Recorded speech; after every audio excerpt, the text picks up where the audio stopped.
Shifu, Soul of Chinese Anarchism. Edward S. Krebs. To Sylvia. It's been a journey. My good fortune is that you're a great traveler. Contents. A note on Romanization and usages. Daring to Die, A Life of Shifu, Themes Reasserted and Themes Adapted. European Anarchism and Its Influence in China. 16. The Late Qing Intellectual Environment.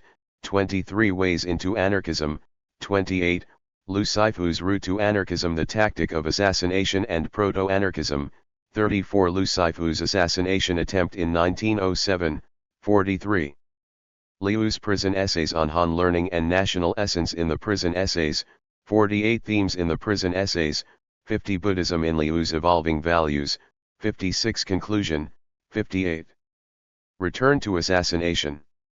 Emergence of the Group Style in Assassination, 1910-11, 62. Liu and the China Assassination Corps, 64. The assassination of Fengshan and political transition in Guangzhou and Guangdong. 68. Assassination and the Qing abdication, 72. Liu Shifu in early 1912, on the verge of anarchism, 75.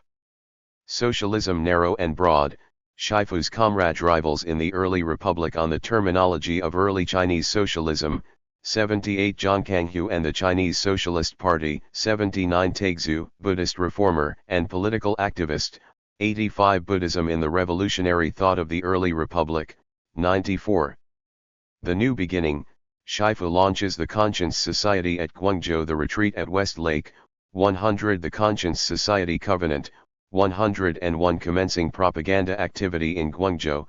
107. Living the Anarchist Faith. 114. The Cock Crow Group's Rural Commune Project.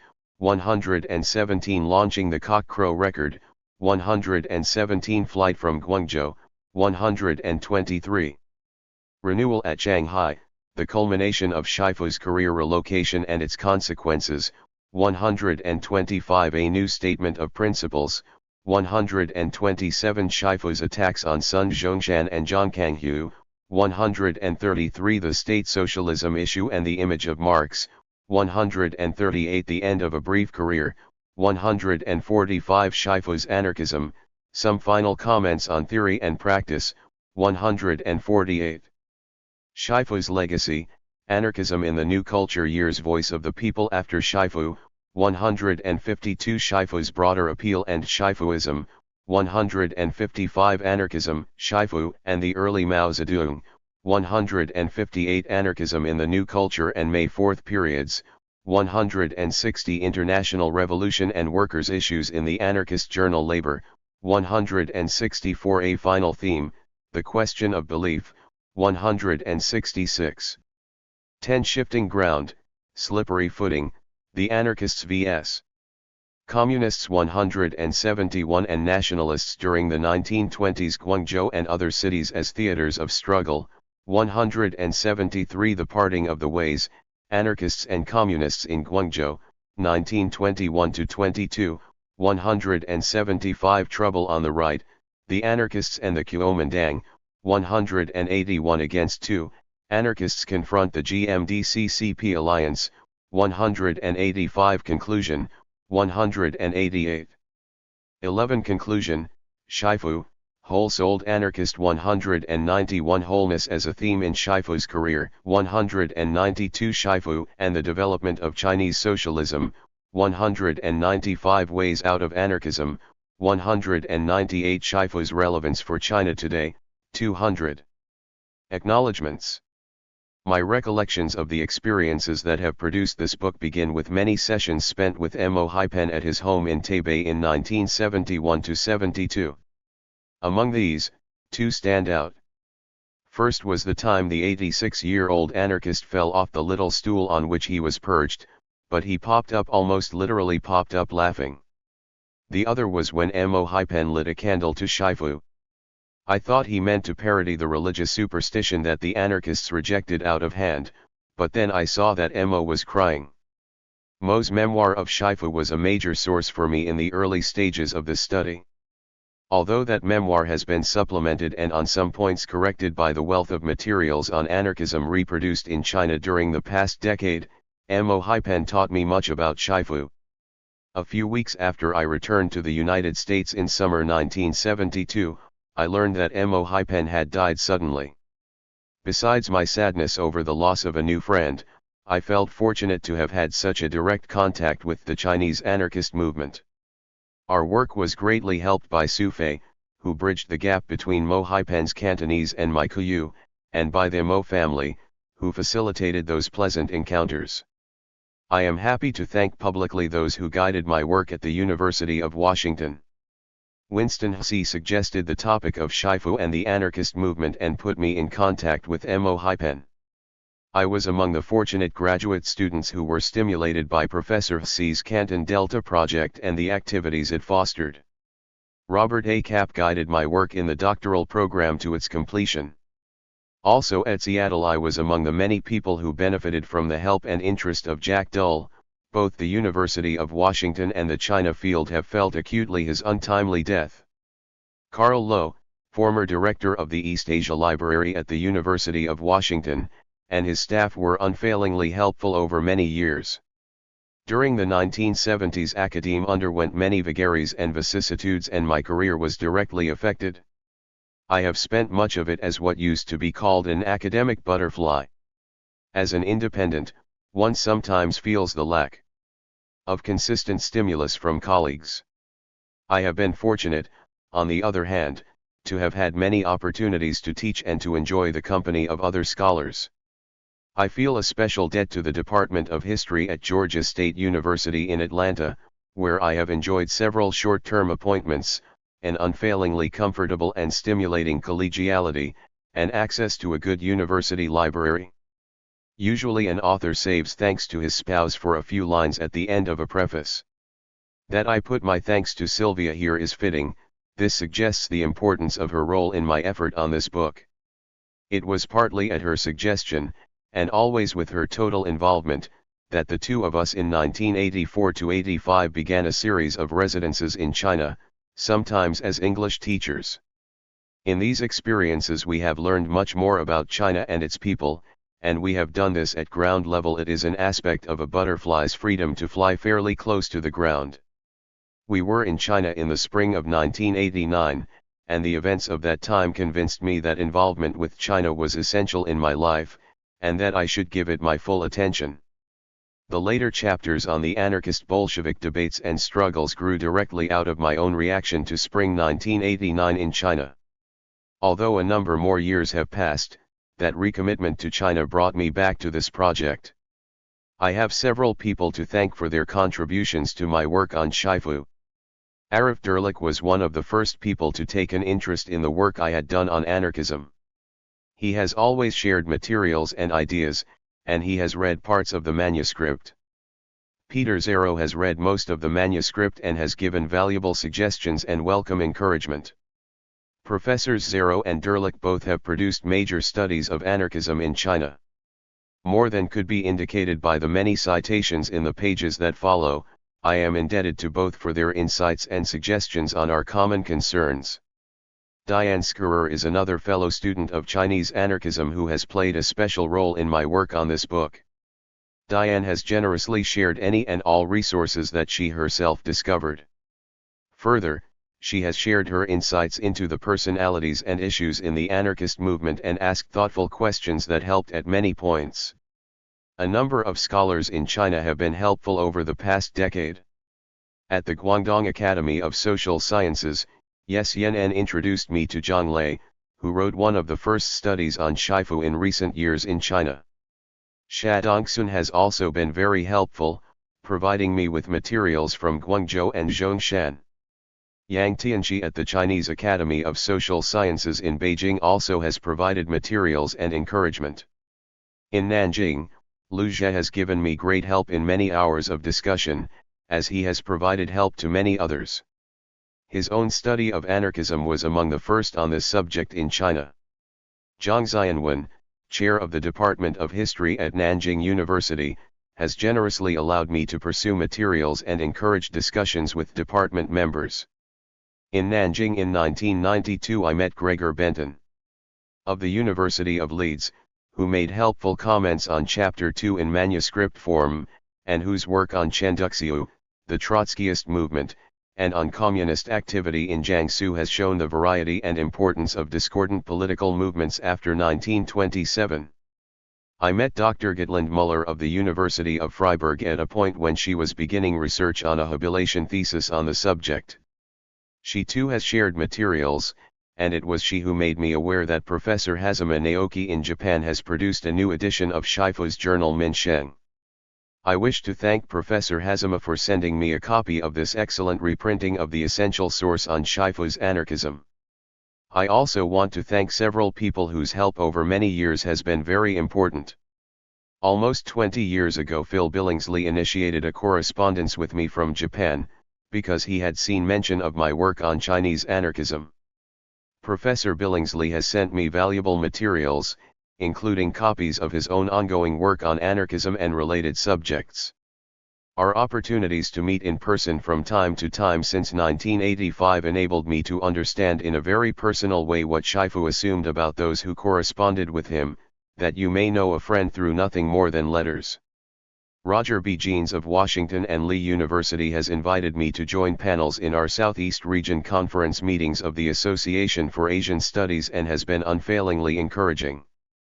Among many other people with similar interests, I gained stimulation from the 1990 Conference on Third-Party Movements, which Professor Jeans organized, and from the conference volume, Roads Not Taken, Opposition Political Movements in 20th Century China, which he edited. Douglas Reynolds of Georgia State University has given friendship and support, again over many years. His enthusiasm makes him worth an entire department of stimulating colleagues. I must mention Professor Reynolds' relief appearance in the bottom of the 9th as a special contribution. Just when I thought I was at the end of this project, he found the time to give a close reading to the whole manuscript. His urging that I review it all produced one last overhaul, which I believe has made my effort better connected and more readable. For the most recent contributions I wish to thank Susan McEachern, senior editor at Rowman and Littlefield, for her prompt consideration of this book as a submission. Karen Johnson and Matt Hammond have given production and editorial assistance, and Mary Bearden read the manuscript closely and constructively. Thanks also to Elizabeth Adams, of the History Department at Georgia State University, whose expertise and care have given this book its visual appeal. The subject of this book serves as a reminder that the history those in authority would have us learn is not all there is to it. We must keep the maps that show the roads not taken and explore those roads from time to time. They still may offer a way to a better future. It is not simply a convention to say that. Any errors remaining are my own responsibility. I look forward to hearing from anyone interested in anarchism in China, and to all, especially to Chinese colleagues, I ask, Zhizheng. A note on romanization and usages. Pinyin romanization is used throughout the text and the notes. In several cases I have chosen to apply usages unfamiliar to most American readers for some Chinese figures and terms probably more familiar by other names.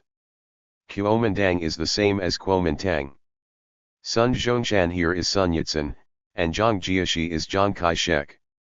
I have used Zhang Taiyan for the person also known as Zhang Binglin. Guangzhou is the city generally known outside China as Canton.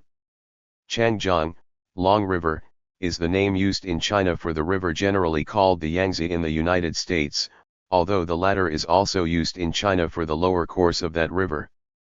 I hope these usages will not inconvenience any reader. I believe it is useful for Americans to become accustomed to forms and references familiar to most Chinese. Chapter 1. Daring to Die, A Life of Shifu. For the last 3 years of his life, he was Shifu. This was the person, or the persona, that he wanted to be and the name by which he wished to be remembered. During his lifetime he used 3 names. Originally he was Lu Xiaobin, the name his parents gave him. When as a teenager he began to regard himself as a reformer, he used the name Lu Shifu, thinking of restoration. When he became an anarchist, he called himself Shifu, to teach renewal. With the last change he stopped using his family name in order to comply with his anarchist principles. Among other things he sought to change the family system. For this last period in his life it is correct to call him Shifu. Prior to that, it is more appropriate to call him Lu or Sifu, and I will adopt these usages in all that follows. Lu Xiaobin was born on June 27, 1884. He was still a boy when China's defeat at the hands of Japan in 1895 sent shockwaves through the intelligentsia, who then saw China's urgent need for reform.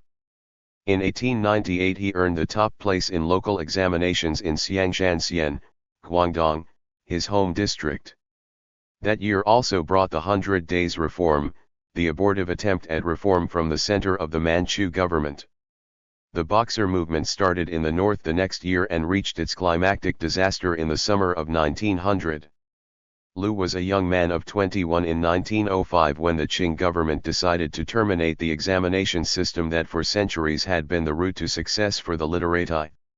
In that year Lu Sifu was studying in Japan, and there he joined Sun Yat-sen's Tongmenghui. He had become a revolutionary. These monumental events between 1895 and 1905 shaped the lives of Liu's generation, and many of his reactions were typical. But during his stay in Japan he entered a path that would mark him as unusual. There he first learned of anarchism, more accurately, he learned of a bundle of ideas that included anarchism, and he decided to attempt an assassination as a way to contribute to the cause of revolution. Toward this end he learned to make explosives, also while in Japan. These decisions set him apart as a doer, one who was prepared not just to talk about revolution, but to act. Although there were further turns on the road to his uncompromising commitment to anarchist principles in 1912, his decision to join action with thought in 1905 marked an early distinction between Lu and the vast majority of his peers. When in 1912 he made his final turn and became the apostle of anarchism in China, he completed a transition that had been underway for several years.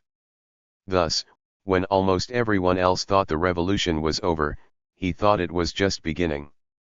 His father, Lu Bingchang, had served as an official and sometimes engaged in business ventures as well. He headed an upper-class family that had known better times. Still, the family home in Shiqi, the Xiangshan district seat, impressed those who visited it. Known as the Water Mansion, the family compound included an elegant garden with ponds, a covered bridge, and pavilions. The family was also blessed with children. Lu Sifu had 11 siblings, many of whom later joined in his work on behalf of anarchism. When an American family produces a rebel or a revolutionary, biographers speculate that the offspring had problems with his or her parents. While this was also true of many Chinese revolutionaries, it was not so with Lu Sifu. Lu Pingchang took a leading role when progressive Xiangshan gentry joined the reform movement in the late 1890s. He organized a natural foot society to oppose foot binding for local girls. He established the first public school in Xiangshan. He also circulated reform pamphlets calling for public works and mining development. For Lu Bingchang, reform began at home. One of his 6 daughters never had her feet bound. This radical child also was allowed to dress as a boy. The other daughters, who had begun the foot binding process, liberated their feet. Perhaps the most remarkable demonstration of the father's progressive attitudes was that he let his daughters go swimming. The elder Liu's behavior helps to explain why his brightest son took up the cause of social reform while still a teenager and developed into one of the most insistent advocates of social revolution in his generation. Though not the oldest son, Sifu displayed such great ability that he became the focus of his father's hopes for a successful career in the rising generation. Sifu excelled in his studies and gained the first degree in the local examinations when he was 15 Sui, in 1898. The next year he went to Guangzhou to take the provincial examination for the Juran degree. That was his only experience of the examination hell that generations of Chinese scholars had experienced. The aspirant stayed in a cramped cubicle for 3 days, writing his examination, eating, performing his bodily functions, without so much as a breath of fresh air. Lu Sifu did not pass this examination. He was traumatized by it, and he finished well down the list of candidates.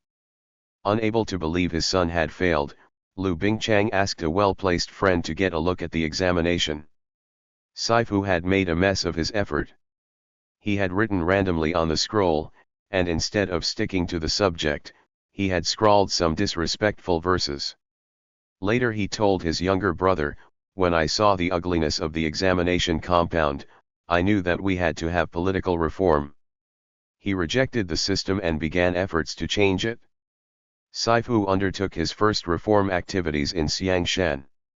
He helped to organize a reading group to study books and magazines for the new knowledge that he and his friends saw as essential if change were to come about in China. They also formed a public speaking society. Many such organizations were being launched throughout the country to develop the speaking skills that were ignored in traditional Chinese education. A cousin, Lu Yuehang, joined Shifu in these activities, and the two shared many experiences during the next several years. They set up a branch of their reading group in Macau, where they were joined by Zheng Guangong, an activist who was several years older. Zheng had already studied in Japan, where he had worked with Liang Kikao on the Public Opinion Journal. Shifu's contact with Zheng at this time introduced him to one of the most radical thinkers on the local scene. Zheng edited a series of newspapers associated with Sun Zongshan's revolutionary organizations until his premature death in 1906. Lu and some associates launched a successor to Zheng's last journal soon afterward. Another of Liu's early reform activities was to start a girls' school in Xiangshan. The Empress Dowager had ordered that public funds should be used to support such projects, but in Xiangshan the controlling gentry clique mouthed support while actually opposing Liu's school. In exasperation, the young reformer went to the magistrate's office and, when his requests for funding were denied once more, banged his fist on the official's desk. Rash behavior. Shifu now encountered resistance from the same local groups whom his father had opposed. The school project had to depend on private funds.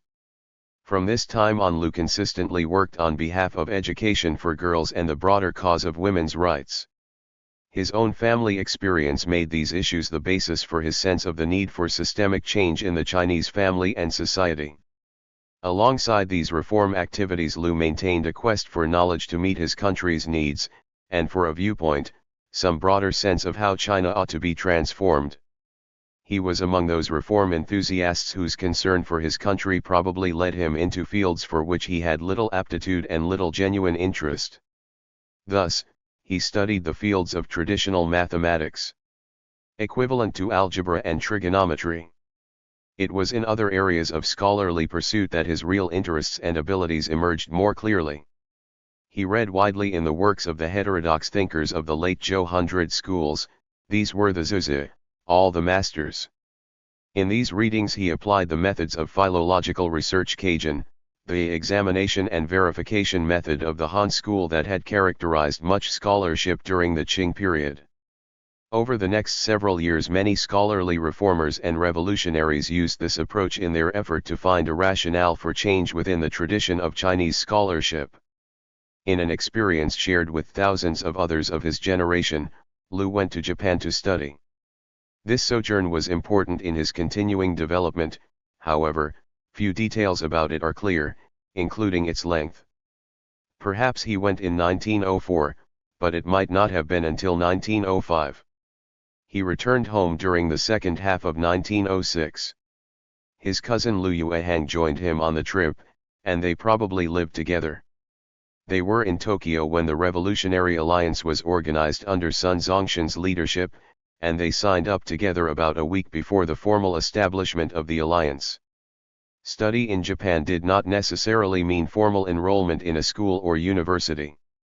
We have no record that Lu studied on a formal basis.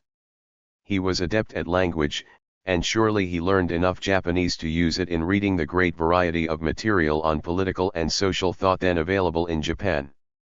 Certainly Lu received his introduction to anarchism during this stay in Japan. It is essential to note, however, that what he and other interested Chinese activists learned about anarchism at this point was intermixed with information about other similar movements in Europe and Russia. Anarchism, populism, and nihilism all were rolled together in an impression of revolutionary activity carried out by heroic youths against reactionary rulers. These vague isms held a powerful attraction for Chinese activists because they appeared to have been effective in Russia and Europe, whereas their own efforts at revolution were achieving nothing. Theoretical refinement would come later, through better informed journals which began publication in 1907, one in Tokyo and one in Paris. Liu Shifu got enough of the message on activism to decide that he wanted to make assassination his own special contribution to revolution in China. While he was inspired by what he read about activists in the West, China had heroes too. Men of determination had fought injustice in ancient times, and Tan Sitong had revived this tradition with his martyr's death in 1898. Then in September 1905 Wu Yu had tried to assassinate a group of imperial commissioners as they left Beijing to study constitutional systems in Europe and Japan. The Tongmenghui ran an informal course for members who wished to learn how to make explosives, and Liu probably began to learn these skills at this operation in Yokohama. The instructors were two veteran Cantonese activists, Li Zhizheng and Liang Muguang. Liang had participated in the Guangzhou uprising of 1903, led by Hong Quanfu, a nephew of the Taiping leader Hong Xiuquan. By late 1905 there were more than 8,000 Chinese students in Japan, many of them under some kind of government sponsorship but even more as private students, those arranging for their own expenses. The Qing government had become concerned, particularly about the latter group and its increased revolutionary activity. The establishment of the Tongmenghui in August merely confirmed the government's suspicions. At the beginning of November the Japanese Ministry of Culture, prompted by the Chinese ambassador, announced a series of new regulations for the Chinese students, which were to take effect at the beginning of the new year. Rumblings of resistance began almost immediately. Of 15 new rules, the students were especially outraged at 2. One would have allowed the Japanese government to deport any Chinese student for improper behavior, an open-ended provision directed against anyone either the Chinese or Japanese government regarded as undesirable. The other required payment of housing fees in a lump sum, in advance. This was directed against the private students, whose funding was more precarious than those on government programs and among whom were many activists. The students held many meetings during November and December and opposed the regulations with petitions and threats of a strike. Liu Shifu assumed a modest leadership role in the student movement and signed at least one of the petitions. While the students agreed that they must resist the new regulations, they were divided as to what form their resistance should take.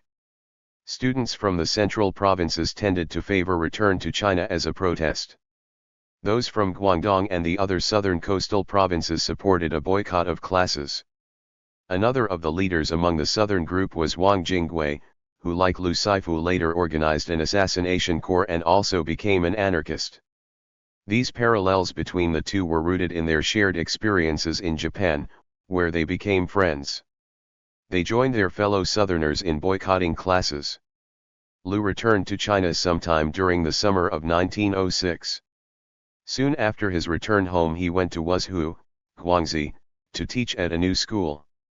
There he met Xie Yingbo, an activist from Canton who was a year or two older than Liu. They participated together in many activities until 1912. Also at Wuzhou, Liu received a visit from Huang Xing as the Tongmenghui leader traveled in southwestern China. Huang knew of Liu's interest in assassination, and presumably they discussed ways by which Liu's willingness to undertake a mission might be coordinated with other Tongmenghui plans. Liu and Xie went to Hong Kong soon after Huang's visit. There they helped to start the Eastern Journal as a successor to the journals that Zheng Guanggang had been involved in. They also taught at Anhua Girls' School, where Xie introduced Liu to a young woman teacher, Ding Xiangtian. Thus began a romantic relationship in the new style of anarchism, which would develop its own difficulties. Liu undertook various other activities during late 1906 and early 1907, working out of the Hong Kong branch office of the Tongmenghui. But other projects gave way to his preparations for an assassination attempt. Like several others who planned assassination missions, Liu did not quite reach the moment of truth. Instead he was seriously injured in an accidental explosion on the morning of May 1, 1907, when he intended to attack Li Zun, the Guangdong naval commandant. Yet the episode was of great importance, as it marked the culmination of this phase of Shifu's career. The assassination episode is discussed in Chapter 4. A period of almost 3 years' imprisonment followed the assassination episode, much of the time at the local jail in Xiangshan.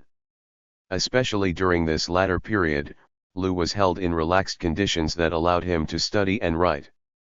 When his release from jail was arranged, his benefactors noted that a study of Cantonese dialects and a discussion of prison reform, written while Lu was in jail, displayed a talent so remarkable that it should no longer be restrained. A group of 11 essays written under various pen names during this prison period offer better insight into Liu's thinking than for any other part of his life before he began his ceaseless labors on behalf of anarchism. Zheng Bian, another talented young Xiangshan scholar who in 1912 would join Lu in launching his anarchist group, published these essays in his Xiangshan Weekly and, years later, got them reprinted in a collection of local writings published in 1949.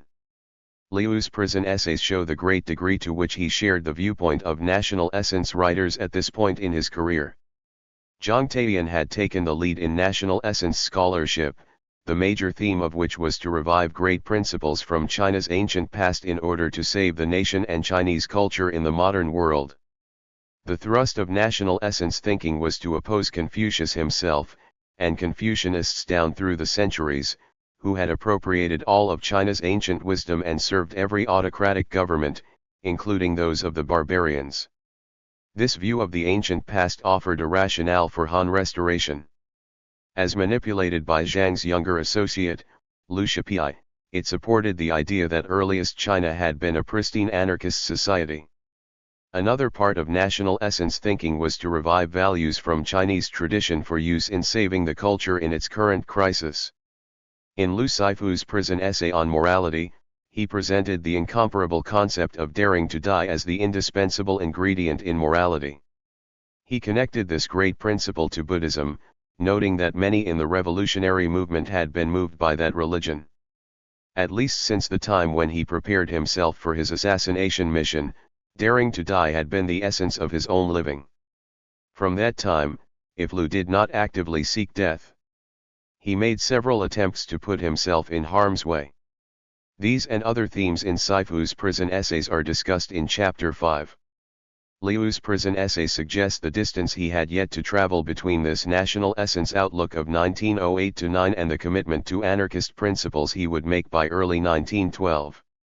Another part of his prison experience pointed the way to his destination. While in prison he saw a number of copies of New Century, the journal of the Paris group of Chinese anarchists, which had commenced publication in summer 1907. In the relaxed conditions under which he was held, his brother and perhaps other visitors brought him the journal. Through it he began to study the anarchist ideas that ultimately carried him to the vision of a great human community based on universalistic principles of science and rationalism. Following his release from jail in autumn 1909, Liu continued to study anarchism through New Century and presumably other sources of information. Convinced that removal of the Manchus, and of the imperial system, was the sine qua non for revolutionary change in China, he also returned to assassination activity. During 1910 Liu organized the China Assassination Corps at Guangzhou. As shown in Chapter 5, where this later activity is the subject, such groups became the standard organizational form for assassination plots during the last few years of the revolutionary period. Liu's corps took part in 2 successful assassination missions. The first wounded Li Zun, Shifu's intended target 4 years earlier, in August 1911. The second killed Feng Shan, the Manchu nobleman whom the government deputed to Guangzhou to restore order following the Wuchang uprising. Occurring on October 25, the assassination of Feng Shan probably hastened the decision by new leadership in Guangdong to secede from the Manchu Empire. Liu himself took no more than a supporting role in either of these actions.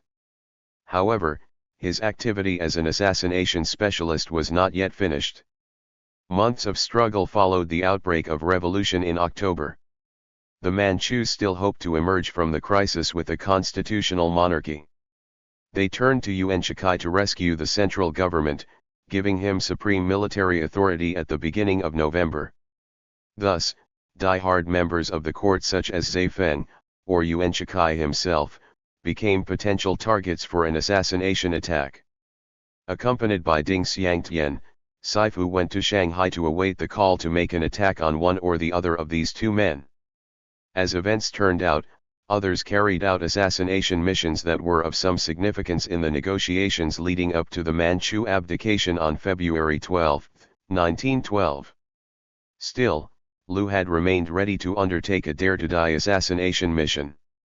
It is significant that, within a few months, he would reject assassination and other such forms of revolutionary violence as part of his fully developed anarchism. Lu did not turn immediately to his new mission on behalf of anarchism. He and Ding Xiangtian traveled for several weeks in the lower Yangtze Valley, joined by friends for some of their excursions. This was a time of euphoria. The goal of revolutionary action seemed to have been achieved, and it was a time to rejoice. The euphoria of these days was personal as well. At this time, if not earlier, he and Ding consummated their relationship physically. This seems one of the few periods in his life when Lu Shifu simply enjoyed himself. During this period of leisure, Lu had begun to develop plans for launching an anarchist movement in Guangzhou. He and his friends concluded their travels at West Lake in Hangzhou, where at Liu's call they began a spiritual retreat. Two friends joined Lu and Ding. One was Zheng Bian, who had published Liu's prison essays. The other was Mo Haipen, another young idealist from Dongguan across the Canton Delta from Xiangshan, who had become acquainted with Lu through their work in the revolutionary armies. The group lived and held discussions first at White Cloud Cloister, relocating after a few weeks to a private home at the south end of the lake. This retreat brought the group's decision to launch the Conscience Society as the nucleus of an anarchist movement at Guangzhou. These founding members set their names to a 12-point pledge, or covenant, for personal behavior that embodied their anarchist principles. These were the points: do not eat meat, do not drink liquor, do not smoke tobacco, do not use servants, do not ride in sedan chairs or rickshaws, do not marry, do not use a family name, do not serve as an official, do not serve as a delegate to an assembly, do not join a political party, do not serve in the army or navy, do not follow any religion. This pledge came to be identified with Shifu. Almost every account of his career repeats it. His initial statement of a Sinicized anarchism included points drawn from Buddhism, an indebtedness that the Conscience Society's founders would refuse to acknowledge. The naive approach reflected in this pledge suggests that Chinese anarchists assumed that a conscious moral renewal could launch the transformation of society. While Shifu retained his emphasis on principles, in the last year of his career he would address more practical concerns such as labor organizing. Acceptance of the Conscience Society pledge completed the transition of Lu Shifu to the anarchist Shifu. In dropping the use of his family name, Shifu and his associates complied with one of the points in their pledge, and as monks renounce family connections to pursue higher spiritual goals, they rejected ordinary family links in order to work for a universal human family. The new name may be construed in two possible ways that would reflect Shifu's new sense of mission. He now felt able to teach renewal, and as the Shi, which means teacher, also had the ancient meaning of an ordinary soldier who was part of a mass army, the name also could mean renewal of the masses. As teacher to the masses whom he sought to mobilize, Shifu set out to provide an unfailing personal example of the principles of anarchism. This marked his final transition, a decision to finish out his life in sacrificial living, a new dare-to-die mode. The founders of the Conscience Society returned to Guangzhou in early summer 1912 to launch their mission. As they had assumed, post-revolutionary conditions in the city offered a good opportunity to circulate new ideas. The group obtained two centers for their activities. The first was a rented building on Zunqian East Street in the merchant-dominated western suburb of Guangzhou. Shifu and Ding Xiangtian lived here, soon joined by several of Shifu's siblings and Zheng Bian's younger brother Peigang, who eventually married one of Shifu's sisters. The group soon got a second site in the gentry-dominated eastern part of the city, where Mo Haipen, Zheng Bian, and Zheng's wife took up residence. These became work sites and study centers for discussions of anarchism and for classes in Esperanto, which they envisioned as the universal language appropriate for the worldwide anarchist community. The Esperanto movement that Shifu's group launched in Guangzhou was modestly successful. It is difficult now to comprehend why a group of idealistic young Chinese would place so much emphasis on a contrived international language. Much of the explanation for their effort is suggested by the very origins of Esperanto. Its originator, Ludwig Zamenhof, lived in Bucharest, then a city in provincial Russia, an area of many languages and difficult communication. Esperanto drew on Latin roots, seeking to maximize the common background of many European languages. Zamenhof chose the term "one who hopes" as the name for his language. Shifu advanced quickly in his own study of Esperanto, another demonstration of his facility with languages. He found much to be encouraged about after he began to use Esperanto. He used the language to correspond with idealistic reformers and revolutionaries abroad, whom he saw as those who not only hoped but also truly understood. They were the first citizens of the great world community he ardently wished China to join. Both anarchists and Esperantists had their international organizations, with periodic world congresses. It was no wonder that Shifu found many kindred spirits through Esperanto. Most European anarchists at this time also were Esperantists. There was some basis, then, for these aspirations that now seem naive. The outbreak of World War I dashed all such hopes, however, and left in its wake problems previously unimagined. Initial efforts to propagate anarchism centered on the publication of several anthologies to present the theory and appeal of anarchism. Most of the materials included in these anthologies were reprinted from New Century, which was still the major source for Chinese translations of anarchist writings. 4 such anthologies were produced between summer 1912 and spring 1913, in runs of 5,000 copies each. Besides the anthologies, the group also printed and distributed thousands of picture postcards bearing portraits of major figures in the international anarchist movement, including Kropotkin, Bakunin, and Tolstoy. These were simple but effective means to stimulate a mass interest in anarchism. Shifu remained devoted in his efforts to present a living demonstration of the principles of anarchism. As the group's Esperanto school was located at the East Side headquarters, Shifu made the long walk across Guangzhou to attend classes. But when his comrades had business at the Zunchen East Street office, they sometimes rode the streetcar or used a rickshaw, only walking when they were within sight of the office. Shifu's comrades contrasted their own practices with his by calling Shifu Mr. Ernest. He knew no compromise on his principles. But there are many dimensions to principles, and before the end of 1912 complications entered Shifu's life. Ding Xiangtian gave birth to a daughter late in the year. Her relationship with Shifu began to deteriorate, presumably at least in part because of the child's arrival. Ding remained loyal and continued to do the part of the work that she had taken on for herself. After this time, however, she seems to have experienced little of the promise with which the relationship began. It is not clear why Shifu behaved as he did in this most intimate of relationships. Public rearing of children was one of his anarchist principles, yet he also appears to have believed that his group should not have to carry any expenses for his own child. His love relationship seems to have crashed in this conflict involving his views on free love, personal responsibility, and the lofty principle of public rearing of children. During the summer of 1913 the group achieved one of their major goals when they bought a printing press. From this point on they did all the printing themselves at the Zunchen East Street office. Shifu had wanted to start a journal to strengthen the propaganda work. In August the group produced the first issue of the Cock Crow Record. Shifu served as editor and chief essayist. His brothers and sisters, with Zheng Peigang, served as the printers. The sisters bound the journal and prepared the mailings for copies distributed beyond Guangzhou. This division of labor was used in all subsequent issues of the journal. Also in summer 1913 the group began efforts to establish a rural commune. They had located a pleasant tract of land in Xianshan on the eastern shore of the Canton Delta and were trying to arrange financing to purchase it when politics intervened.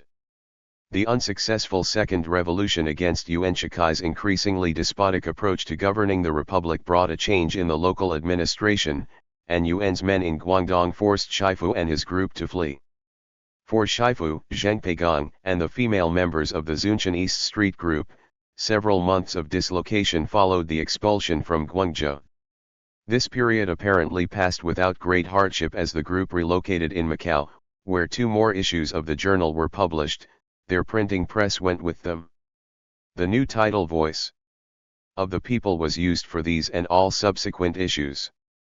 The second issue from Macau gave a new address for the group at the American Post Office in Shanghai. After relocating in that city's international section, Shifu attacked his work with renewed energy.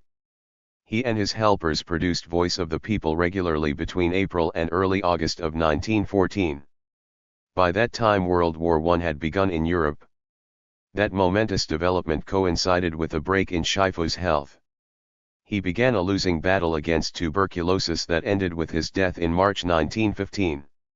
While 4 months of publication does not seem impressive, this was a respectable publication record as compared to the short lives of many journals in early 20th century China.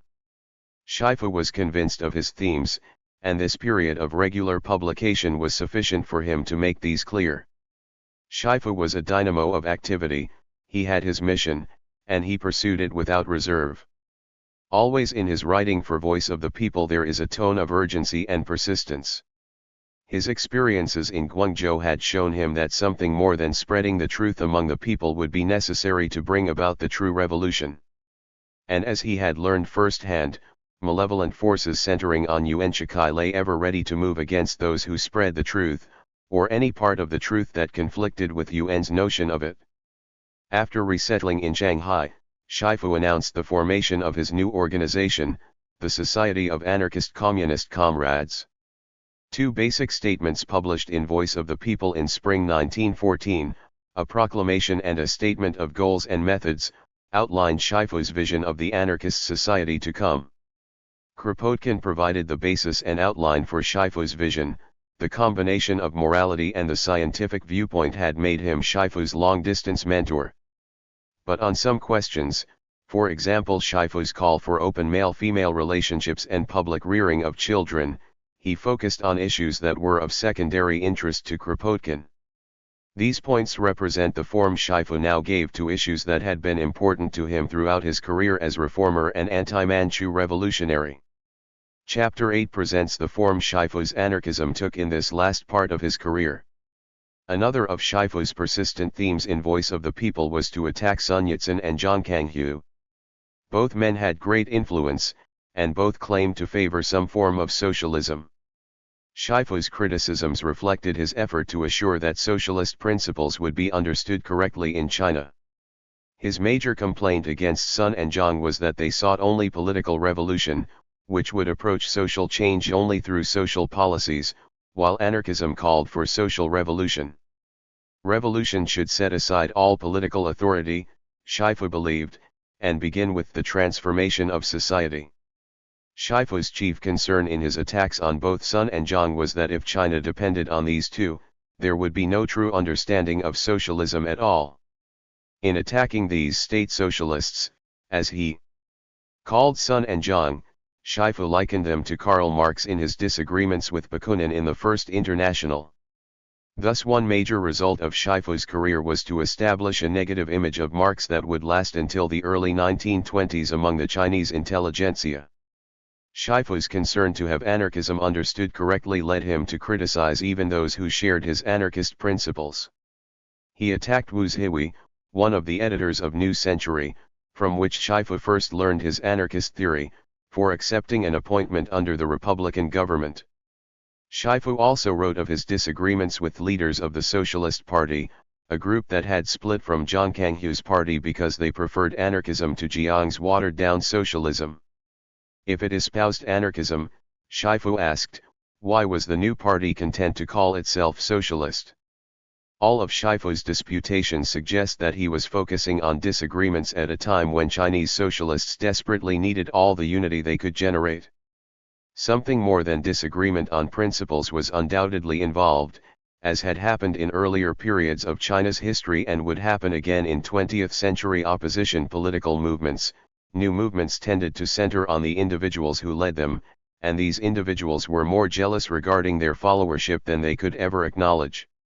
While this tendency partly explains Shifu's contentiousness, he did have an important point: if socialism were ever to be correctly understood in China, someone had to stand for theoretical consistency.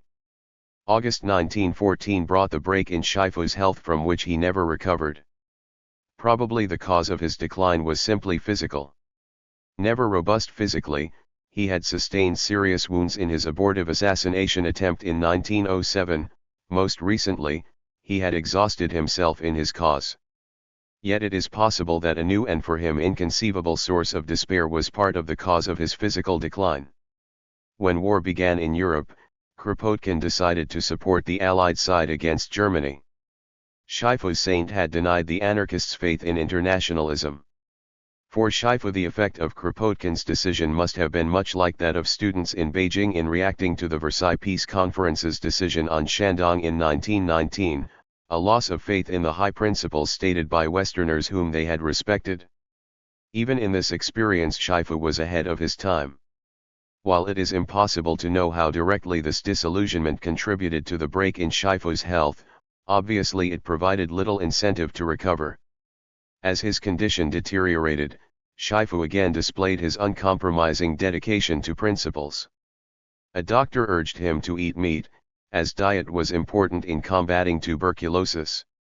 Shifu had pledged not to eat meat, and he did not do so now. His comrades suggested that they sell the group's printing press in order to pay medical expenses. Shifu refused because the press was essential to their work. In his dying as during his lifetime, these expressions of Shifu's commitment established his place as the soul of the Chinese anarchist movement. Shifu's comrades published a memorial issue of Voice of the People to him a few weeks after his death in March 1915. In addition to many tributes to Shifu, this issue included a brief discussion of a strike in Shanghai about which he had written. He had reported on other labor activity in earlier issues, and on the Shanghai strike in the next-to-last issue produced under his editorship. This record of attention to the conditions of China's workers suggests that, had he lived longer, Shifu might have found new and more effective ways to link his anarchist message directly to the labor movement. Soon after his arrival in Shanghai, a reader had written to ask, "Are you, Shifu, a worker?" Shifu responded by describing his labors on the journal, in printing it as well as editing it. Yes, he said, he was a worker. He could not have answered otherwise, even though this response was not the objective truth. Even so, he had sought to identify with workers and all other plain people, and with their predicament in society as it was, and to understand their potential in a transformed society. Critics might point to those blind spots in his consciousness that kept Shifu from moving farther, but he had advanced a great distance beyond most of his contemporaries. His presentation of anarchism inspired the next generation of Chinese anarchists and indeed went far towards shaping the generally accepted view of anarchism among Chinese activists. So profound was the effect of Shifu's uncompromising personal example that he was made the focus of Shifuism, testimony to the respect those later anarchists accorded him. These influences appear in the final two substantive chapters of this study. His comrades decided to bury Shifu beside West Lake, where he had launched his mission on behalf of anarchism. A carved stone marks the grave near Red Mist Cave in the hills beside the lake. Shifu would have been most pleased to know that, during the next few years, his efforts did attract many to the anarchist movement, which reached its greatest strength from the late 1910s through the early 1920s. Chapter 2. Themes reasserted and themes adapted. The roots of anarchism lie deep in the history of social and political thought, and anarchists would say they reside in the soul of every human being. Peter Kropotkin, the single most influential interpreter of anarchist ideas, saw the embodiment of anarchist principles in every natural human community. Kropotkin believed that with the removal of the nefarious forms of authority that control modern societies, it would not take long to restore the community to this genuinely popular and human basis. In terms of modern political theory, anarchism employs a socialist critique of the capitalist economy and a liberal critique of the state. Anarchism has suffered in the historical memory because it has never been the ideology of a successful revolutionary organization. Anarchists criticized the statist approach employed in both the great revolutions of this century, and by opposing those who won those revolutions, assured themselves obscurity. Kropotkin and others looking for ancient origins of anarchist ideas have found them in Zeno and the Stoics from the Western tradition and in Laozi, the founder of Daoism in China. The simple communism admonished by the Apostle Paul for the early Christian community seems a precedent. However, modern anarchists have sought to free themselves from religion. By the time of the Reformation, complaints against the authority and corruption of the church were combined with peasant protest about the economic order. Anabaptists and other popular movements called for an equal sharing of the goods of life. The diggers of the English Revolution carried out their demand for material equity by cultivating land previously held in common to produce their own food. In Chinese history, many popular movements that advanced egalitarian, anti-authoritarian themes, seem similar precedents. The typings appealed to impulses similar to early modern religious movements in the West. In several of these instances in both Europe and China, however, egalitarian impulses were offset by a movement's orientation to an individual leader believed to have divine guidance. Among the thinkers of the Enlightenment, Jean-Jacques Rousseau's call for direct democracy in the social contract reflects the spirit of anarchism. The French Revolution provided precedents to inspire revolutionists of all persuasions throughout the following century. Kropotkin saw anarchist principles embodied in some of the popular initiatives of the years 1789 to 1793. William Godwin presented these ideas in the rationalist terms of the time, without inspiring a movement. Anarchist ideas resurfaced by the middle decades of the 19th century, this time attracting a devoted following and a succession of remarkable theorists. Proudhon, the first modern anarchist. Pierre-Joseph Proudhon launched anarchism as a set of principles and as a movement. The son of a peasant, Proudhon always identified with ordinary working people. Largely self-educated, he entered the printing trade hoping to become a writer. What is Property, the first of his important works, was published in 1840. Here Proudhon became the first to declare himself an anarchist, claiming as a philosophical and political viewpoint a term that previously had been used only to label political chaos. The direct answer Proudhon gave to the question in his title became his best-known words: property is theft. Degree. He believed that workers should control production and enjoy its benefits, free from control or exploitation by wealthy non-producers. Proudhon spent most of the years after 1844 in Paris, where he met Karl Marx that same year. Marx had read What is Property? With some approval. After moving to Belgium in 1846, Marx wrote to Proudhon proposing correspondence to exchange views on socialism. In response, Proudhon expressed apprehension at Marx's suggestion that a point of action would come, that at some time the socialist movement should undertake political revolution. Proudhon had already that economic action offered greater opportunities for the kind of change he believed desirable. One of Proudhon's most important works is on the general idea of the revolution in the 19th century, written during a period of imprisonment following the Revolution of 1848. Here he presented his view that the French Revolution of 1789 had failed in many ways and called for economic change of the kind that had not been attempted in France's previous Great Revolution. His call for a new edifice of industrial institutions in this book foreshadowed syndicalism. These institutions would replace the political institutions that Proudhon saw as nothing more than modifications of the feudal military order of the past.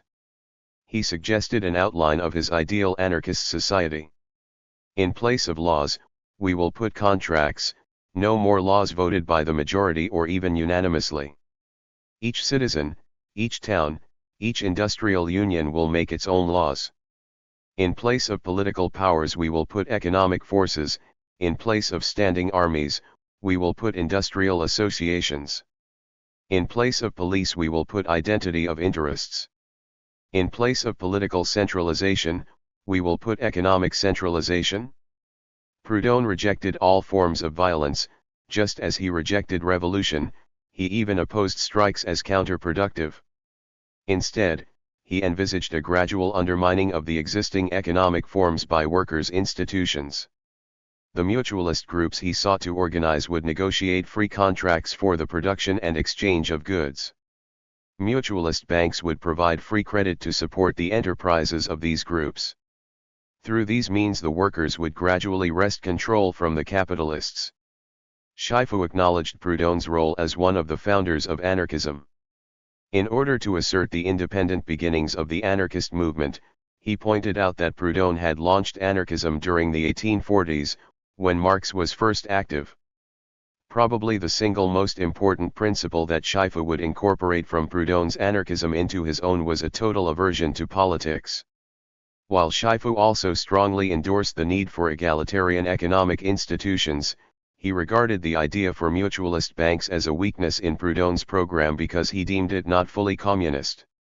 In one of Proudhon's later works, On the Federative Principle, he proposed free association on ascending levels as the anarchist alternative to nations and international organization. Proudhon's views on federalism would attract attention in China at several points during the 1920s as some anarchists sought to apply this principle in building a just and workable new polity. Perhaps neither Shifu nor other Chinese anarchists realized that Proudhon offered no support on a theme they regarded as most important, the issue of women's liberation in social revolution. Proudhon saw women as limited to their traditional roles of wife and mother.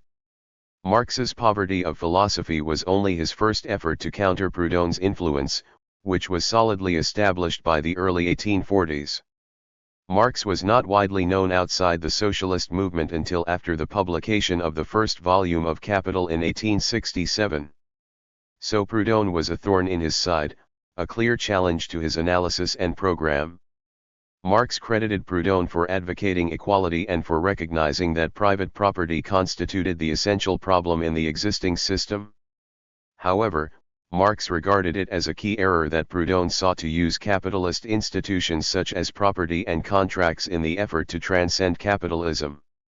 Marx described Proudhon as a petty bourgeois idealist, and Marxists have readily categorized anarchists by using this term as an epithet ever since.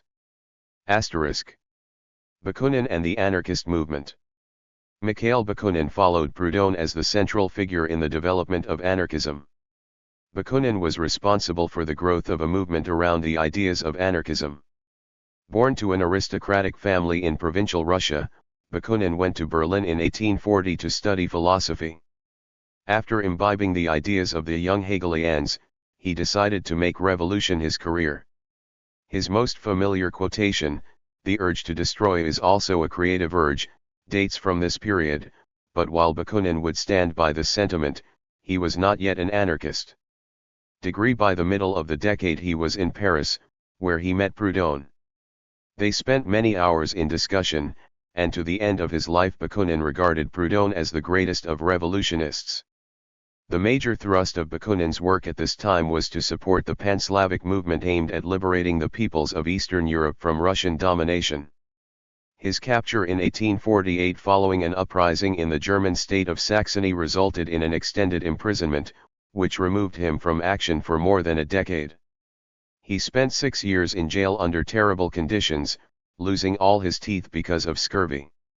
Registered after transfer to Siberia in 1857, he finally escaped in 1861. He returned to Europe by way of Japan and the United States, his reputation enhanced by this adventurous episode. His eagerness to return to revolutionary activity suggests his vitality. During these later years Bakunin's major work was to organize anarchists in Italy, Switzerland, and France. He was also responsible for initiatives to Spain that launched the anarchist movement there. These efforts contributed much to the growth of an organized international movement. Bakunin sought to link the anarchists with other elements in the international socialist movement. This led him to enroll his Alliance of Social Democracy in the First International. Contrary to the general impression, it was not Marx who organized the International. Rather, it began on the initiative of French labor activists, encouraged by Louis Napoleon's government in the hope that contact with workers elsewhere would moderate the demands of the French workers. Marx quickly joined the organization, hoping to work behind the scenes degree so that the proletariat would gradually be transformed into a self-conscious agent for social transformation. Marx was responsible for opening the International to the kind of initiative Bakunin made when he brought his alliance into the organization. But the International was not a platform for either Marx or Bakunin, nor merely a stage for the dispute that developed between them. The struggle between Bakunin and Marx was not the only factor in the passing of the International. It was critical to the organization's fate that the Paris Commune occurred just as their dispute became heated. The French and other governments then adopted repressive policies toward all socialist activity, making it impossible for the International to withstand the internal stress of the Marx-Bakunin struggle. The differences between Bakunin and Marx centered on the issue of autonomy for individual units as opposed to central authority in the International, and broader questions on the nature of revolution were closely related. While Bakunin and Marx disagreed on these questions, they held similar views on other important points. For example, both favored revolution and were prepared to use violence. But the issues on which they disagreed became critical. The struggle came to a head at the 1872 Congress of the International, held at The Hague. The organization actually collapsed over meaningless procedural issues. Once the disagreements between Bakunin and Marx began, both became convinced that his worst fears about the other were true. Bakunin saw Marx as an autocrat determined to impose his will on the socialist movement. Marx saw Bakunin as a mindless conspirator determined to render the International ineffectual. Marx saw Russianness in Bakunin's ideas and behavior. Bakunin expressed his fears that the social revolution would become characterized by pan-Germanism and statism. He was convinced that the German people knew only order and submissiveness, and that this had been reflected in Marx's activity in the International. Bakunin saw the Slav and Romance peoples as the only peoples capable of preserving true freedom and humanity. Paul Thomas suggests that the struggle between Bakunin and Marx reflects an Eastern and a Western approach to social revolution, the former more concerned with freedom and the latter more devoted to order. This tension runs throughout the history of relations between anarchists and Marxists, and if it reflects a difference in national outlook, perhaps even more it represents a basic dilemma in human nature and social organization. Little wonder that these problems ended the work of the International. As this European background related to China, many revolutionaries there identified with the Russian populist movement and nihilism as early as 1903. As shown in the next chapter, early notions about anarchism among Chinese activists were associated with this populism. When a better understanding of anarchism developed after 1907, these activists were greatly attracted by its rationalist humanism and its opposition to ally forms of authority. By 1913-14, Shifu understood the significance of the Bakunin-Marx split and used it in his persistent efforts to overcome the influence of Sun Zhongshan and Zhang Kanghu, whom he regarded as state socialists like Marx. When in the early 1920s a basic shift to Marxism began among Chinese activists, this same basic issue of the sources of order, centralized discipline or local spontaneity, lay at the crux of the debate between anarchists and Marxists as they vied for influence among the intelligentsia. Two other points in Bakunin's anarchism should be mentioned here because they figured in Shifu's presentation of anarchism in China. Bakunin called himself a collectivist in order to distinguish himself from the communists, by whom he meant Marxists and their emphasis on centralized leadership of the revolutionary movement and on establishment of a new government following the revolution. Bakunin used the term collectivism to express his belief in the strength of collective effort. By about 1880, Kropotkin and other influential anarchists began to use the term anarchist communism for the same views that Bakunin had meant by his use of collectivism, and the latter was then applied to Marxist statism. In this meaning, the issue of collectivism became a keystone in Shifu's debates with Sun Zhongshan and Zhang Kanghu. The second point concerns the right of inheritance. Bakunin believed that this traditional institution constituted the chief basis for accumulated wealth. He worked very hard to get a resolution passed against the right of inheritance at the Basel Congress of the International in 1869, and his insistence on the point became part of Marx's bill against him. By that time, however, Bakunin's chief concern was tactical. Many of his followers were peasants, who opposed the alternative of outright expropriation of property. This issue became part of Shifu's debate with Zhang Kanghu, who had made abolition of the right of inheritance a major point in the program of his Chinese Socialist Party. Bakunin's influence in China is suggested in the pen name chosen by one of China's most influential writers, B.A. Jin, who used the first character from the Chinese transliteration for Bakunin, Bakuning, and the last character from that for Kropotkin, Kolopotejin. If Bakunin inspired activism, Kropotkin was the major source for theory among Chinese anarchists. Kropotkin and anarchist theory. By the last decade of the 19th century, Peter Kropotkin had become the acknowledged spokesperson of the anarchist movement. Like Bakunin, he was a son of the Russian nobility, and he sojourned in Europe. Like Proudhon, Kropotkin differed greatly from Bakunin in emphasis and style. Following preparation at the Tsar's elite academy, Kropotkin opted for military duty in Siberia.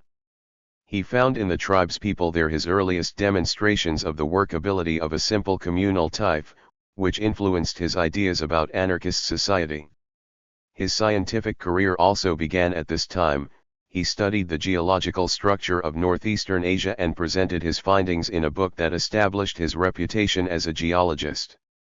In 1866 he resigned from the army over the brutal handling of an attempted prisoner's escape in the area where he was serving.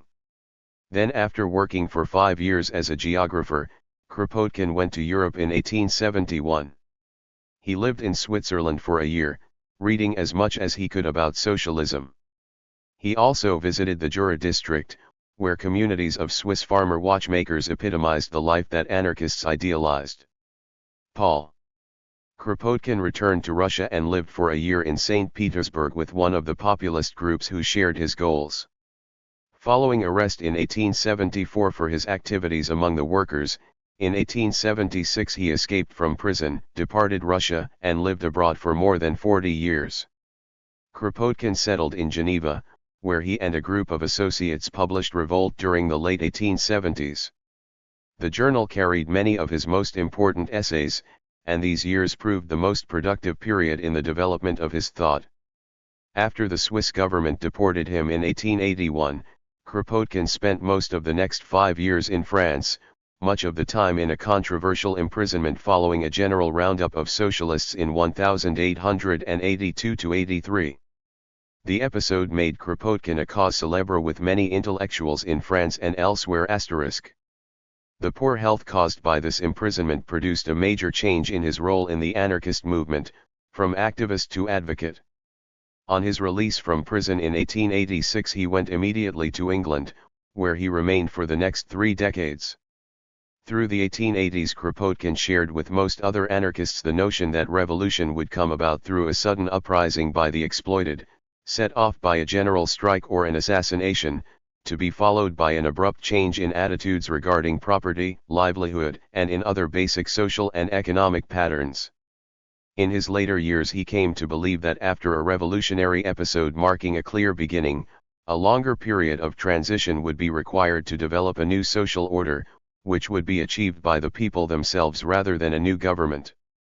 Although Kropotkin's views changed somewhat, his writings often convey an optimism that Shifu and many other Chinese anarchists ingested whole.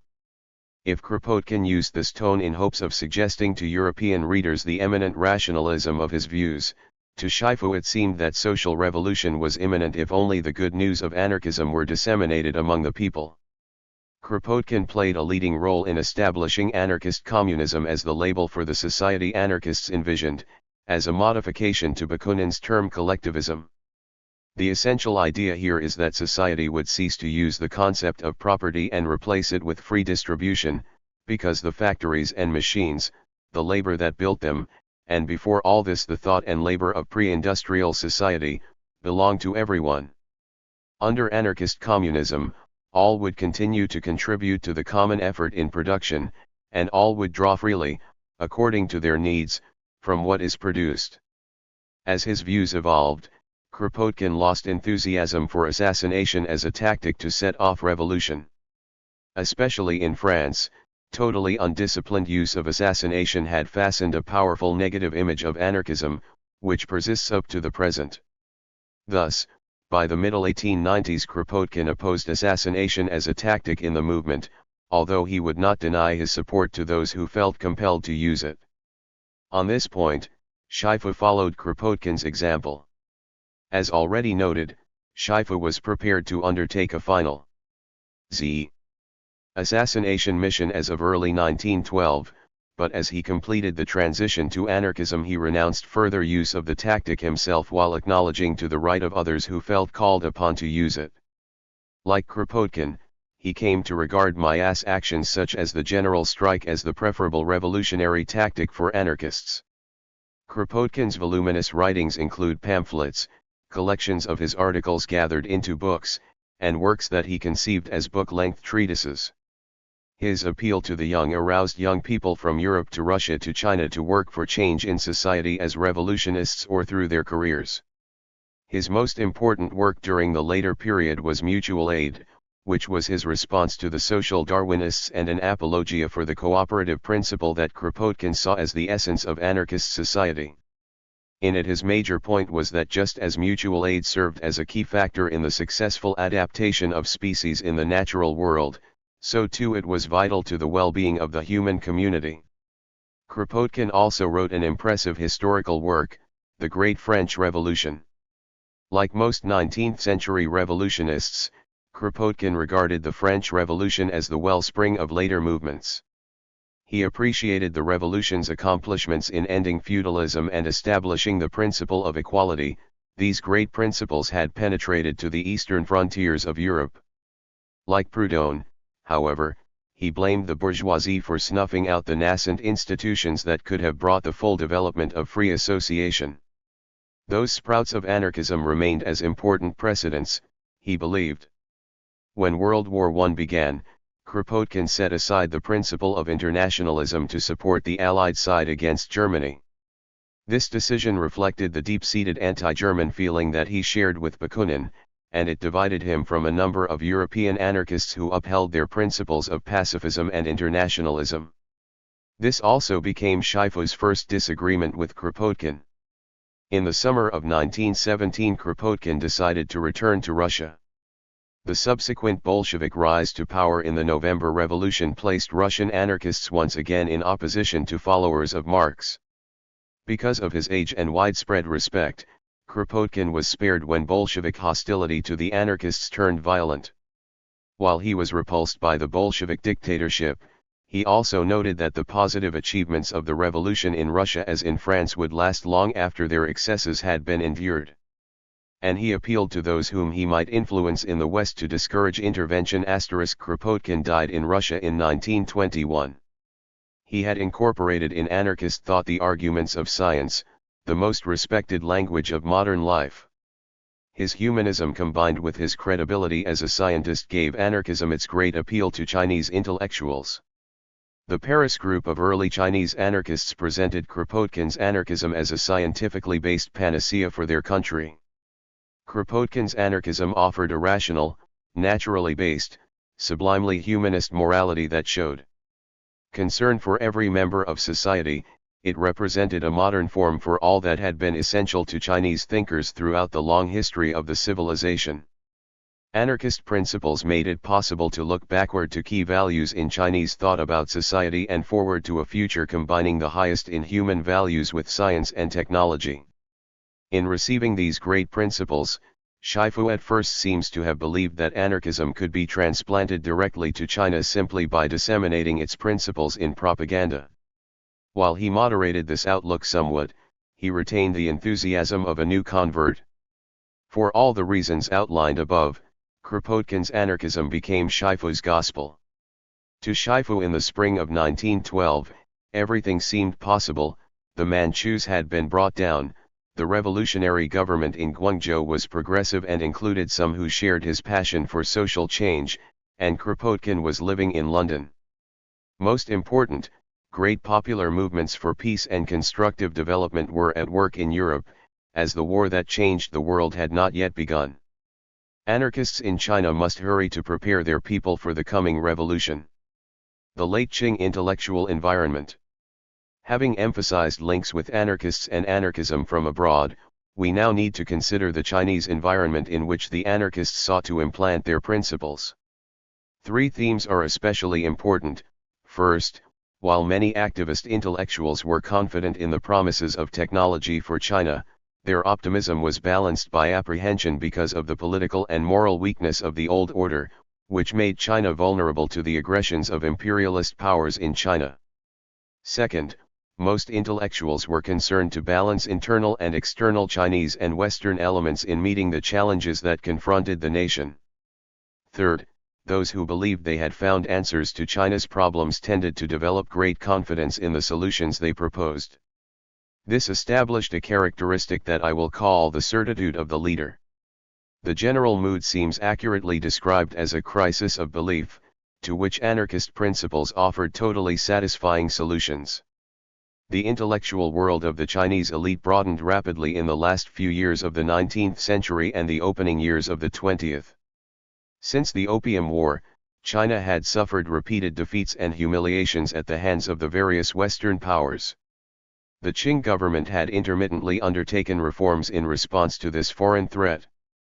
Not until the Sino-Japanese War of 1894–95, however, did the Chinese elite reach consensus on the urgent need for change. The War of 1894–95 pitted this proud Chinese empire against another Asian nation that had made its own response to the threat of Western dominance by adopting Western military techniques, restructuring its 24. polity, and engineering a social transformation. The humiliating defeat by Japan prompted China, after 1895, to undertake reform on a scale never before seriously considered by the empire's leadership. Even as Confucianism was eroding by the early 1900s, it provided a great service. It produced many thoughtful, courageous individuals, conditioned by Confucian values, to care for their society. By late imperial times, however, many felt trapped in a predicament because of the seeming inability of the emperor and his bureaucracy to provide for the general well-being. The possibility of achieving this Confucian imperative grew ever more remote, yet the elite clung to it because they could conceive no other ideal. The tensions in their thought and life that grew out of this age-old challenge produced vitality in the elite world of late Qing China. Foreboding turned to optimism when reform-minded Chinese thinkers grasped the significance of technology as it had developed in the modern West. Beginning with Kang Youwei, Chinese reformers saw that physical mastery of the natural world offered the opportunity to achieve the age-old Confucian goal of ensuring prosperity. This discovery of technology allowed reformers to concentrate on restructuring society to ensure an equitable sharing of prosperity. However, recurring political crises aroused fear that the survival of the Chinese nation and culture was in question. Thus, throughout the first decade of this century, optimism and desperation alternate as basic themes in writings of reformers and revolutionaries. Still, faith in technology remained strong. This faith might be implied rather than stated explicitly. For example, following Sun Zhongshan's lead, mainline Tongmenghui thinking envisioned an equitable distribution of material things under National Socialism as the means to evade the worst features of development as it had occurred in the capitalist West. For anarchists, and for Shifu most of all, faith in technology was balanced by confidence that all members of society would share its benefits. The new confidence in technology was expressed in a variety of ways. The concern for equity grew out of age-old principles.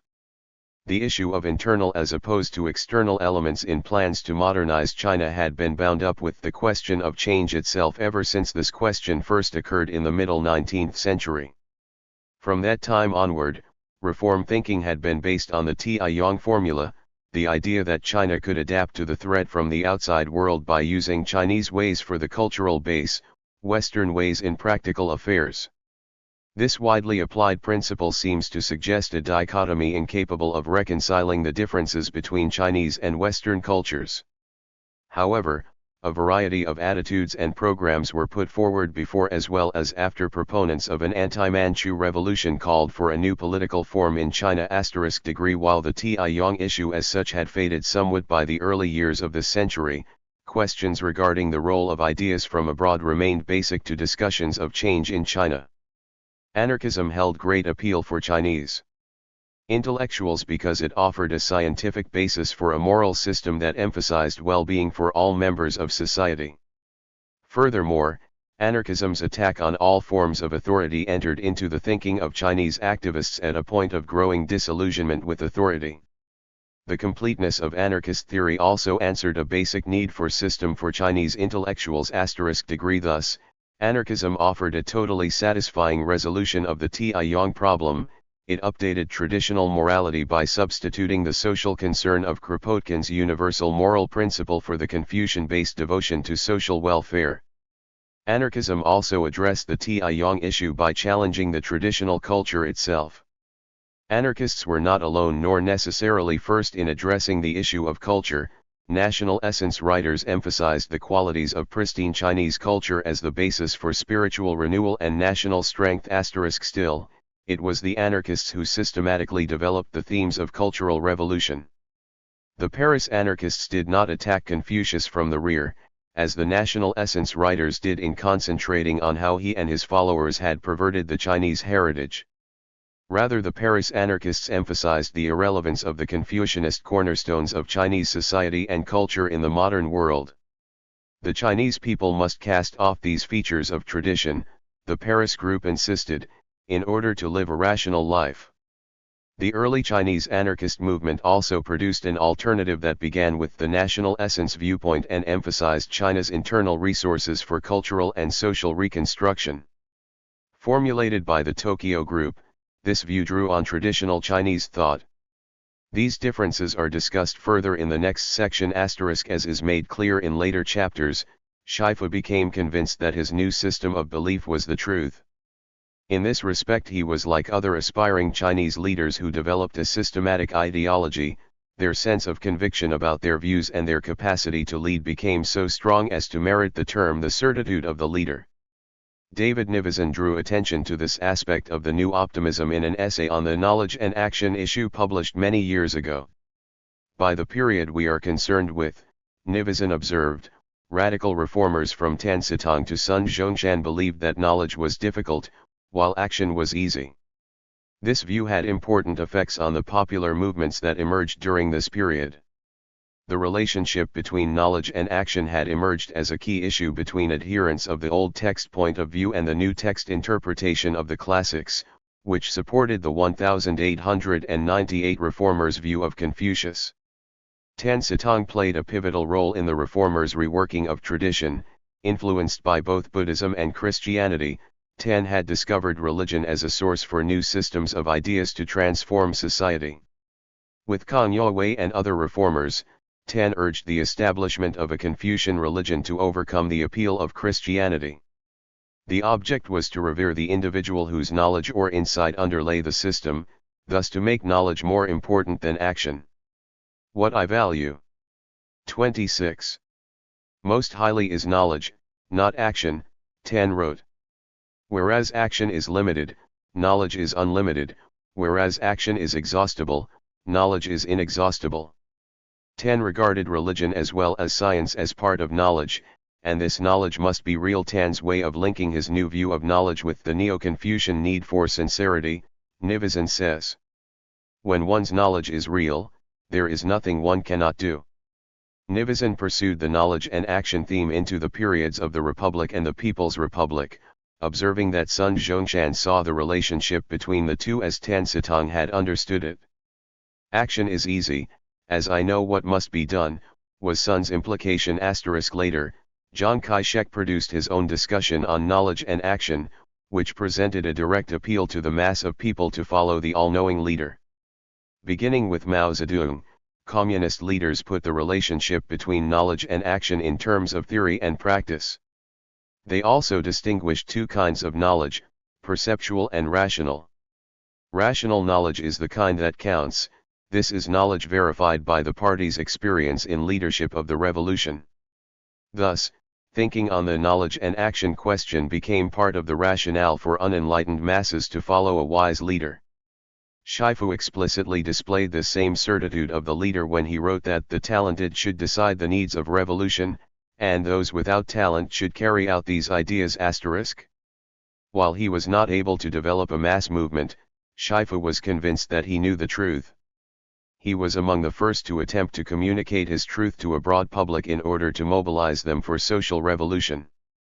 His emphasis on morality was his greatest strength, but by the 1920s it would become the source of a major flaw in the anarchists' organizational effort. The crisis facing Chinese society and culture during late Qing and early Republican times has been described in various ways. While any label might put things too simply, the basic situation seems best characterized as a crisis of belief. If discovery of the possibilities of technology produced optimism, intellectuals still face the question of how to build a new foundation for society. The imperial order had served as the focus of belief, loyalty, and organization, but that order had been in decline for at least a century. The Manchu court's belated reforms beginning about 1900 were, in retrospect, a fairly creditable effort to resolve the crisis of confidence that had developed. This crisis, apparently political in nature, actually was much broader. For example, abolition of the traditional examination system in 1905 precipitated an identity crisis among the elite, even though many of its members favored this reform. Even if reform were to concentrate on the imperial institution itself, it would have been almost impossible to do enough. China's crisis was so deep and so broad that it required a rebuilding from the very foundations of society. Awareness of the depths of the problem led many radicals, whether reformers or revolutionaries, to put China's needs in terms of belief. This, too, understanding of China's predicament linked Shifu not only to his predecessors in the anarchist movement, but also to such other individuals as Tan Sitong and Zhang Taiyan. The historical relationship in China between belief, or religion, and political authority made this an issue of basic social and cultural order. In the past, effective imperial government had been linked to Confucian orthodoxy. When the imperial system weakened, efforts were mounted to rectify orthodox thought and behavior, or by those who challenged the current authority, to seek alternative systems of belief. The perception of crisis by late Qing times opened the way for a broad quest to consider many possible systems of belief. Christianity played a catalytic role in this movement toward viable new belief.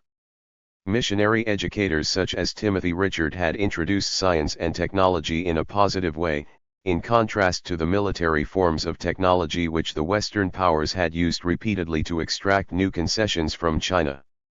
Through these missionary educators, Kang Youwei, Tan Sitong, and others realized that Christianity had served as a unifying, dynamic ideology in Western societies. This understanding of the role of Christianity encouraged the view that Confucianism should be presented as a religion. All these factors made religion a major feature in the thinking of some of the more imaginative innovators, who increasingly understood China's crisis to be one of belief. For many of these innovators, Buddhism would serve as the major resource from Chinese culture in the effort to construct an adequate new structure of belief. However, it was not institutional Buddhism but rather philosophical Buddhism that provided inspiration for many of those devoted to rebuilding China. The rediscovery of such simple but profound truths as the interrelationship of all life and the potential power of a self-sacrificing individual gave new relevance to this old fixture of Chinese culture. Lu Shifu as a young reformer was linked to Tan Sitong, Zhang Taiyan, and others in this Buddhist revival, which had its origins in the efforts of Yang Wenhui, beginning in the 1880s, to recover the scriptures of Chinese Buddhism. Yang established an institute for the study and reprinting of Buddhist texts, which became a center for regenerating the religion at a time when it was needed most. Tan, Zhang, and the young monk Taixu were among the many who spent time at Yang's institute. Several of these reformers made tremendously appealing statements about the spiritual power that could be drawn from Buddhism. Indeed, Shifu's anarchism may be seen as a secularized version of this revived Buddhism. All these efforts reflect the concern to discover a new spiritual basis for modern Chinese life and to express that strength in some systematic way. This concern in Shifu's thinking and activity will be seen time after time in the following chapters. This need for belief helps to explain the appeal of anarchism as presented by Kropotkin. Kropotkin's principles were comprehensive and systematic. His claim to have built his system on the scientific principle of mutual aid strengthened the appeal of his views. He presented this great principle as also possessing a moral 28 dimension equally as essential as its scientific significance. Thus, anarchism appeared to be as devoted to the general welfare as Confucianism. Anarchism also addressed those problems of traditional society that concerned revolutionaries. It attacked all forms of authority, from political down through familial. These were seen as irrational, decrepit forms of authority that had produced disaster in contemporary China. The social leveling envisioned in anarchist theory further enhanced its appeal. Instead of myriad families ranked according to status and influence, anarchism made one great family of all humankind. This leveling effect offered an important modification to traditional morality. Kropotkin's anarchism fully met the concern for system that has been especially important in Chinese thought. Ways into anarchism. Two groups of anarchists, one in Paris and one in Tokyo, each independently began to publish journals within a few weeks of each other in the spring of 1907. Each presented a sophisticated theoretical anarchism, providing a much clearer basis for the ideology than previously available to Chinese intellectuals. Although their beginnings were contemporaneous, the two groups presented different versions of anarchism, reflecting in part the background of the two places where they resided. These are two of the three ways in the scientistic route of the Paris group and the essencist route of the Tokyo group. Shifu took a third way in, the activist way, which drew from the other two. Each of these ways in offers insight on the appeal of anarchism in China. The three leading figures in the Paris group were Wu Zhihui, Li Shizhen, and Zhang Jingjiang. Having established a friendship in 1901, Li and Zhang first went to France in 1902, Zhang to manage his family's import-export business in Paris. Zhang's success in business would make him the financial benefactor of the group's work, but he too became a convinced anarchist. Early on, Zhang started a tea house that employed Chinese students, launching the work-study idea with which the group would be associated for the next 2 decades. Li began to study biology. After several years, while also engaged in writing for New Century, he put his research to practical application by establishing a bean curd processing plant, which also provided jobs for Chinese students. Li and Zhang had met Wu Zhihui when they passed through Shanghai en route to France. Wu was some 15 years older and had turned by stages from an establishment orientation to a career of opposition over several years after 1898. As a teacher he had come into contact with a number of anti-Qing activists. He sojourned briefly in Japan during 1901–2. Wu joined the group who produced the Jiangsu Journal. When the government clamped down in the Sub-Ao case, Wu made his way to Scotland and then to England. Then at Li Shizhen's invitation, he went to Paris in 1906. During this visit Li gave Wu 29. An enthusiastic introduction to anarchism. Wu's initial response bears noting. Although Kropotkin's and Bakunin's ideas are fine, it will take 3,000 years before they can be implemented. *degree. Wu would repeat this view often during the 1920s when political circumstances led him to compromise his anarchist principles. Here at the beginning, however, Wu accepted Li's rejoinder that people should strive to implement such lofty principles. Thus began many years of common effort. Wu, Li, and Zhang were befriended by several French anarchists, including younger members of the Reclus family and Jean Grave. By early 1907 they were prepared to introduce anarchism to China. They organized the World Society, which in 1906 briefly published a pictorial magazine on a printing press that Zhang Jingjiang had bought in Singapore, another of his contributions. Thus, the Paris group's work actually began several months earlier than the Tokyo groups registered. By summer 1907 they turned to print rather than pictures, launching New Century, which would become one of the longest-lived of all revolutionary journals of this period. New Century would continue publication until May 1910, ceasing when Zhang Jingjiang decided to focus his support for revolution on Sun Zhongshan rather than the journal. The contacts and environment sketched thus far suggest the nature of the Paris group's anarchism. While their revolutionary concerns grew out of experiences at home, their anarchism was nurtured by their sojourn in the West. Living in one of the great cities of Europe and influenced by French anarchists who regarded even their own culture as needing transformation, they developed a scientistic, rationalist attack on Chinese culture. Moved to point out absurdities and irrelevance in the outmoded polity and culture of China, they became China's first modern iconoclasts, enunciating most of the themes in the New Culture generation's critique of Chinese culture a decade later. The first decade of this century was the real beginning of the Chinese Enlightenment, and the Paris group of anarchists were its first philosophes. While much of Chinese thinking in any period has been universalistic, the Paris group assumed that the universals of Western thinking were valid for modern China.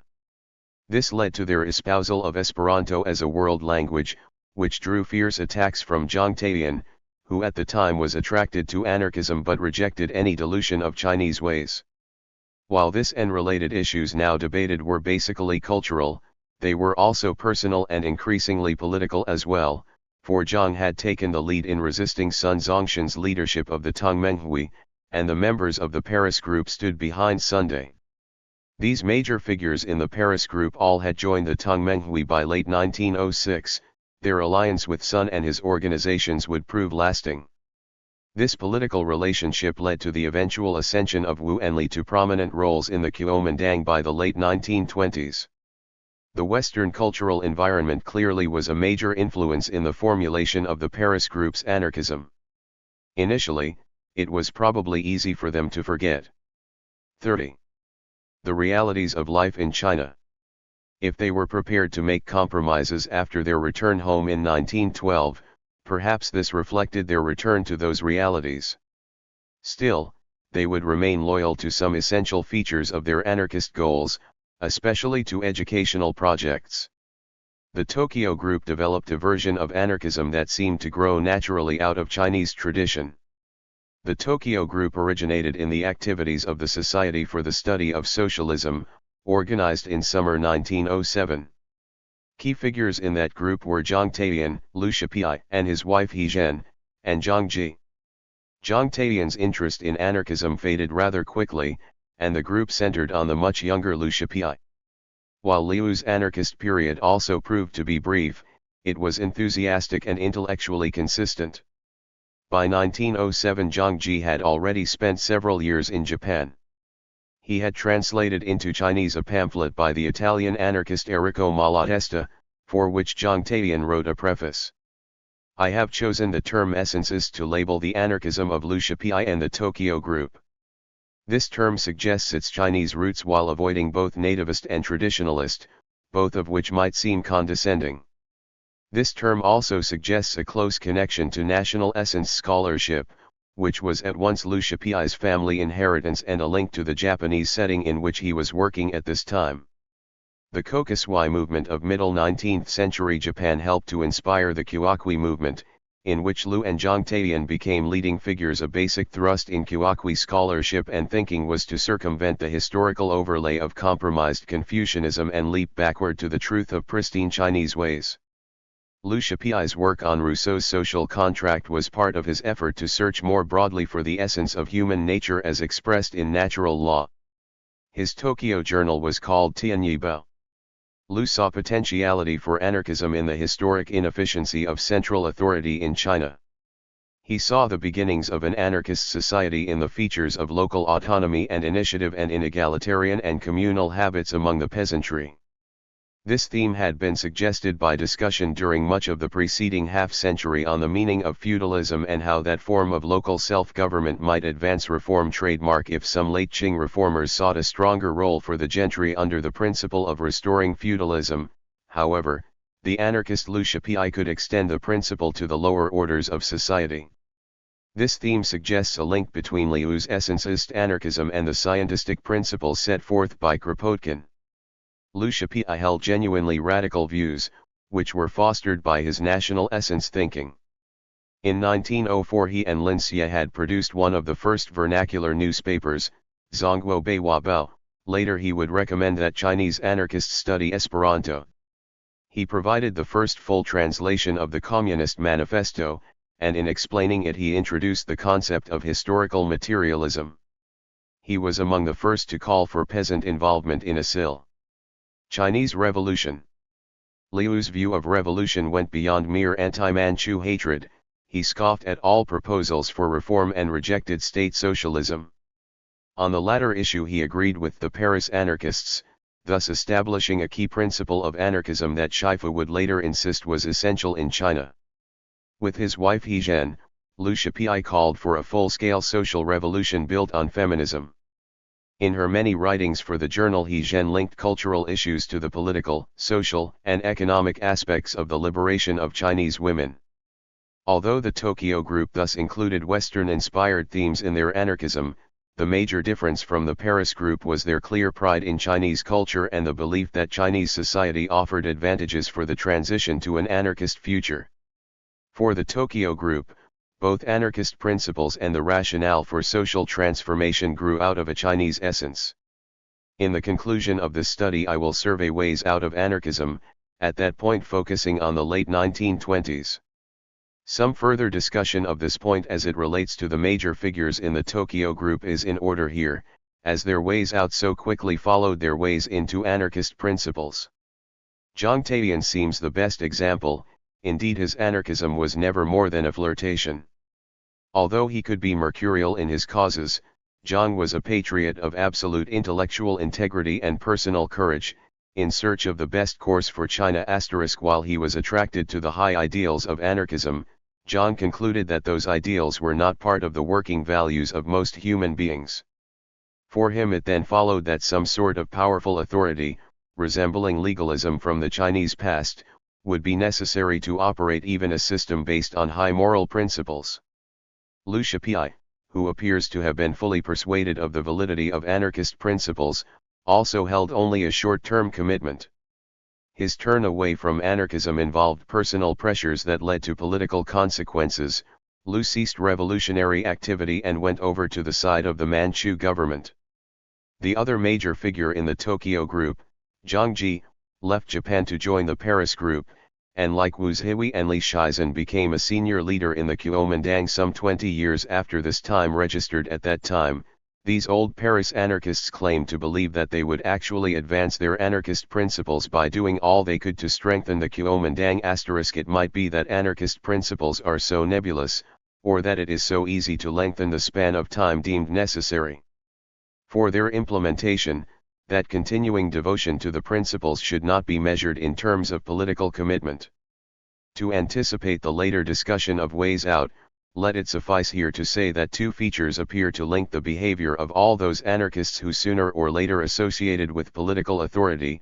First, their behavior points to a basic dilemma in Chinese political thought and behavior, that of a need for authority if only to endorse the grandest of projects. Second, through all these years of revolutionary change, there were few good options for upright people without military power. 32. Shifu's career reflected both the Tokyo and Paris groups' approaches to anarchist theory and social revolution. However, his activist route represents a distinct third way into anarchism. For the young Liu there was never much lag between a perception of injustice and action to redress it. He took everything personally. By the time he went to Japan, he was attentive to the many discussions of destructionism and nihilism then appearing in revolutionary journals. He decided to make assassination his contribution to the revolutionary movement. As shown in the essays he wrote while in prison following his assassination attempt in 1907, he shared a number of interests with the Tokyo group, especially national essence thinking and an attraction to Buddhism. While in prison Liu also was introduced to the Paris group's New Century. Although he returned to assassination work after his release from jail, he gradually became convinced of the scientistic viewpoint, with its elegant combination of morality and modernity. His growing conviction that anarchist principles offered ultimate truth led to his rejection of Sun Zhongshan and political revolution as of early 1912.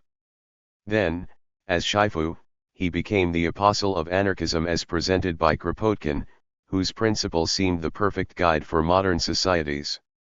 Because of his activist route to anarchism, Shifu set out to serve as a modern bodhisattva for his principles. Chapter 3. Lu Shifu's route to anarchism. Lu Shifu, the reformer and anti-Manchu revolutionary, left little clear record to indicate how he became Shifu the anarchist.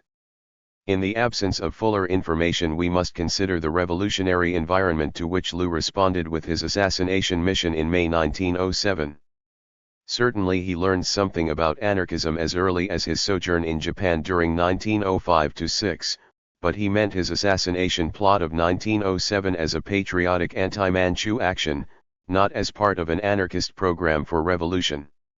Yet the information that Lu and other Chinese patriots had about anarchism, or nihilism, as some writers called it, contained much that was consistent with the theoretically sound views that Lu adopted later. The ideas that influenced Lu and others during the period 1903 through 1907 served as the foundation for the anarchism that Shifu adopted several years later, even though its theoretical associations were somewhat confused at first. This set of ideas, which are accurately termed proto-anarchism, was oriented to activists. It served as much for inspiration as for revolutionary theory. Lu was consistent in all phases of his career in seeking to link action to principles. At this early period he was seeking a framework for action, while later as Shifu he set out to match his actions with the anarchist principles that by 1912 had become for him the ultimate theory for transforming people's minds so that society also would be transformed. Liu's generation undertook New Style studies in their quest for national salvation. Thousands of them gained the opportunity to study abroad, especially in Japan. Thus, they looked outside China for inspiration and models to guide their revolution making. To Chinese activists, Russian populists and 34. European anarchists who favored assassination became compatriots. Activists also drew inspiration from men of determination from Chinese tradition and the recent past. These exemplars, whether foreign or Chinese, were extolled in the writings of publicists who sought to advance the revolutionary movement. While the Chinese models were presented as having acted out of the simple impulse to attack injustice, the bold deeds of Russian and European revolutionaries were placed in the context of a program for removing tyrants and building a new society. Although the outline for revolution thus presented was relatively simple, it stimulated Chinese activists to think in rudimentary theoretical terms, and they came to regard assassination as a tactic essential to revolution. Even at this early point, theory was sufficiently sophisticated to include a concept of class conflict, as the revolutionaries identified their opponents in terms of power and wealth. These elements in Lu Shifu's proto-anarchism are fascinating in themselves, and they offer insight into the thinking of Chinese patriots during this period when the anti-Manchu movement was gathering momentum. It is easy in hindsight to criticize Chinese activists of late Qing times for focusing on romantic heroism rather than on organizing a revolutionary movement. In presenting the motivations and actions of these anti-Manchu revolutionaries, I trust it is obvious that I do not mean to glorify violence. The willingness to engage in revolutionary violence reflected both the sense of urgency and the periodic despair discussed in the previous chapter. In what follows here, activists repeatedly say that they hope through their sacrifices to attract others to the cause of revolution. Lu Shifu and many others were moved by historical and moral examples from Chinese tradition and from recent European experience. That individuals such as Liang Kekao and Chen Duxiu at least briefly felt the appeal of this rationale for revolutionary action is sufficient to indicate its importance at that time. The persistence of these ideas among activists for almost a decade also points to a theme that deserves systematic discussion. To seek to understand them is not the same thing as to endorse their every action. The tactic of assassination and proto-anarchism. Beginning in the late 1890s, Chinese journals offered scattered notices on socialist movements and activities in Europe. Perceptive Chinese readers could glean more or less accurate information on such figures in European socialism as St. Simon, Fourier, Proudhon, Bakunin, and Marx. With his broad interests and imagination, Liang Qiqiao made a number of statements that supported views much more radical than the constitutionalism on which he finally settled. While his thinking changed in response to current developments, Liang was among the early proponents of destruction as a necessary step before any constructive change could take place. Although his reasons for appreciating the work of the nihilists changed, up to 1905 Liang also was rather consistent in supporting the use of assassination as a tactic for reform or for revolution. Liang also was among the first publicists to express support for socialism as a modern form for traditional Chinese social ideals. His early sojourn in Japan made him one of the first Chinese to receive the stimulus of the late Meiji intellectual environment. Liang's experience shows that an interested Chinese observer could have some meaningful grasp of Western socialism and its various expressions as early as 1903. During 1903 an unprecedented amount of writing on anarchism and nihilism appeared, and a process began that has been repeated several times among Chinese intellectuals in this century. Then as later, Chinese intellectuals' attraction to specific sets of ideas reflected, at least in part, their perceived needs and their sense of urgency. While a relatively few people would act on the ideas many claimed to espouse, nihilism developed a large popular following. Nihilism recommended a particular tactic, assassination, that had been used effectively by revolutionaries in other countries and offered some prospect of efficacy in China. The year 1903 also brought a remarkable production of books on socialism translated into Chinese. At least 5 such books were published during the year, each offering descriptions of socialist ideas and parties in Russia, Europe, and elsewhere in the West. Some of these discussions of socialism included both anarchism and Marxism. While the view of either ideology presented in these discussions would not have seemed quite satisfactory to informed Westerners, a surprising amount of accurate information came through. Fukui Junzo's Modern Socialism presented both anarchism and Marxism adequately while, understandably, lacking information on the most recent period. In Fukui's book, Proudhon was presented as the founder of anarchism and associated with his best-known statement, "What is property? Property is theft." A brief account of his career and his works was accurate. Proudhon was quoted as saying, "I don't think anything can be improved without destruction," yet was described as constructive. Fukui portrayed Proudhon's scheme for people's banks as the key means by which Proudhon intended to achieve popular control of the economy. Chinese readers likely would not have seen these banks as relevant to their nation's problems, and Fukui's discussion did not point out that the plan for people's banks was just one means by which Proudhon hoped that his anarchist principles would be implemented. Fukui observed that Bakunin had come to Paris in 1847 and received Proudhon's teachings. Bakunin had then attempted to create an international movement based on Proudhon's ideas. Fukui wrote enthusiastically of Marx and his theories. Before Marx, he said, socialism had been nothing more than idle dreaming. Marx's theory 36 could succeed where earlier forms of socialism failed because of its broad scope. Marx proposed a universal system that would apply to all societies. Following a sketch of Marx's career and writings, Fukui outlined Marx's ideas and included some extensive quotations. Fukui found Marx's insight into history and economic development profound.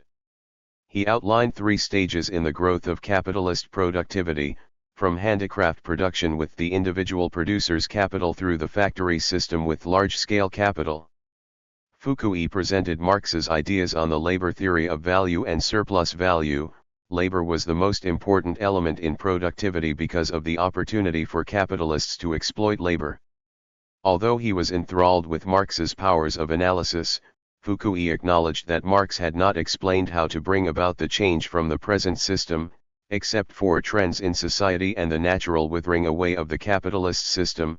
Fukui returned to Marx's emphasis on natural change in comparing him with the anarchists. The anarchists' goals are to destroy state organization by violence. But Marx looks to the withering away of the state through natural tendencies. Thus the former wants to seek it by force, and the latter would achieve the goal through natural means. Both would make free association the basis of social organization, and beyond that, would limit the power of coercion. Despite Fukui's obvious preference for Marx's insight, he set out to be an impartial interpreter of these alternative forms of European socialism. For both anarchism and Marxism he presented sufficient accurate information to whet the interests of those Chinese readers who cared to seek further. Fukui also provided reliable information on the breakup of the International in 1872. The meeting at The Hague had produced irreconcilable differences, he said, with Marx insisting on centralized authority in the organization and Bakunin calling for the autonomy of each local group. Furthermore, Fukui said, Bakunin called for extreme destructionism in order to remove the state and make a fresh beginning. Bakunin had gathered his supporters into a new alliance that used the methods of unrestrained violence, which brought the enmity of society, made them lifelong adversaries of the Socialist Party, and brought insurrection to its extreme. Given their attraction to these same methods, Chinese activists who read Fukui probably recognized anarchists as fellow travelers, at least, with the nihilists whom they were beginning to admire. The important point about Fukui's portrayal of these two rivals within the European socialist movement is that it was sufficiently accurate to guide Chinese readers who might care to follow up on it for a fuller understanding of either anarchism or Marxism. As of 1903, accurate information was available. Ironically, the most influential of the books published in 1903, Modern Anarchism, described the Russian populist movement instead of theoretical anarchism. Its author, Kemwayama Sentaro, was a political science professor at Waseda University. Kemwayama had written on Russian affairs in the journal Revue Diplomatique. In Modern Anarchism he gave a systematic presentation of revolutionary activity in Russia during the late 19th century. Kemwayama's choice of a title was little help to Chinese publicists, who for several years would continue to use anarchism and nihilism interchangeably. The title indicated that Kemwayama was writing about anarchism. In the text he spoke of nihilists, but what he actually described was the work of Russian populist groups. The Chinese translation of the book carried the title Freedom's Blood, which accurately reflects its import to Chinese readers. Kemwayama intimated that the chief characteristic of nihilists was extreme revolutionism. Although other kinds of action could meet this characterization, Chinese readers readily inferred that Russian revolutionaries often undertook assassination, and they too should use this tactic. The Hunan SA activist Yang Dushan worked persistently to convert Kemwayama's information into action in China. At Waseda beginning in 1902, Yang learned from Kemwayama the ideas on revolution that he would circulate during the next few years. Yang helped to produce translations from students abroad, but he is best known for his pamphlet The New Hunan, also written in 1903. Yang returned to China then, just when groups associated with Huangxing were reorganizing into the Huaxinghui.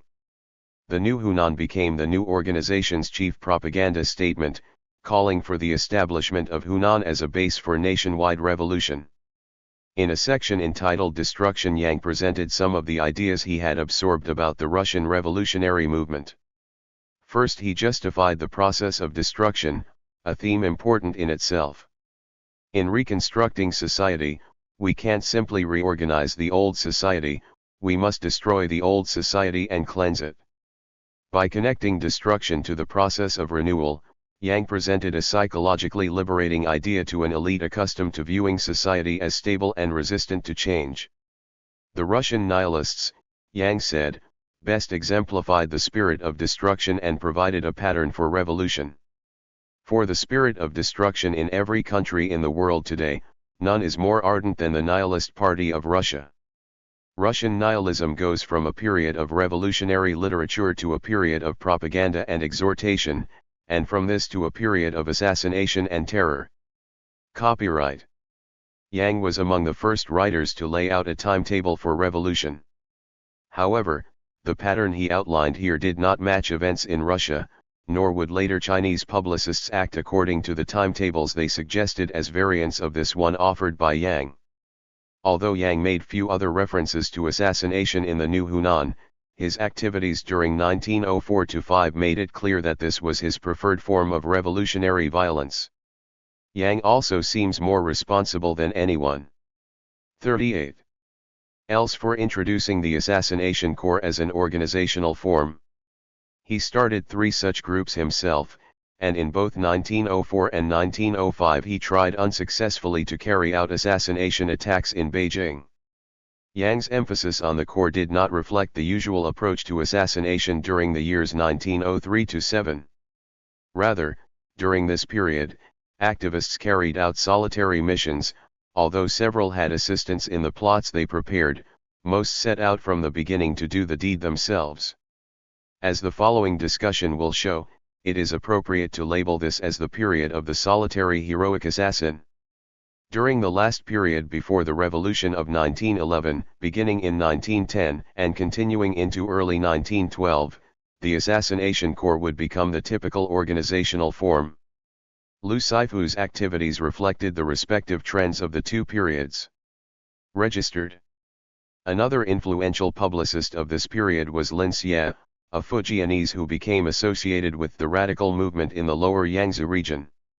As of 1904, Lin was attempting to foster revolution through the Chinese vernacular news, which he published at Shanghai.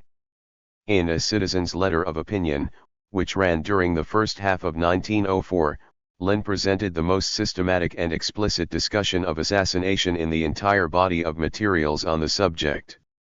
In an installment entitled The Education of Assassins, Lin noted the importance of education in building national strength. In powerful nations, he said, education helped to maintain strength. But the Chinese needed education that would produce immediate results. They needed a program that would prepare them to carry out assassinations. Lin then outlined 5 academic terms for training assassins. The first would develop political thought by refining students' common sense understanding of political order and pointing out the failures of the current government. The second term would seek to eradicate religious superstition, by which Lin meant the blind loyalty fostered by those who claimed to represent Confucius.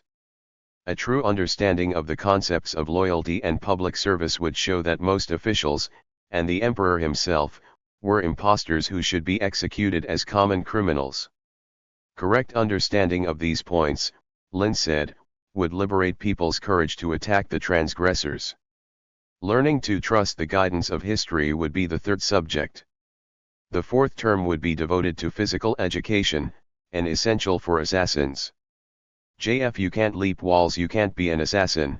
If you can't cross creeks and bound over mountain streams, you can't be an assassin. If you can't hide yourself in the shadows, you can't be an assassin. The final term would offer scientific knowledge useful to assassins. Here Lin indicated his preference among modern weapons explosives. Those in ancient China who 39. Had tried assassinations had missed their targets, Lin said, because their weapons were crude. If there had been explosives and pistols then, even if you'd had 10 Qin Shi Huangs, they all would have been flat dead. How could there have been such failures as these? But now, besides daggers, swords, knives, and clubs, we have pistols and explosives, and these two are easily much better than all the others. Explosives are even better than pistols, and besides these there are still all kinds of poisons with which you can assassinate people. With this last of Lin's 5 subjects, the education of assassins would be complete. Lin then presented several arguments for the appropriateness of assassination to meet China's needs. Revolution could not succeed with a single stroke, he said, and China was not yet fully prepared. Assassination would complete the preparations. In practical terms, Lin said it was extremely easy to succeed with assassination. The tactic did not require much money, or many people, or coordination of groups. There was no risk of foreign intervention. Nor would assassination implicate or frighten innocent people in the area where it was undertaken. Yet another advantage was that assassinations would terrify the authorities. Finally, Lin justified assassination in terms of the logic of revolutionary justice. Assassination is good because it protects people's well-being and contributes to the progress of society, which may be obstructed by one or two religious leaders, or educators, or politicians, or capitalists, or lofty gentry or clan elders. If one person can give these obstructionists who have power and authority a dagger to chew on, then there is no telling how fast society can progress. In naming kinds of people who might be attacked, Lin indicated who were the enemies of revolution. Lin and other writers laid down an elementary idea of class struggle, a simple us versus them confrontation between the people and a range of authority figures, economic, religious, and familial. In sections on Proudhon and Marx, Foucault's book on socialism emphasized the economic domination of the capitalist and landlord classes, providing a focus for revolution to those who read it. Lin hoped to present his education for assassins to those of lower class society, using Beiwa teaching materials. Another writer identified lower class society as secret societies, workers, and soldiers*. Thus, a rudimentary ideology of class struggle emerged at least as early as 1903, and advocates of assassination were among the first in China to call for social revolution. While these writers included officials of the imperial government among the enemies of revolution, their appeals omitted the 40. Fierce anti-Manchuism that would become a Tongmenghui rallying cry. The absence of racism in these early writings suggests an attempt to use a broader appeal than the one the Tongmenghui ultimately chose. Lin Xie went on to observe that all the European countries had seen the work of assassins in recent times. He supported the statement with a list of quotations from Europeans urging assassination or terror and a chronological table showing attacks on prominent political figures in Europe. 5 rulers had been dispatched, Lin noted, and countless high officials. He concluded, "You can see that these events are presently most stylish and common in the Western countries. You affect foreign hairstyles and cut your queues, wear straw hats and leather shoes, smoke and put on metal-rimmed spectacles. You all know how to study current hairstyles. I tell you, these assassins are more timely than hairstyles now, and you ought to study them." 8. Still another reason to use assassination was its role in China's past. Sima Qian had established this as a positive image by including a chapter on assassins in his historical record.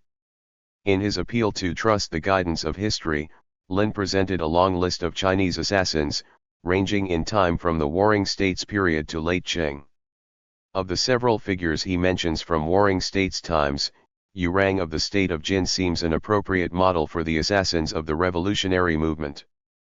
After serving 2 unappreciative lords, Yu Rang entered the service of Zhibo when the latter defeated the second of those lords.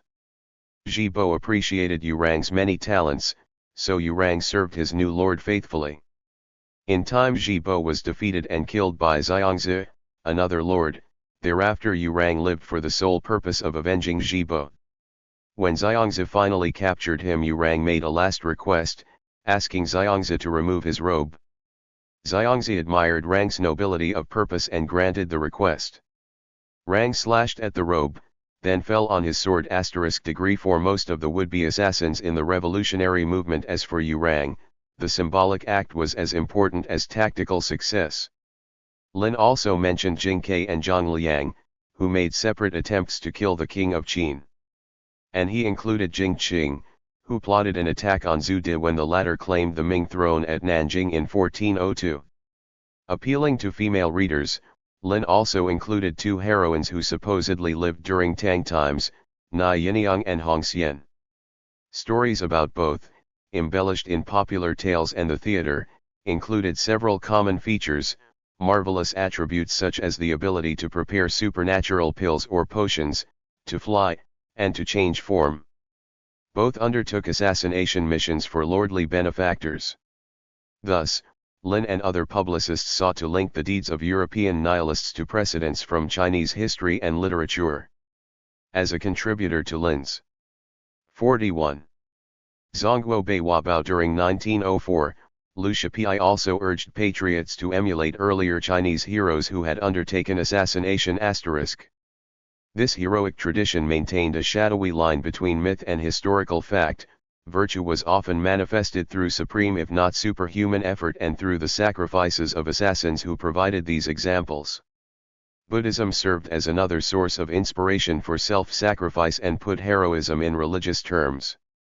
Tan Sitong had emphasized the model of the Bodhisattva for self-sacrificing patriots and had taken on this role in his martyrdom following the 100 Days reforms in 1898.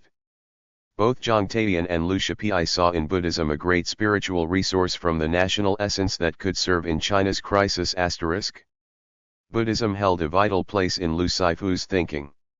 Like Tan Sitong, he was moved by the Bodhisattva ideal as he prepared to sacrifice himself in an assassination plot. This influence of Buddhism is one of the themes in the Liu's prison essays discussed in the next chapter. The tradition of protest by suicide constituted yet another justification for sacrificial death. Beginning with Chu Yuan, the statesman-poet of the ancient state of Chu who drowned himself after being rejected by his ruler, the protest suicide became an honorable way for frustrated men of talent to express dissent in the early years of the 20th century. Frustration and anxiety plagued many young intellectuals. Concern for China drove many into the revolutionary movement, through which they hoped to prepare for a better future. Hope alternated with despair, and when the latter mood dominated, an honorable suicide might seem attractive. This impulse too could serve the cause of revolution, as one Japanese publicist pointed out. In Review of Revolutions, a journal published during 1906-7, this writer urged his Chinese readers, those who would commit suicide out of anguish should instead carry out assassination for the revolution. The appeal of an heroic suicide might help to explain the incompetence with weapons that characterized almost all the assassination attempts during the years 1903-7. Many of these episodes may be interpreted as ritual suicides rather than well-planned attempts at revolutionary violence. Wu Yu was among those whom Yang Dushan influenced. As noted above, Yang's impact came not just through the written word. When Yang organized the Northern Assassination Corps to try to kill Tai Liang, the Manchu Minister of War, Wu joined the group. However, the plot which Wu actually carried out came in September 1905 at the Beijing railway station as 5 imperial commissioners prepared to go to Japan and Europe to study constitutional systems. This is one of the best-known assassination attempts of the entire revolutionary movement. Wu's background as an activist is also of interest because of his connection with Chen Duxiu, who later played major roles as leader of the New Culture movement and organizer of the Chinese Communist Party. 42. Chen had become an activist following a sojourn in Japan in 1902-3. After returning to China, he became involved in various projects in Shanghai, Nanjing, and his home area of Anqing, Anhui. Chen's interest in the themes of nativism and assassination as inspired by Russian populists, suggests the widespread influence of the ideas discussed in this and the next chapter. Chen joined the assassination squad organized by Yang Dushan in Shanghai in 1904, as did Cai Yuanpi, among others. Back in Wuhu, another Anhui city not far from Nanjing, Chen and such other activists as Liu Shipai and Su Manchu became associated with the Anhui Public School, which they made a base for revolutionary activity.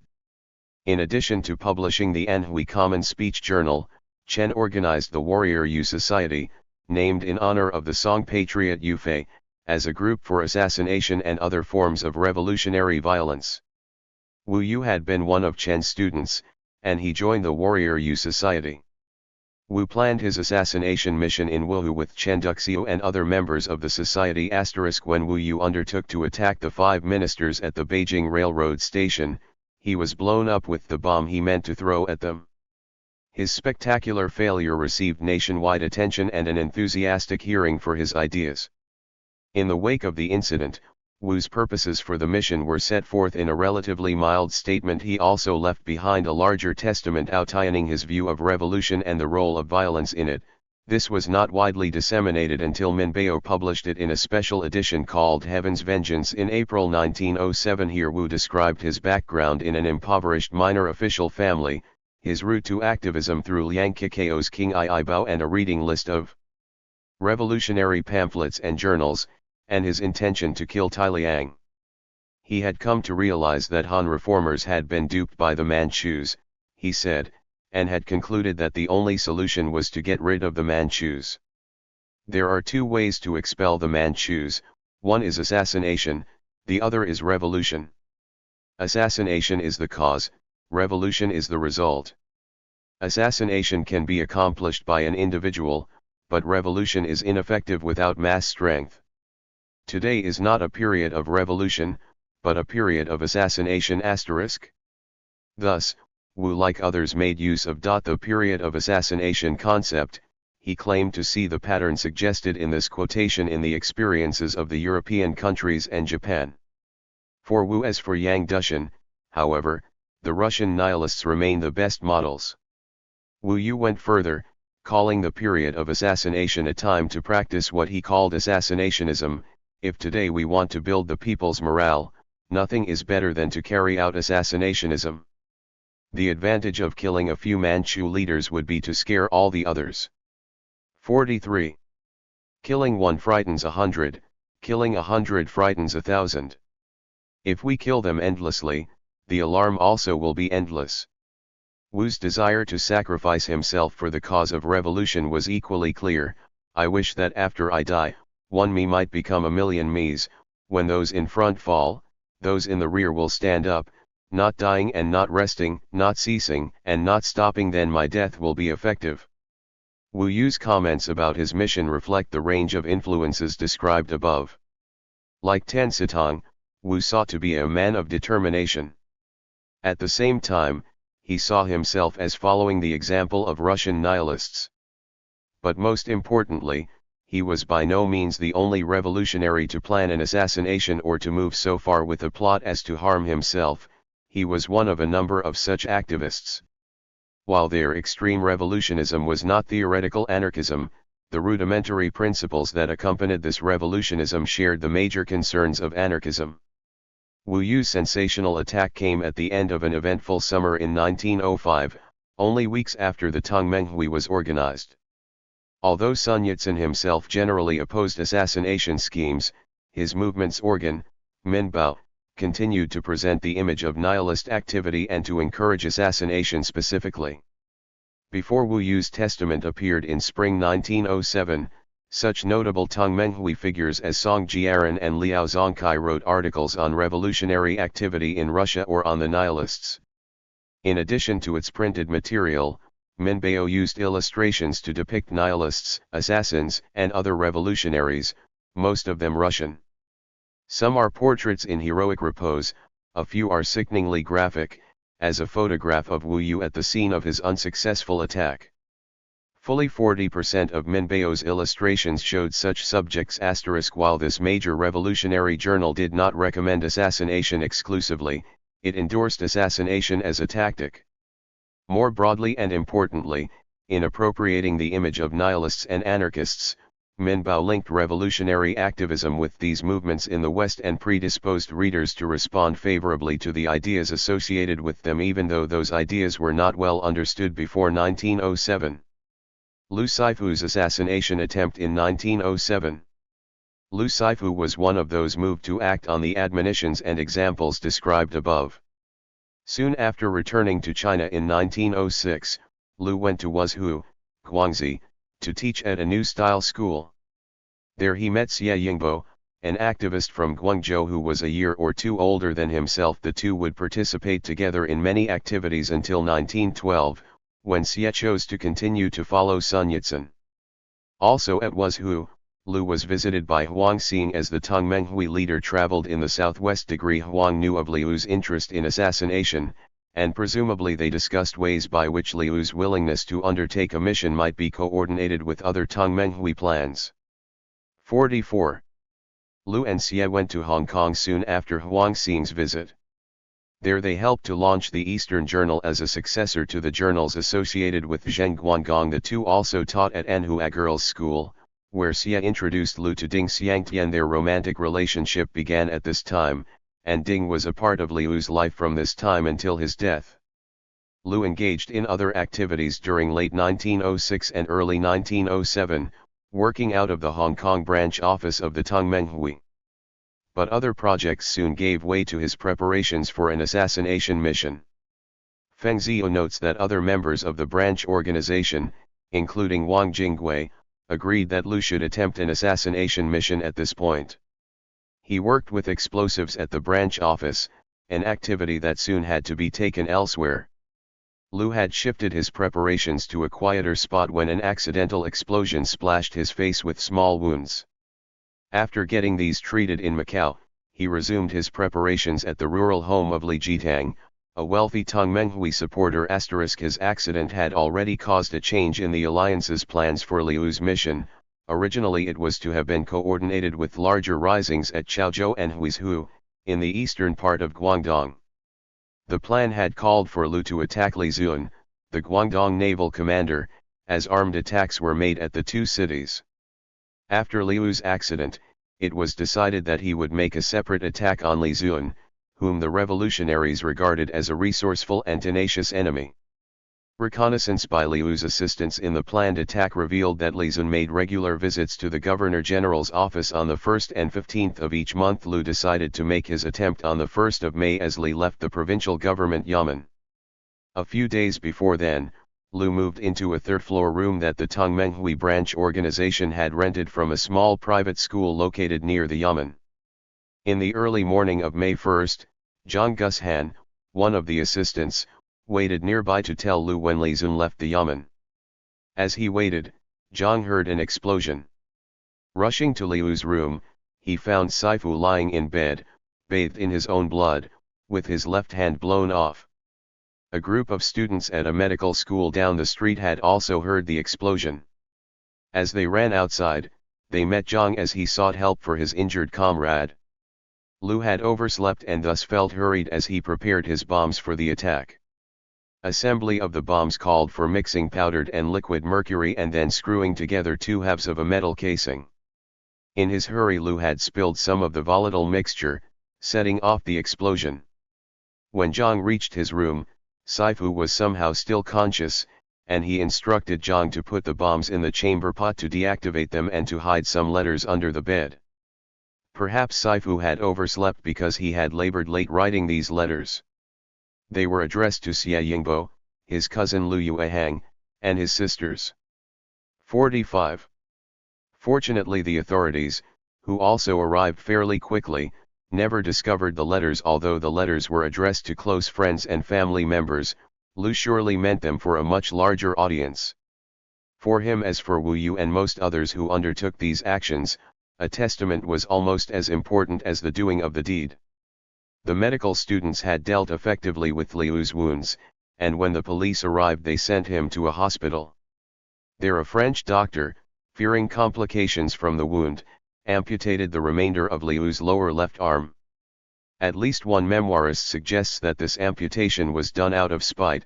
The military official at the provincial yamen was Zheng Rong, whom Lu had challenged several years earlier in seeking funds for his girls' school in Xiangshan. Degree incarceration at the provincial prison in Guangzhou followed Liu's release from medical care. Some confusion surrounded Shifu's case. Initially he had told the authorities that his name was Li Deshan, but soon his true identity became widely known. Degree no formal charges were lodged. For the entire period of 2.5 years in jail, Lu was simply held as a suspect. Early efforts to achieve some relief for Lu focused on getting him moved to the local jail in Xiangshan. Friends among the local gentry worked for such a decision, but Mo Haipen says that the situation brought about the first close association between Lu and Zheng Bian. At the time, Zheng was in Beijing trying to establish a reputation as a newspaper columnist, and he enjoyed a following that included influential people in the capital. By using his influence, Mo says, Zheng was able to have Lu transferred to the facility in his hometown. However, it was arranged. After about a year, Shifu was transferred to the local jail in Xiangshan, from which he could see his family's home. Soon after this transfer, Ding Xiangtian spent several weeks with the Lu family. Lu Bingchang tried every approach he could think of to achieve his son's release, but none of his efforts succeeded. Some of these schemes were costly, Eventually the father felt obliged to take an official appointment in Changchun, in the northeast, in order to provide an income. Shifu's release came in autumn 1909, when at last an effective combination of influence from sympathetic officials came about. Chen Jinghua, an influential member of the local elite in Xiangshan who sometimes sided with the revolutionaries, was able to convince the provincial officials that Liu should be released. Liu's prison experience was not lost time. He produced a number of essays, which reveal his thinking at this point in his development. Whatever the nature of his earlier introduction to anarchism, while in jail he had opportunities to read some issues of the Paris group's New Century, which provided a solid theoretical understanding of anarchist ideas. Then, not long after his release from jail, Liu resumed his work on behalf of the revolutionary movement, once again concentrating on assassination activity. At this later time, however, he chose to organize an assassination corps rather than attempt the kind of solo 46 mission he had planned in 1907. These activities are discussed in the next two chapters. The revolutionary careers of Liu Shifu and Liu Shipi invite comparison. Both were born in 1884. Both were precocious scholars, demonstrably talented. Liu Shifu's family lacked the scholarly eminence of Liu Shipi's. Shifu was a slightly less brilliant example of the young scholar turned revolutionary. Both were strongly influenced by the Han school approach to scholarship, both pursued many of the same themes in their scholarship and reached the same views about them. Liu Shipi worked out his position as an anarchist well in advance of Liu Shifu. Peter Zero has shown convincingly how Shipi became an anarchist, in a process that largely stayed inside traditional Chinese thought and that was assisted but not necessarily dependent on the influence of Japanese anarchists. Liu Shifu, on the other hand, remained some distance from a convinced anarchist as of his assassination plot in 1907. For him the example of Russian nihilists and Chinese Cixi were key influences at this point. As important as ideas were to Shifu, action was even more important, and the link between one's thinking and one's behavior. The pattern of action linked to ideals, consistent throughout his career, shows clearly here. Thus, when Liu Shifu's commitment to anarchism did develop, it proved to be lasting. Chapter 4. Liu's Prison Essays. The group of essays Liu Shifu wrote while in prison at Shikai during 1908-9 provide the only extensive record of his thinking for the entire period before he became an anarchist. While we know that Liu also read copies of New Century during this period in jail and was becoming acquainted with anarchist theory through that journal, the prison essays reflect only predispositions to accept anarchism rather than clear suggestions of this as a new influence. The essays reveal Liu's involvement in the anti-Manchu revolutionary movement and his abiding interest in social reform. These themes are expressed in terms of national essence scholarship. The most important influence here is that of Buddhism, which Liu, like other national essence writers, regarded as a powerful resource for renewal in China. These themes mark Liu Shifu as a cultural conservative at this point in his development. The views expressed in the essays show the possibilities of this outlook for both political and cultural radicalism. However, Liu Shifu differed from most others of the national essence viewpoint in evolving, within 3 more years, to a more extreme revolutionary position based on anarchism. Zheng Bian preserved the prison essays and, many years later, was responsible for getting them reprinted in a 1949 edition of Zhongshan Documents. Zheng was editor of Xiangshan Weekly, a local reform journal in which the essays, written under various pseudonyms, originally appeared during the period when Liu was in jail. In an introductory note to the 1949 reprinting, Zheng aptly described Liu as an ardent young man who sought to spread nationalism, and at the same time was absorbed with philology and with Buddhist scriptures at the time he wrote these essays. How was it possible for essays written by a prisoner to be published? 48. In a local newspaper? Conditions in prison were usually easier for scholars than for people without rank or influence. People of means could avoid deprivation and even enjoy some comfort while in prison, if only because jailers were among the hangers-on at the local yamen and susceptible to bribes.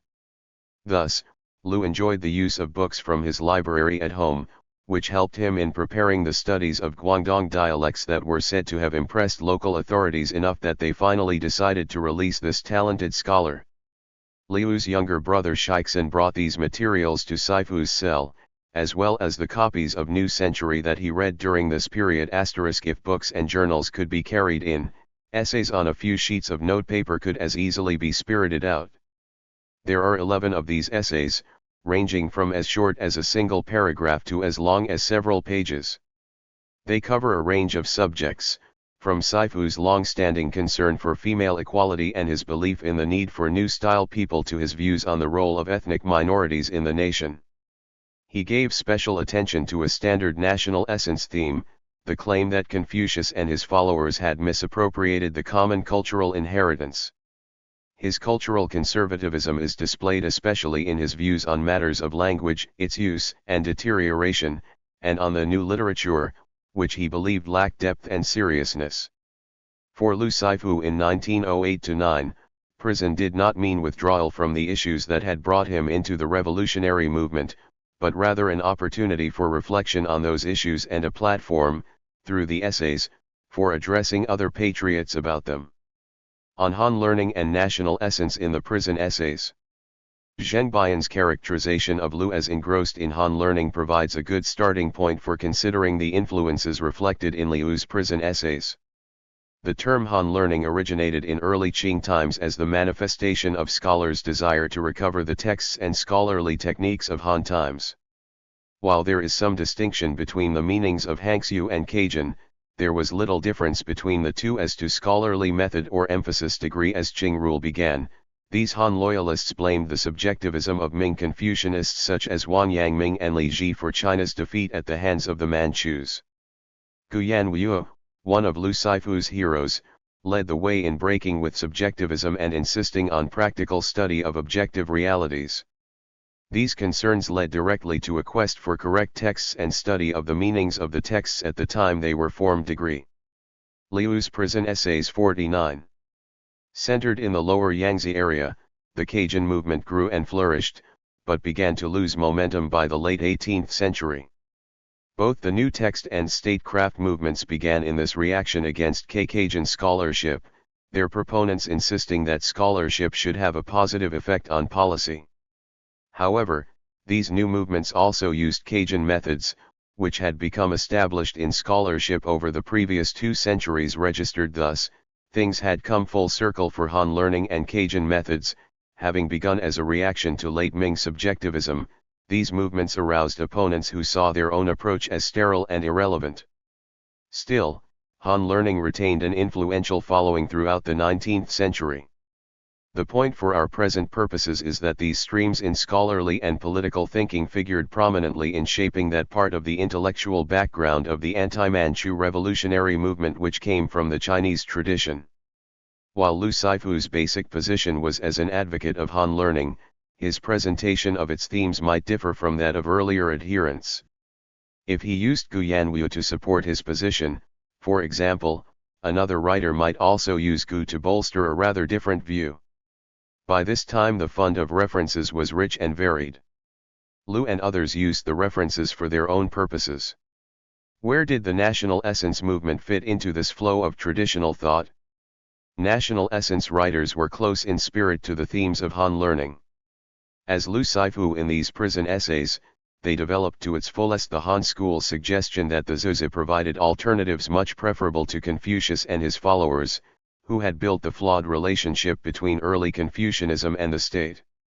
But Kuokwi thinking seems somewhat more desperate than that of the Han school. National essence thinkers felt a sense of impending disaster and, consciously or not, were prepared to be both more manipulative and more imaginative in their use of tradition. This feature of Kuokwi thought shows clearly in a willingness to overlook Buddhism's alien origins and relatively late absorption into Chinese tradition. Lu Shifu's interest in Han learning is one of the few clearly established facts about his academic background. Although we have no specific information as to where and with whom he studied, it is not difficult to suggest his links to this kind of scholarship. Shifu probably was moved by Zhang Taiyan's appeals to apply the national essence, spirit and style after Zhang's arrival in Tokyo in summer 1906. However, Shifu might already have encountered Han school methods earlier and closer to home. The Sea of Learning Academy had been established as a center for Cajun scholarship in Guangzhou in 1820.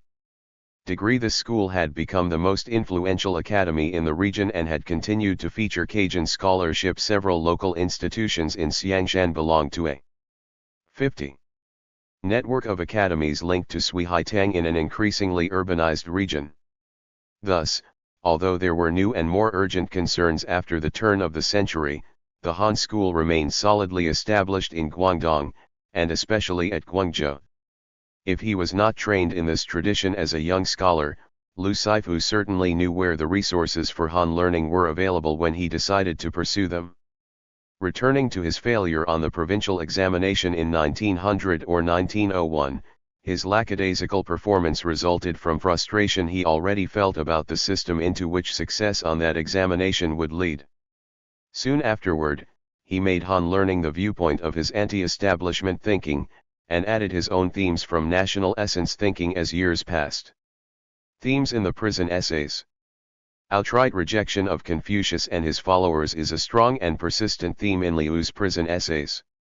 Like other national essence writers, Lu Shifu believed that Confucianism had no right to claim the heritage of classical literature in its entirety.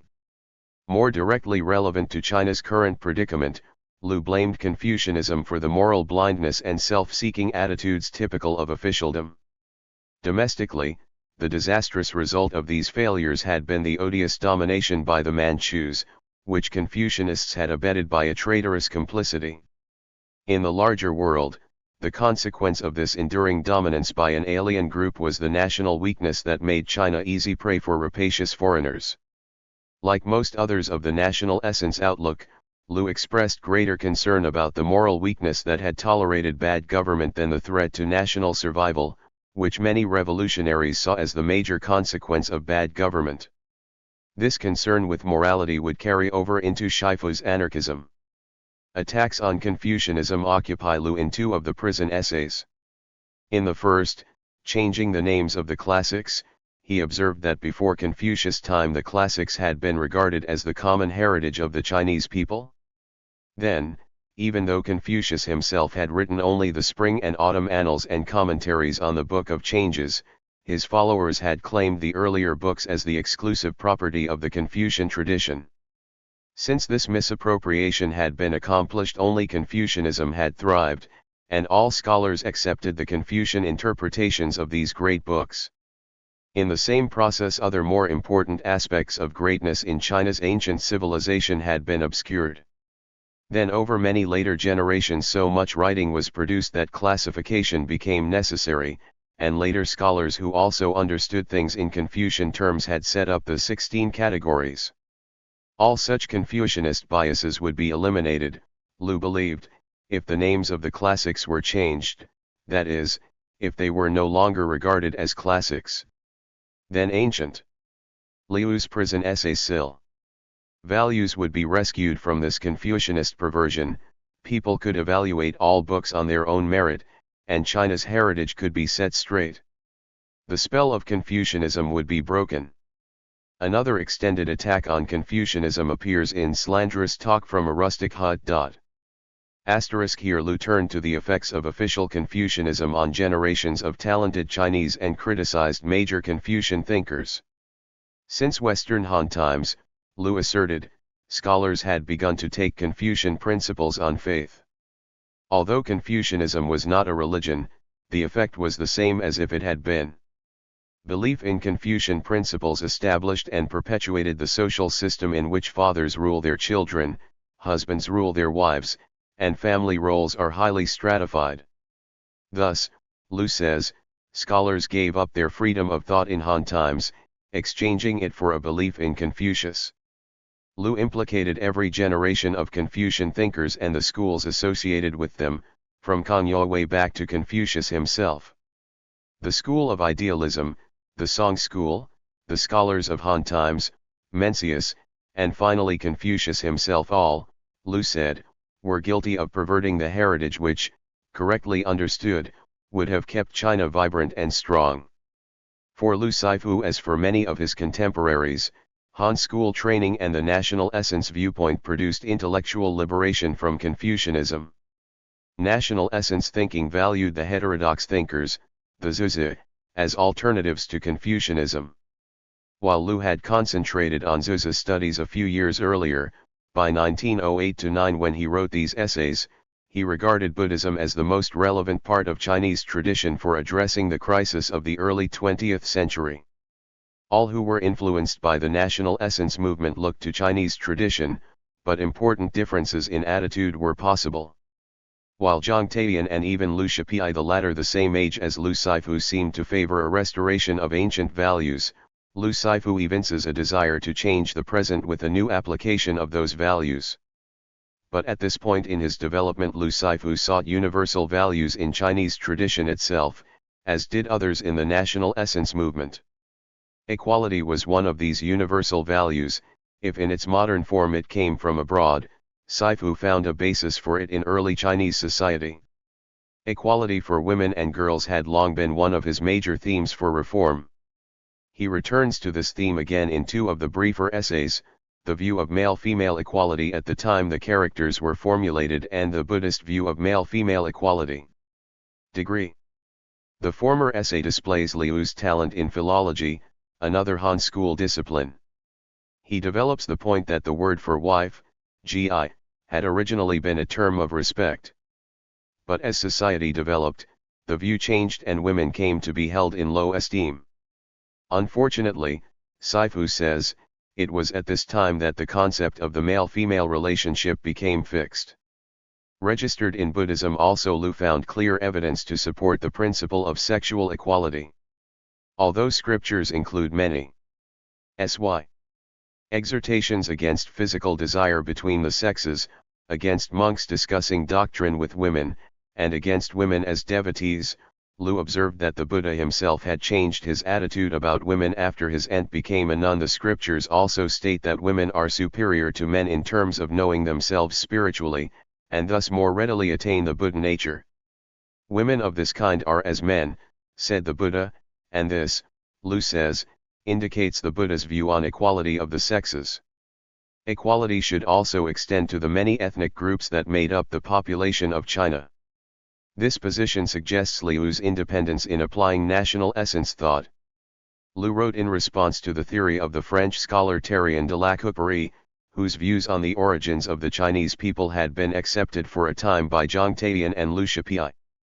Lu Shifu concluded his essay by stating a point that had caused the other two to back away from La Couperie's theory: questions of who was where first were extremely complicated and, after all, irrelevant.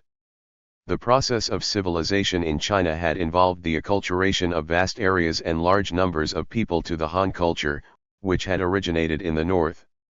The acculturation had been gradual, Lu said, and generally peaceful. It had produced cultural unity throughout China. Most importantly, this process bore little resemblance to the viciousness of colonial policies which foreign powers were then applying in China. Lu had launched his argument with a statement about his own research into the origin of the Miao people and then discussed several other questions concerning the original occupancy and extent of several areas. In concluding, he urged that the Miao be given equal education so that they could develop the ability to govern themselves. He likened such a policy to the treatment of Negroes in the United States. As a nationalist himself, Lu said, he recognized the importance of extending the principle of self-government to China's minorities. Liu's views on this issue placed him among the most progressive-minded of the revolutionary period and suggest the preoccupations with local autonomy and mutual aid that are essential to anarchism. Lu Shifu also shows us here that the change he seeks has substance, that it involves much more than being new style. In a discussion of morality, he sets forth his concerns about new youth, new men of determination, and more broadly, people of the new society. The new youth like to eat Western-style food, he says, and put on Western-style clothes and wear their hair in Western styles. The young women wear perfume, and the young men smoke cigars. They like the new, more open relationship between the sexes. They worship English and like to read translated books, but they don't open their mouths to say freedom and equality. He sees hypocrisy in the newsishi, who have the skills to hang out a stream. Liu's Prison Essays 3. Of words when they rise to speak, or to dash off essays for their journals. But they base their plans on private morality and talk about public morality. To rely on such as these to save the nation is just like saddling up a broken down horse and asking it to go 1,000 g, or depending on rotted timbers to hold up a great building. And the new society has teachers and school administrators, officials for self-government, newspaper reporters, personnel for such and such a society, and such an association, and students who study abroad like Jinchi and Juran in this or that field. But the changes thus reflected mean little, he believes, without the proper attitudes. One statement covers it all: they compete for a reputation and die for gain. If we don't urgently call for the patriots' integrity and gird ourselves with a rigorous incorruptibility and sense of shame, within a decade China will fall before the Westerners. Along with keen observation and some frustration, these statements display the moral certainty that would become typical of Shifu. Lu Shifu had worked for the kind of changes he outlines here, and he had to feel positively about them. But he understood that genuine change concerns attitude and not merely style. Possibly he had already encountered Kropotkin's statement that when changes occur, privileged youth are first to enjoy their advantages. Such changes mean nothing if these leaders of the new generation take pleasure in progress before everyone can benefit from them.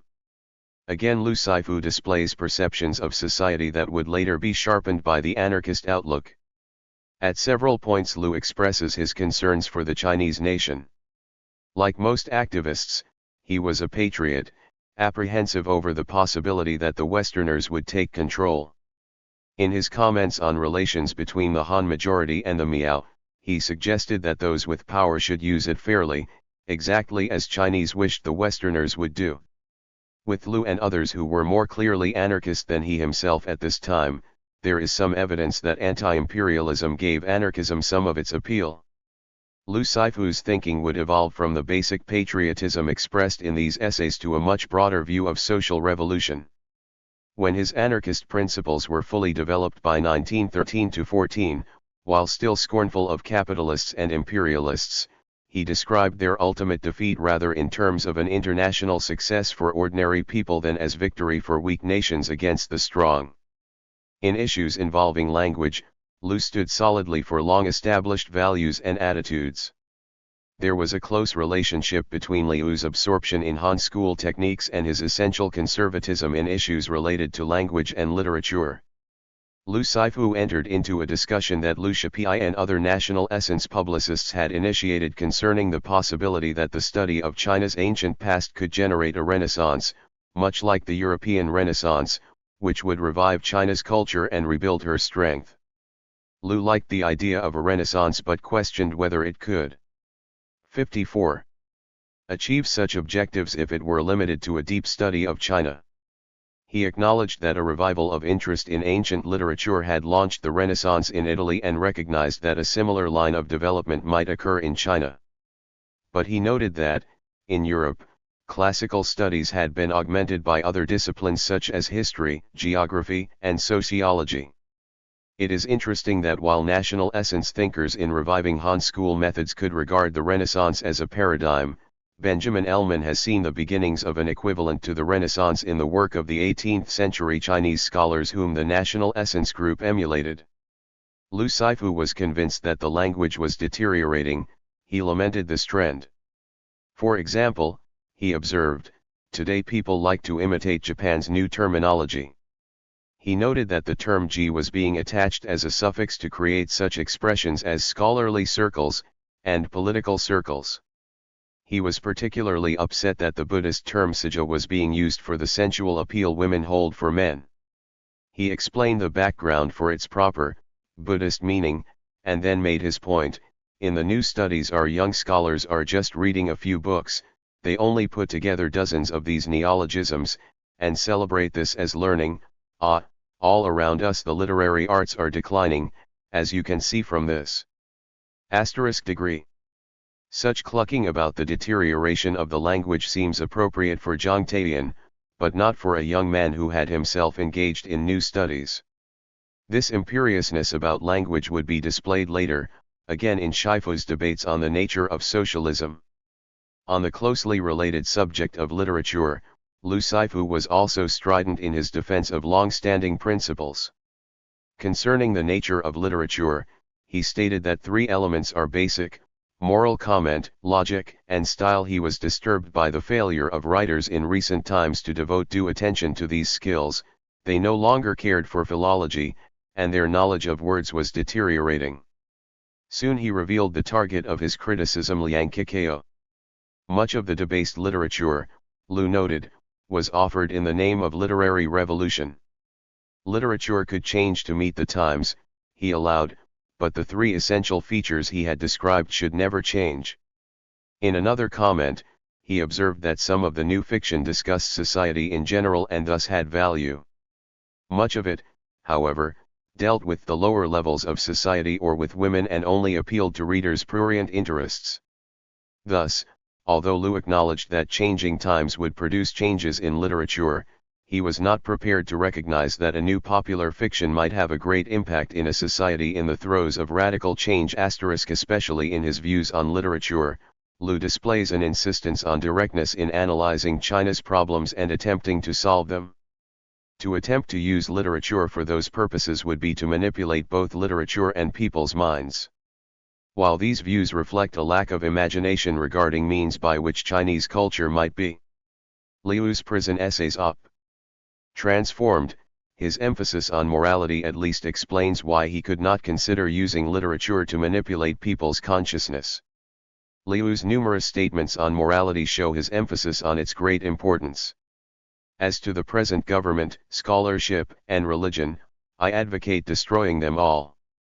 Only on the issue of morality do I prefer the old to the new, holding fast instead of letting go. With an old-fashioned, reverent morality and clear knowledge, surely we can make everything good for the people. Confucius scolded Runni, and Mencius rejected Chenzhong. Today those in the Constitutionalist Party, struggling shamelessly for position and surface gains, all have been brought up in the arts of the Confucianists. Shifu's reference to destruction links him with Lin Xia and the nihilists of several years earlier. Destroy all those old things, he says, except the high level of morality displayed by all who in earlier times truly sought the general good. He excoriates all Confucianists. In seeking positions for service to the state, they have lost the way. Lu Shifu seeks to distinguish between an ethos of simple service and genuine moral leadership and the time-worn attitudes of official morality.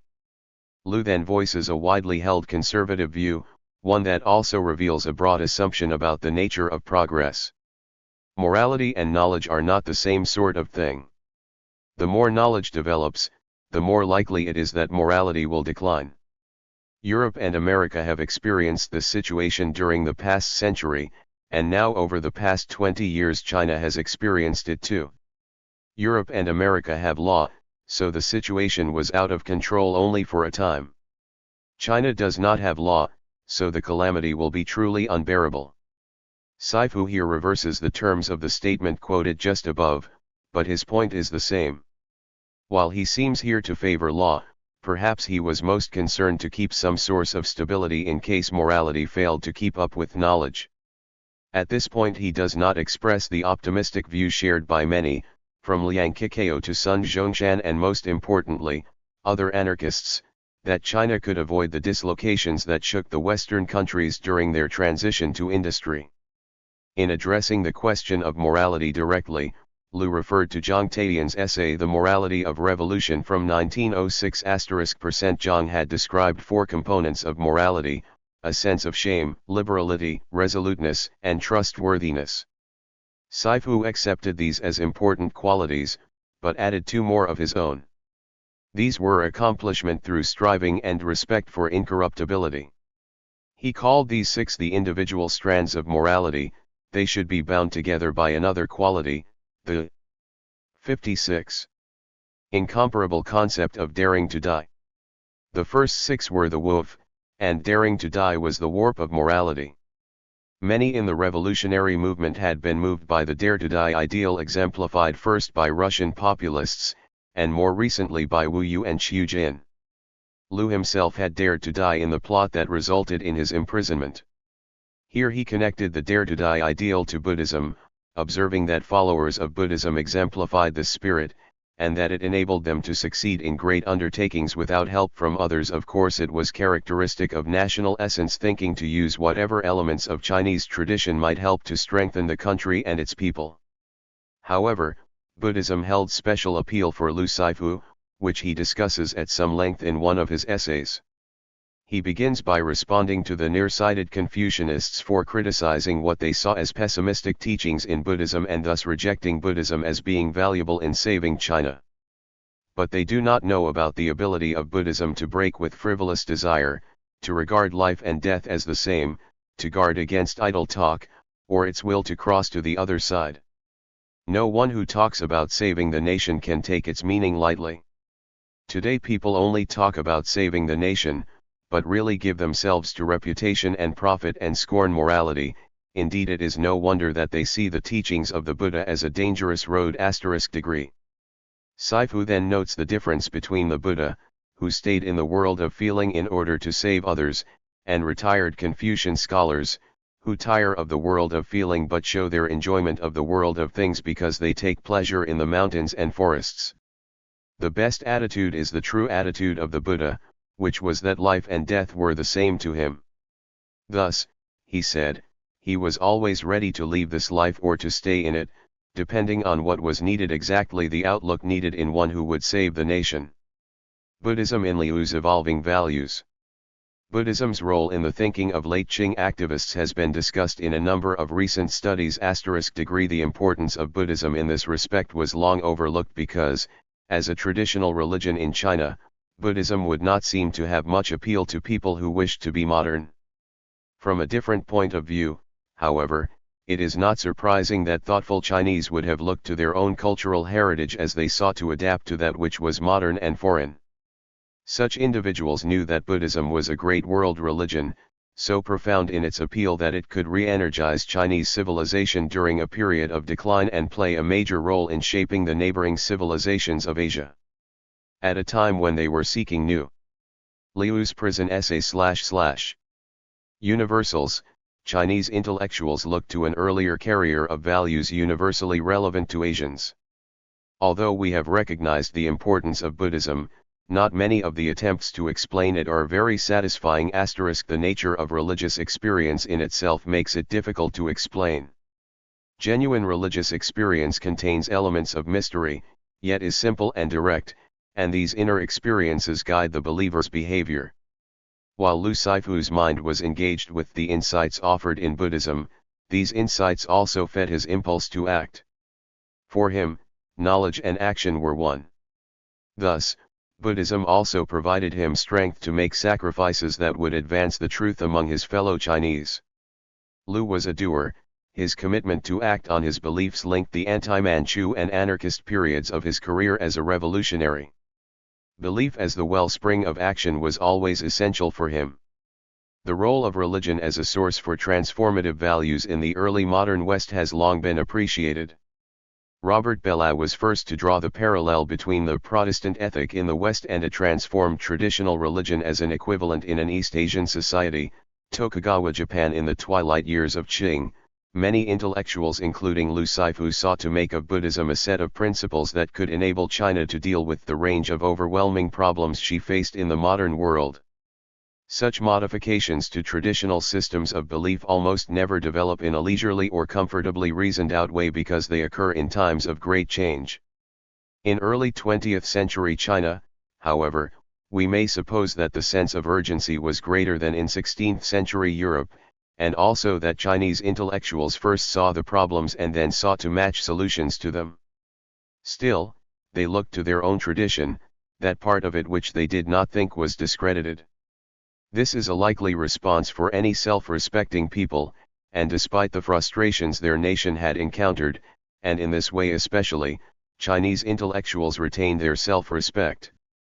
That Liu's was a Buddhism in the process of being secularized is also suggested by his choices of heroes, individuals whom he regarded as worthy of emulating. Among earlier scholars, he had great respect for the dissidents Gu Yanwu and Yan Yuan.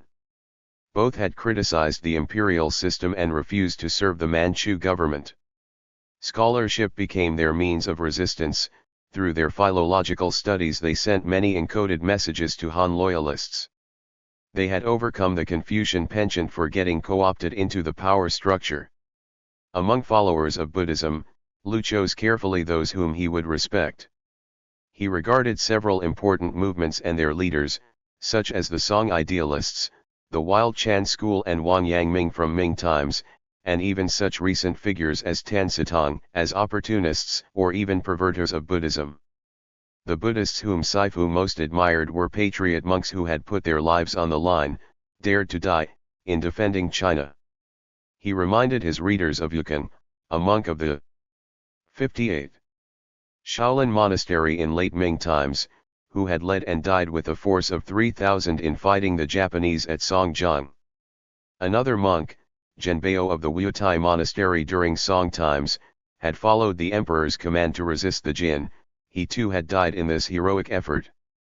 Lu cited the stories of these monks to show that China had known Buddhist monks equally as devoted as the Japanese monk Jesho, a supporter of the anti-Bakufu forces during the last years of the Tokugawa period, who had committed suicide rather than yield to the government. Lu admired both groups, scholars and monks, for their strength of purpose and their activism.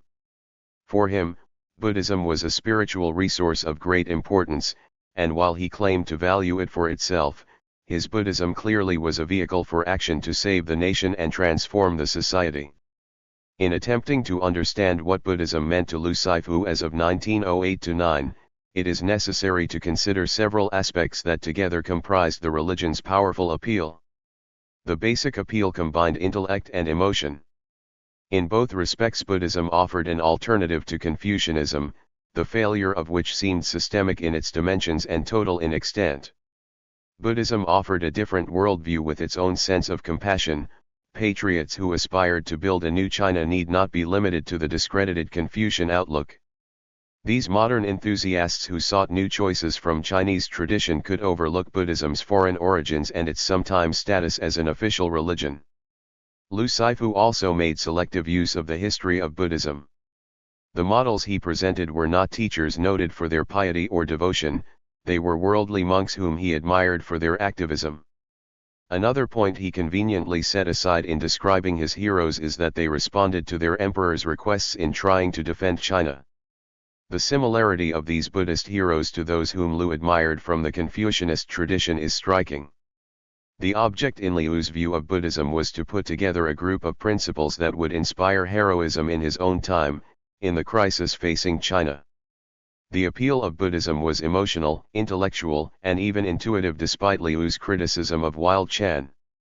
This broad appeal was epitomized in the powerful model of the Bodhisattva figure whom Tan Sitong and Wu Yu had emulated, and whom Lu Shifu also followed. Conclusion.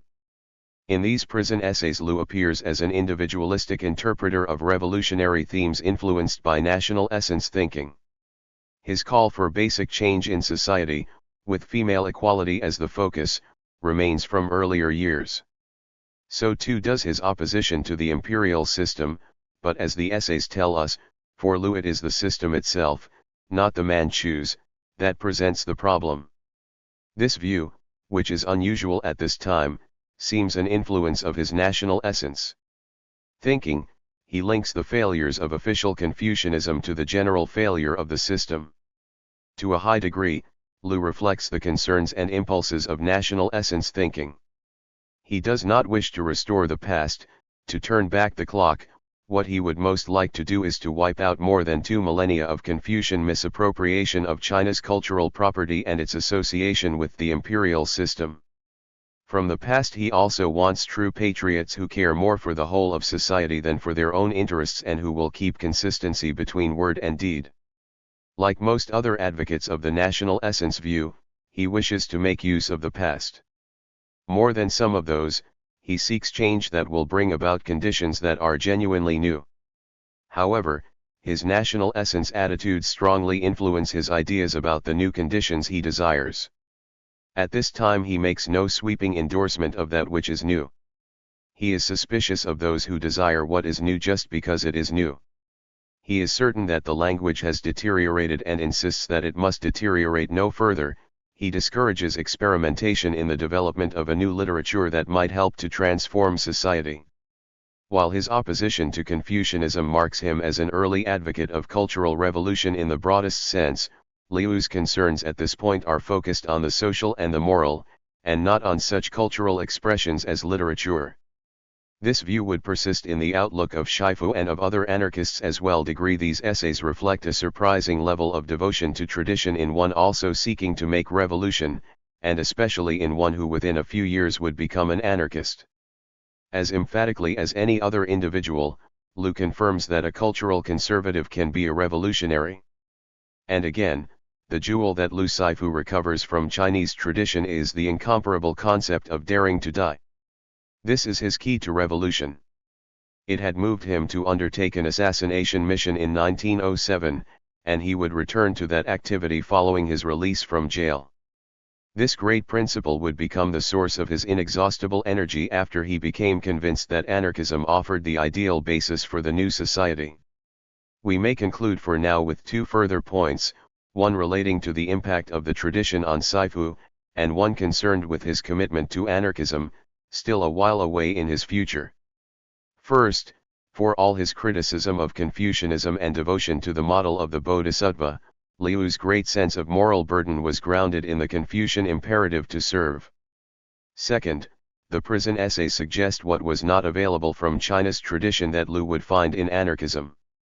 Within 3 years he would become convinced that anarchism offered an ideal set of principles on which to build a new China and a new world. Chapter 5. Return to assassination. Following his release from prison in summer 1909, Liu Shifu went to Hong Kong, where he was welcomed by his Tongmenghui comrades. His return to freedom gave Liu opportunity to study anarchism more deeply, largely through reading New Century.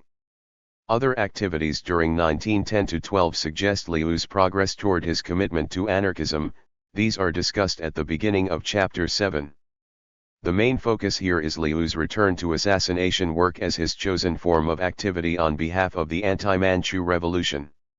Liu took the lead in organizing the China Assassination Corps in early 1910, although launched in Hong Kong.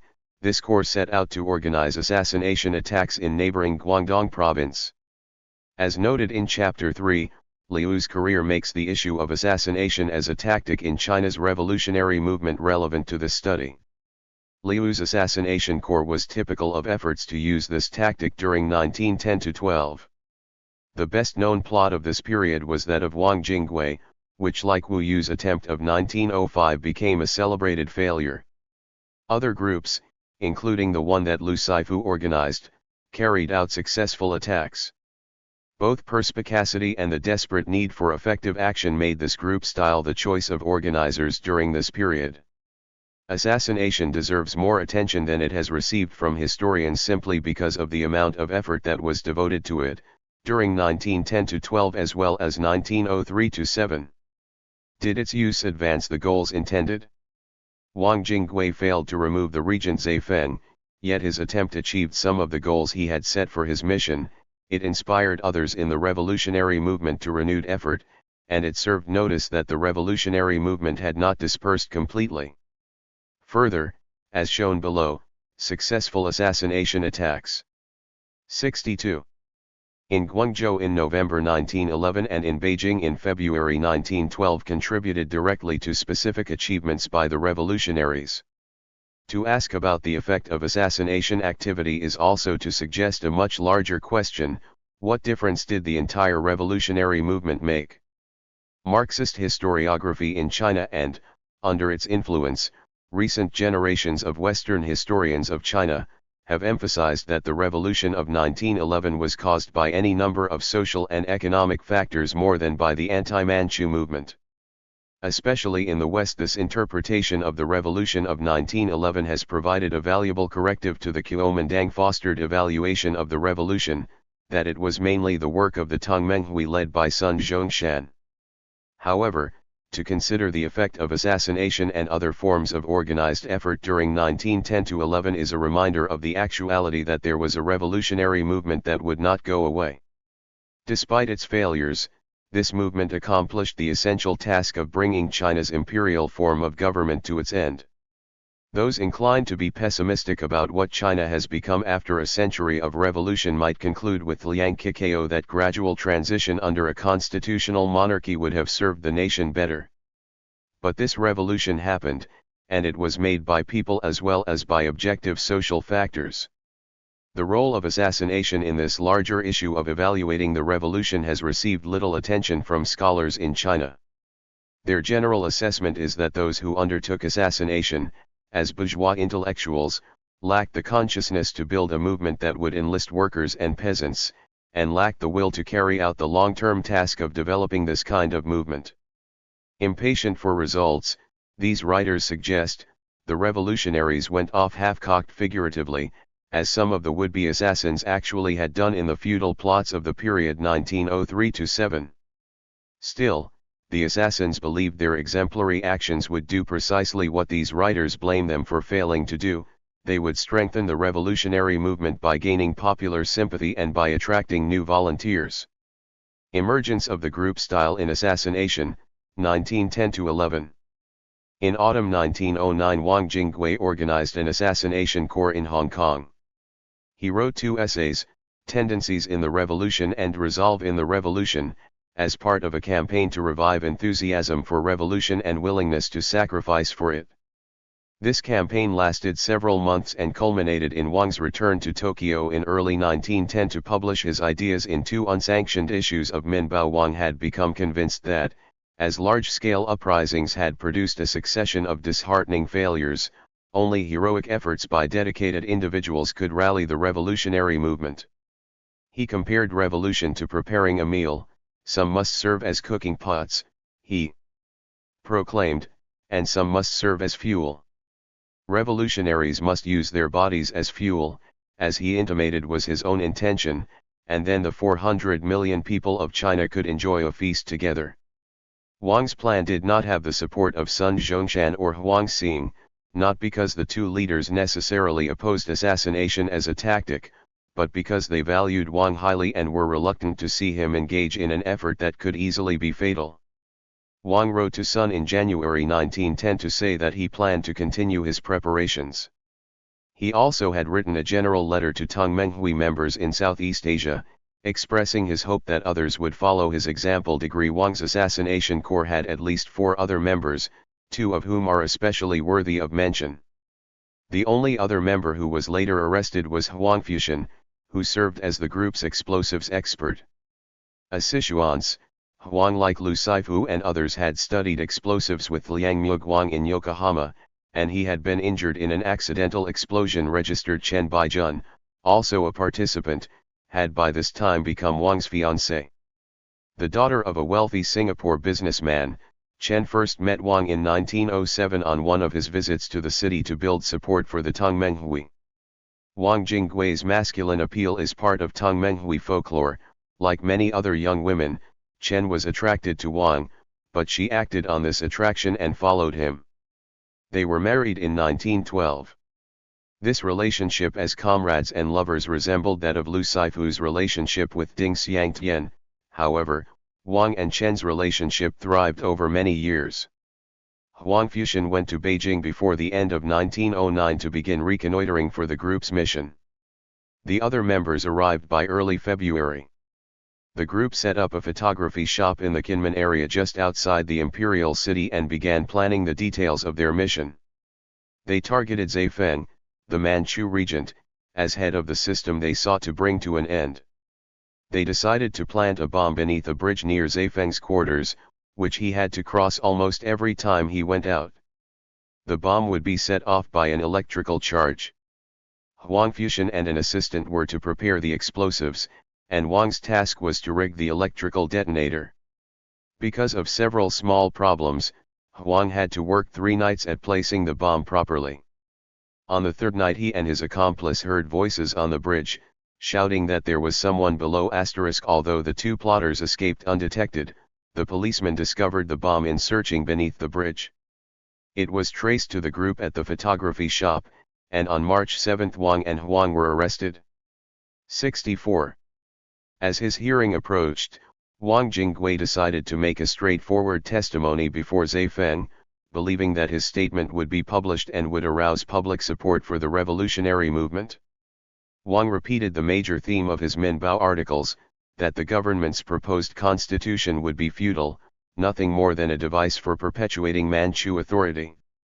At the hearing, Wang found another way to express his idealism. He had sewn copies of his Minbao articles into his clothing, and when asked why, he replied, "These articles were written in ink, I wanted to translate them into blood." Registered. Ordinarily the death penalty would have been ordered for such a threat to the court. In a show of leniency toward its enemies, Zai Feng decided on life imprisonment for Wang and Huang. The regent did not allow publication of Wang's testimony. However, newspaper accounts of the story were enough to make Wang a national hero and to achieve the publicity he sought. Wang Jingwei remained in prison until November 1911, but a few months after that time was to have a direct role in Liu Saifu's decisions about a last assassination attempt, on Yuan Shikai, in early 1912. Liu and the China Assassination Corps. In organizing their own corps, Liu Saifu and his associates intended to continue Wang Jingwei's mission. Liu took the lead in establishing this group. Others involved from the start were long-term comrades of Liu, most of whom will be found as members of his organizations at least through 1913. Xie Yingbo, Zhu Shutang, and Chen Zijia were longtime friends. Ding Xiangtian was part of this, as she was of all Saifu's other projects.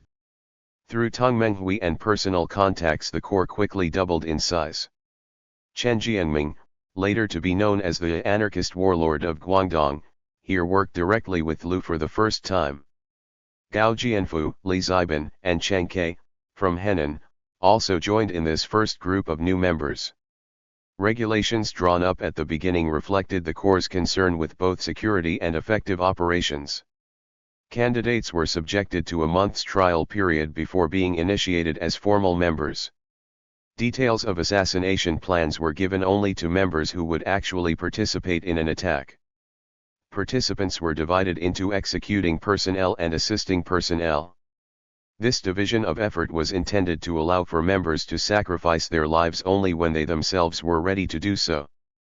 One account mentions the use of passwords and hand signs, which is reminiscent of secret societies or of Russian assassination corps whom Liu and his comrades probably meant to emulate. While such ritualistic behavior could have contributed to the desired level of security and also strengthened the group's morale, it also appears unnecessarily conspiratorial. 65. Local sources provided virtually all the corps' financial support. Liu Saifu had received a donation of 100 yuan from a student who had just returned from Japan, which he used to rent quarters for the corps. Chen Jianming provided another sum of money, but soon the group's financial affairs were turned over to Li Zaiban. The son of a wealthy merchant in Guangzhou, Li sold some of his family's properties to provide for the group's expenses. By his own estimate, he contributed more than 10,000 yuan. It followed that he should be in charge of finances. Besides the office that Liu rented in Hong Kong, which was moved after a few months, the corps set up another point of operations on the Kowloon side. Li Zaiban made the site his residence and also a center for assassination activity. Soon after the Huanghogang uprising, the corps was stockpiling materials and experimenting with bombs. The site was secluded, and also located near a rock quarry, so the group could test their bombs without attracting attention. These tests were occasions for gatherings by the group's members, who watched the explosions in a spirit of high adventure. When satisfied with the quality of their devices, they began planning an attack on a Manchu official. By this time it was August 1910. The group agreed that their first mission should be to go to Beijing and undertake an attack on Zai Feng. Liu Saifu, Ding Xiangtian, Li Zaiban, Zhu Shutang, Cheng Ke, and Lin Guanxi volunteered for this mission.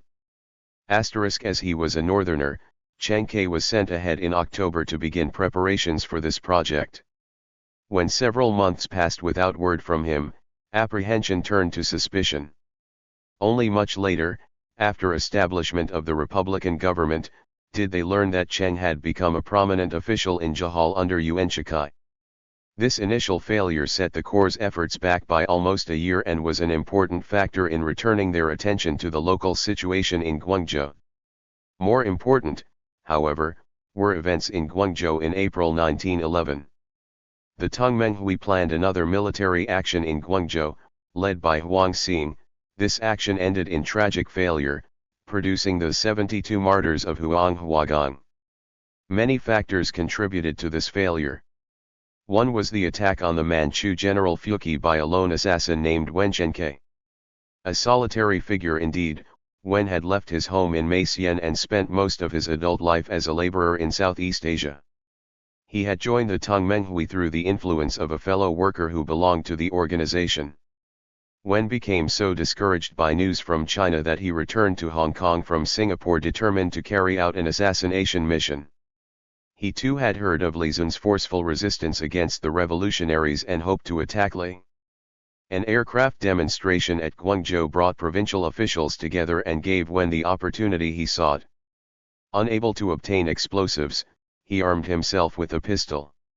He had hoped to make his attack as the crowd gathered, but was unable to do so, and he retired in dejection to a tea house near the improvised 66 airfield.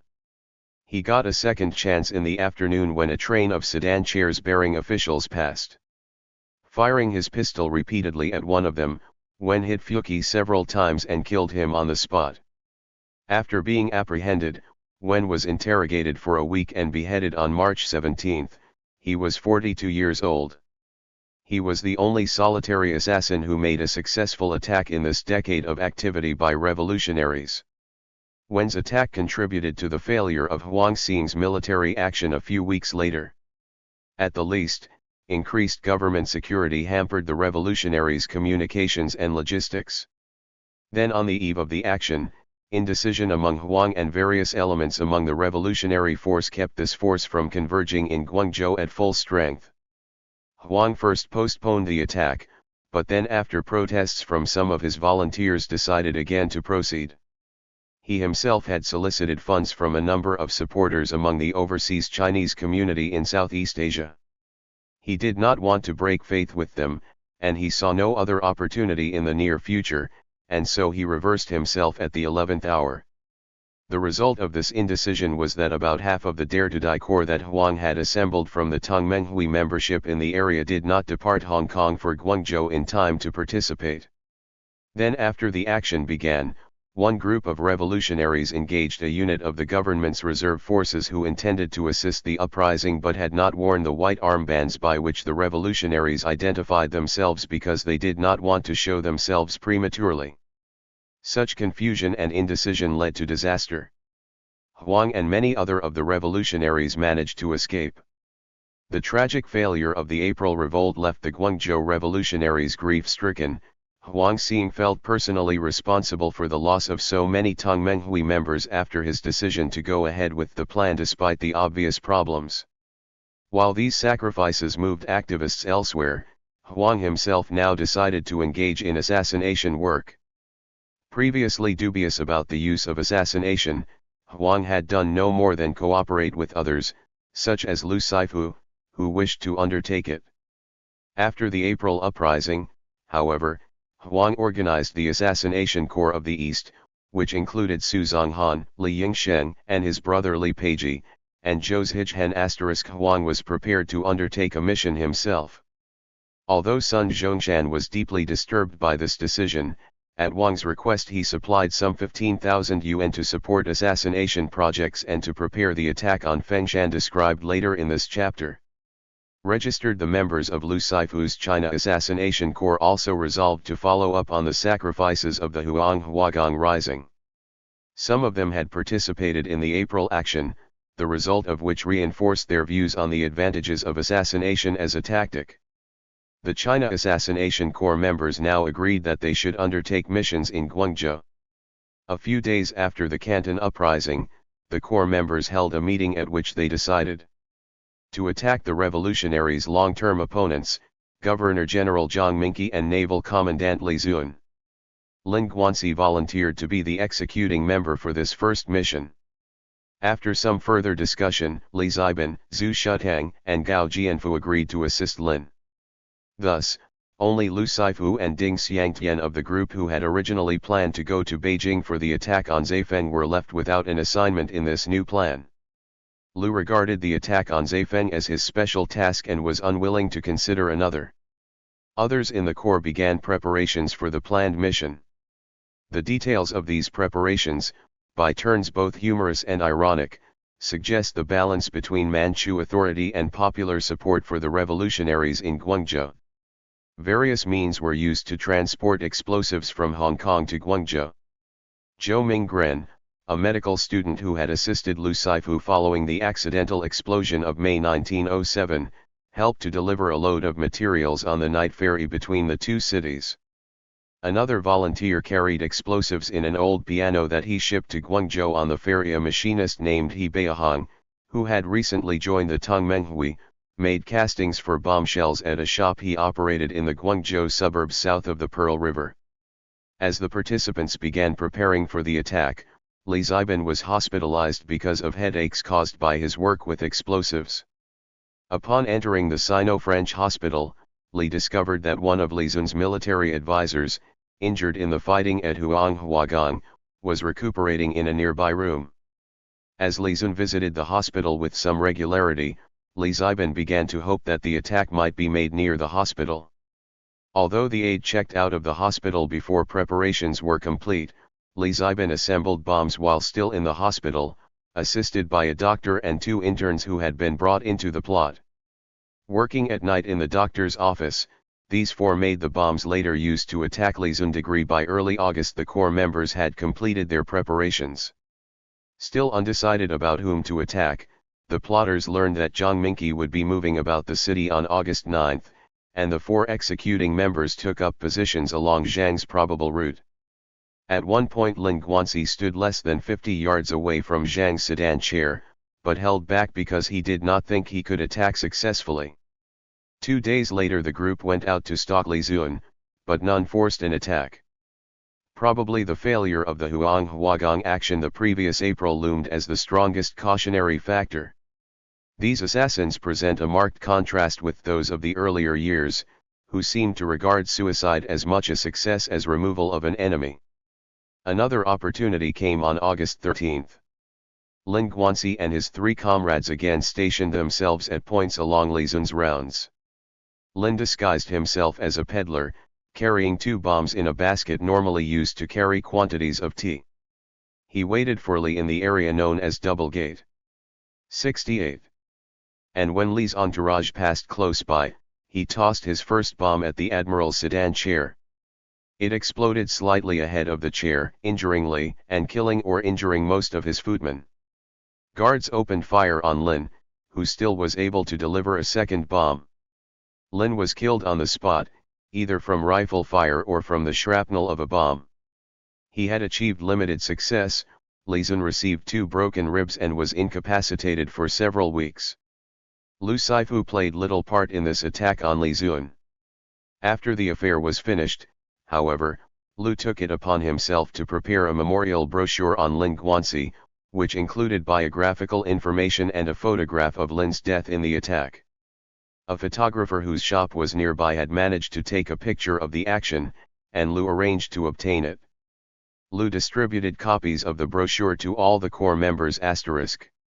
The assassination of Feng Shan and political transition in Guangzhou and Guangdong. The next action by the China Assassination Corps did not occur until after the Wuchang Uprising of October 10. The spontaneous outbreak of the Wuchang Uprising surprised the revolutionaries in Guangdong as elsewhere. Although actions also occurred in several other provinces, the Tongmenghui organization in Guangzhou was not quick to respond to the Wuchang Uprising. In fact, despite the modest success in the attack on Li Zun, they still had not regrouped after the Huanghuagang episode. Further, Huang Xing had gone to Wuchang to assume command of the revolutionary forces there, so that the Guangzhou organization was without a major leader until Hu Hanmin reached Hong Kong from Saigon at the end of October. These factors help to explain the lack of action by the Teng Menghui's Guangzhou Hong Kong branch organization. Influential groups in Guangzhou and its hinterlands had mixed reactions to the events in central China.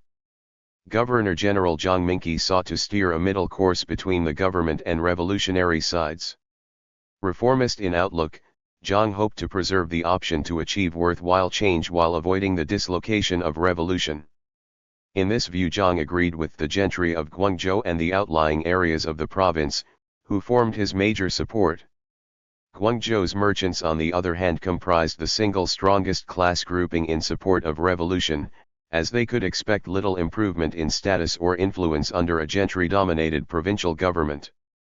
So although the merchants would later become disillusioned by the revolutionary government's inability to maintain stability, they now sided with the revolutionaries. Popular feeling in Guangzhou and throughout the province clearly favored revolution. The revolutionaries had generated broad popular support that was essential to removing Qing authority in the province. Thus, in Guangdong as elsewhere, the Teng Menghui's task was, as Edward Rhodes has put it, to convert a revolutionary situation into a revolution. Even before the Vuchang outburst, the assassins had made plans to attack Feng Shan, a capable military leader whom the court had dispatched to Guangzhou to command its forces in Guangdong. Understandably, Feng Shan had been hesitant to proceed to this new assignment. Huang Xing had coordinated preparations for the attack from Hong Kong before leaving for Vuchang. The China Assassination Corps and Huang Xing's Eastern Assassination Corps cooperated closely, together mobilizing some 20 people to carry out their plan. They rented a defunct store as the base for the operation. Li Yingsheng and Li Peiji were stationed there along with 3 others. As before, materials for making bombs were brought over from Hong Kong. Because the bomb used on Lizun had not been as effective as desired, the group made a larger one to attack Fengshan *, but a heavier bomb would be difficult to deliver by hand. Thus, the conspirators devised a simple chute formed of long boards, which rested horizontally between the windowsill and a chair. The bomb would be launched by pulling a rope attached to the chute and run over the rafters. With these preparations made, the group at the storefront awaited Fengshan's arrival in Guangzhou. Others who had volunteered as executing members were stationed elsewhere so that there would be several opportunities to complete the mission. Still others monitored Fengshan's progress toward Guangzhou from Beijing, Shanghai, and Hong Kong. Lu Saifu's role in this mission was to provide up-to-the-minute intelligence from Hong Kong. The Corps members anticipated that Fengshan would reach Guangzhou on October 25, and that he would enter the city in early morning to ensure maximum security. Lu Saifu ascertained that Fengshan's plan was exactly thus, and he telegraphed Zhu Shutang with this information on the night of October 24.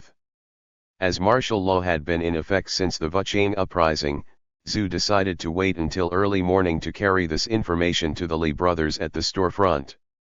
After Zhu roused the two that morning, the only difficulty in the operation occurred when Li Yingsheng became dizzy from the smell of chemicals. Li Peiji, the younger brother, quickly revived him and took over the duty of launching the bomb. Thus, this 16-year-old youth became the assassin who killed Fengshan. At approximately 8 o'clock, the general and his retinue approached the storefront after disembarking at Guangzhou.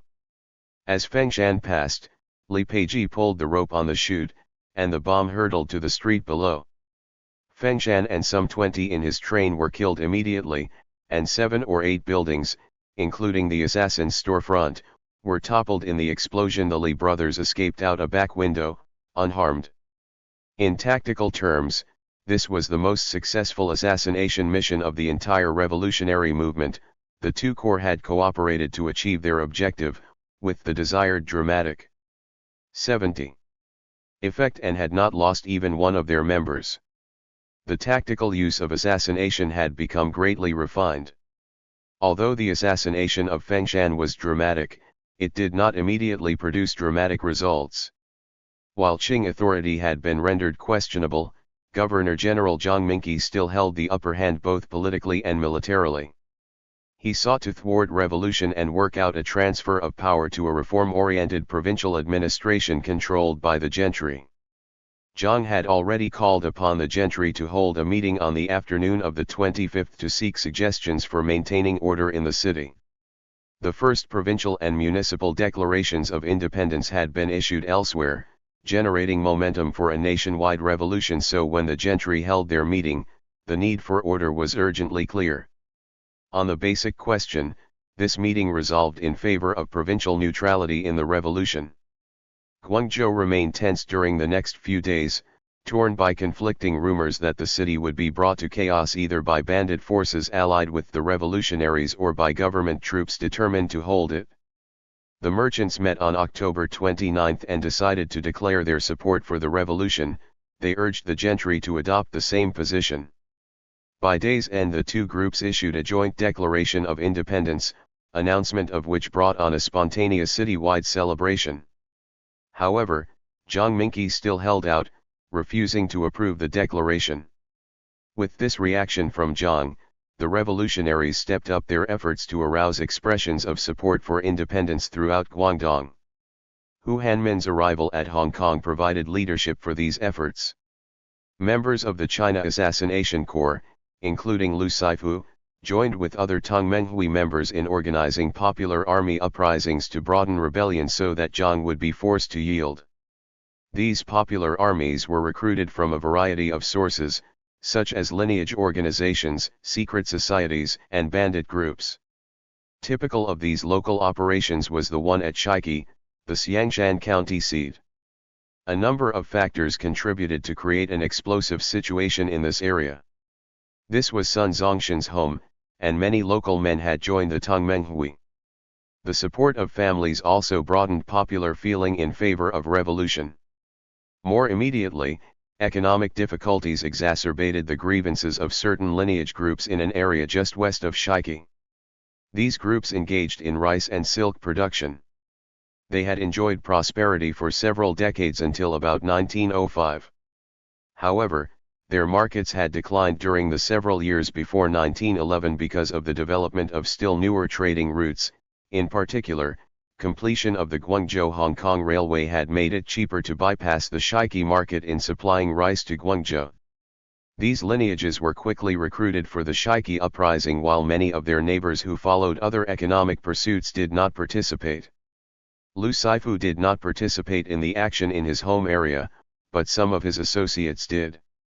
Among them were Chen Zizhu and Zheng Bian, who also had been active in the China Assassination Corps. Registered Lin Junfu, Liu's lifelong friend, belonged to one of the aggrieved lineages, and with relatives who also belonged to the Tongmenghui, he convinced the family organization to vent their frustrations by joining in the uprising. Mo Haipen, who had not yet met Lu but later joined his anarchist group, also helped to organize this action. The revolutionaries soon gained control of Shiqi and then of Qianshan, the village facing Macau, which borders on Xiangshan*. In this situation, the revolutionaries added to their following by converting a contingent of the government's new army in Guangdong. When the revolutionary forces began their advance toward Guangzhou a few days later, groups like this one remained active while the local elements such as those who captured Shiqi generally returned home.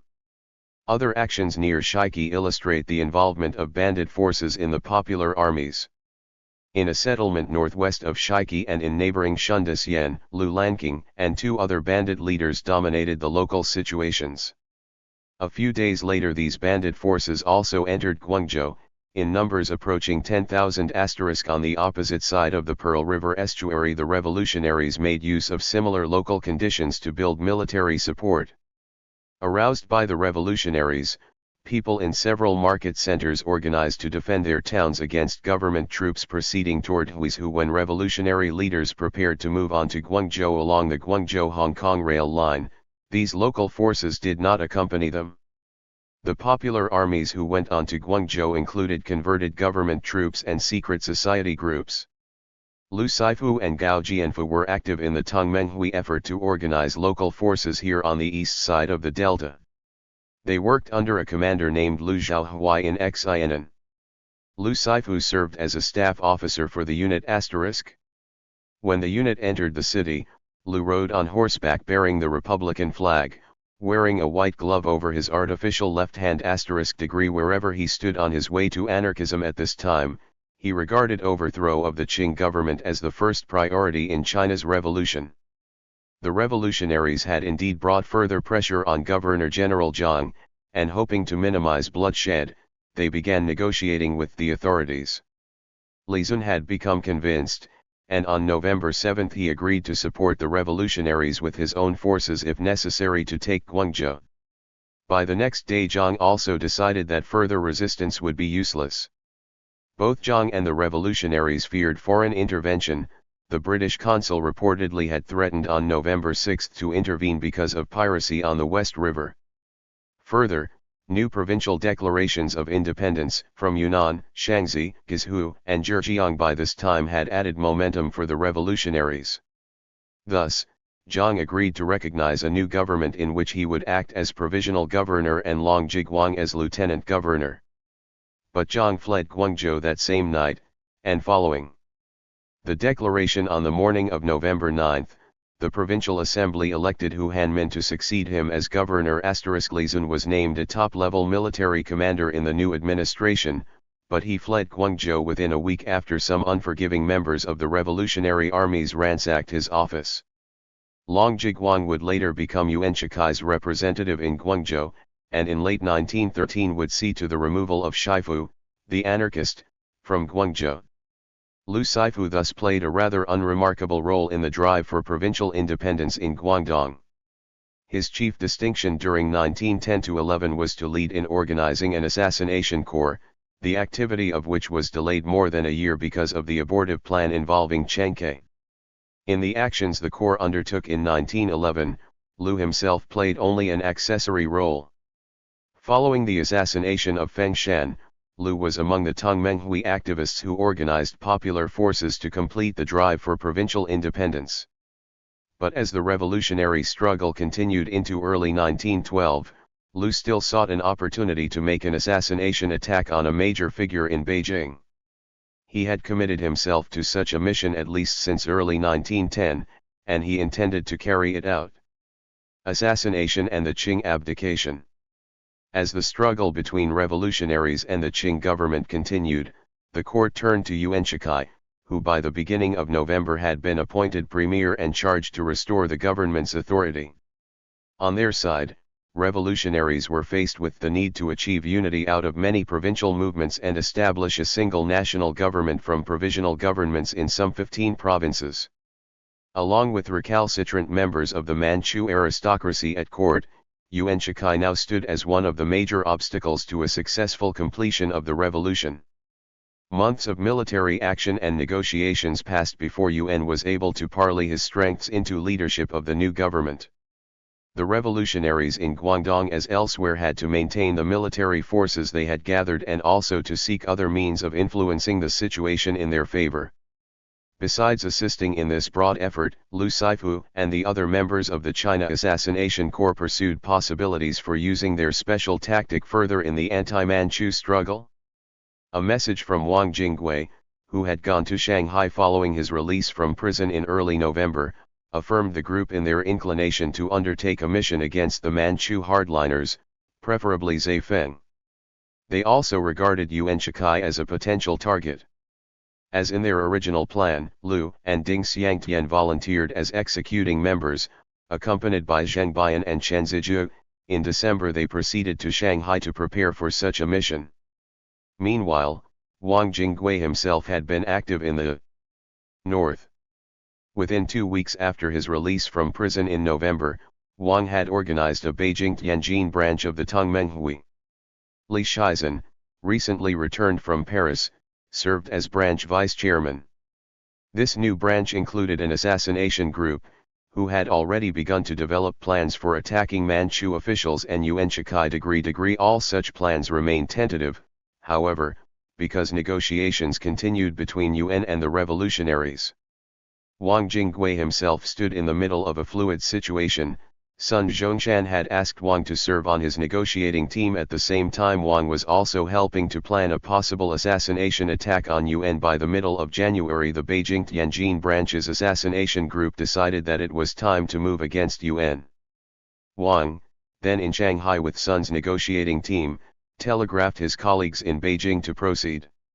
However, Wang did not know that Yuan had been granted an audience on the 16th with the more flexible members of the court to seek their agreement to abdicate. Although some in the plot knew of this development and feared that an attack on Yuan would reduce the court's suspicion of his motives, a majority voted to carry out the mission. The plan called for an attack on Yuan as he left the palace grounds following his audience. Attackers stationed themselves in the upstairs rooms of two tea houses along Yuan's route. The first bomb disabled his horse-drawn carriage. A few moments later more bombs were thrown, but none harmed Yuan. Still other opportunities were missed when two women in the plot fired pistols at Yuan. The general confusion of the affair is indicated in that the authorities caught only 3 of the conspirators, despite the large number of people involved. *8 The court reacted as the more cautious members of the assassination group had feared. Under the circumstances, the attempt on Yuan was a mistake. But within 10 days the court's feelings toward Yuan changed again, after the assassination of Liang Bai, leader of the die-hard imperial clan faction. Many at the time believed that Yuan engineered this plot degree. One member of the assassination group, Peng Jiazhan, volunteered to make a solo attack on Liang Bai, and the other members agreed to this plan. Copyright in organizational terms. This mission brought things full circle. A solo attack would be made with the support of a larger group. Peng's conduct on the eve of his mission shows that the Zishi ideal of earlier years retained its appeal. Donning the high-ranking officer's uniform that he would wear to approach Liang Bai, he remarked to his comrades, "Look, everybody. Am I not like a great hero of old?" Before retiring that night he wrote a farewell letter to his fellow revolutionaries. Early the next morning, January 25, he rode to Liang Bai's home, presented the calling card of one of Liang Bai's associates, and asked to see the nobleman. When told that Liang Bai was out, Peng decided to wait. Just as he was deciding to postpone his mission, Liang Bai's carriage returned. As the nobleman stepped out, Peng approached. 74. Him, throwing his bomb. Peng was killed immediately, and Liang Bai died a few hours later. Peng's attack was an important factor in breaking the court's resistance. The child emperor Pui abdicated on February 12, and Sun Zhongshan, satisfied with Yuan Shikai's assurances of support for republicanism, yielded the presidency to Yuan the next day. As shown by the episodes discussed here, during 1910–11 as in the period 1903–7, assassination activity played an important part in the revolutionaries' efforts to bring down the Qing government. Its effects were both psychological and practical, as Wang Jingui and others had repeatedly asserted. The attack on Fengshan in Guangzhou was the first action in the city following the Wuchang uprising. It served notice that revolutionaries there would continue their struggle to end dynastic rule. The attacks made in Beijing during the period of flux in early 1912 had mixed effects, but the final mission against Liang Bai helped to achieve the Manchu's abdication. To a far greater extent than is generally recognized, assassination served as an effective tactic for the revolutionaries of 1911. How people react to assassination episodes reflects their attitude toward the established political and social order. In the current experience of Americans, assassination is used almost exclusively by those whom we refer to as terrorists, people desperate to achieve goals remote from anything we readily identify with. However, it might be relatively easier for Americans today to sympathize with the Chinese revolutionaries described here, who appear as heroes struggling with a decrepit, unjust order.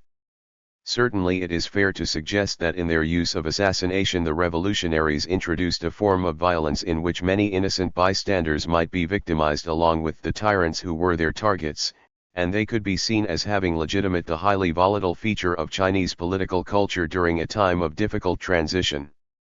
On the other hand, the rationale for assassination drew on Chinese tradition, sought to minimize the sacrifice of life, and attempted to use the few advantages that revolutionaries held in their struggle against the government. After the beginning of the Republic, few assassinations were attempted by those who sought to challenge Yuan Shikai. However, many assassinations occurred during the Republican period, when this form of political violence became a method for eliminating those who challenged or merely criticized power holders. The earliest instances of assassinations by those resisting change occurred during the months of struggle in late 1911 and early 1912, when local authorities eliminated leaders of popular revolution in some places. Registered the assassination of Song Jiaran is the best known instance of the early Republican years, but Yuan Shikai also arranged to remove others in the Popular Assembly and several socialists, as described in the next chapter. Another progressive leader, Liao Zongkai, was removed by assassination in 1925, and a number of outspoken writers and workers suffered similar fates in the bloodthirsty political life of the 1920s and 1930s. Return to assassination 7p. Perhaps the revolutionaries are indeed liable to the critique of present-day historians in China for lacking both the awareness of the need for a broad popular movement and the patience to build such a movement. Wang Jingui and Liu Shifu favored assassination because of repeated frustration in attempts at larger-scale actions. In 1910-11, as in the earlier period 1903-7, those who advocated assassination believed that assassins would indeed attract greater numbers of people to the revolutionary movement. Thus, in their own thinking, in undertaking assassination missions they were addressing precisely the point raised by modern Chinese analysts. If they were impatient, it was rather because they feared that the opportunity for revolution would be lost if Qing reforms continued than because they failed to understand the need for a mass movement. Actually, those who used assassination were among the first to call for the involvement of those from lower-class society, and Liu Shifu's China Assassination Corps welcomed the involvement of machinists who helped to prepare bombs. Further, although Wen Zhenkei acted independently in assassinating Fuqi in April 1911, he was a worker. This involvement of ordinary workers anticipated Liu's own interests, as an anarchist, in labor organization. Thus, assassination activity involved workers and brought a degree of cooperation between intellectuals and workers. Liu Shifu in early 1912, on the verge of anarchism. One of the themes of this study is that Liu Shifu was drawn to anarchism through his active involvement with assassination. Liu himself and others in commenting on his development note that he continued to study anarchism even as he worked with the China Assassination Corps. However, it is clear that whatever he thought might follow, Liu regarded the overthrow of the Qing court and of the imperial system as the sine qua non for revolution. Considering where he would be ideologically within a few months, it seems surprising that Liu would have chosen to carry the Republican flag as his contingent of the Zhao army rode into Guangzhou in early November 1911. Yet he had contributed much to the revolutionary effort, and he clearly shared in the euphoria of success. He was prepared to contribute even more to that cause by undertaking an assassination mission against some major figure in Beijing. He had long regarded such an attack as his special task, and he believed he might yet undertake it. Thus, he went to Shanghai with Ding Xiangtian and other comrades as 1912 began. As his own plans depended on developments in the negotiations between the Sun and Yuan sides, Liu was trapped by circumstances. Then others attacked Yuan and Liangbai while Liu waited hundreds of miles away. After the transfer of power was arranged, Liu and his friends remained in the lower Yangtze area, at first simply traveling and enjoying the success of 76. The cause they had served. Then at Liu's suggestion this small group settled at a monastery beside West Lake in Hangzhou and began to plan how they would build an anarchist movement in Guangzhou. His perceptions about the new politics in China, such as Yuan Shikai's tactics to achieve power or the jockeying of lesser figures in Nanjing, moved Liu to break with all further attempts to achieve change through political organization. At this point he also rejected assassination and other forms of violent action as tactics for the social revolution he called for. Registered Liu lived 3 years after this time. In this spring of 1912 he would change his name, using only Shifu and dropping his family name. He would exhaust himself in this cause that he took up so zealously at West Lake. While Shifu is important for his creative application of the principles of anarchism in China, he is even more significant because of his commitment to propagating those principles by personal example. He would display boundless energy until his health began to fail in autumn 1914. Where did this energy come from? Its source lay in this activist's career and especially, I believe, in the long contemplation of death that was essential to his involvement with assassination. He had come near death himself in 1907, then had seen many others die in such actions. Finally, perhaps, after his own plans for a last great mission went unexecuted, he regretted his readiness to let others sacrifice themselves in plots he had orchestrated. Surely this also contributed to his rejection of violence at this time. The guilt of a survivor can be a powerful motivating force. Registered his devotion to anarchism rested on a commitment to die slowly. Chapter 6. Socialism Narrow and Broad. Shifu's comrade rivals in the early republic. During those months early in 1912 when Lu Shifu made his transition to Shifu and set out to become China's prophet of anarchism, other activists had already organized and were seeking to propagate their own versions of socialism. In contrast to the Paris and Tokyo anarchists, these were the first groups to operate within China. They were active in the Jiangnan region where Shifu sojourned in spring 1912.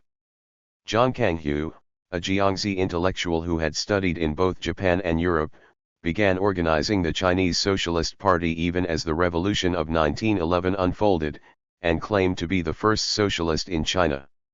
Within a year the young revolutionary monk Taixu led a breakaway movement of those who preferred narrow socialism, by which they meant anarchism or principles very similar to anarchism, to Jiang's eclectic views or Sun Zhongshan's state socialism, which they called broad socialism. Taixu and his associates organized the Socialist Party to bring together those who agreed with their more thorough socialism. While Shifu developed his anarchist ideas independently, he was building his own movement in Guangzhou as these other two movements focused on the lower Yangtze area. The growing disagreements among socialist groups in the early republic helped to convince Shifu of the need for clarity and consistency of principles, a point he would make repeatedly in his essays. The monk Taixu holds special interest, as he set out to combine anarchism and Buddhism, while Shifu would deny that Buddhism had entered into his doctrines. Thus, Taixu 78 serves here as the focus of my attempt to assess Buddhism as an ideological resource in this transitional period. Taken together, these movements are of great importance in the development of socialist ideas in China. Although the revolution of 1911 would prove frustrating in political terms, it was a time of great hope for China's socialists. These movements are basic in a study of Shifu, for while he regarded Zhang Kanghu and Sun Zhongshan as rivals, he was also a colleague of Zhang and of Taixu. He shared their dreams of a modern socialist China, and with them, Shifu passed those dreams on to later generations. On the terminology of early Chinese socialism. The terms broad and narrow were essential to the vocabulary of socialism in the early Republican years. These and related terms were used to label the two basic divisions within socialism. For Shifu himself there was a great divide between socialism and social policy/IES. For him, anarchism was a form the most perfected form of socialism, but even a systematic state socialism was nothing more than social policy. Zhang Kanghu and Taixu, and their associates in the party groupings discussed in this chapter, also understood these terms in the same way. While our concern here is with socialists, these terms were used by all who discussed socialism or applications of socialist principles in governing. Song Jiaran, for example, used slightly different forms to indicate the same division, in his discussion of socialism in Minlaibao in August 1911. In assaying the possibilities for the various forms of socialism in China, Song put anarchism and communism in the category of genuine socialism and placed democratic socialism and national socialism under the heading of social policy. Song favored the goals of socialism but feared that attempts to introduce it would backfire in a society without some wealth and an equitable system of distribution. Thus, he favored nothing more than social policy as government's effort to move in the desired direction without implementing either form of genuine socialism. Song's view was to be of some consequence, as described below. In organizing the Kuomintang nearly a year after this article was published, he refused the overtures of both Sun Zhongshan and Zhang Kanghu to incorporate even their moderate socialism into the party's program. Thus, the distinction between the terms used for the various forms of socialism and for social policy was accepted by proponents of both. As the differences between Zhang Kanghu and the renegades in his party showed, strong disagreements also developed between socialists. For Taixu and his associates, as for Shifu, Jiang's socialism was nothing more than social policy, as was the socialism of Sun Zhongshan. As the differences grew between Zhang and those 79 who would form the Socialist Party, the two groups were identified as broad and narrow. For the latter, pure and extreme were alternatives commonly used. Taixu and his allies also distinguished between anarchism, or free socialism, and state socialism by using the terms communism and collectivism. The difference between these was put in terms of the socialist slogan that began, "From each according to his ability." Socialists divided over the wording of the second half of this statement. Anarchists and other proponents of communism believed that the slogan should conclude with the statement "to each according to his need." Thus, communism represented the economic expression of the anarchists' principles. Production should be carried on by enterprises organized and managed through popular initiative according to principles Kropotkin had laid out. Most important, in their view, was that the state, the ultimate manifestation of authority, should be eliminated. Collectivists believed the second half of the slogan should be, "to each according to his value." This version of socialism would leave more assets, goods, and wages, in private hands, and place the state in control of the productive system. Collectivism meant state socialism. It represented a full and consistent development of social policy. In the narrow socialists' view, there was little difference between social policy and state socialism except the question of degree. Both Zhang Kanghu and Sun Zhongshan thus were seriously mistaken, in the narrow socialists' opinion. The existence and development of these two major divisions of European socialism became a major point with all who espoused anarchism. They traced collectivism to Marx, who represented at least basic error and at most a perversion of socialism. Bakunin had stood against Marx in favor of communism at the breakup of the International in 1871 and before, and Kropotkin had continued to develop the principles of communism. Shifu would hammer away on these points. For our present interests, it was over these issues that Taixu and his allies debated and then broke with Zhang Kanghu in late 1912. Zhang Kanghu and the Chinese Socialist Party. Born in 1883 in northeastern Jiangxi, Zhang was about a year older than Liu Shifu.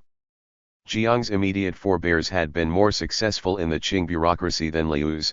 Their service in Beijing provided important contacts for Zhang Kanghu. Degree like Liu, Zhang Kanghu was a precocious young talent. Instead of taking the official examinations, however, Zhang studied Japanese in Beijing during his middle teenage years and thus was prepared for a sojourn in Japan in 1900 to 1901. On his return home, Zhang was invited by Yuan Shikai, newly appointed Governor-General of Zhili, to serve in the Translation Bureau at Beijing. Degree This was the beginning of a personal relationship with Yuan that Zhang 80 would later seek, unsuccessfully, to exploit. In 1904, while teaching Japanese at the institution that later became Beijing University, Zhang established 4 women's schools to train teachers. Yuan Shikai supported this project.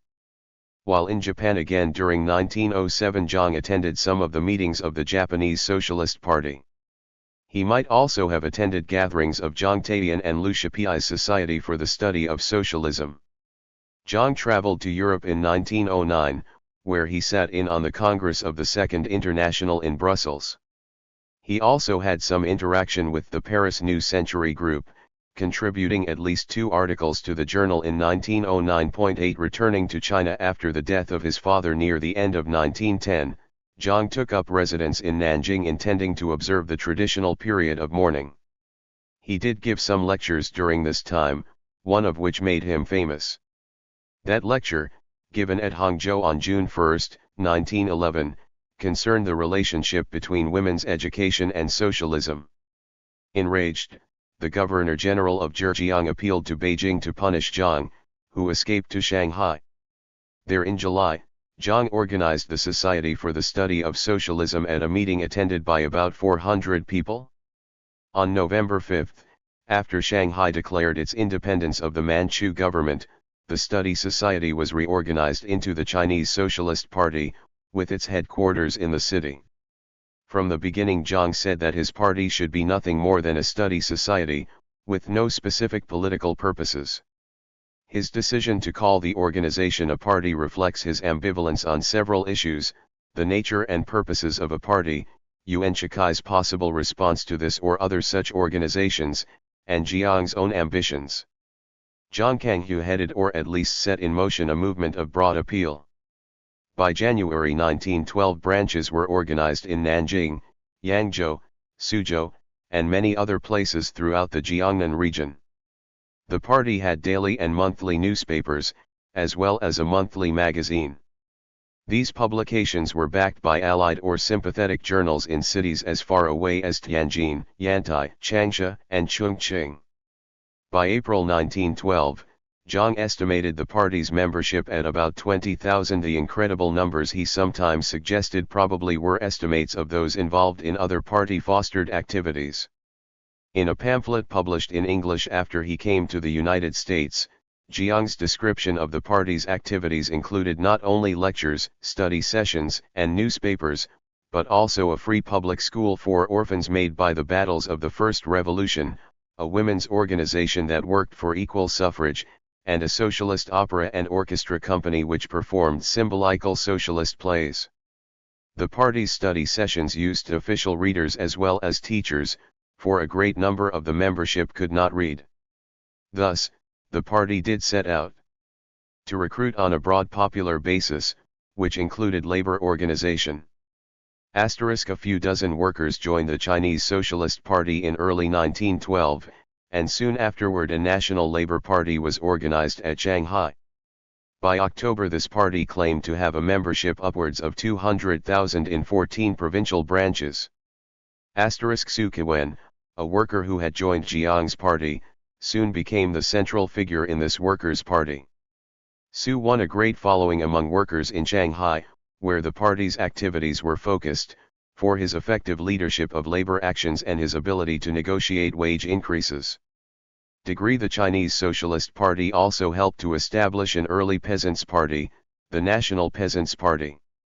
Yang Liaogong, a Chinese Socialist Party leader in Songjiangxian, launched the party after organizing local peasants in a movement to resist rent increases.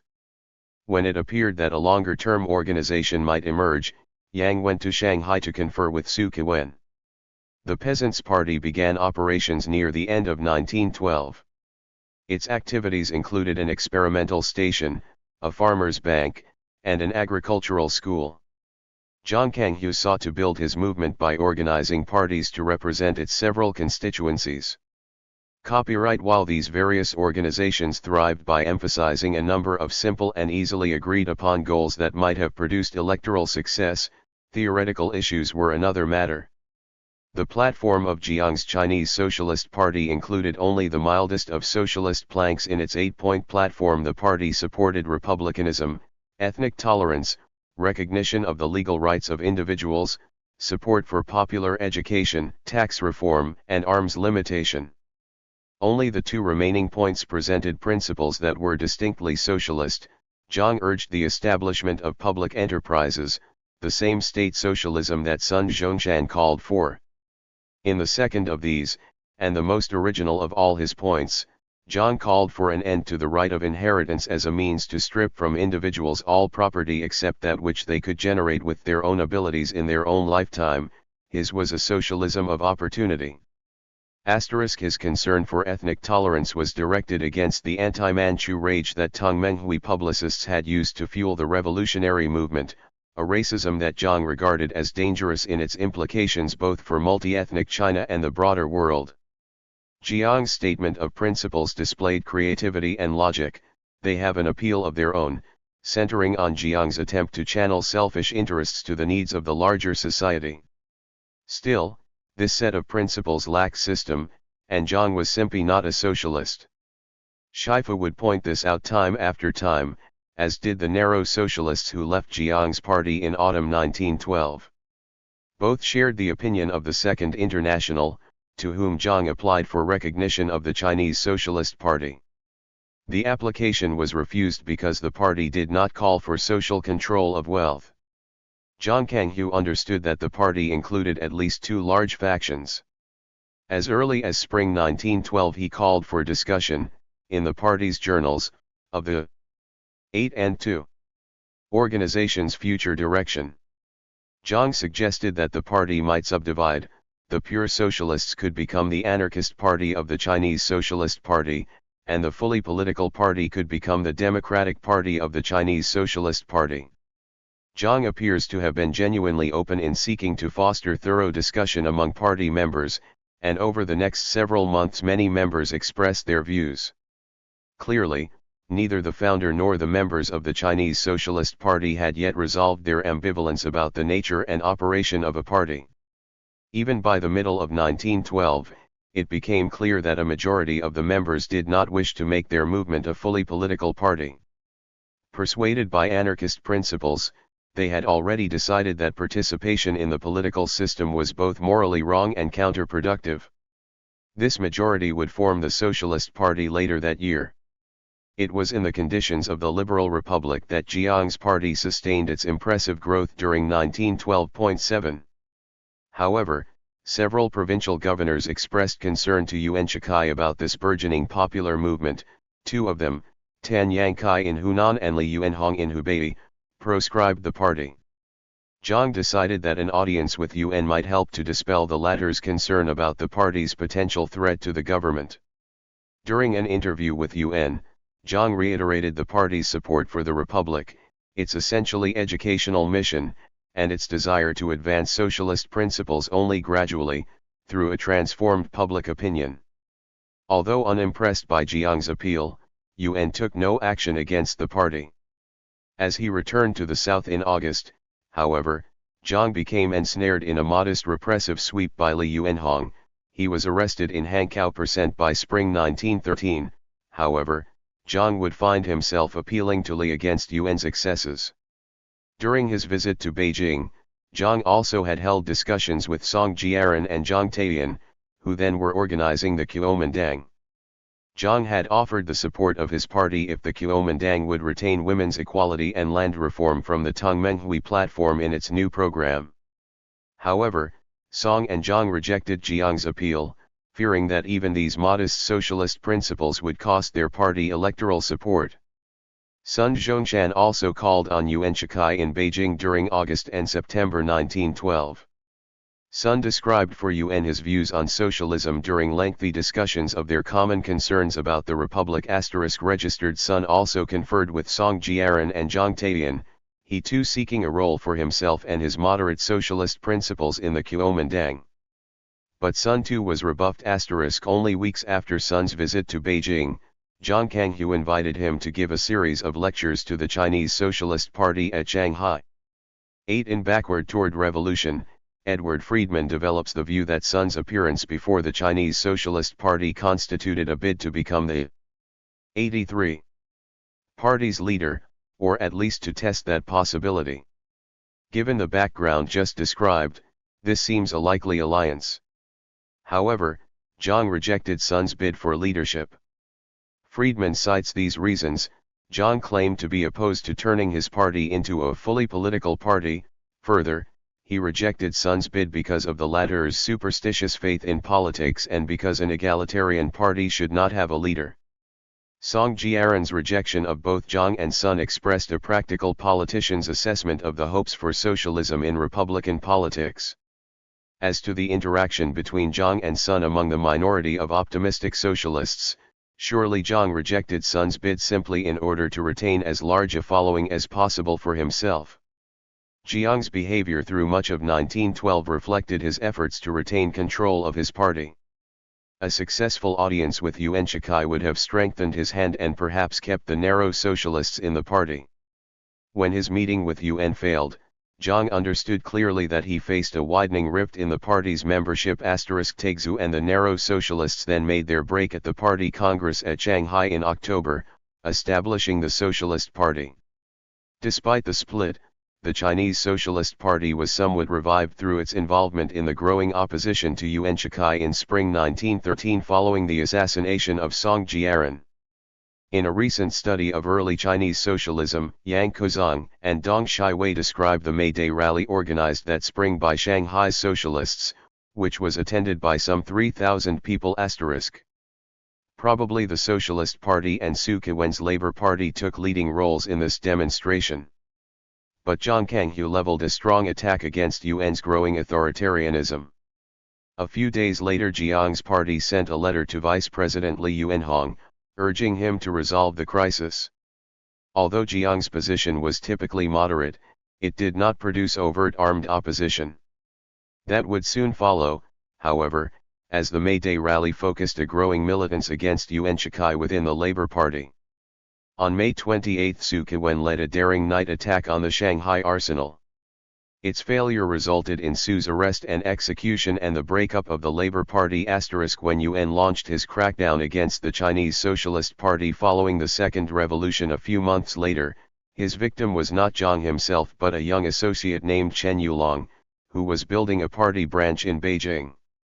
Recollections by the historian Gu Zhigang, who joined Zhang Kanghu's party as a youth in Suzhou, show that Chen was another of the talented young leaders who blossomed in his work to propagate the new socialist faith. Chen had gone to Suzhou with Zhang to set up the party's branch there, then headed the branch's activities for several months until he joined Zhang in the trip to Beijing in summer 1912.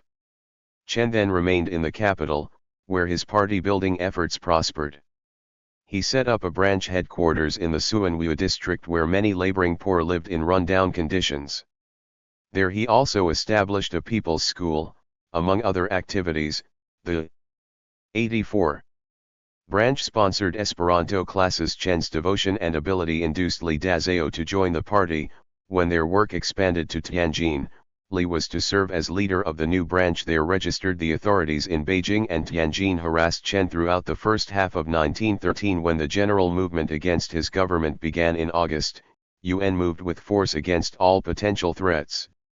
Then 28 years old, Chen was taken into custody and soon executed, another martyr to the cause of socialism. Registered both Yuan's proclamation outlawing the Chinese Socialist Party and a decree establishing martial law in Beijing linked the party with Russian nihilists and foreign anarchists and claimed that the party's true purpose was assassination. Yuan's proclamation also stated that the Chinese Socialist Party foments disorder and is not like the socialist parties of civilized countries, which only study theory. If they are not stopped forcefully, a great disaster will result and order will be destroyed. In recounting these events after his arrival in the United States, Zhang suggested that such confusion on the part of the authorities had indeed caused the repression. The Pure Socialist Party and other anarchistic groups did much to discredit the Socialist Party. When the reaction set in, the government craftily used this confusion to aid its ends. These early years proved to be the high point of Jiang's efforts to play a leading role in the socialist movement. He lived in the United States from 1913 to 1920, teaching Chinese at the University of California for much of this period. After sojourns in Russia and Europe, he returned to China in 1923 as president of the newly established Southern University at Shanghai. Hoping to use this position as a platform for his political goals, he formally revived the Chinese Socialist Party in June 1924 *. Within a year, however, Jiang's penchant for associating his causes with benefactors of dubious reliability thwarted this new bid for political leadership.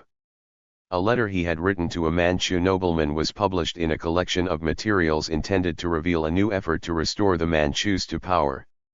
Discredited, Jiang went abroad again, this time to Canada, where he taught at McGill University. He returned to China again in the mid-1930s, his fortunes in decline, and eventually accepted a position in Wang Jinggui's pro-Japanese government, Nothing is known about Zhang following the war against Japan. Despite his flamboyant ego and his demonstrated lapses of judgment, Zhang displayed both courage and imagination in his advocacy of socialism during the late Qing and early Republican periods.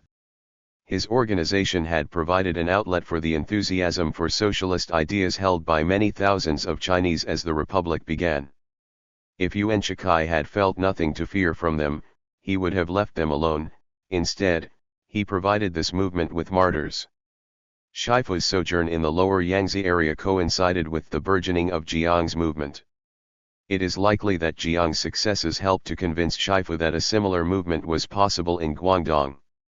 However, Shifu became convinced that theoretical consistency was necessary, and after launching Voice of the People he persistently attacked Zhang.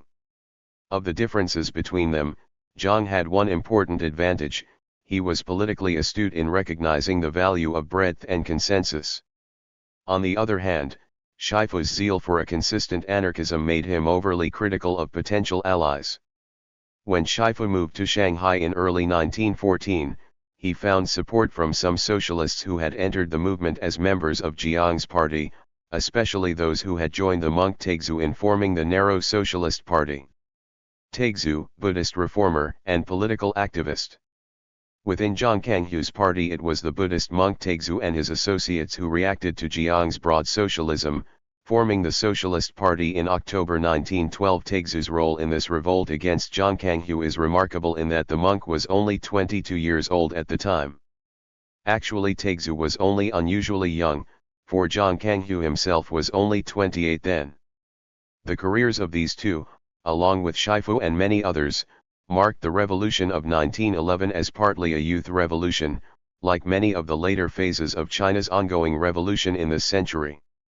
If his Buddhist-oriented anarchism, or anarchist-oriented Buddhism, expressed a youthful idealism, the vicissitudes of revolution brought Taixu back to hard reality. By late 1913 he had seen his efforts to reform the Buddhist clergy rejected by most of his colleagues, and he had been crushed by the execution of Shagan, one of his close associates in the Socialist Party leadership, in yet another repressive action by Yuan Shikai's supporters in Jiangsu. Taixu continued to work at his several projects for another year. Then in late summer 1914, still frustrated in his reform effort and grieved by the outbreak of war in Europe, he began a 3-year period of monastic seclusion and never returned to direct political activity. His efforts to reform Buddhism in China remain the chief mission of his later career. Copyright This revolutionary monk came from a genuinely proletarian background in northeastern Zhejiang, not far from Hangzhou. Born as Lu Gansan in 1890, his father was an ordinary worker, a bricklayer, who died when the boy was less than a year old. The boy was raised by his grandmother, whose high character and devotion to religion made her a key influence in his life. When he was 9, she took him on a pilgrimage to Zhuhuashan, a major Buddhist center in Anhui.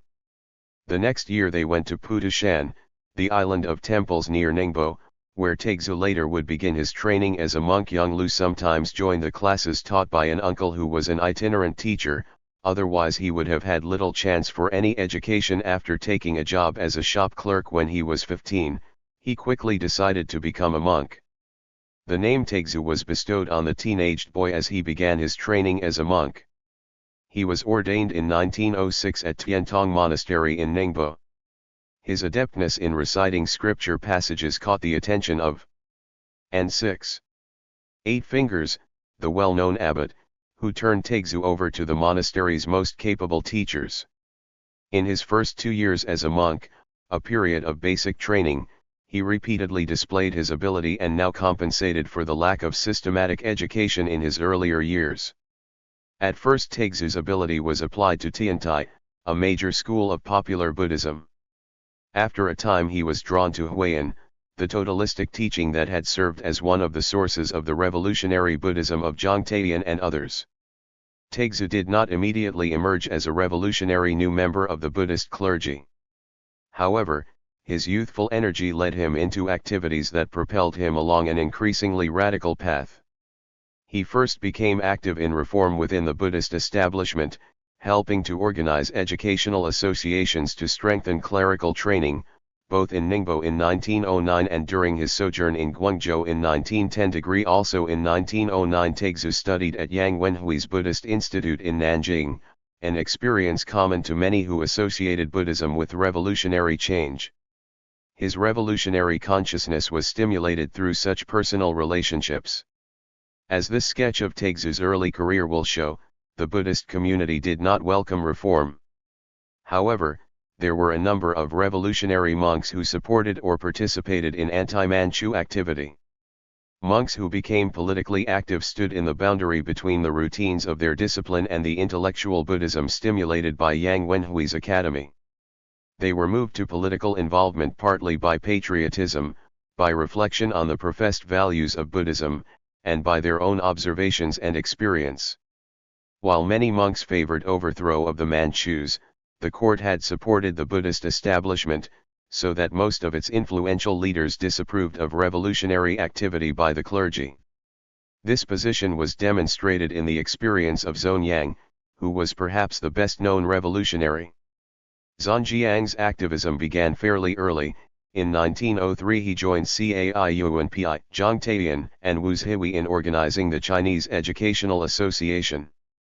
Zhonyang later lived in the same house with Sun Zhongshan in Tokyo. He joined the Tongmenghui and over a period of years assisted Sun in some of his activities. Sun's already positive attitude toward Buddhism was strengthened by these ties. Thus, as provisional president in early 1912 he approved several Buddhist associations as described below.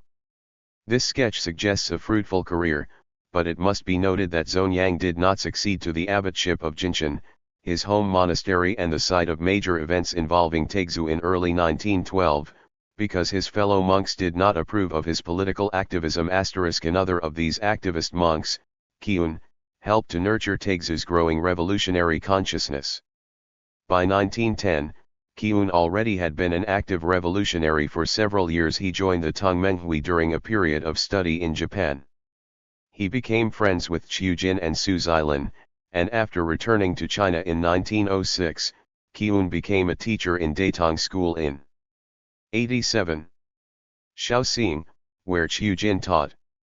Taixu himself noted that when he first heard of Qiyun and his revolutionary views, he was too strongly attached to the traditional religious training to respond. Later, however, he had urged Eight Fingers to intercede with authorities at Suzhou to get Qiyun released from prison for his revolutionary activity. Thus, when they traveled together to Guangzhou in late 1910, Taixu was disposed to respond positively to Qiyun and the activists he would meet in the southern city. The sojourn in Guangzhou produced Taixu's greater activism and specifically moved him toward anarchism. He became acquainted with several local activists, including such familiar figures as Zhu Zhixin, Zhou Lu, and Yes Yazheng, all of whom were at this time associated with the School of Government and Law. It was during this time that Taixu read Proudhon, Bakunin, Kropotkin, and Marx. One of his sources for this information was New Century. Also at this time he began to read Zhang Taiyan's writings. Yet another of his new contacts now was Mo Haipen, one of Shifu's co-founders in the Conscience Society. Their acquaintance at this time did not necessarily contribute to Taixu's interest in anarchism, for Mo had not yet met Shifu. Taixu also knew Lin Junfu, a Xiangshan activist who had been Shifu's friend since childhood. Taixu did not meet Shifu himself until moving to Shanghai in 1914. Their correspondence to discuss anarchist theory was published in several issues of Voice of the People from that period. At that time Taixu used another of his several names. Taixu's sojourn in Guangzhou probably would have lasted longer had the Huang-Huagong uprising of April 1911 not occurred. Taixu was profoundly moved by the tragic failure of this attempt by local activists, led by Huang Xing, to spark a nationwide revolution, and he wrote a poem grieving for those who died. The poem expressed feelings widely shared, and it was published in a number of newspapers even as far away as Shanghai. Governor-General Zhang Minqi sent police to apprehend Taixu, who had taken refuge at the office of People's News with his friend Pan Dai, the newspaper's editor, a longtime revolutionary journalist and poet. Influential friends arranged for the authorities to drop their charges against the monk if he would leave Guangzhou registered. Thus, Taixu returned to Jiangnan, where he resumed his efforts to strengthen Buddhism while becoming active in Zhang Kanghu's Chinese Socialist Party. Taixu's activities in late 1911 and early 1912 reveal much about the renegades within Zhang Kanghu's party who would organize the Socialist Party. Taixu's projects at this time also show how his socialism merged with his ideas for reorganizing the Buddhist community of monks. Taixu went to Nanjing in late 1911, not to advance the anti-Manchu movement but rather to take advantage of the fluid circumstances to establish a reform-oriented Buddhist association. He had drawn up bylaws for the association and had met with Sun 8 and 8 Zhongshan, who granted approval to the association and its proposed procedures. While in Nanjing he stayed at Pillow Temple, which served as a focal point for the activity of a number of revolutionary groups, including the local branch of the Chinese Socialist Party. He soon allied with Renchen, another reformist monk whom he had known at Yang Wenhui's Institute, in a plan to establish a Buddhist academy at Jinshan, a major temple in Zhenjiang, about 50 miles downriver from Nanjing. Renchen agreed with Taixu's socialism as applied to the Buddhist establishment. The property and income of monasteries should be used for the training of monks, and control of assets should be more open and less a function of each abbot's authority. Jinshan was among the largest monasteries in China and the model of the Jiangsu system of organization and authority. The episode that Taixu and Renchen precipitated with their reform plan soon became known as the Great Disturbance at Jinshan. Copyright Renchen and Taixu remained diplomatic as they made preparations for a meeting at Jinshan to lay their plans before the Buddhist clergy and interested lay people from Nanjing, Yangzhou, and Shanghai. They received permission from the abbot, Qingquan, without telling him of their intent to take over his monastery for the reformist academy. In short, they deceived Qingquan, even though their motivation was positive enough. Taixu's recollections of the meeting that followed are of special interest in suggesting the makeup of the socialist movement. Between 200 and 300 monks attended this meeting. In addition, about 300 or 400 more lay people attended, representing various professions. These were Zhenjiang Socialist Party members who could help to provide a majority in support of the reform plan. Registered Taixu and Renchen opened the meeting with explanations of their plan. When they finished, a senior monk, Jishan, from a temple in Yangzhou allied with Jinshan, came forward with a vociferous challenge.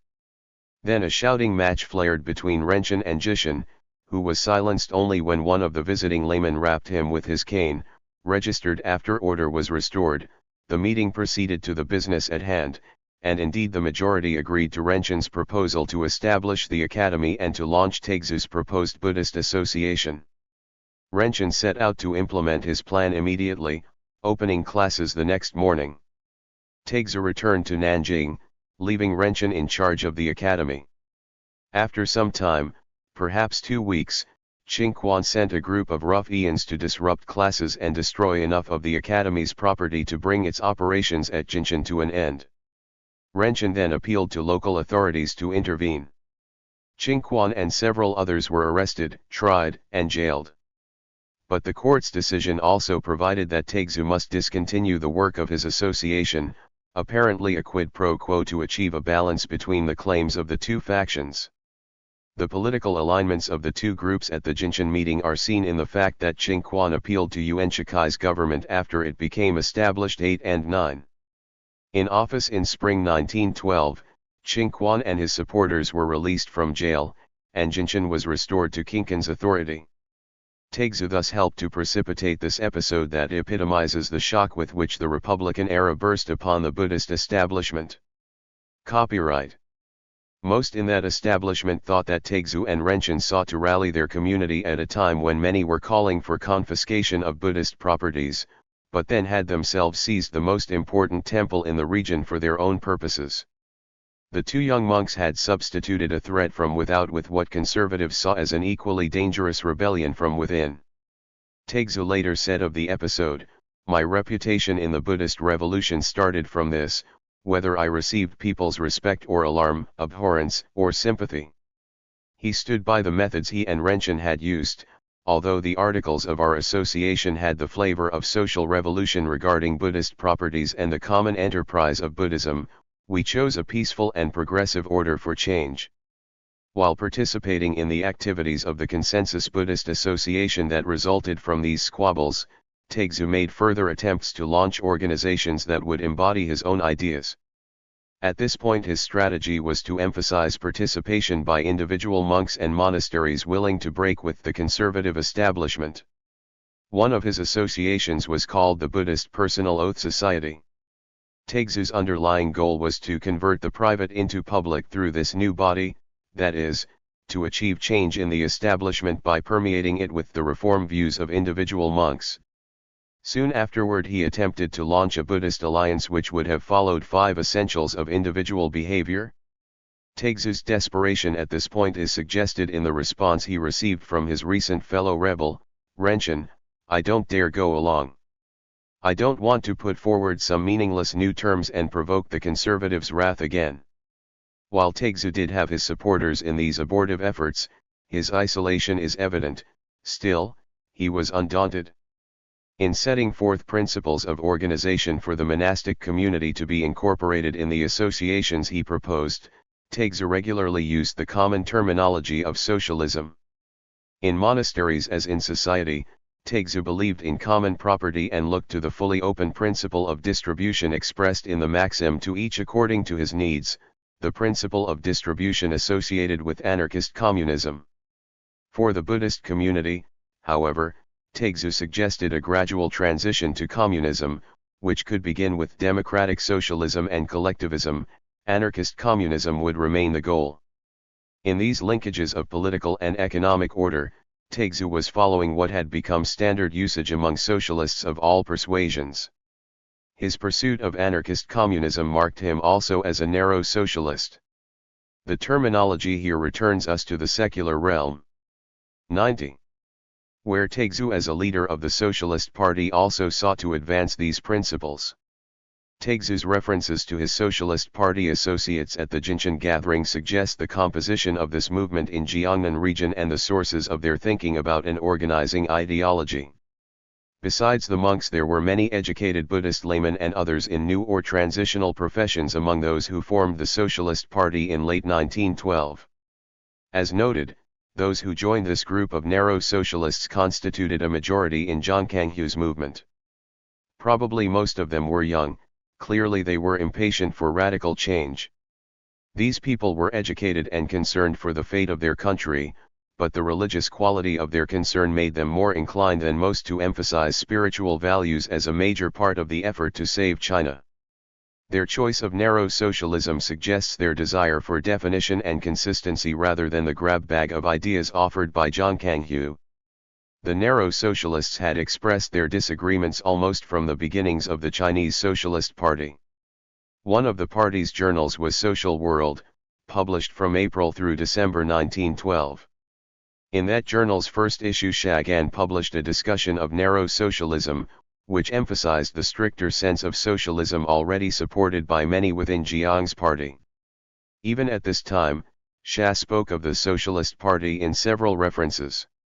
This rejection of Chinese in the party's name reflected preference for a movement that would transcend national boundaries, a point that Taigzu and his associates later emphasized.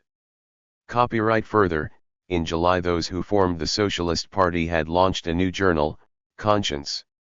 Thus, the split represented the assertion of independence by a group that developed a clearer conception of socialism soon after joining Zhang Kanghu's organization. The break came at the second annual convention of the Chinese Socialist Party, held October 1912 in Shanghai. Instead of passing a new party platform as Zhang and his associates in the leadership wished, the rebels drew up a bill of protest and issued a statement of their own socialist principles. The Socialist Party's statements of its principles and goals announced 2 broad objectives: the elimination of classes and the removal of boundaries, each of which included 3 specific purposes.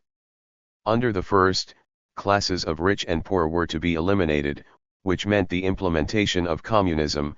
Classes of nobility and commoners would give way to respect for the individual, and class differences between those with knowledge and the ignorant would be overcome by equality in education.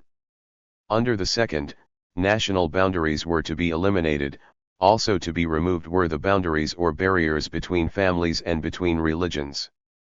The last represented the party's concern to remove superstition, a common theme among the Chinese anarchists. The party announced its tasks as threefold: propaganda, destruction, and construction. Propaganda would be carried out through magazines, books, and lectures. Destruction was to include the eradication of authority and preparation for the Great World Revolution. Given such a grandiose vision, the goals of the party's constructive work seem modest. These were to build nurseries, kindergartens, schools, hospitals, homes for the elderly, farms and factories, and public parks. The Socialist Party asked its members to abstain from certain kinds of behavior. They should not serve as an official or legislator, nor as a soldier or policeman. They should not join a political party, they should not use a family name, and they should not marry. Taixu presented the key reasons for the new party's split from Zhang Kanghu's movement. Excerpts from both sides in the debate at the party congress reveal some points of agreement as well as the differences between these two groups. Jiang's spokesman, Yin Ren, claimed to have great respect for anarchism too, but believed that state socialism must be instituted before it would be possible to put anarchism into practice. Registered state socialism was like the telegraph, Yin said, it was necessary before anarchism, the equivalent of the wireless form of communication, could be developed. Yin also compared state socialism to a bridge by which to reach the goal of anarchism. For Taixu, this introduced the classic dilemma between ends and means. He responded by asking how it would be possible to reach the opposite shore on a bridge that would break down. State socialism must begin with the state, Taixu insisted, but anarchism begins with the entire world as its premise. Even with a republican constitution, cunning leaders could manipulate the system to retain power. Anarchism is the wireless, Taixu insisted. Anarchism had developed earlier than state socialism, and the conflict between governmentism and anarchism had begun with the appearance of state socialism. The issue that Taixu introduced with this comment became an important theme in this debate between the Chinese Socialist Party and the breakaway Socialist Party. Repeated references to the differences between Bakunin and Marx and their respective forms of socialism reflect the working knowledge of socialist theory shared by both sides. While admitting that he was not certain who had advocated socialism before the Chinese Socialist Party, Yin Ren stated that the party sided with Sun Zhongshan, whose view of socialism agreed with Marx and not with Bakunin. Taixu observed that the Chinese Socialist Party could attempt to espouse a socialism that was neither Bakunin's nor Marx's only because of Zhang Kanghu's adroitness at intermixing theory, but the result was to mix fire and water. While Shifu would criticize Zhang Kanghu alongside Sun Zhongshan on these same points, Shifu's views were not published until a year later.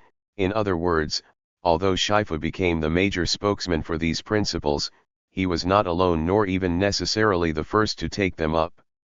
Certainly Shifu had his disagreements with the Socialist Party, but not on questions concerning the 92 differences between anarchist and Marxist socialism. The importance that Chinese socialists now attach to this issue leads back to the larger question concerning Chinese understanding of Marx's theory, which has attracted much attention in Western studies of the development of socialism in China. In earlier discussions, this question was cast in terms of a choice between anarchism and Marxism*, while the work of the Paris and Tokyo groups of Chinese anarchists decided this question in favor of anarchism. The issue emerged again as the Republican period began. Accurate information on the differences between Marx's and Bakunin's interpretations of socialism, and on the split between the two at the Amsterdam Congress of 1871, had been available to Chinese intellectuals since at least 1906*, while both New Century and Heaven's Justice included some discussion of this historical background. Both these journals assumed the correctness of anarchist principles. The re-emergence of this question in Taixu's confrontation with Yin Ren reflects growth in the understanding of socialist theory between 1906-7 and 1913. Although this understanding was still based on limited information, it had settled in as a fixed notion about Marxism. Registered Taixu's debate with Yin provides further suggestion that the Socialist Party included many avid Buddhists, again presumably laymen as well as monks. This suggestion comes in Yin's attempt to chide Taixu and his colleagues for being unwilling to follow the precept of bodhisattvas, "If I don't descend into hell, who will?" Pursuing his view that state socialism would prepare for the heaven of anarchism, Yin observes that the anarchists are unwilling to be first to enter the hell of state socialism. Taixu responds by turning the argument around, noting that for Zhang Kanghu and his followers, state socialism is no hell at all, but rather the heaven of power. And what, Taixu asks, is the reason to descend into hell? It is to end the suffering that all living beings experience there, not to prolong that suffering. As for those anarchists who would be bodhisattvas, Taixu says, they are willing to sacrifice their lives in imprisonment or slaughter at the hands of government, to sacrifice their reputations, and be viewed with hostility by the government as armed rebels. They are willing to sacrifice their wealth and well-being, to eat coarse bread, wear crude clothing, live in the poorest housing, and travel in the worst accommodations. They are willing to sacrifice their time in propagating extreme socialism and in thus drifting between heaven and earth. And all who would do this must do it in the sacrificial spirit of "If I don't descend into hell, who will?" Degree. The religious quality of Taixu's anarchism is clear here and in many of his other writings. For Taixu and others, the language of Buddhism was rich in connotations of revolutionary sacrifice and change. It is also in this response to Yin Ren that Taixu describes the nature of the great popular movement he envisions. 93. He will draw our dear comrades from all levels of mankind, and stir the eardrums of all mankind with the gospel of extreme socialism every day. With the truth of extreme socialism penetrating the minds of all mankind, looking to the prosperity of the people of the entire world and departing from the hell of the false morality of the evil system, we will all join hands together in the heaven of equality, freedom, and peace. Registered. Shifu also looked to this vast awakening that would result from devoted effort to propagate the beautiful truths he espoused. But Shifu sought to remove from his appeal all traces of the religious quality so essential for Taixu.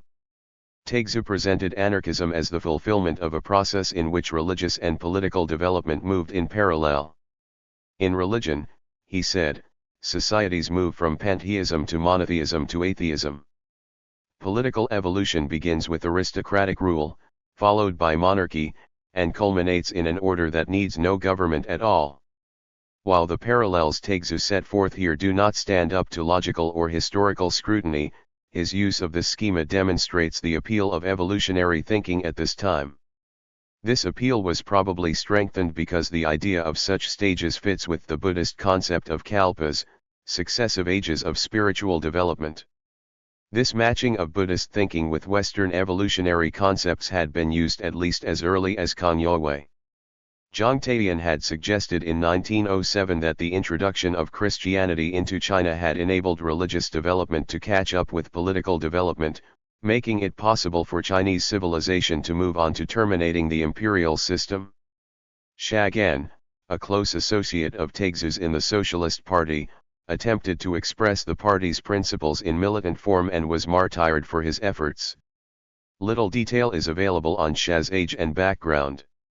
He too was young, and as suggested by the nature of the Socialist Party's composition, probably also a devout lay Buddhist. He had studied in Japan, joining the Tongmenghui while there. Xia served briefly in the Jiangsu Provincial Education Office after the Republican government was established. Many idealists became alienated from the new government through such attempts at public service, and evidently Xia moved quickly toward anarchism out of this kind of frustration.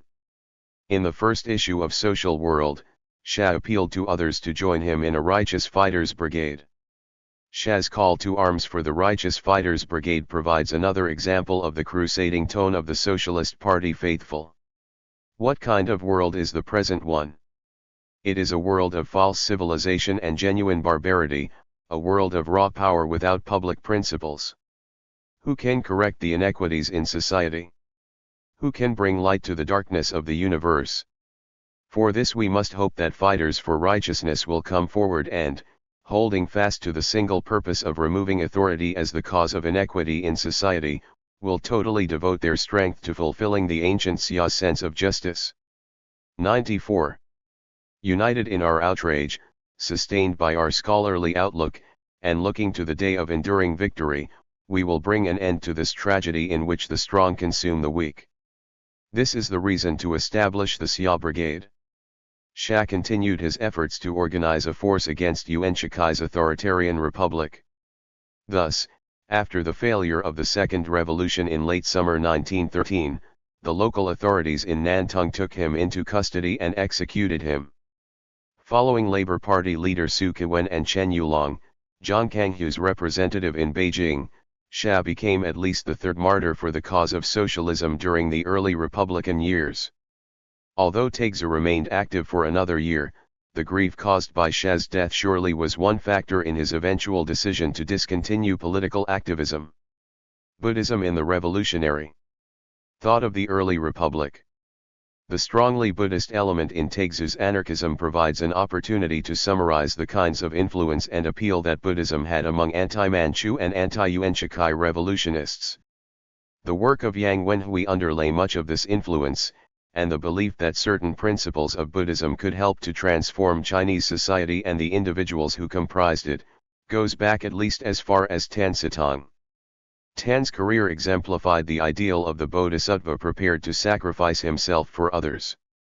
This image appears repeatedly among the revolutionaries of the anti-Manchu movement, especially among those involved in assassination activity or in Dare to Die Corps that undertook tasks almost certain to bring death. In his debate with Yin Ren, Taixu had asked, "If I don't descend into hell, who will?" applying the principle to the everyday struggle of changing society.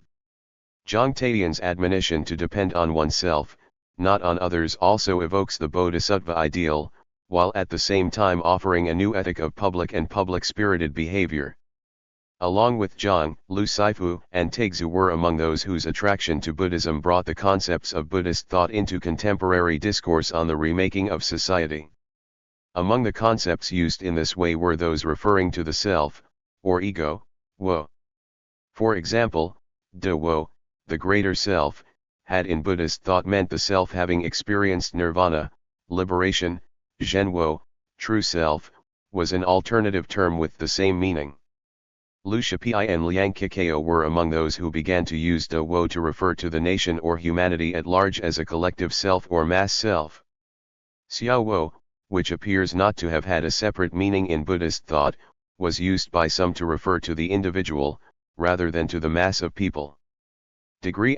While we might devote many more paragraphs to the etymology of these terms, the point is that the activist thinkers of the first decade of this 95 century reworked not just the Buddhist vocabulary for the self but also the role of the self in society and in the cosmos, as they sought new bases for social organization. Zhang Taiyan made the negation of the self, wu wo, one of his 5 negations. That term was regularly used to mean selflessness, egolessness, the absence of concern for oneself that was essential to the spirit of revolution. The negations put forward by Zhang Taiyan or Taixu are cited by some writers in China as reflecting a nihilist quality in anarchism. Zhang Jun and Li Xingzi seek to make this point, observing that these negations and the oaths of the various anarchist groups called upon individuals to give up the basic commitments that adult individuals make in all societies to marriage, to a place of residence and a livelihood, to a nation and the institutions that support it. Reformers as well as revolutionaries felt the weight of old institutions in their own lives and sought to create new ones that would be relevant to their current concerns. To negate the old patterns of life was the only way to begin that process. This terminology, and this process of seeing through to the truth of life by penetrating beyond the everyday and the apparent, has been an essential part of Buddhism from the religion's origins. Anarchist thought also urged individuals to reconsider the nature of society and the sources of its problems. The coincidence of the Buddhist revival and the introduction of anarchism in late Qing China helps to account for the great appeal of anarchism, a point well made by Peter Zero.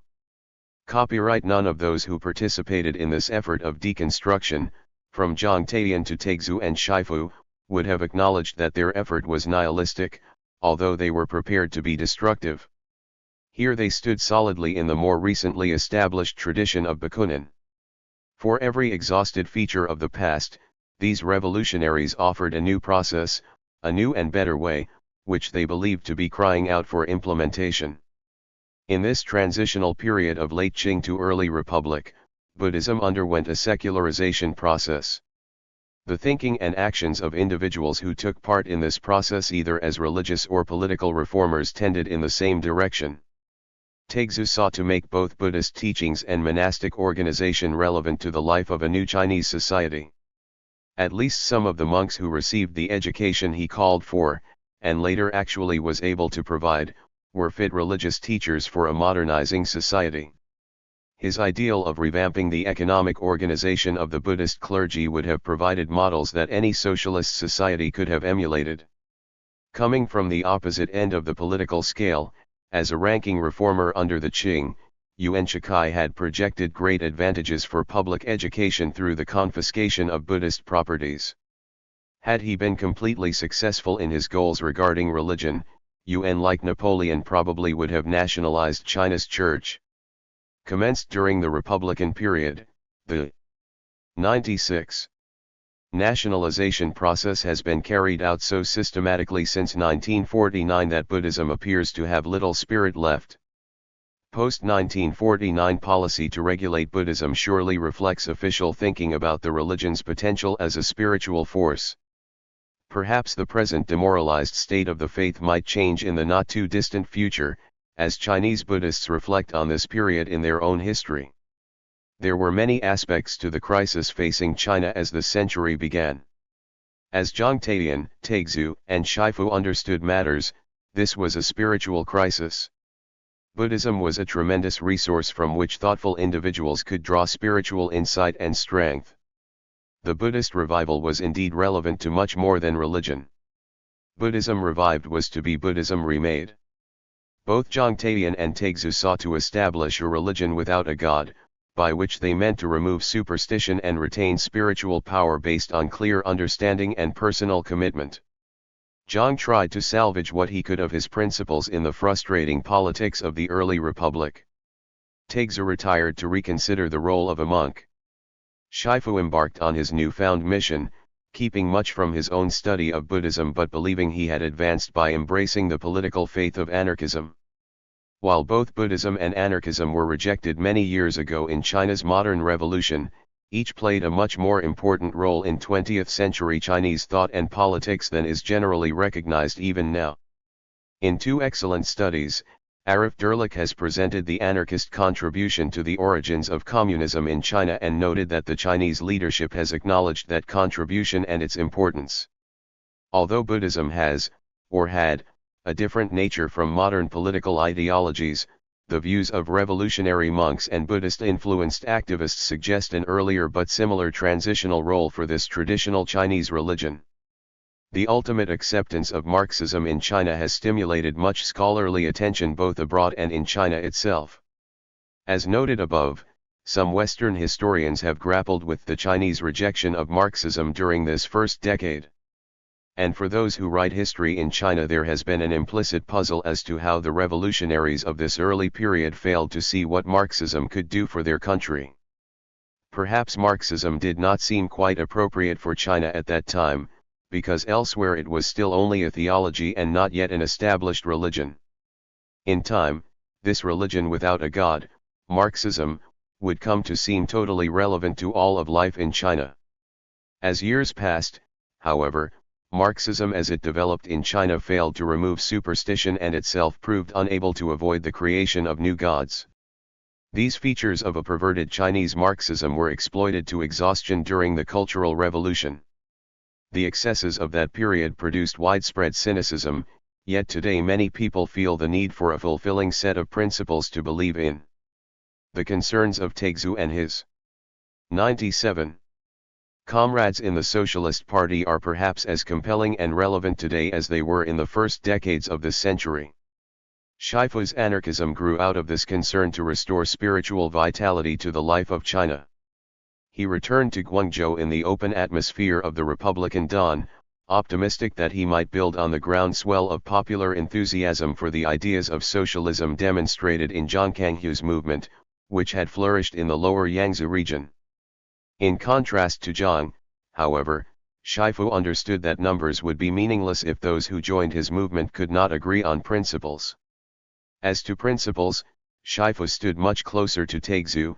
However, while Buddhism would remain Taixu's faith, Shifu found in anarchism a compelling truth for a new society, to which he would give himself with his entire being, and inspire others to follow. Chapter 7, Shifu launches the Conscience Society at Guangzhou. Lu Shifu departed Guangzhou as 1912 began and went to Shanghai prepared to move on to Beijing and assassinate one of the chief enemies of the anti-Manchu revolution. He returned to Guangzhou half a year later as Shifu, self-declared apostle of anarchism in China.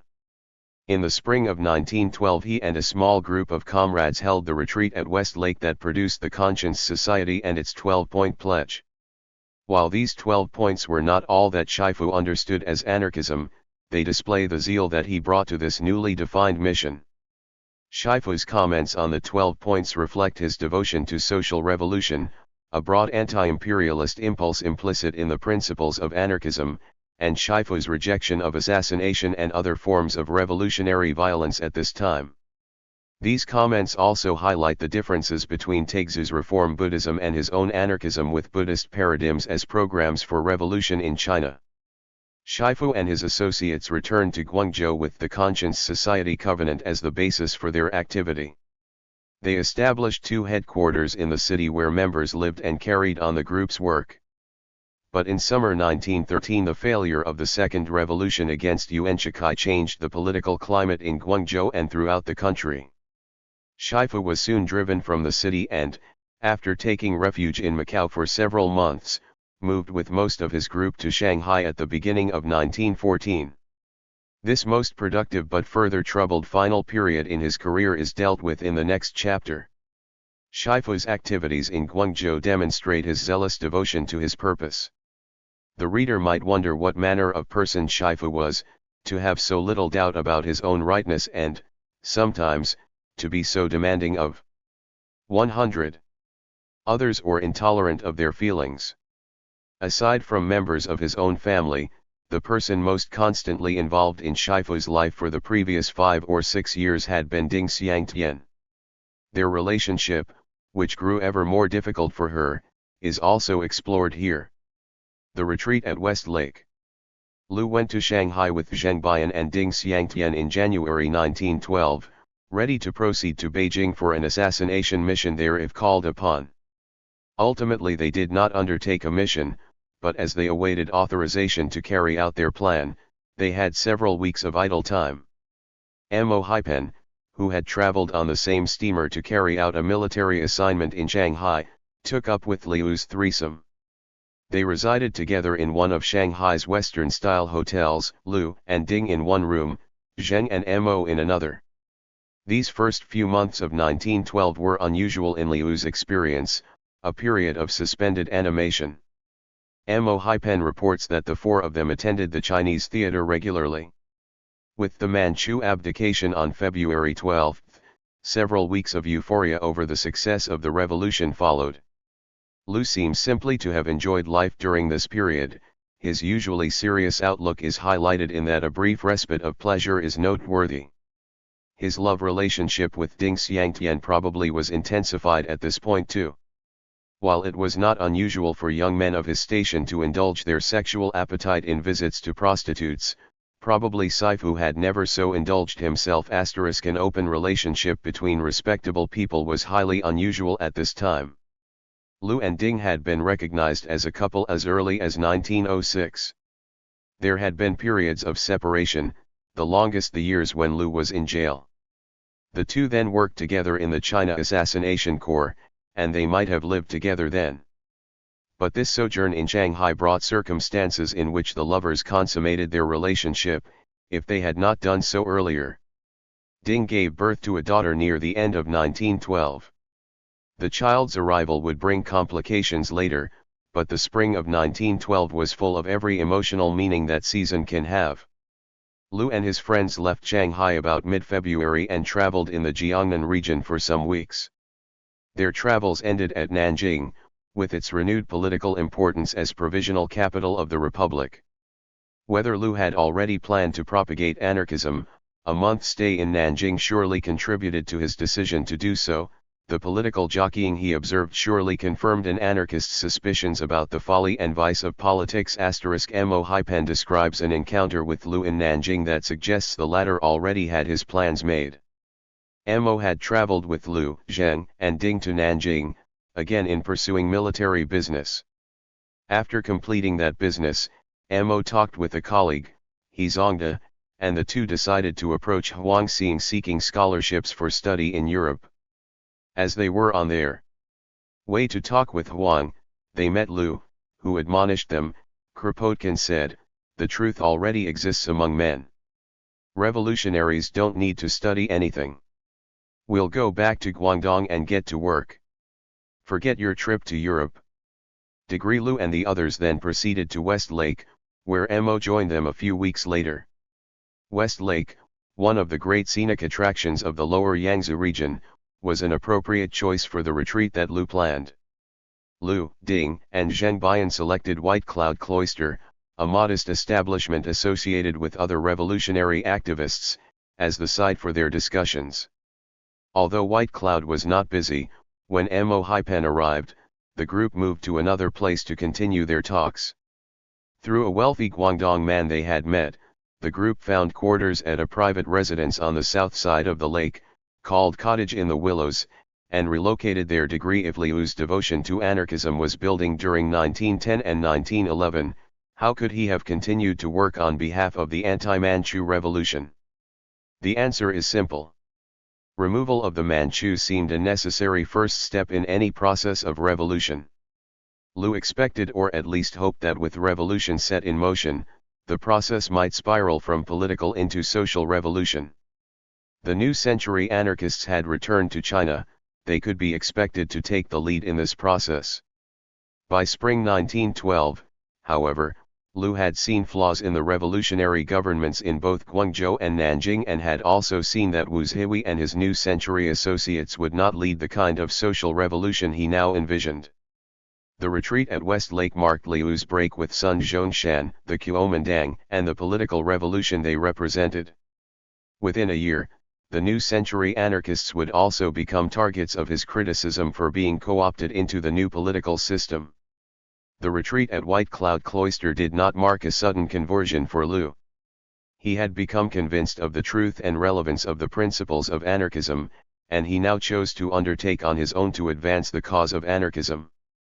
While the process of change that Lu Shifu underwent extended back to his earliest frustrations with the official examinations and the content on which they were based, the Westlake experience marked a clear and final turning point. The Conscience Society Covenant. The first public statement Shifu and his group made was the Conscience Society Covenant, which perhaps is best described as an anarchist behavioral code tailored to the needs of an awakened Chinese moral elite. The covenant was published in a number of newspapers in Guangzhou. It also appeared in several contemporary socialist publications, notably The World of Society. This dissemination in sympathetic journals reflects the mutual 102 influences among several similar groups organized in 1912. Wu Zhihui, Li Shizhen, and the other new century anarchists had launched the society to advance morality upon their return to China as a first step toward implementing their anarchist principles. CAIUNPI organized the Six No's Society a few months later. Both the Chinese Socialist Party and the Socialist Party had put some of their principles in terms of simple negatives. The use of moralistic prohibitions by these organizations suggests their perception that revolution had a strongly moral content which needed the example of China's elite. It also reflects the dilemmas shared by all who sought revolution in China. While each group indeed had its goals, what needed to be stopped in terms of individual behavior was more clearly apparent than what needed to be implemented systemically, and certainly this would be more readily done than actually carrying out any such program of change. While some of Shifu's 12 points seem only indirectly related to anarchism as presented in, say, Kropotkin's theory, most of them were basic to social revolution in China. Both in initial statements of the covenant and later, Shifu observed that the 12 points were concerned with eliminating the evil system of false morality in the present society and replacing it with a new morality in our consciences. Degree. Upon returning to Guangzhou, he and his group organized the Cock-Crow Study Society for teaching, propaganda, and publication activities. Although it is sometimes difficult to distinguish which of his organizations was intended to do what, this distinction seems to have been clear to Shifu himself, at least as of 1912. The Conscience Society Covenant combined with the other early statements and activities to comprise Shifu's initial statement of his anarchism. Besides brief explanations that accompanied each point in the pledge, Shifu wrote a series of essays during spring and summer 1912 to amplify his ideas on several of the points in the covenant. These essays appeared in at least 2 local newspapers, Pingmenbao and Tianmenbao, that were sympathetic with the Conscience Society's efforts. Some of these articles were reprinted as small pamphlets but later destroyed by the authorities. The only 4 that remain were included in Shifu's collected writings. These early statements reflect the combination of moral and scientific principles that was essential to Shifu's anarchism. A restatement of the 12 points, which were always placed in the same order, will open our discussion. Do not eat meat. Do not drink liquor. Do not smoke tobacco. Do not use servants. Do not ride in sedan chairs or rickshaws. Do not marry. Do not use a family name. Do not serve as an official. Do not serve as a member of a representative body. Do not join a political party. Do not serve in the army or navy. Do not believe in a religion. Shifu's comments on this pledge provide a summary of his anarchism at this time. Abstain from meat, liquor, and tobacco. These are the crudest and most polluting desires, Shifu says, and one must eliminate them in order to achieve a higher character and reach one's aspirations. Asterisk of these 3 points, vegetarianism seems most perplexing, hardly essential to anarchism. Leo Tolstoy was the major figure associated with anarchism in Europe whose principles included vegetarianism. Other Western anarchists would have seen the logic of this point without regarding it as essential. Following Tolstoy, Shifu presented vegetarianism as essential to nonviolence and to good health. As noted near the end of Chapter 5, Shifu's rejection of assassination and other forms of violence as tactics for revolution marks a similarity with Kropotkin's career. Shifu's linkage of vegetarianism with nonviolent social revolution might reflect the more immediate influence of Tolstoy. It is not clear whether Shifu intended all along to cease assassination activity at such point as the anti-Manchu revolution succeeded or whether this decision was part of his rejection of political revolution, made as the Republic began. In relating vegetarianism to anarchism, Shifu also had the example of Li Shizhen, who while in France had established a bean curd factory that provided financial support for Chinese students. Shifu's commitment to vegetarianism was like his other commitments, he never backed away from it, even during his final illness when his doctor urged him to eat meat to regain his strength. Shifu presented scientific evidence for reasons to abstain from alcohol and tobacco. Alcohol produces euphoria, he noted, and then undermines the brain's ability to function. For tobacco, he offered a chemical analysis of its content drawn from Western scientists and also from Li Shizhen, who seems most directly responsible for this hygienic aspect of Chinese anarchism. Science is truth, as such, it is essential to the moral order. Those who would improve society must treat their own bodies in accordance with these scientific findings. This behavior is also part of the moral example they must provide. In discussing these basic principles, Shifu writes of their effect on range, humanity, human nature, or human quality. In concluding this discussion he repeats, everyone should improve his own range in order to assist the progress of society and mankind. If we develop our range, everything we do will accord with the truth. Degree. Do not use servants. Do not ride in rickshaws or sedan chairs. The essential argument on both these points is that such labor is dehumanizing because one person directly exploits another. Shifu noted that labor to carry another human being had long ago ceased to be used in the West, and only in the countries of the East did people see nothing strange about such work. He acknowledged that even those who did this kind of work were concerned that, without it, they would have no job at all. But he likened their situation to that of prostitutes and other exploited groups. Good work could be found for those who had been victims in such activities, and in this other work they could recover their free humanity. 104.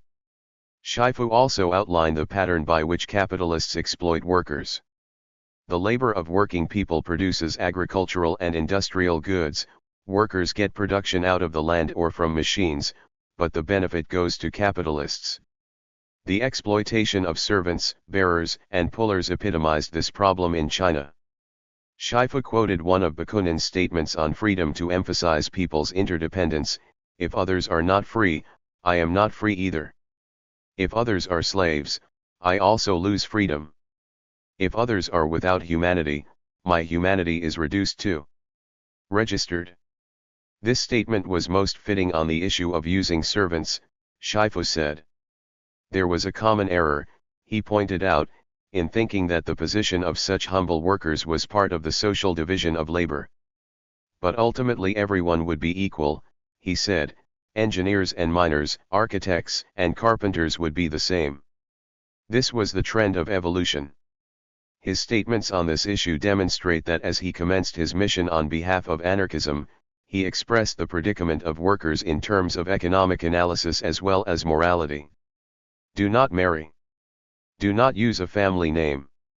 Of marriage, Shifu noted that most women remained playthings for men, and that the apparently equitable relationship of marriage is only nominal. Marriages produce fathers and sons, a relationship that also is unequal. This is the basis of families, which serve as the basis of the system of private property and thus are not in the public interest.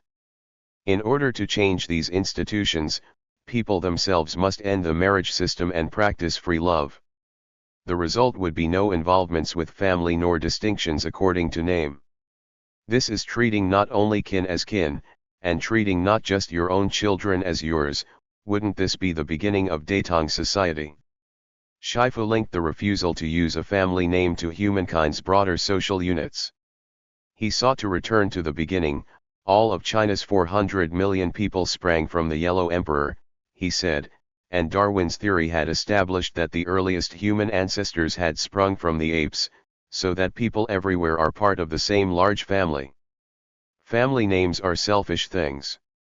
Family names are responsible for boundaries of districts and provinces, of nations and races.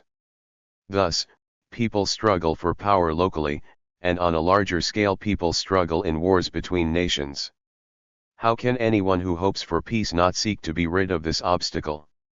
Shifu calls here for nurseries, homes for the elderly, and schools to train women, all to replace the family in these functions. With inherited property eliminated, he says, it would be easy to launch such institutions.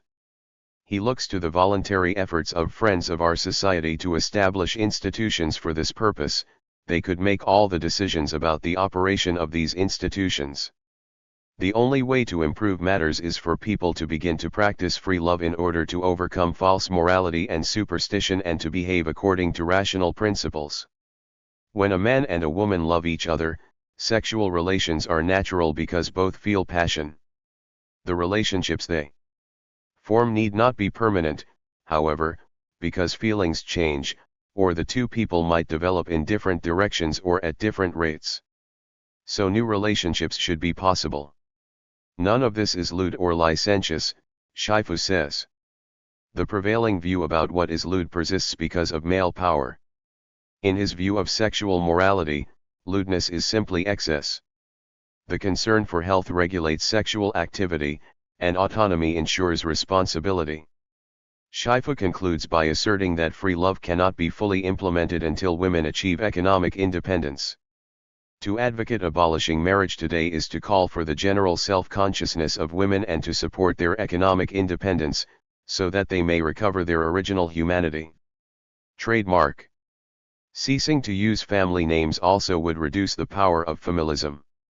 Society should take the individual as its basic element. Since there have been families, the family has been the unit of society. The individual does not know there are direct responsibilities to society that he should accept, but only puts his interest in the family. Thus the progress of society is hindered.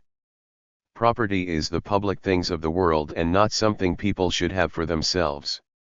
But in families the older generation plans to accumulate savings, and the younger generation look hopefully to receiving the property. Thus, the young men and women obey their elders and have no way to regain their independent humanity. To his own discussion Shifu appended Li Shizen's essay, Revolution in the Three Bonds, which originally had appeared in New Century in 1907.6. In introducing Li's essay, Shifu drew a somber analogy of the power of the family system. We say that the Chinese family is not a family but a prison of greatest darkness. This prison has marriage as its foundation, family names as its bricks, and the traditional teachings about rights and obligations as its mortar, and all this is built into a somber, secure prison. The family head is the warden, and so many pitiable young men and women are his prisoners. In this kind of prison, after receiving the warden's abuse to the full and becoming accustomed to life in the prison, one day when the warden dies, they carry it on and become the warden to all the young men and women who come along later.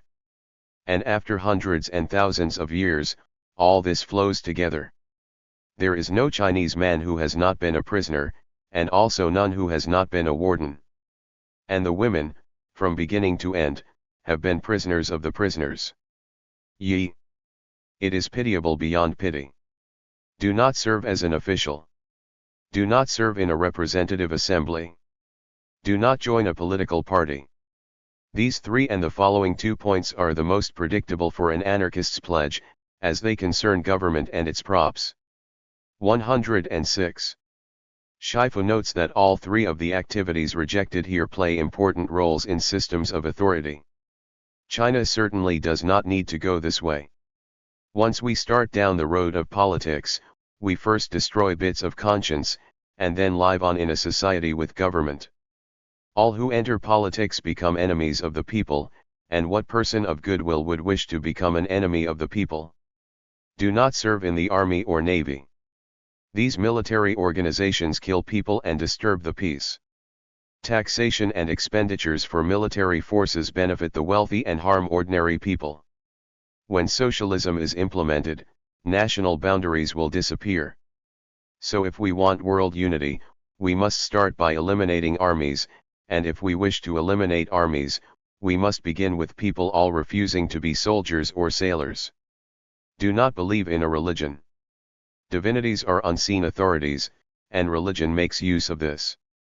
As authority is inequitable and not free, we must oppose religion.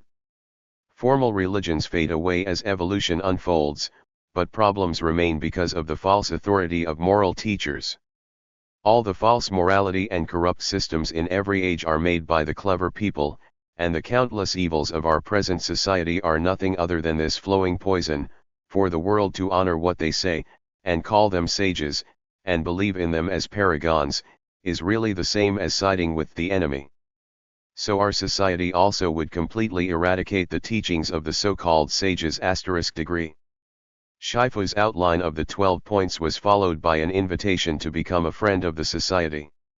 Anyone who would follow the 12 points was invited, whether male or female, and regardless of nationality. Like the other Chinese anarchist groups of this period, the Conscience Society provided a loophole, albeit a smaller one than that of the society, to advance morality, and invited those who agreed but for some reason could not immediately follow all 12 points. The society had no officers or rules or punishments. If someone joined and later decided he or she could no longer uphold the pledge, there was no penalty for withdrawing. The organizers, Shifu, Bian, and Haipen, then added their names and gave their address, the Cock Crow Study Quarters on Kunshan East Street in Guangzhou. These first statements of his anarchism do indeed reflect the influence of the New Century group, but they emphasize Shifu's own sense of what was most important for social revolution in China. Science is vital, providing a modern fulfillment of knowledge. Its principles must be incorporated into the individual behavior of those who would influence others. Social and economic organization incorporates class arrangements that must be eliminated, if the abilities of all are to be released for the common good. But for Shifu, the existing social order was epitomized in the family. This was the source of the tyranny in Chinese society. For Shifu, removal of the family system had become the essential feature of social revolution. Only with that achieved could the people of China reclaim their humanity. Shifu made Renge the equivalent of the Confucian Ren, cultivable by the individual but also a manifestation of the social network in which the individual lives. While this influence from Confucianism is clear, several of the points in the Conscience Society Covenant reflect the inspiration of Buddhism, an influence that even then Shifu would have denied. Surely Buddhist practice suggested two of Shifu's most significant actions at this time: his attack on the family system and his decision to stop using a family name. But the anarchist outlook provided his understanding of how social organization could be transformed, and the personal transition to Shifu, his own renewed self, became simply the first step toward providing a personal example of new principles. Commencing propaganda activity in Guangzhou. When Shifu and his comrades returned to Guangzhou in summer 1912, Hu Hanmin was serving as provincial governor. Despite some ill feeling toward Hu and his sponsor Sun Zhongshan, Chen Jianming had agreed to serve as commandant of the provincial military forces. Part of these differences were ethno-linguistic. Chen's home was in Haifeng in eastern Guangdong, where a different dialect was spoken. This difference created some ongoing enmity, not just between leaders but also among ordinary people, a situation little affected by the revolution of 1911. Hu and Chen cooperated reasonably well despite their differences, and the anarchists could usually rely on Chen for help when they needed it. Shifu and his comrades established the Cock Crow Study Center at No. 8, Kunshan East Street. This was located in the area of Guangzhou called the Western Suburb, beyond the old city wall. A second headquarters was opened when Mo Haipen, again traveling separately, returned to Guangzhou shortly after Shifu's arrival. Mo and Lin Junfu had made a stopover in Hong Kong, where an old acquaintance offered them the opportunity to manage some of his firm's activities in the East Park area of Guangzhou. Mo and Lin rejected the business opportunity but jumped at the offer of a place to live, and this site became the East Park Cock Crow Study Center. The Kunshan East Street office was located in the merchant-dominated part of Guangzhou. East Park stood in the section of Guangzhou dominated by the gentry. With these two centers, the group had a presence amidst both the influential classes in Guangzhou. Trademark the Cock Crow Study Center carried on teaching and propaganda activity. Shifu was among those revolutionaries who liked this image of the rooster. 108. Awakening a Sleeping Community. His journal Voice of the People was originally entitled Cock Crow Record. Even after the title was changed, this image was retained in a feature bringing news of socialist and labor activity in China and abroad called Record of Cocks Crowing in the Storm. The Cock Crow Study Center published anthologies of anarchist writings and managed Esperanto programs, both described below. But Shifu and his associates also intended a more direct kind of effort in setting up their study center. The front door of the Kunshan East Street building opened into a combined office and study, with a large table toward the rear. There Shifu and his comrades studied and discussed anarchist principles and current events. When people came to inquire about their principles, the table became Shifu's lectern, from which he lectured and responded to questions. As his name indicated, Shifu was prepared to teach. Both these headquarters also served as residences. Shifu augmented the center's staff by bringing in several members of his family. Enter Shifu's four sisters, the four little pigs, as they were affectionately called by the other members of the group. Named Wudan, Wubai, Tianfang, and Beishu, the sisters ranged in age from the early 20s down to the middle teens. Degree Ding Xiangtian also lived at Kunshan East Street, and Zhengbian's younger brother, Peigang, soon joined this group. Eventually Zheng Peigang married Wudan, the oldest of the sisters. After a time, Two of Shifu's younger brothers, Shixin and Beijin, also joined them. The entry of Shifu's siblings into this urban commune attests to the continuing closeness of the Liu family. Having used much that remained of the family's means to get Shifu released from jail, his father still supported Shifu's efforts.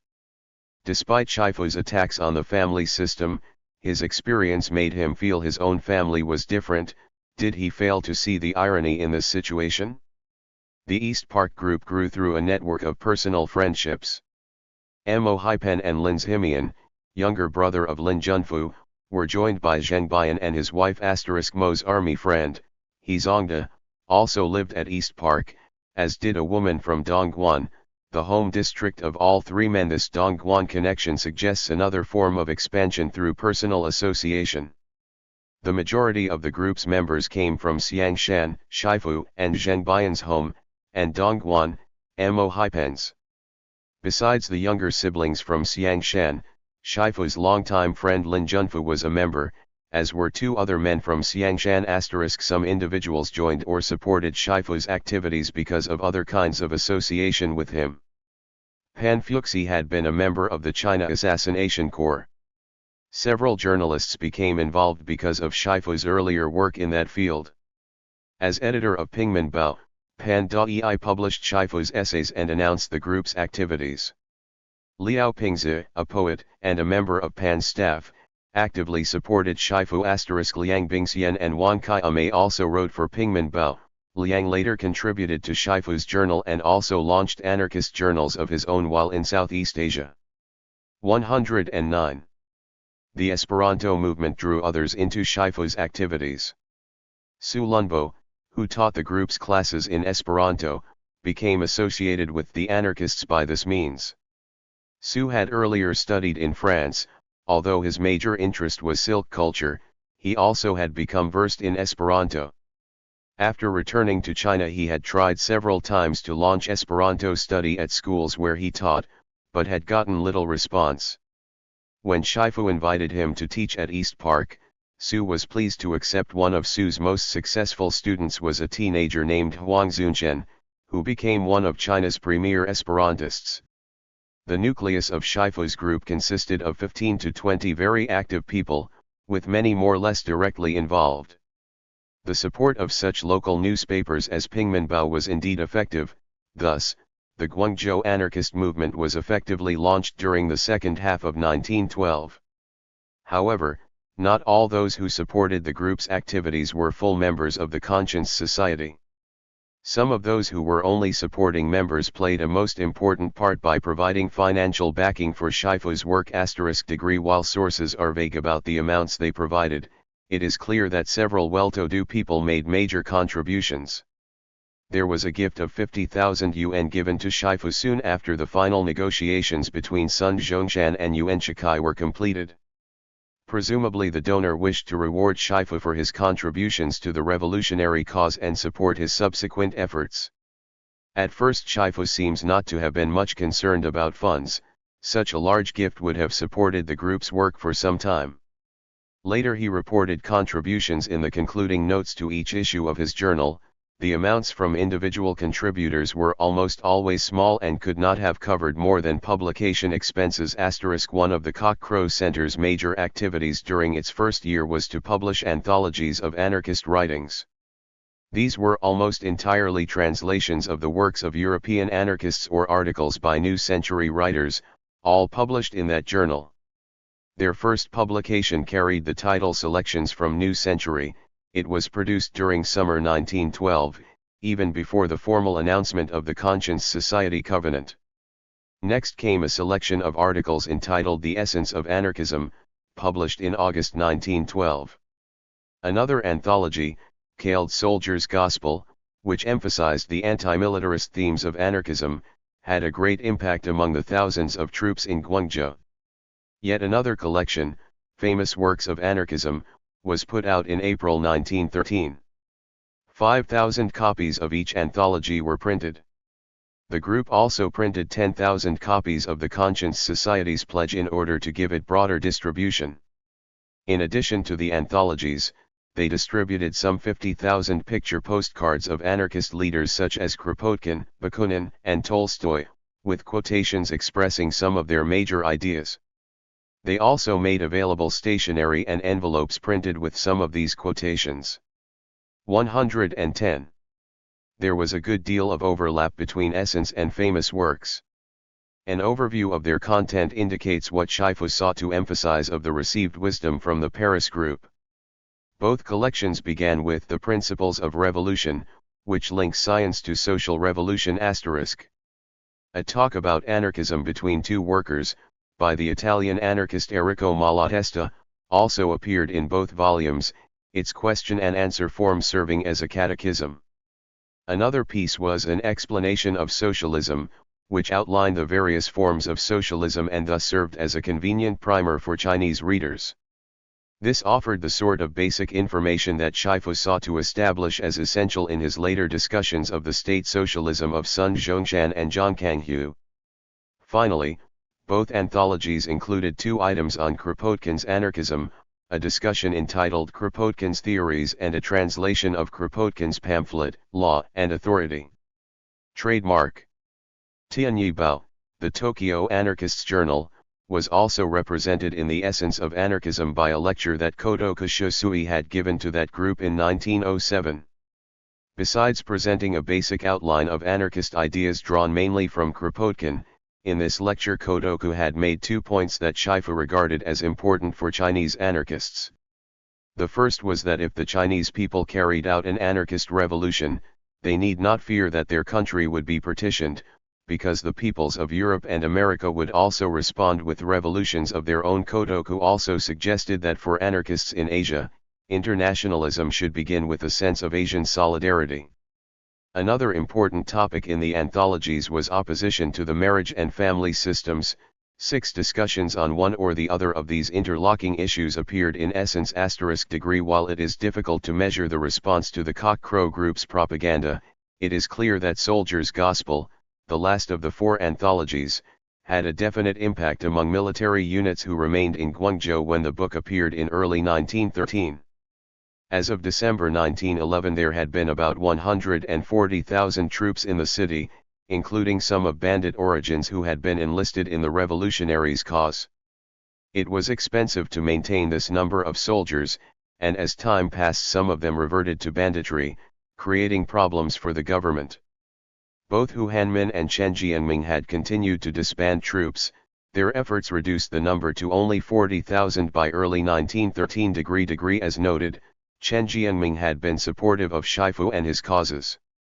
When Soldier's Gospel was issued, discipline had deteriorated to the point that Chen became concerned, and he sent the Cock-Crow group a letter telling them to stop distributing the book among the provincial military forces. Shifu was fortunate to be working in an environment in which there was some understanding and respect for his goals. Still, he and his comrades constituted a minority who did not agree that revolutionary change could best be achieved through government.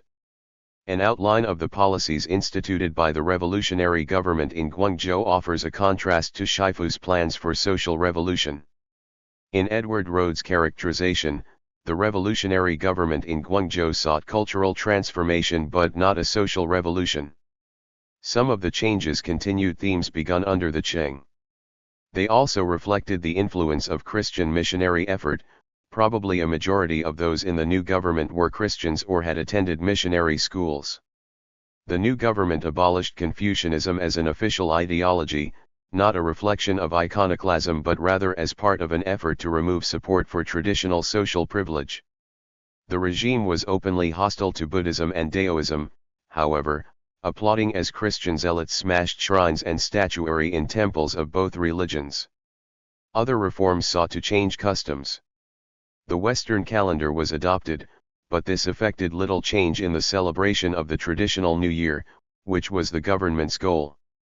Changes in dress came more easily, and most people in Guangzhou and its hinterlands began to wear Western-style clothes, if only a token cap or hat. An order requiring queues to be cut was carried out quickly and without resistance except in the most conservative areas of Guangdong. The new policy also emphasized egalitarianism. All honorific forms of address were to be dropped, even officials were to be addressed simply as Mr. In pursuing the goal of women's rights, the new government provided that the provincial assembly would have 10 woman members, elected by women. Those who refused to support the anti-food binding movement were threatened with loss of their civil rights. Economic reforms were generally modest. They sought to encourage commercial and economic development and to support Chinese enterprises in competition with foreign firms. The government also had intended to implement Henry George's principle that the public and not individuals should benefit from the unearned increment in land value. However, this modest plan for a kind of land reform had not been effected before the Second Revolution of 1913. A second major project of the Cock-Crow Group was to build an Esperanto movement in Guangzhou. Shifu saw the Esperanto movement as an essential part of the worldwide people's revolution he sought to advance. Each of the group's anthologies included an appeal for the use of Esperanto, and even as the anthologies were being published, Shifu was at work to establish a program for study of the world language. Initially this effort was undertaken jointly with Pan Dai and the Plain People's Group. Pan had obtained a building near the Cock-Crow Center, where he opened the Plain People's Public School with Liang Bingxian in charge * with Su Lunbo as instructor. The first Esperanto class began in early summer 1912, meeting in 2-hour sessions 3 times a week over 6 months. Shifu, Zheng Peigang, and Huang Zunchen were among the most enthusiastic students in this first group. The response for Esperanto classes improved when the school was moved to East Park. When the group decided to change the site for the classes, they 112 also decided to hold an Esperanto Congress in Guangzhou. 200 people attended this gathering, held at a theater at the East Park Center. Soon afterward, the Guangzhou Esperanto Society was established. Although the numbers still were not large, the response to the Congress and to subsequent classes indicate a solid basis for this aspect of the group's work. The society made its headquarters in an office in the East Park building. Financial contributions made at the Congress enabled the school to provide better facilities and materials for its students. Talented students joined the classes, including some who had recently returned from study in Japan. Registered. The Esperanto Society was concerned with broader issues than language study. They held a general meeting every Sunday to discuss national and international affairs, educational issues, and other matters of interest to the members. At least this once each week, Shifu walked across Guangzhou, an hour and a half each way, to be present. Zheng Peigang and Huang Zunchen regularly accompanied him. Shifu alternated with Su Lunbo in serving as the Guangzhou Society's correspondent and alternate to the Universal Esperanto Association at Geneva. The worldwide Esperanto movement appears to have reached a peak just at this time. While Esperantists had organized an international league by 1894, their continuing growth was reflected in the First International Congress, held in 1905. Esperantists in China felt an almost tangible solidarity with members of the movement in other countries. As already noted, the high degree of overlap between anarchism and the Esperanto movement in Europe strengthened the sense of comradeship. All this was symbolized by several tokens of involvement provided by the international organization. Each member received a certificate from the Geneva headquarters. Besides teaching materials from the headquarters, there was an Esperanto anthology entitled Selections from Basic Esperanto Literature. The Guangzhou Society also received 2 journals, The Review, a scholarly journal, and a more general magazine entitled Universal Unity, both of which were printed in Esperanto, English, French, German, and Russian. Registered. The Guangzhou Society also had a phonograph record of the Song of Hope, the association's international anthem, to play at their meetings. Members could buy Esperanto watches, made in Switzerland, and the Guangzhou branch also had on-hand samples of the international currency adopted by the world body. These symbols gave the Guangzhou Esperantists a sense of belonging to an important international movement. Shifu and his comrades taught Esperanto with the same zeal that they applied in propagating anarchism. In spring 1913 they decided to take the Esperanto movement to Xiangshan, home district to Shifu and others in the group. Zheng Daoshi and Huang Zunzhen went to Shiqi to conduct classes. The reception was excellent. Educational leaders and some prominent members of the gentry joined the classes. Zheng and Huang remained in Shiqi Longley, enough to take their students through the 6-month basic course. While this episode further suggests the respect accorded to Shifu and his fellow Xiangshan intellectuals, it is remarkable that this international movement should have penetrated to the Guangdong hinterland. The Guangzhou Esperanto Society felt close camaraderie with a similar association at Shanghai, which had been established even before the revolution. The Shanghai Esperantists also affiliated with the Universal Esperanto Association. The leading spirit in the Shanghai group was Liu Shijia, another Chinese pioneer in Esperanto work. With Sheng Qiuchen, his most accomplished student, Liu opened a full-time Esperanto school in Shanghai. For Shanghai Esperantists also, study of the international language represented only one activity to express their social and political views. Liu, Sheng, and others had joined Zhang Kanghu's Chinese Socialist Party, and the party organ Humanism Weekly often carried news of the Esperanto movement. Although information on Liu and Sheng is limited, they did join Shagan and Taixu in breaking with Zhang and joining the Socialist Party. This comradeship between Shifu and the Shanghai Esperantists seems to have been an important factor in his decision to relocate in Shanghai after being forced to leave Guangzhou in autumn 1913. Shifu's efforts to build the Esperanto movement in Guangzhou reflected his belief that use of the international language was basic to the anarchist revolution, not simply a desirable frill. Presently, when there is very little enthusiasm for Esperanto, Shifu's zeal seems misplaced. He had suggested other projects both consistent with his anarchist principles and surely more pressing than learning Esperanto. For example, why did he not choose to begin by launching a public nursery, or likely Shizen a Dufa plant that might have become the nucleus of a commune? Shifu's choice of this Esperanto project becomes understandable if one considers the nature of his anarchism, the time when he began his mission, and his insistent idealism. Shifu learned his anarchism from the New Century group, who had presented Esperanto as part of an achievable future based on science and reason. These universalist principles resonated profoundly in Shifu's new anarchist consciousness. The Universal Esperanto Association had recently been established and was growing quickly in Europe. Peace and general prosperity prevailed, and the new century seemed an era of great promise. For all Chinese intellectuals who became captivated by Esperanto, it is well to consider the importance of literary accomplishment in their own culture. What could be more important in a new world of universal truths? But the coming of war in summer 1914 shattered these hopes among Europeans. For Shifu himself, the coming of war in 1914 also had other difficult consequences, discussed in Chapter 8. As already observed, Shifu's importance does not lie in being first to present anarchism in China. However, because of his activism at the beginning of the Republican period, Shifu's interpretation of anarchist principles 114 profoundly affected Chinese intellectuals' understanding of this political faith. His devotion to the Esperanto movement reflected his vision of a supranationalist anarchist society in the future.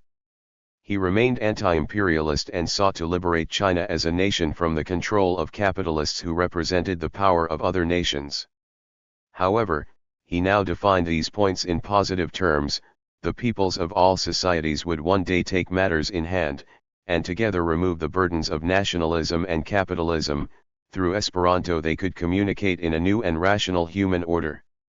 Thus, although he did not lack concern for the welfare or the fate of China and, most of all, of the people of China, his devotion to the universalist principle caused him to set nationalism aside. Living the anarchist faith. Shifu's devotion to providing a living example of his beliefs meant that he also would do his best to apply those principles in his daily routine and in his basic human relationships, and that he would expect those with whom he lived to do the same. Thus, the group who lived at Kunshan East Street developed a pattern of close communal living. Shifu stayed extremely busy with the major tasks comprising his and the group's mission. Besides his study of Esperanto, He edited and supervised publication of the anthologies. In addition to such specific tasks, he devoted long periods of time to study, and he made himself available to anyone who came to discuss anarchism. Zheng Peigang quickly became chief disciple and assistant, and he assumed the duties of business manager and undertook whatever mundane jobs needed to be done. He also assisted in editing the publications, and then spent many hours packing and mailing the anthologies and other materials that the group produced. Meanwhile, the woman comrades did the domestic tasks. Ding Xiangtian supervised, but Shifu's sisters proved able assistants. All were capable cooks and adapted to the group's vegetarian diet, which made full use of bean curd. Guests sometimes appeared on short notice, another reason to be adaptable.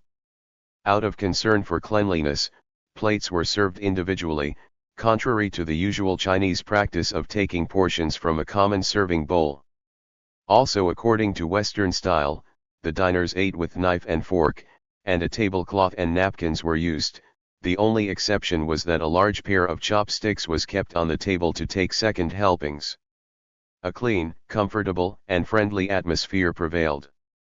While this basic division of labor was predictable, there is some irony in that these advocates of equal rights for women chose not to diverge from the usual genderized division of labor. After a time, however, this division of labor was modified. Shifu's plan to publish his own journal was delayed because he and the other members of the group believed they should do all the work themselves. They could do this only if they got their own equipment, a printing press and binder, and this took many months.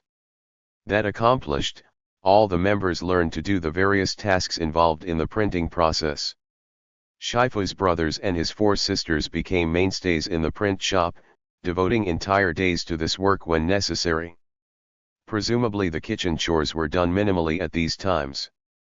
Shifu's work habits and his personal relationships offer insights into his personality.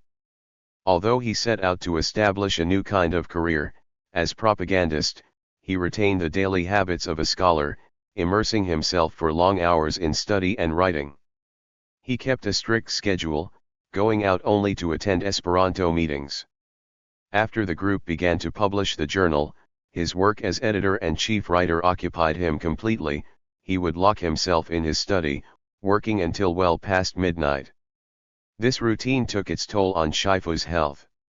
While his crosstown walks to Esperanto activities provided some regular exercise, his intense efforts reflected will, not robust health. He had suffered serious wounds in the assassination attempt in 1907, and he was vulnerable to tuberculosis, which ultimately caused his death. Shifu was sensitive about the effect of his wounds on his appearance. His most obvious injury, of course, was his missing left hand. At his office he wore a robe with ample sleeves that concealed this condition. When he went outside he dressed in Western-style clothes and wore an artificial hand, which he covered with a white glove. To others, even his comrades, Shifu seemed a person set apart by his sense of mission. Although his comrades shared his principles and goals, none became so totally immersed in them as did Shifu himself. This difference between the leader and his followers is reflected in the nickname, Mr. Ernest, which Lin Himian conceived and the others used for Shifu. Even these closest associates were half friends and half disciples, they felt reverence rather than comradeship toward him. One indication of the differences in attitude toward their commonly held principles is that some in the East Park group would ride by rickshaw or sedan chair across Guangzhou to consult with Shifu, then disembark at the end of narrow Kunshan East Street and walk to the Cock Crow Center so it would appear that they had walked the entire distance. Shifu would never have compromised on practicalities in this way. Shifu's unwillingness to compromise on more serious issues marks his behavior in his relationship with Ding Xiangtian as at least perplexing, and perhaps tragic. Although they had shared an idyllic romance during the first half of 1912, their relationship began to deteriorate, apparently not long after they returned to Guangzhou. By this time Ding was pregnant. The prospect of the birth of a child to this anarchist love alliance should have been cause for rejoicing, but it was not. Shifu became preoccupied with his work and seems to have been neither affectionate nor supportive. Ding made no effort to conceal her condition, but she also never discussed it with others in the group. When the time came for delivery, she went to a hospital and gave birth to a daughter. 116. The child's presence further complicated the relationship between Shifu and Ding. Although they stayed together, there was never a renewal of the happy relationship they had shared earlier. Ding was among the first to experience the new freedom for women that Shifu and many others had proclaimed. She had been involved in revolutionary activities alongside Shifu since 1906. She shared in his assassination work for an extended period ending in early 1912. With Liu she shared the euphoria of that springtime, the consummating period in their relationship. Perhaps neither could have anticipated what his commitment to anarchism would mean to the relationship. Ding surely anticipated a more usual pattern to their life after the return to Guangzhou, and certainly she expected more support in nurturing the child than Shifu ever offered. Still, she remained with him through the relocation to Macau and Shanghai, and through the final grim months of illness and poverty, even though he would not allow her to come into his sick room. She left the group soon after his death, apparently out of concern that she and the child would be a burden on them rather than of a desire to dissociate herself from Shifu's comrades. Degree for Ding Xiangtian, liberation meant great self-sacrifice. For her, one truism remained from the past: the woman paid. It is more difficult to understand why Shifu behaved as he did in the relationship. In discussing Shifu, one must always consider his understanding of principles. As he had stated in his early pronouncements, he believed that children should be raised in public institutions. We will make all children our own children. To him, it would have violated an important principle if the Cock Crow Center had launched its first public nursery to care for his own child. As Mo Haipen recalled the situation, Shifu would not allow the child to live at the Cock Crow Center because to do so would be to confuse private life with public mission. By all appearances, Shifu failed to live up to his commitment. He might at least have offered emotional support for the mother and child. Perhaps he and Ding had discussed the eventualities if they produced a child, and he thought she understood how he would respond. In his own view, his commitment to his principles took precedence to any commitment he had made to Ding. Some would suggest that somehow Ding was not worthy of Shifu. If Shifu had not been satisfied, he could have ended the relationship earlier. As he did not, it would seem that only the pregnancy and the birth of the child could have changed his attitude toward Ding. Clearly the two people in this relationship reacted differently to this major event in their shared life. This may be seen as a tragic misunderstanding between them, or as a tragic feature in Shifu's principles. The Cock Crow Group's Rural Commune Project. By the spring of 1913, Shifu and his comrades were working on two major goals. The first, to buy printing equipment and begin publishing their own journal, was achieved by late summer. The second, to launch a rural commune in the Pearl River Delta area, did not move forward successfully before it was halted by the vagaries of politics. Clearly this project was part of Shifu's initial vision of what the group should accomplish. Probably he hoped to emulate the kinds of intensive enterprises described by Kropotkin in fields, factories, and workshops, which would have been efficient, limited in scale, and capable of combining agriculture and industry. Interestingly, much of the economic activity in the Delta area and elsewhere in China, for that matter, could have matched well with the principles Kropotkin laid out. For several months the group had looked at possible sites for a commune, but for various reasons none proved feasible. By summertime they had found a place that seemed ideal, at Red Lychee Bay in Xianshan on the east side of the delta. The tract featured a precipice overlooking the shore, where a number of small hills supported hundreds of lychee trees, along with many other kinds of fruits and flowers. About 100 mao of paddy field lay below, providing for more essential production. The Cock Crow Group were elated at the prospects for the place.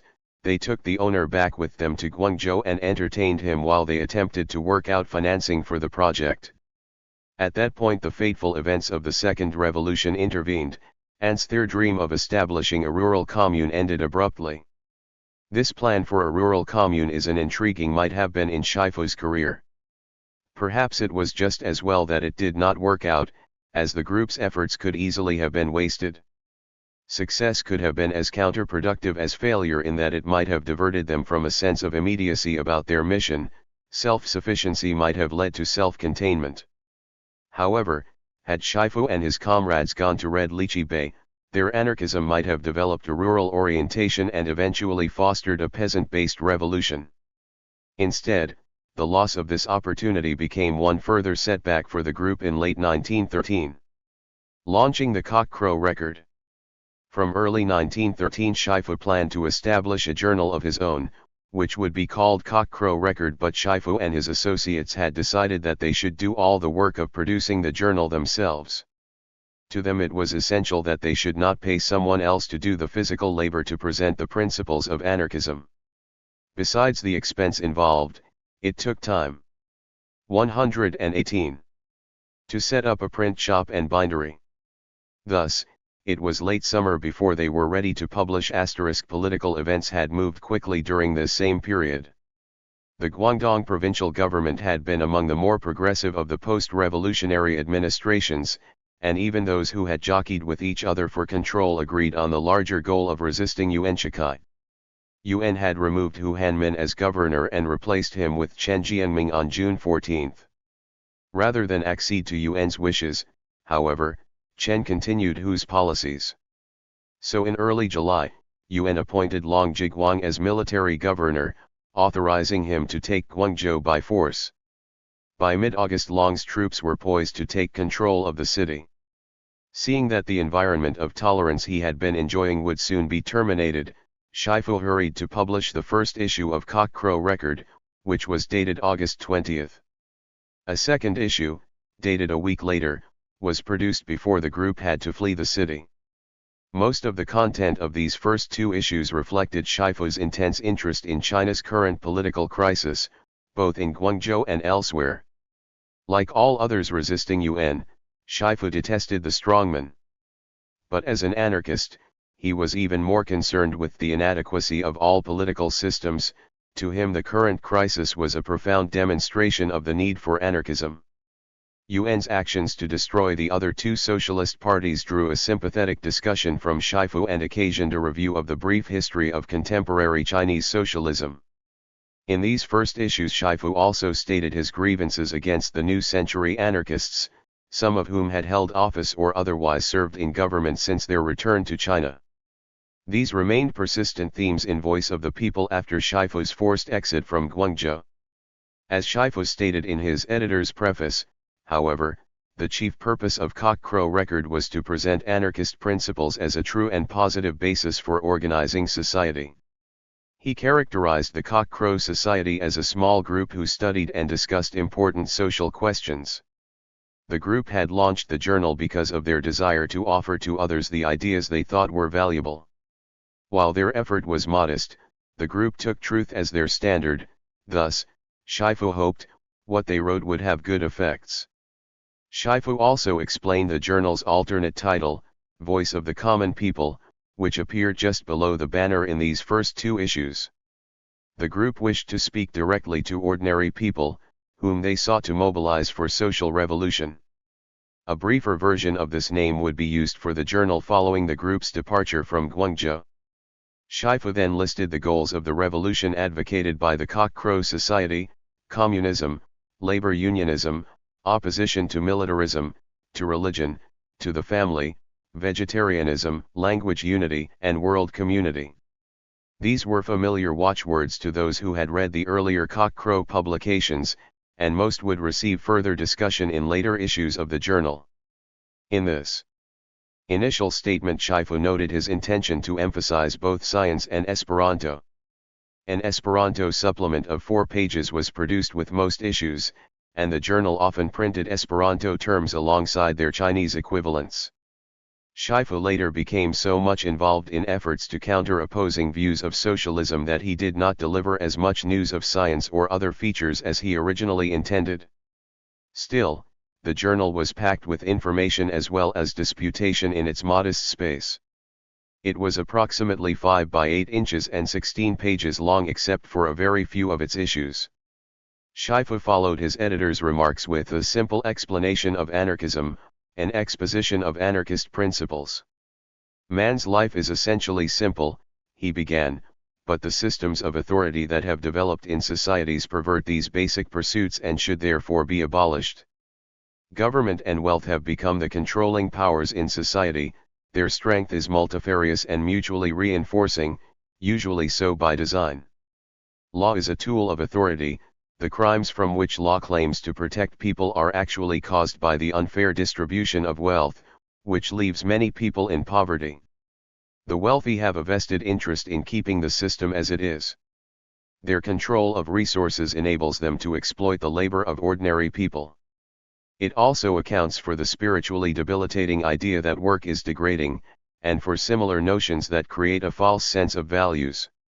All these problems, Shifu asserts, display the perverse nature of the present political and economic system. The introduction of anarchism would eradicate the system and its evils. Government would be replaced by people's voluntary self-regulation as they pursued essential tasks. Removal of governments and nations would eliminate the need for armies, and the effort wasted on military production could be used to provide well-being for all. With the elimination of the propertied class, production would become a cooperative venture to which all would contribute. Anarchist productivity would provide enough for all, yet allow everyone to enjoy the leisure that, at present, only the wealthy could afford. Anarchism could become the basis of a rational and efficient world community. Shifu then developed his argument by posing questions that doubters might ask about the solutions offered by anarchists. One of these issues concerned the role of education in correcting the problems of the current social system. Shifu noted that other anarchists believed that the lack of education was the reason for the failure of morality. But the problem lay elsewhere, Shifu asserted. They do not know that the failure of morality is due to the vileness of society, and this vileness of society is due to the existence of government. With the countless evils of government eliminated, human morality would soon return to its essential beauty. We do not need to wait forever for education to permeate society. Trademark 120. In this view, Shifu expressed disagreement with such senior anarchists as Wu Zhihui and Cai Yuanpi, whose efforts would focus on educational projects. Shifu opposed neither learning, nor schools, nor study abroad, as already shown. His point here was that social revolution did not depend on the development of people's minds, but on changes in their consciousness and behavior. Shifu also addressed a political issue of concern to some who might otherwise have found anarchism appealing. What would happen if the people of a country accepted all that he had suggested and adopted anarchism? Wouldn't they soon face attack from a neighboring nation? No, he replied, people think this way out of habit. But the people themselves are able to thwart aggression. To support this claim, he cited the experience of the French people, who in 1793 threw off their enemies but who in 1808 were themselves driven out by the Spanish when, as members of Napoleon's army, they had become the aggressors. Not only can the common people resist their genuine enemies, proclaimed Shifu, they can also overthrow their own government, and because anarchism knows no national boundaries, a worldwide people's revolution was possible. Shifu expressed this view repeatedly in his essays. While this point was basic to anarchist theory, to Shifu it was also one of the most important issues of immediate political importance.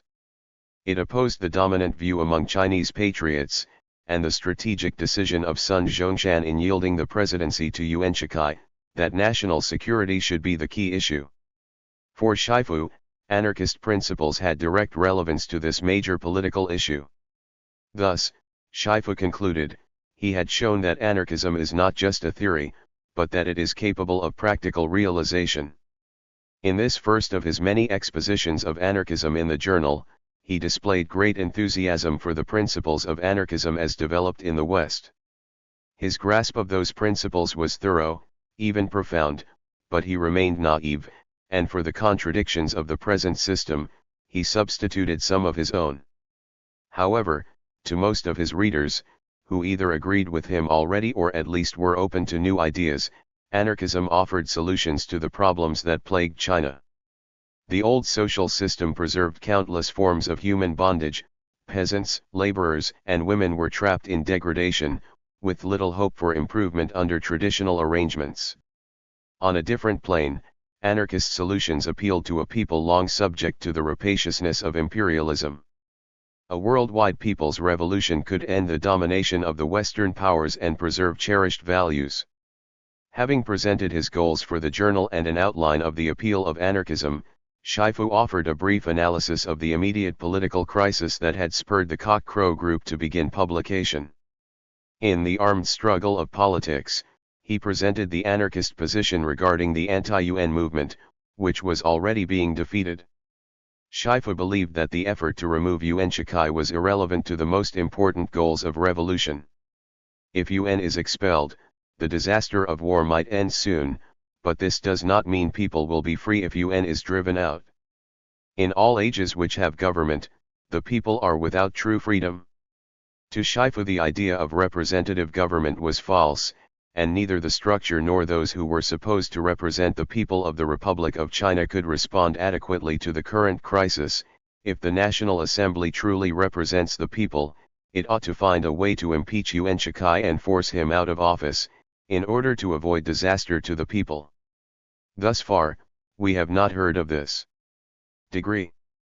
The only meaningful choice, he said, was to undertake social revolution, which opposed all government. Shifu's opinions had no effect, of course, in removing either UN or the evils of government. Neither did the efforts of a variety of other people, however. Sun Zhongshan and Liang Qikao in turn accepted agreements with UN. Both believed their cooperation with him would advance republican principles. Sun's agreement deteriorated into the Second Revolution.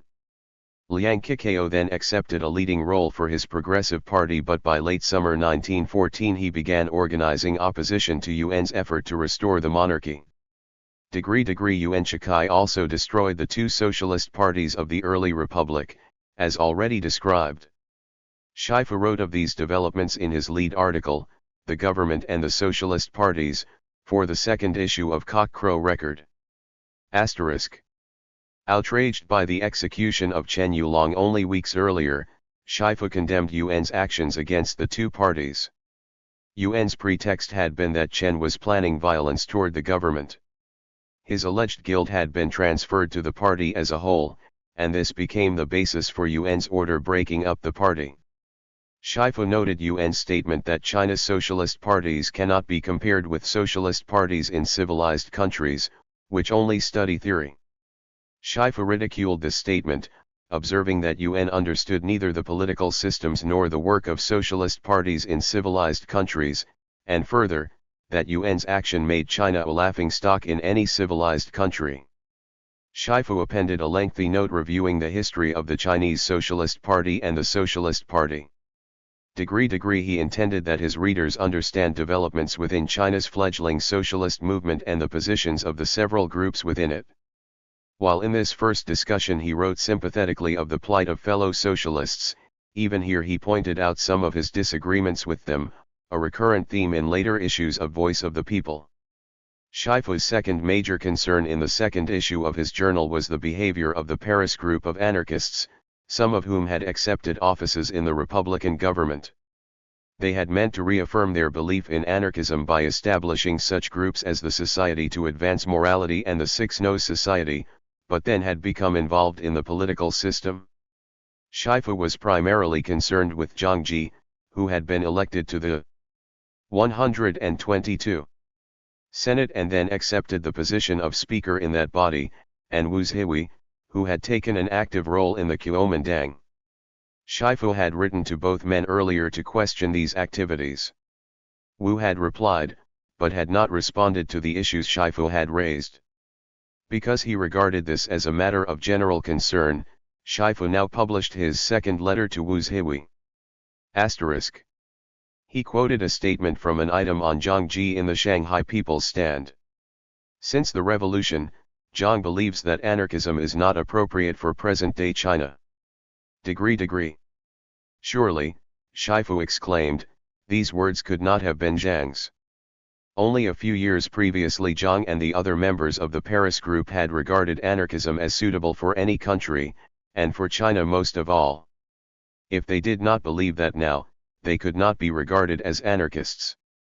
Given the immediate circumstances, it is difficult to understand why Shifu would have bothered to set forth his disagreements with anyone, especially with those who were in basic agreement with him. Still, his willingness to challenge his allies reflected principles already ingrained in his own thinking. Authorities with guns and armies were ultimately irrelevant, but all who cared about socialism should be drawn into discussions about the proper basis for a new society in China and throughout the world. He understood that anarchism would not be implemented soon in China, but compromise by those who sought to lead could only delay that vital transformation. Shifu's question was basic: what had happened to the commitment made by the senior anarchists? Had their return to China made them think it was impossible to establish those principles in a society without political experience and modern technology?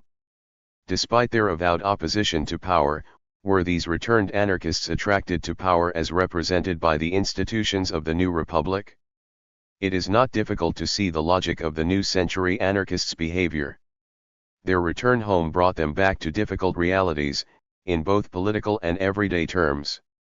In choosing to work within a fragile new system, these senior anarchists were expressing the view that the system needed all the help it could get. They had also commenced their own projects to advance the cause of anarchism. Because of his own commitment, Shifu insisted that the new government could be better than the old only in that China no longer had an emperor. The senior anarchists reacted to the new political order more predictably than did Shifu. In part their behavior reflected some basic dilemmas in early modern Chinese politics. One was the relationship between power and intellectuals. Zhang Kanghu had sought Yuan Shikai's recognition of his Chinese Socialist Party, apparently believing that approval of the head of state would provide the best opportunity for his principles. Sun Zhongshan and Liang Kikao in turn also undertook to ally with Yuan. This issue lies at the boundary between a traditionalistic form of patronage and a modern politics based on give and take and practicing the art of the possible, although all who sought change quickly learned that little was possible with Yuan Shikai. Another dilemma concerned public service, the question of how those with talent should serve the new system. There were few if any good options for progressives, even as the Republican period began. Shifu's point was that the senior anarchists had taken a stand against all politics, and they should stick to their position. He had long been concerned with another familiar problem: inconsistency between stated principles and behavior. The behavior of the new century anarchists in 1913 was the beginning of a record whose later pages would find them serving as the grand old men of Zhang Jiaxi's Kuomandang, which came to epitomize the kind of authority they claimed to despise. Degree in contrast, Shifu knew clearly where he stood on this issue in 1913, and he was prepared to pay the price of his conviction. Flight from Guangzhou. Shifu would return to the themes of these first two issues of his journal, but even these questions so important to him now became secondary. Long Jiguang's arrival in Guangzhou made it impossible for the Cock Crow group to remain in the city. As Shifu later wrote from Macau, in that time of disaster the Cock Crow record, organ of our anarchist group, had not been published 20 days when Long Jiguang halted publication.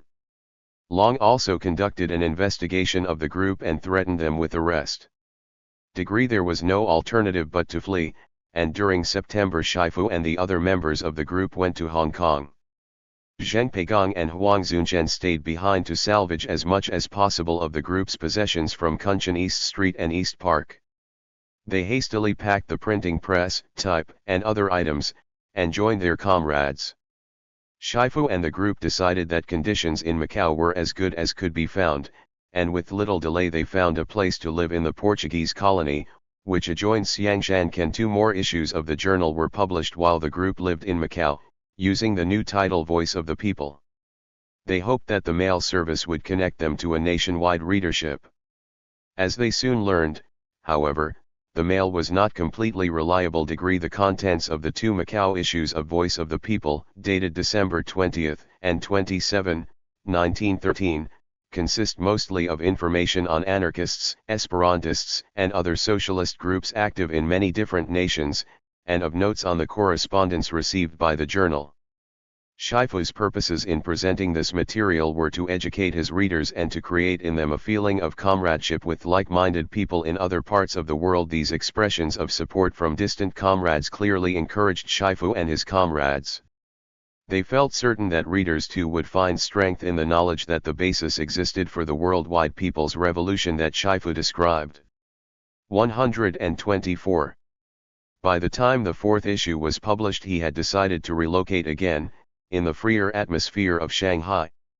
Since October, a Shanghai anarchist, Su Enzhen, had been visiting the group in Macau, and at his suggestion Shifu decided to make the move. Meanwhile, the ever-present representatives of Yuan Shikai's central government and Long Jiguang's provincial government maintained their pressure. Li Yuanhong, governor of Hubei, ordered that copies of Voice of the People sent through the mail be opened for inspection, and then declared that they contained subversive material and must be prohibited. Li Keqian, governor of Guangdong under Long, met with the Portuguese consul and insisted that Shifu be extradited. Su returned to Shanghai to find a residence for Shifu and his group. Zheng Peigong then went to Shanghai to make further preparations. Shifu and the others followed in February 1914. Degree. Shifu wrote a final defiance statement, "We are marching on," to open the second of the issues published at Macau. Registered again, he sought to encourage all those whom he and others had attracted to anarchism, and to let them and the authorities know that he intended to remain active. He reviewed the actions taken against his group by the authorities, from Yuan Shikai on down. When their cruelty increases by 1 degree, our strength must increase 1 degree, and the people's feeling of hatred for government also grow by 1 more degree. Thus the time for anarchism is not far off. Long live anarchism! We are marching on. Shifu's activity in Guangzhou had begun with great optimism in summer 1912. At this point, when the new politics ranged from frustrating to feudal, Shifu chose to see beyond politics to a great social revolution, which it was his mission to proclaim. He and his friends took the first steps to spread the truth which they believed would set that revolution in motion. His own personal exemplification of this truth seems complete except for the tragic turn in his relationship with Ding Xiangtian. Despite this flaw, there were significant achievements. Propaganda work and the Esperanto activities had attracted a following, and the Cock Crow Center had gotten its own printing press and begun to publish its journal. Then the political failure of the Republic brought those measures from the hated authorities that sent Shifu and his comrades looking for a new base of operations. His defiance of those authorities must stand as one of his finest hours. In the face of a capricious authority, his fist raised in defiance, Shifu proclaimed, "We are marching on." Chapter 8. Renewal at Shanghai. The culmination of Shifu's career. Prompted by desperation, Shifu's move to Shanghai nevertheless brought new opportunities. At Shanghai he could remain in China yet stay out of Yuan Shikai's reach. In encouraging Shifu to relocate to Shanghai, Su Enzhen extended a broader welcome than his own. Socialist Party activists and others welcomed Shifu. A number of them joined his new Shanghai organization, the Society of Anarchist Communist Comrades. Shifu resumed publication of Voice of the People and now renewed his attacks on Sun Zhongshan and Zhang Kanghu and their piecemeal versions of socialism. Shifu's relocation also brought some change in his presentation of anarchism. His last writings suggest a closer orientation to workers. Whatever further evolution Shifu's views might have undergone, he would live only a year after he and his friends settled in Shanghai. Voice of the People enjoyed uninterrupted weekly publication from spring through autumn of 1914. Then the outbreak of war in Europe curtailed the solidarity of the international anarchist movement that had strengthened Shifu's morale. Near the end of 1914 his health broke, and in March 1915 he succumbed to tuberculosis. For years he had stalked a sacrificial death, and now it came to him. Relocation and its consequences. The quarters Su Enzhen found for Shifu's group were located in the southern suburbs of Shanghai in an area called Lishan, which was only sparsely settled at the time. The group's building was new, never before lived in. It was a good place to carry on work that was best done underground, even in 126. Shanghai. When publication of Voice of the People was resumed, a Tokyo address was used to confuse the authorities. The group also rented a box at the American Post Office in Shanghai, to add another layer of deception. These ruses appear to have been effective. Only trusted allies, some of whom came from abroad, visited Shifu in Shanghai. These details come from an account prepared in 1963 by Zheng Peigang, who had married Shifu's sister Wu Deng and by now had become Shifu's chief assistant. Zheng and the four sisters accompanied Shifu to Shanghai. However, neither of Shifu's co-founders of the Conscience Society, Zheng Bian, nor Mo Haipen, went to Shanghai at this point.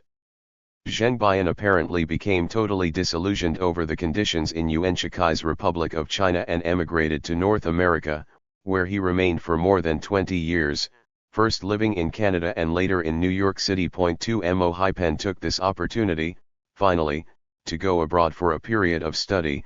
He went to Japan, but rejoined Shifu in Shanghai after about 6 months.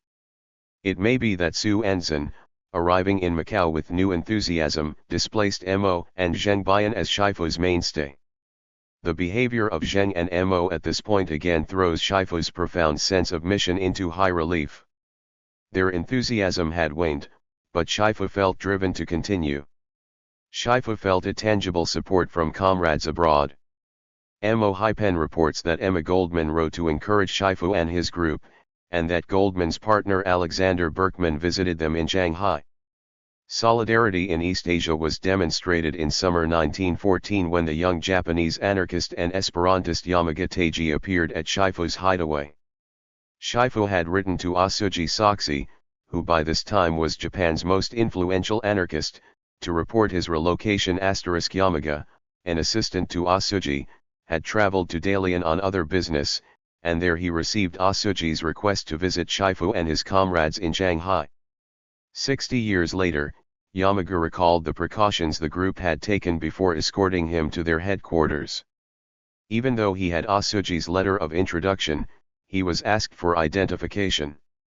Lacking documentation, Yamaga produced a copy of Kotoku Shosui's translation of Kropotkin's Conquest of Bread. Yamaga was then led to the headquarters, site of the group's secret print shop, where he met Shifu. He recalled the group's size as between 15 and 20 people, 7 or 8 women and 10 men. Yamaga stayed several weeks and joined in the group's activities, communicating in Esperanto but resorting to written Chinese characters when necessary. When he departed in late summer, he recalled, the group's financial resources were already stretched. The Shanghai headquarters became a gathering place for all who assisted with the publication of Voice of the People and the group's other activities. Besides those already mentioned in the nucleus of Shifu's organization in Guangzhou, others who spent at least some time in Shanghai include Lin Junfu, Pan Dai, and Lin Zhimian. Liang Bingxian was in Shanghai for a time before Lao. Returning to Southeast Asia, and as usual, contributed to the journal. Huang Zunchen also remained with the group and worked for the journal. Su Anzan remained active in Shanghai, but the more familiar figure of Taixu from the Socialist Party faithful, also visited often. This band of anarchists brought together an impressive quality of talent and courage. That Taixu and other Jiangnan anarchists of the Socialist Party were prepared to support Shifu testifies to the power of his appeal. A new statement of principles. The content of Voice of the People during the 5-month period of its publication in 1914 reflected Shifu's major concerns in presenting anarchism. Slightly less than half the content of issues 5 through 22 was devoted to straightforward exposition of anarchism, mainly as presented by Kropotkin and interpreted for China by Shifu. This material included translations, historical and contemporary information about anarchism in Europe, biographies of noted European anarchists, and essays by Shifu. Although Shifu's essays comprise only about a quarter of the material in these issues, his views on many subjects were presented in his replies to correspondents, which accounted for another 1/4 of the journal's content during this period. Shifu used many of these replies to criticize opponents. In various forms, a significant share of the total space, a bit less than a fourth, of the content of these issues was devoted to criticism of other socialists. By July 1914, Shifu had issued new statements on the basic principles of anarchism in launching the Society of Anarchist Communist Comrades. In the Society's proclamation and statement of goals and methods, Shifu presented an outline of theory and practice. This new attempt to bring China's anarchists together coincided with the crisis that within a month would bring war in Europe, lending it a certain pathos. In personal terms as well, Shifu was approaching the physical breakdown that would end his life. These basic statements thus offer a summation of Shifu's anarchism and constitute an appropriate starting point for its discussion. The Society's proclamation began. As of July 1914, the Society of Anarchist Communist Comrades is established in Shanghai. Having held our general meeting, we make this proclamation to the masses. What is anarchist communism? We advocate wiping out the capitalist system and rebuilding as a communist society, without the involvement of government. To put it simply, we seek absolute freedom in economic and political life. 128. The capitalist system was the greatest enemy of the people, the proclamation continued, and the source of all evil in society. All resources for production, land, capital, and machinery were concentrated in the hands of a few landlords and capitalists. The people were industrial slaves, and all benefits went to the propertied minority. Anarchists meant to bring an end to these despicable conditions, to eradicate the right of private property, and to return all means of production to society. Basing their actions on the principle from each according to his ability, to each according to his needs, the Society declared its intention to organize a free, communist society.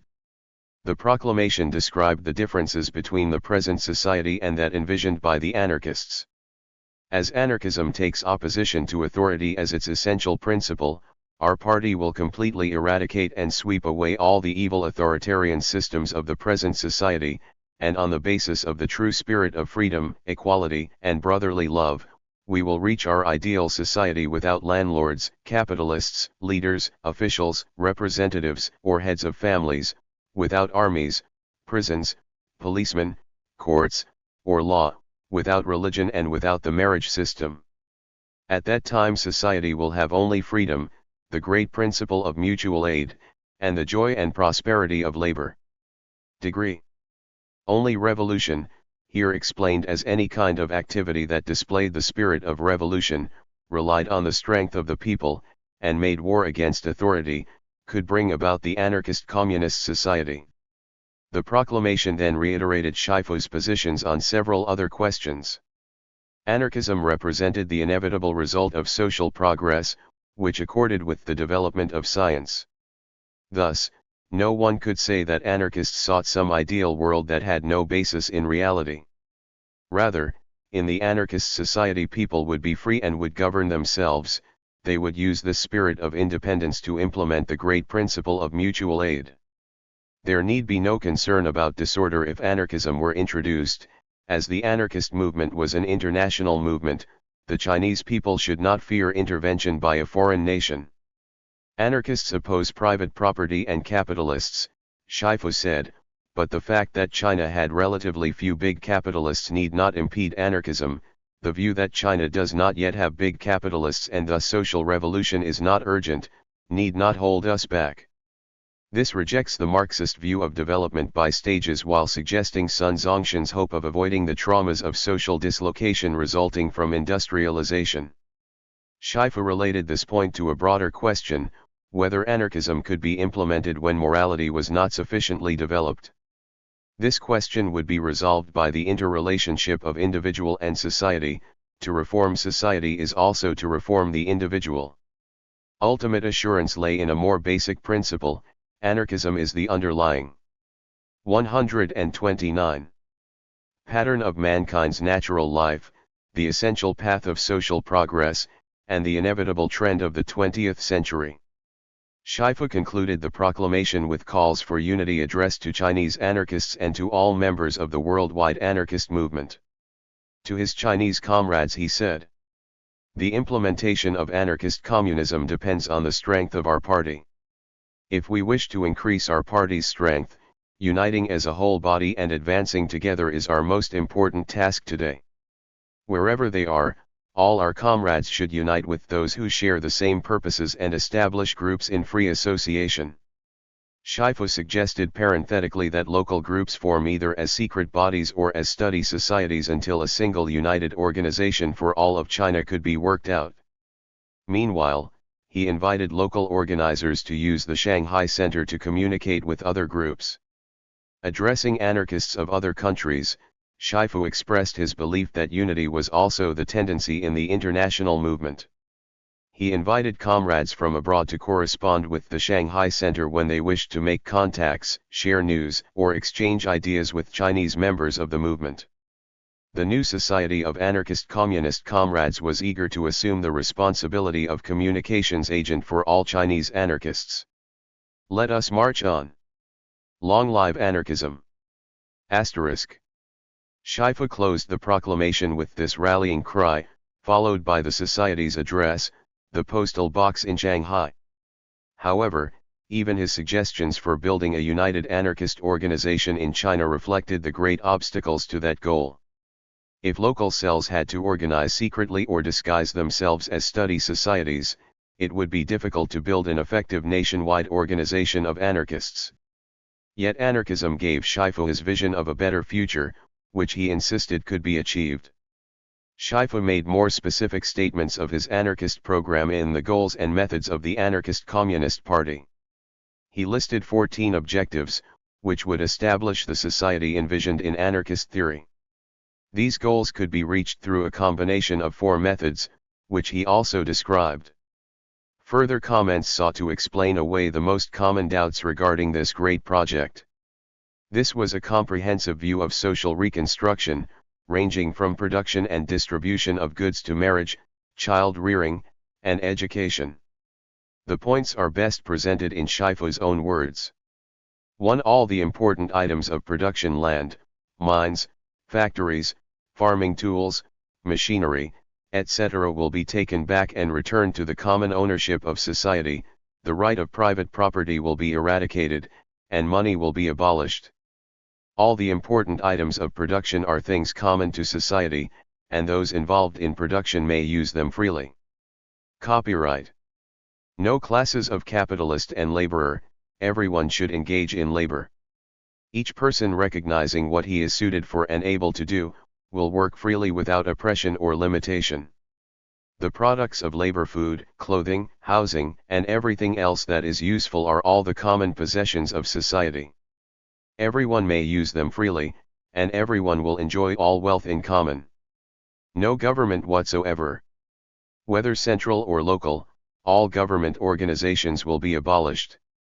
No armies, police, or jails. No laws or rules. All kinds of public associations will be organized freely in order to reform all kinds of work and manage all aspects of production so that we may provide it for the masses of people. These public associations will range from the simple to the complex. Will be organized by laborers in a particular kind of work, and there will be no leaders and no managers. In these societies there will be no statutes or regulations to restrict people's freedom. The marriage system will be abolished, men and women will unite freely. The offspring will be cared for together in public hospitals. The sons and daughters born will receive care in public nurseries. All the youth will go to school and receive an education from the age of 6 through the age of 20 or 25. Both males and females should attain to the highest level of learning. Registered both men and women will devote themselves to labor after completing their education until the age of 45 or 50. After this they will retire to a public old people's home. All who are sick or have other health problems will be examined and treated in a public hospital. All religion and creeds will be abolished. In morality people will be free, with no duties or restrictions. This will allow the natural morality of mutual aid to develop freely to its fulfillment. Each person will work 2 to 4 hours at most every day. In the remaining time each day people will be free to study science in order to help with the progress of society. For recreation they may pursue the fine arts and the practical arts in order to develop their individual physical and mental powers. In schools and education we will select a suitable international language so that the different languages and literatures of each nation will gradually be eliminated, and the far and near, the east and west, will have no boundaries at all. Shifu continued by outlining the methods for reaching these goals. As he had said repeatedly, he regarded propaganda as the first method. Through newspapers, books, and pamphlets, lectures, and schools, he said, the teachings of anarchism must be taken to the common people. It is essential that a majority of the people understand the promise and fullness of our principles and the beauty of social organization in the future, and that they know that labor is man's natural duty and mutual aid his inherent virtue. Shifu then described a second category of methods, resistance by nonviolent and violent means, which he regarded as a more intense form of propaganda. Resistance. Shifu's term for nonviolent means might be directed against taxation or military service, it could also include strikes at workplaces and general strikes. Disturbances included assassination and other forms of political violence. Once propaganda reached the appropriate level, the great revolution of the people could take place as the third step toward launching the anarchist society. The masses would overthrow the government and the capitalists and begin to rebuild society. Shifu listed the Great World Revolution as his fourth method. Here he presented his view of China's role in the worldwide people's revolution. His purpose was to strengthen his admonition to his Chinese comrades to do their utmost in the task of propaganda. It was incorrect, he asserted, to speak of revolution only in terms of individual countries, for the great people's revolution is a great world revolution. Asterisk. As the present was still the period of propaganda, it was the duty of comrades everywhere to do as much as they could to prepare for the revolution by using the first two methods. Shifu now expanded the scenario for revolution to a worldwide scale and presented another aspect of his idea of the Great World Revolution. When the opportunity is ripe, the Great World Revolution will most likely start in Europe, perhaps in France, Germany, England, Spain, Italy, Russia, or some other country. When propaganda has spread fully, one day an incident will set it off, perhaps in several countries together, or in a single country first, with others hearing about it and responding. This response would not end in Europe, however. Labor unions will strike, armies will mutiny, and the European governments will fall one after another. Our people in North and South America and in Asia will also rise in rapid succession. The speed of its success will be astonishing. It was the anticipated speed of this reverberating world revolution that made the propaganda task urgent in China. In China today, nothing is more important than to catch up, devoting our utmost effort to propaganda in order to prevent the possibility that a day would come when that incident would occur in Europe, but propaganda in the East would not be ripe, that would hold back the world's progress. It had only been 60 years since anarchism had appeared in Europe, he said, and only 40 years since the period of propaganda had begun there. In the past decade anarchism had advanced with great speed. Except for the capitalists, everyone in Europe was a laborer, and labor activity in recent years represented the incipient stage of general revolution there. The European governments relied on conscript armies to support themselves, but the troops also were members of the working class. Thus, the day of revolution was not far off, and although China lagged behind, with an appropriate effort China's anarchists could be ready in a shorter time than had been required in Europe. If we East Asian comrades will bring together our plans and our strength and sacrifice for 20 years, we can assure that our doctrines will spread across the East Asian continent incredibly faster than in Europe. The period of realization is within sight, it is not just an unreachable ideal. Shifu attributed a transformative power to anarchist principles, which he understood as absolute truth. He assumed that if only people have the opportunity to hear these truths, they will accept them. Perhaps Shifu repeated his truth so often and so forcefully because he understood that one aspect of successful propaganda is simply to repeat the basic message with conviction. But Shifu never seems to present his ideas merely for propaganda purposes, rather he retains a fresh enthusiasm for his truths. Part of the explanation for this quality in Shifu's propaganda might lie in the knowledge and action question. If knowledge is difficult and action is easy, then the masses may act as soon as they hear the truth of anarchism. Part of the explanation also might be found in a feature of Chinese rhetoric that does indeed attach importance to repeated restatement of significant ideas in a standard, set format. Shifu's insistence on correct concepts and terminology certainly may be seen as an effort to develop such a format. Another aspect of Shifu's message here is that events in China are bound closely to events in the rest of the world. In this, he was as consistent as anyone of his generation. Like others, he saw China as lagging behind the West, but for him the question was not whether China could take its place alongside the Western countries in the Great People's Revolution.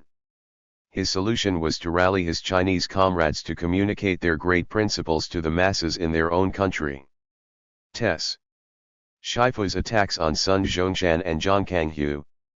As he resumed publication of Voice of the People, Shifu was preoccupied with reducing the influence of Sun Zhongshan and Zhang Kanghu on the socialist movement. He resented the flourishing national reputations of both men, which had given them an advantage in propagating their versions /F socialism. It is significant that neither Sun nor Zhang claimed to be recommending anarchism, but rather socialism, something much broader.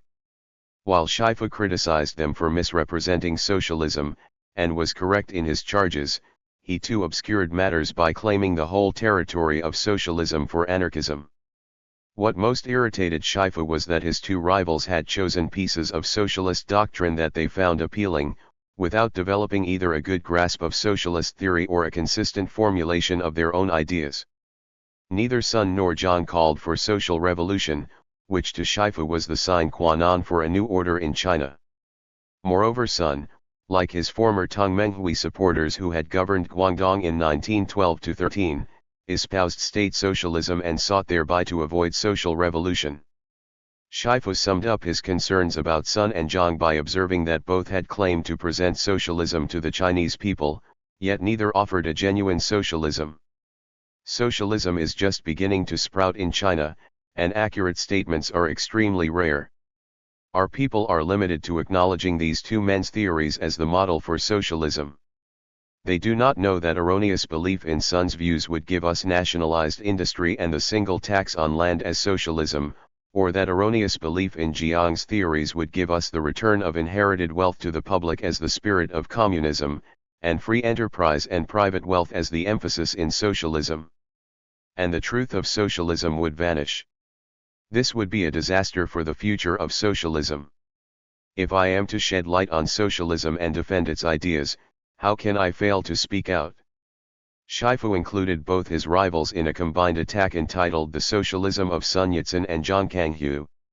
To explain why Sun and Zhang should not be regarded as China's spokesman for socialism, Shifu defined socialism and outlined the groupings among its followers. All socialists agreed that the means of production and the goods produced should be for the common use and benefit and that there should be no landlords or capitalists. But there was disagreement on the issue of distribution, he said, and this had given rise to two main branches within the socialist movement: communism and collectivism. Shifu stated his opposition to collectivism because it would retain private property and would reward people according to their work rather than their need. Shifu then presented the contrast between his view of revolution and that of Sun and Zhang. His two rivals proposed nothing more than to use the power of 134. Government to implement social policies, which would be only a substitute for socialism. They sought only political revolution, carried out by a few leaders, whom Shifu called political revolutionaries. In Shifu's view, meaningful change could be achieved only through social revolution, carried out by the common people, and occurring only when the common people understood the problems facing their society. Sun had declared his support for collectivism, Shifu pointed out. In his talks to Zhang Kanghu's Chinese Socialist Party, Sun had called communism the greater vehicle registered of socialism, but stated his preference for collectivism because our people's morality is not yet well developed. Sun had gone on to praise Marx, Shifu observed, indicating his preference for collectivism. Because Sun featured Henry George's single tax theory in his version of socialism, Sun had labeled his views single tax socialism. He had told Jiang socialists that although George's and Marx's theories appeared to be different, in actuality they complemented each other and should be carried forward together.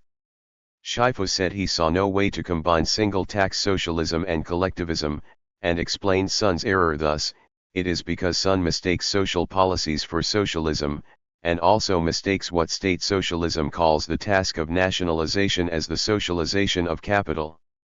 Shifu then quoted Marx's explanation of how capital is developed, which stated that only when the means of production are used to exploit workers can it be said that capital exists. Shifu continued.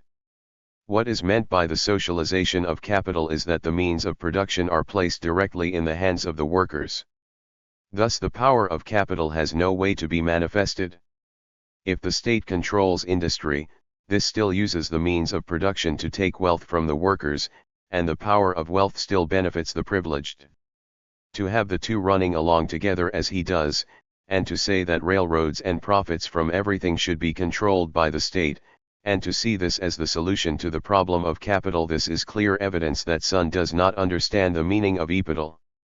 Ridiculing Sun's plan for nationalized railroad development, Shifu asked if the similar plans of the Manchu government and the current government should also be called socialism. What Sun calls socialism is no more than government-owned industry and a single tax on land, nothing more than two kinds of social policy. Where is the socialism in this? Asterisk. Shifu's insistence on the purest standards for socialism kept him from crediting Sun with an attempt to develop a workable form of socialism for China. Shifu attacked Sun only once after this, in response to a letter from his old friend Xie Yingbo. Xie had stated his opinion that Shifu should have participated in the Second Revolution to remove Yuan Shikai. In response, Shifu H5 pointed out that even if Yuan were replaced by Sun and Huang Xing, China still would not have a genuine republic. He again attacked Sun for his methods and his personal style. Sun knew only the method of violent uprisings, Shifu said, which made it virtually certain that even more violence would occur. Furthermore, if the affair succeeds, he becomes president; if it fails, he escapes abroad, acting like a rich uncle, playing chess, writing, and frolicking with women to pass months and years in Japan or the exotic islands, with the flesh and blood of our hundreds of millions of common people hanging in the balance. Asterisk. Others shared Shifu's feelings about Sun's diversions abroad. Asterisk. Shifu's break with Sun, and even with his old friend Xie Yingbo, was complete. Sun was indeed abroad attempting to reorganize his party when Shifu published this attack. Shifu regarded Zhang Kanghu, with his claim to 500,000 supporters, as the greater threat to socialism. Zhang had accorded Shifu recognition by responding to him, whereas Sun, who had other more immediate concerns, ignored him. Zhang too was abroad by this time, but he maintained correspondence with party members in which he regularly expressed his disagreements with Shifu.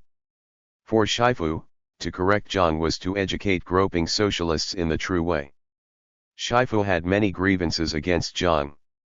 Jiang's socialism was marked by muddling of basic concepts and by attempts to blend socialism with capitalism.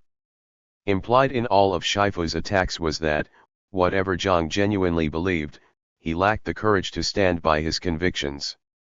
Zhang had begun an essay, Shifu noted, by stating that communism was the essence of socialism, and that no other form of socialism was so desirable as communism. He admired the slogan "from each according to his ability, to each according to his needs," which in his opinion represented the essence of communism. But Zhang had then expressed doubt about the usefulness of the slogan, because there would be people who would take as they needed but do little to help with production. Like Sun, Zhang had conceded his fear that most people had not yet attained the level of morality necessary to make the principle work. Shifu questioned how Zhang could claim to represent his preferred form of socialism when his own statements in a single essay were so contradictory. Shifu also criticized Zhang for muddling the various forms of socialism. Zhang had made communism the general category and ascribed various branches to it. He had differentiated between these branches according to their positions regarding movable goods and immovable goods. Zhang also had set up a distinction between equal distributionism and collectivism. He had not recognized that the form of socialism advocating that movable goods be held privately and 136. Immovable goods be held in common, was actually collectivism. Shifu then quoted from a lecture that Zhang had given in the United States: "Equal distributionism and collectivism are not the most admirable ways, but I fear it will be impossible to see communism suddenly implemented."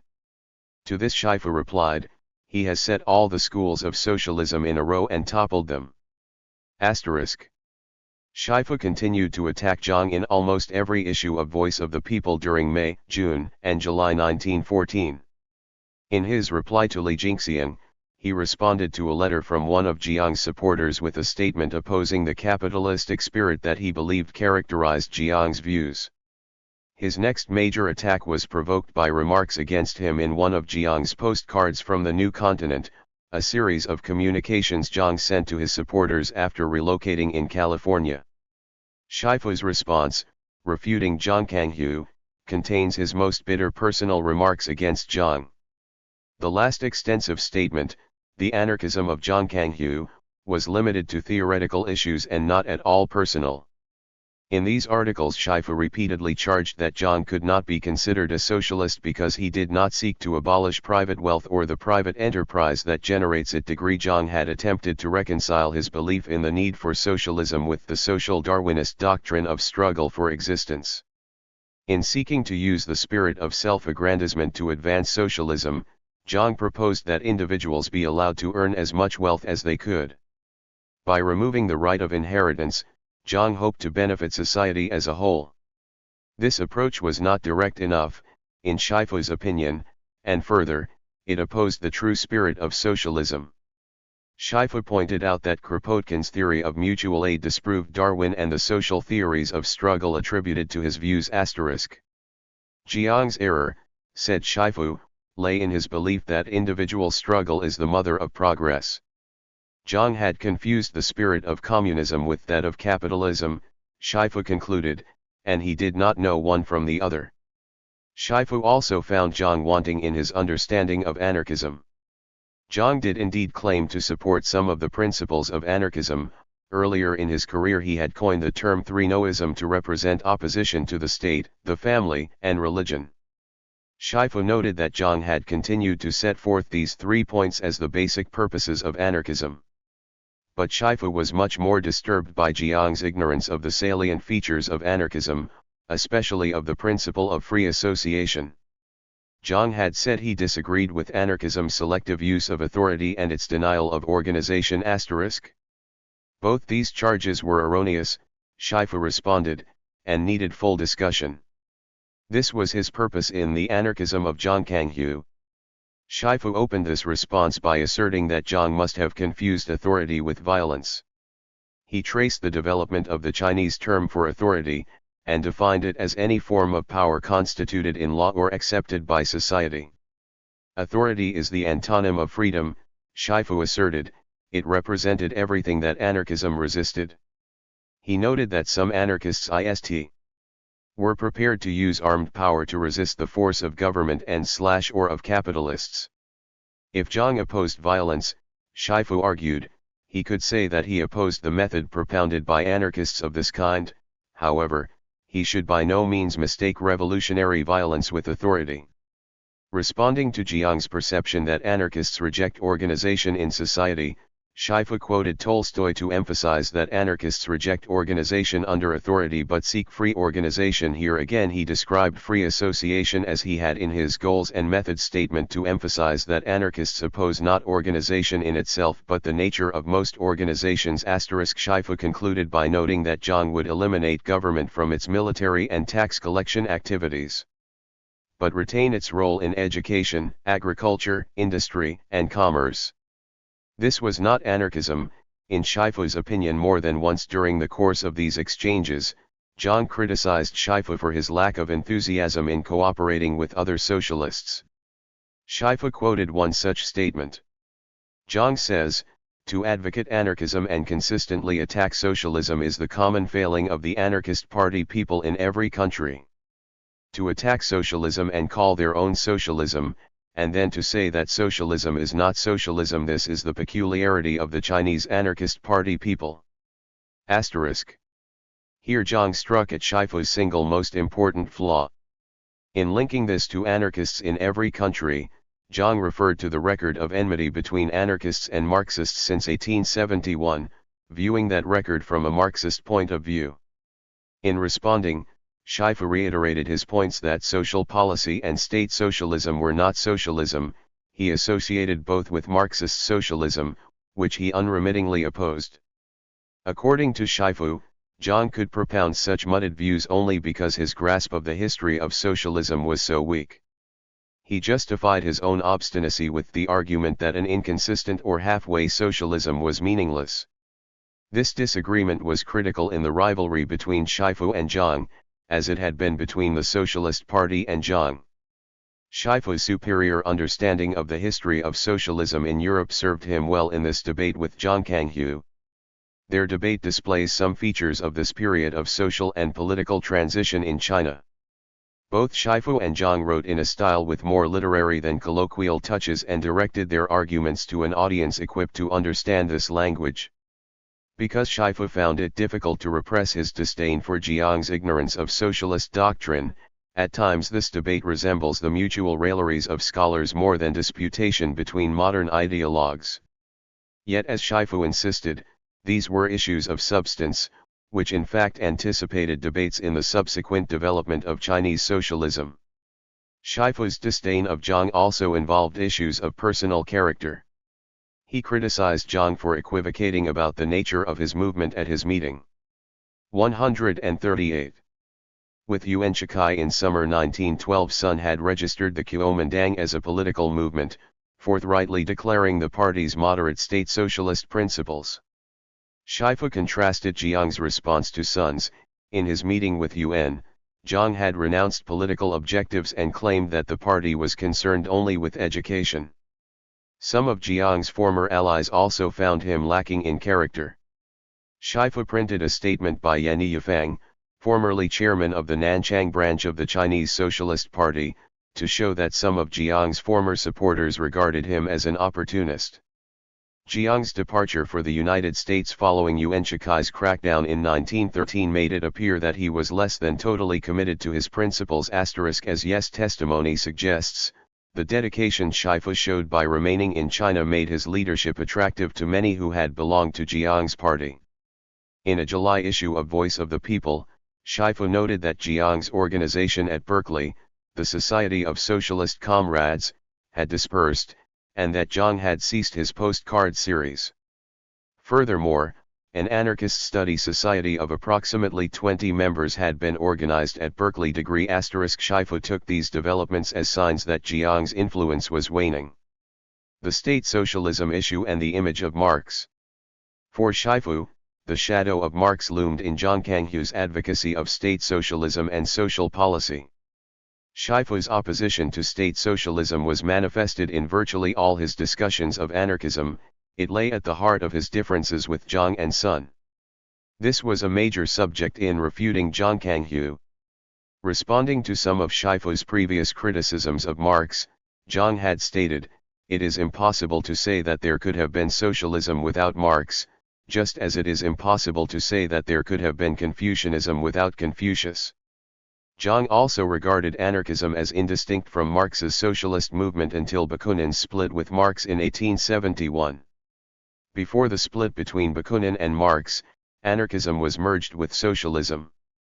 After the split, the anarchist party developed the term anarchism, and because the name of socialism was associated solely with Marx, after this the anarchist party refused to call their principles socialism*. In responding, Shifu presented his own view of the history of socialism in 19th-century Europe. To begin with, he pointed out that modern socialism had had several important advocates before Marx, and he named Babeuf, Fourier, and Blanc. Without denying Marx's contributions, Shifu noted that these rested on the work of his predecessors. There also had been an independent 139. Dent anarchist movement, Shifu correctly asserted. Before Bakunin there was Proudhon. Had Proudhon's anarchism been closely linked with Marx's socialism? Shifu then noted that Bakunin had built his own organizations, the Roman Federation and the Jura Federation, before he joined the International Workingmen's Association in 1868, which by that time was dominated by Marx. The two men and their organizations had coexisted in the International until 1871, when serious disagreements developed, and then in 1872 they had split and gone their separate ways. This was not unity, Shifu averred. How could it be called merger? Responding to Jiang's claim that the anarchists had refused to be called socialists because that term was associated with Marx, Shifu said, Marx alone was a collectivist.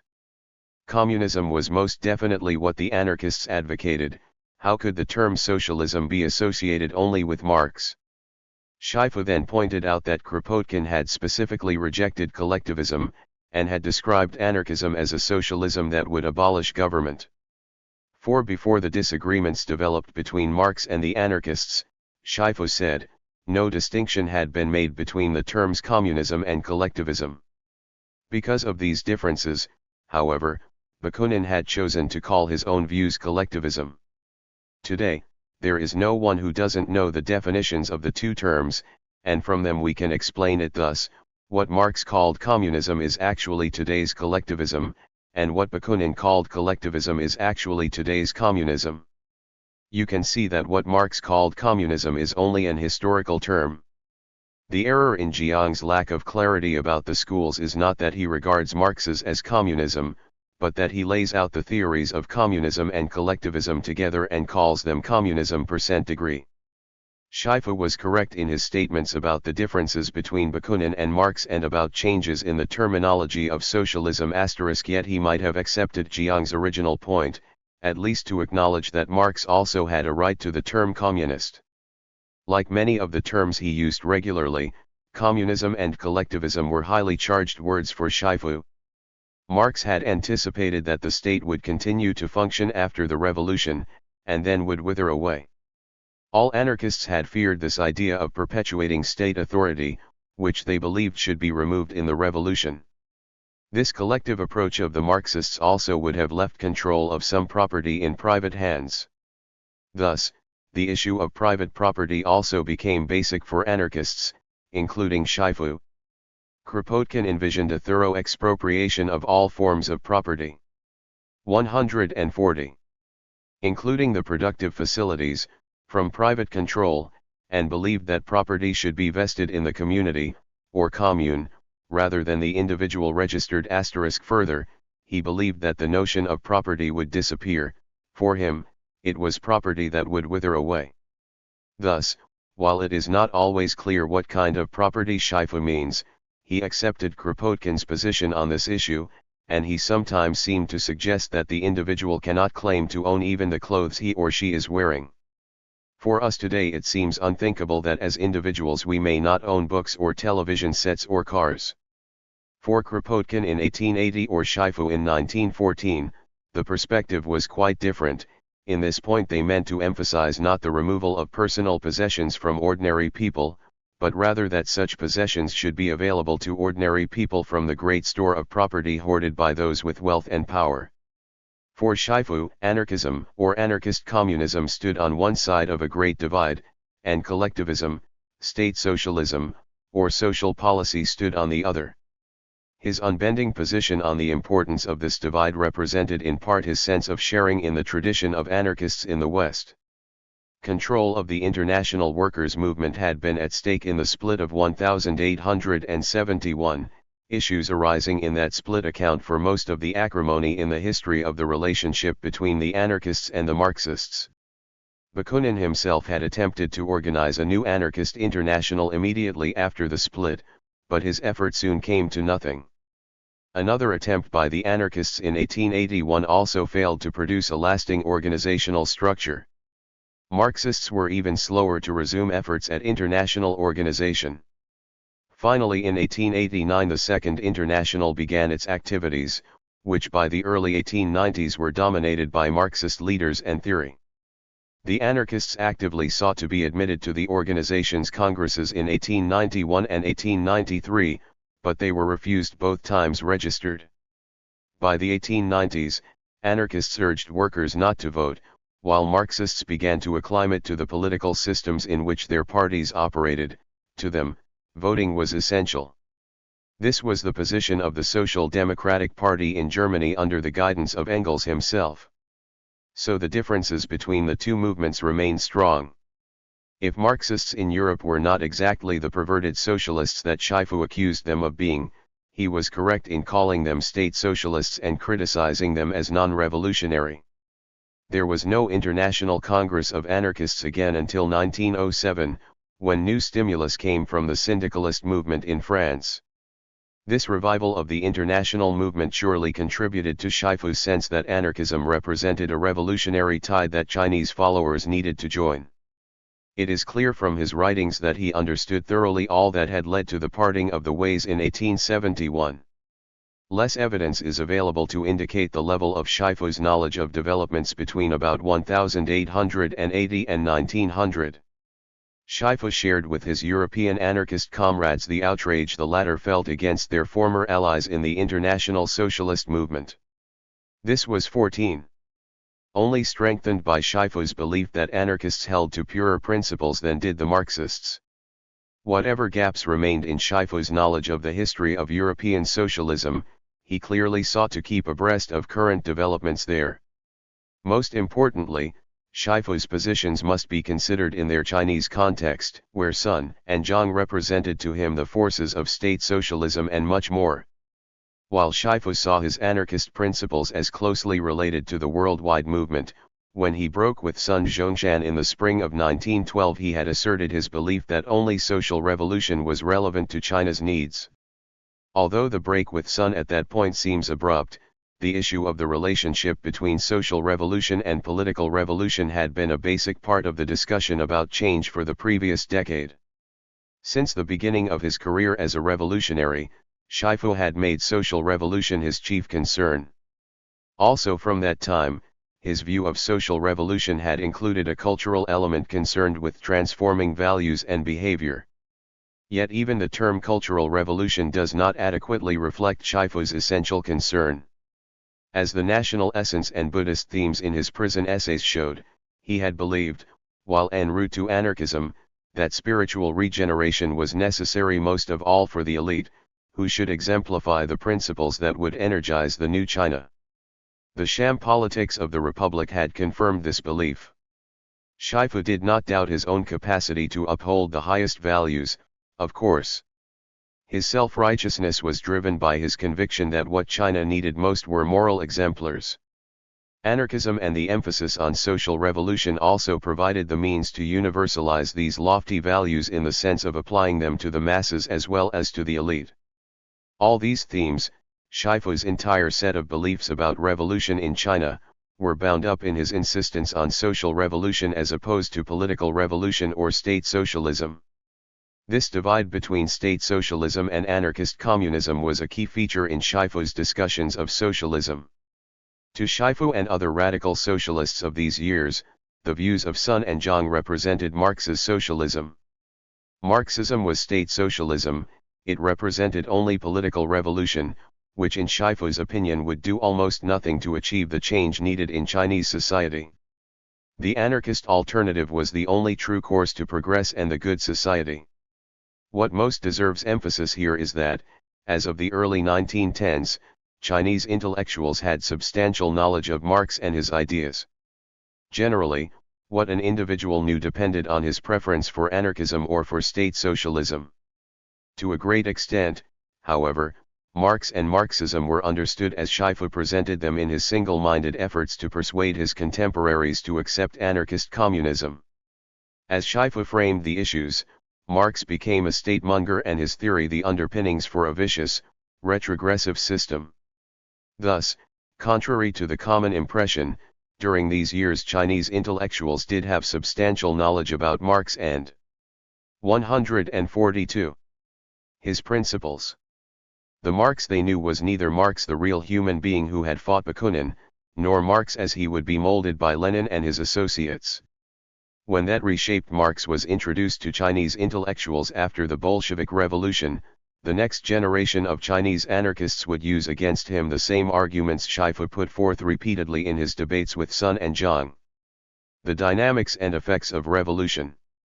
Until his later years, Kropotkin envisioned a rapid transformation in people's behavior, which would in turn bring a rather direct transition to anarchism. Although Kropotkin's views did indeed change, much of what Shifu read of Kropotkin's work still presented this view of revolutionary transformation. This notion of spontaneous transformation struck Shifu with great power. It seemed to seal the profound human and scientific values he found in Kropotkin's anarchism. That the immanent should be immanent also resulted from the more specifically Chinese sources of Shifu's thinking, whether as Confucian moral exemplar or as bodhisattva. One's principles should have persuasive appeal and under the right circumstances also have instantaneous effect. While Shifu's own views also evolved, he retained a view of social transformation that looked to dramatic change once a critical mass of revolutionary consciousness had been achieved. The social revolution would occur when society was permeated with the truth, one of Shifu's favorite terms for the principles of anarchism. These principles were to be not so much learned as simply perceived. It was to be a change of consciousness rather than a collective advance in learning that would bring society to revolution. Believers were responsible for permeating society with this truth. This was the purpose of the propaganda effort. Shifu's belief in the importance of propaganda work led him to criticize comrades who lacked the courage of their convictions. What was necessary, he said, was to believe and to act on one's beliefs. To know something and not to do it, is much worse than not to know. Copyright. Shifu cited China's revolution of 1911 as a good example on his point about generating a revolution, despite his total disagreement with its results. Before the revolution, he said, only the revolutionaries had believed that revolution was possible, and their persistence had made it happen. When it began, it had spread according to the pattern he anticipated for the social revolution. One province after another had responded, and revolution had reverberated throughout China. Copyright. In a surprising turn of thought, Shifu was willing to regard the revolution he envisioned as a continuation of a process begun in 1911.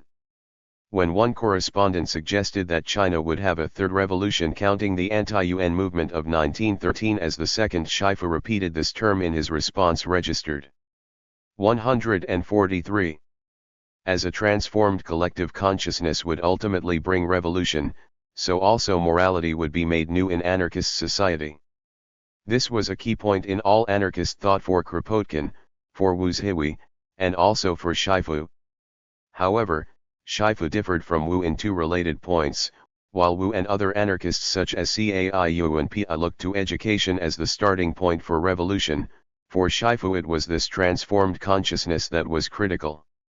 And where Wu assumed that improved individual morality was necessary to the building of a higher quality moral life in society, Shifu emphasized the relationship between the moral levels of society and of the individual.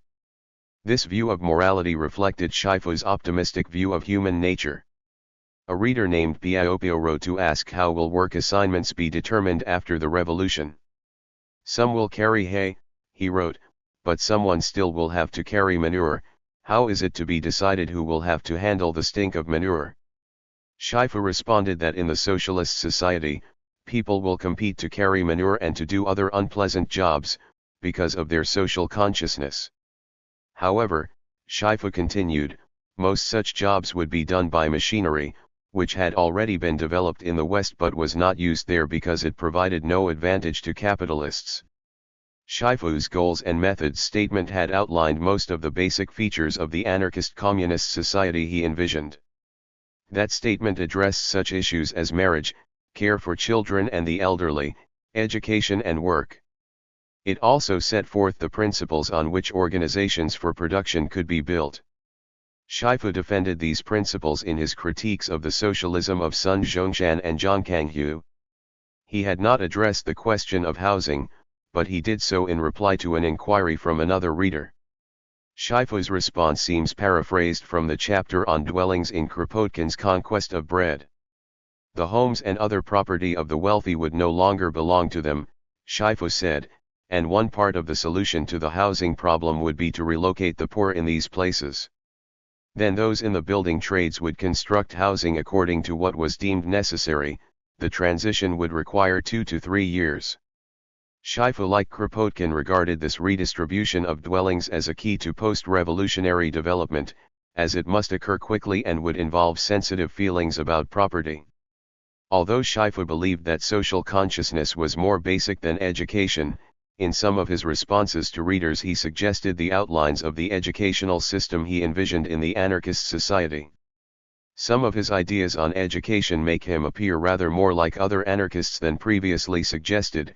He too regarded education and schools as important. He believed that private schools would be preferable to any schools that might be associated with government. These schools would teach true science, not science as presented in schools organized by government. Shifu also urged that any schools organized by proponents of anarchism should provide equal educational opportunity for 144 girls. This was already the case in schools that wealthy families could afford, he observed, but he sought equal opportunity for girls from poor families as well as rich. He admired the private schools of Europe and found positive models for his ideas for good schools in the overseas Chinese communities in Southeast Asia and the United States.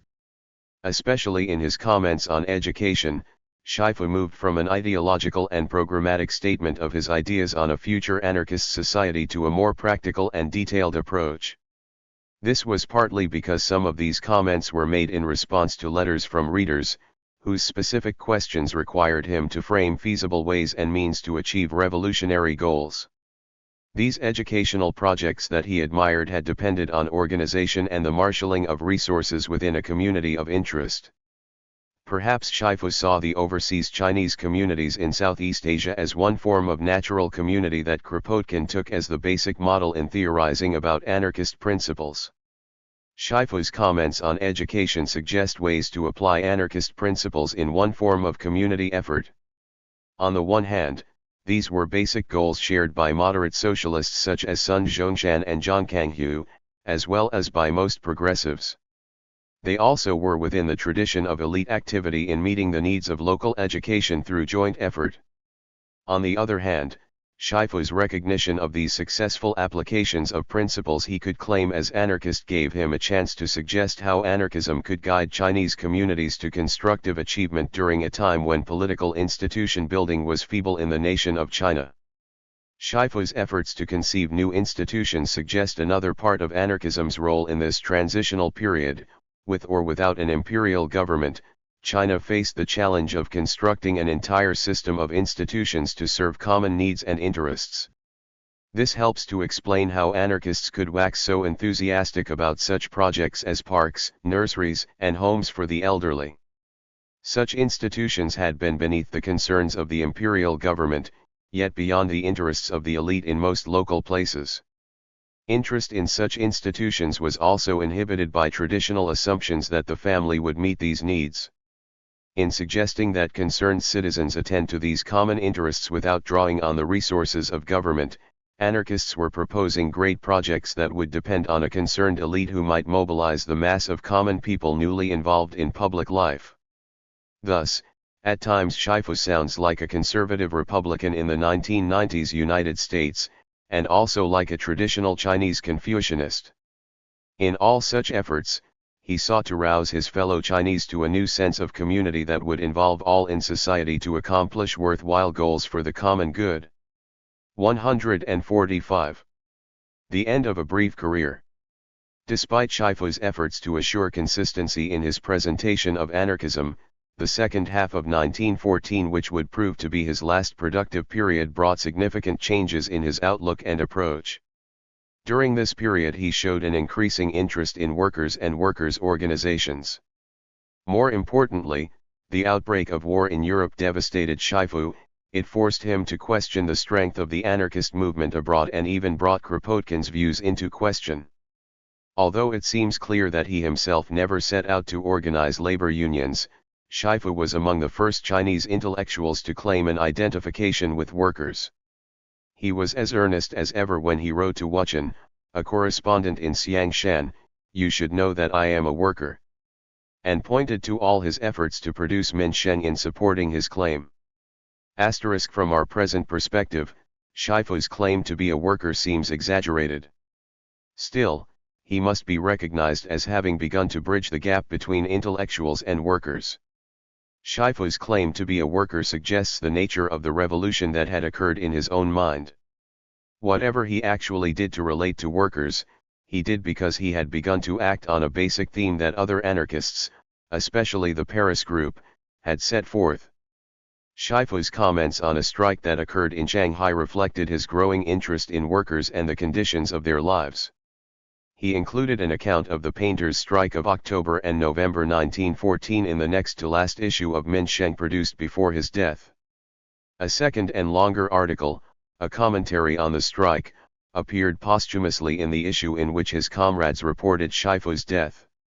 In the first report, Shifu described how the workers had organized to demand a wage increase. The capitalists had balked but finally conceded when they realized that the workers would indeed strike. The workers then commenced a 3-day victory celebration, complete with musicians to express their thanks to the gods. However, when the time actually came to pay the increased wages, the bosses reneged on their agreement. So the workers launched a second strike, producing another agreement. But some of the workers already had become outraged. They organized demonstrations and broke out windows in a few shops. The police then intervened, making 2 arrests, and the workers retreated. In the posthumous commentary, Shifu stated his view that the workers had not carried on an intelligent campaign and thus had not gained respect with the public. He was clearly disappointed with those on whom a people's revolution must depend. He found the causes of the workers' problems in their poverty and ignorance, which he said revealed the evils of the capitalist system.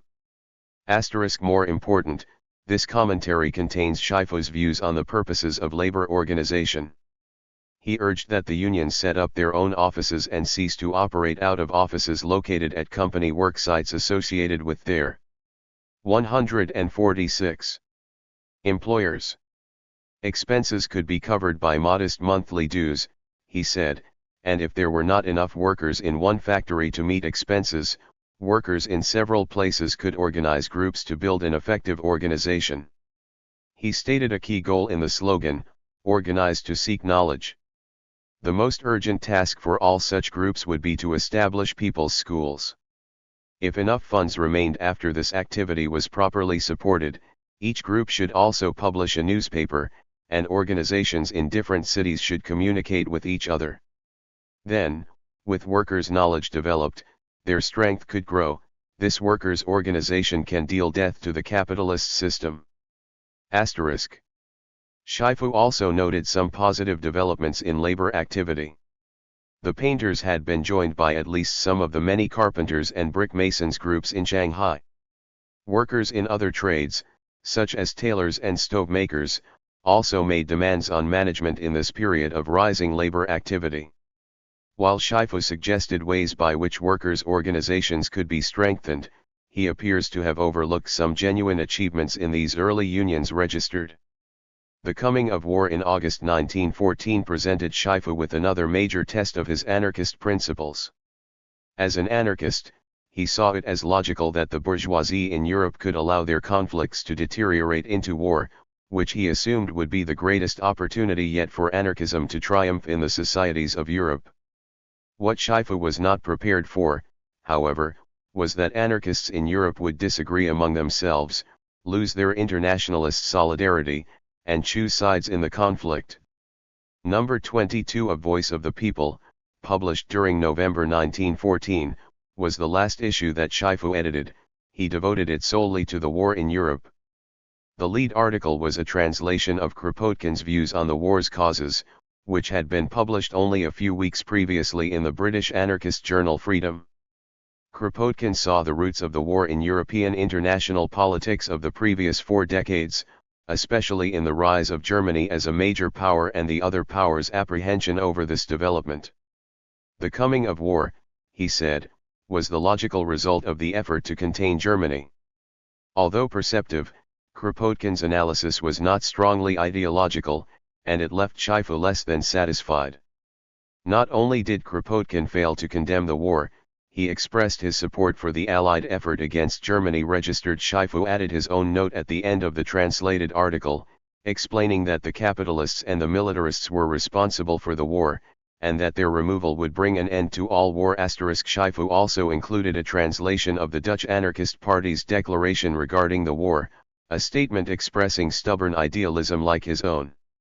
Written by the priest Domela Nieuwenhuis, the Dutch anarchist statement proclaimed their resistance to the war and urged all members of the oppressed classes not to obey the commands to participate. Registered within months all but the most devoted anarchists in Europe. 147.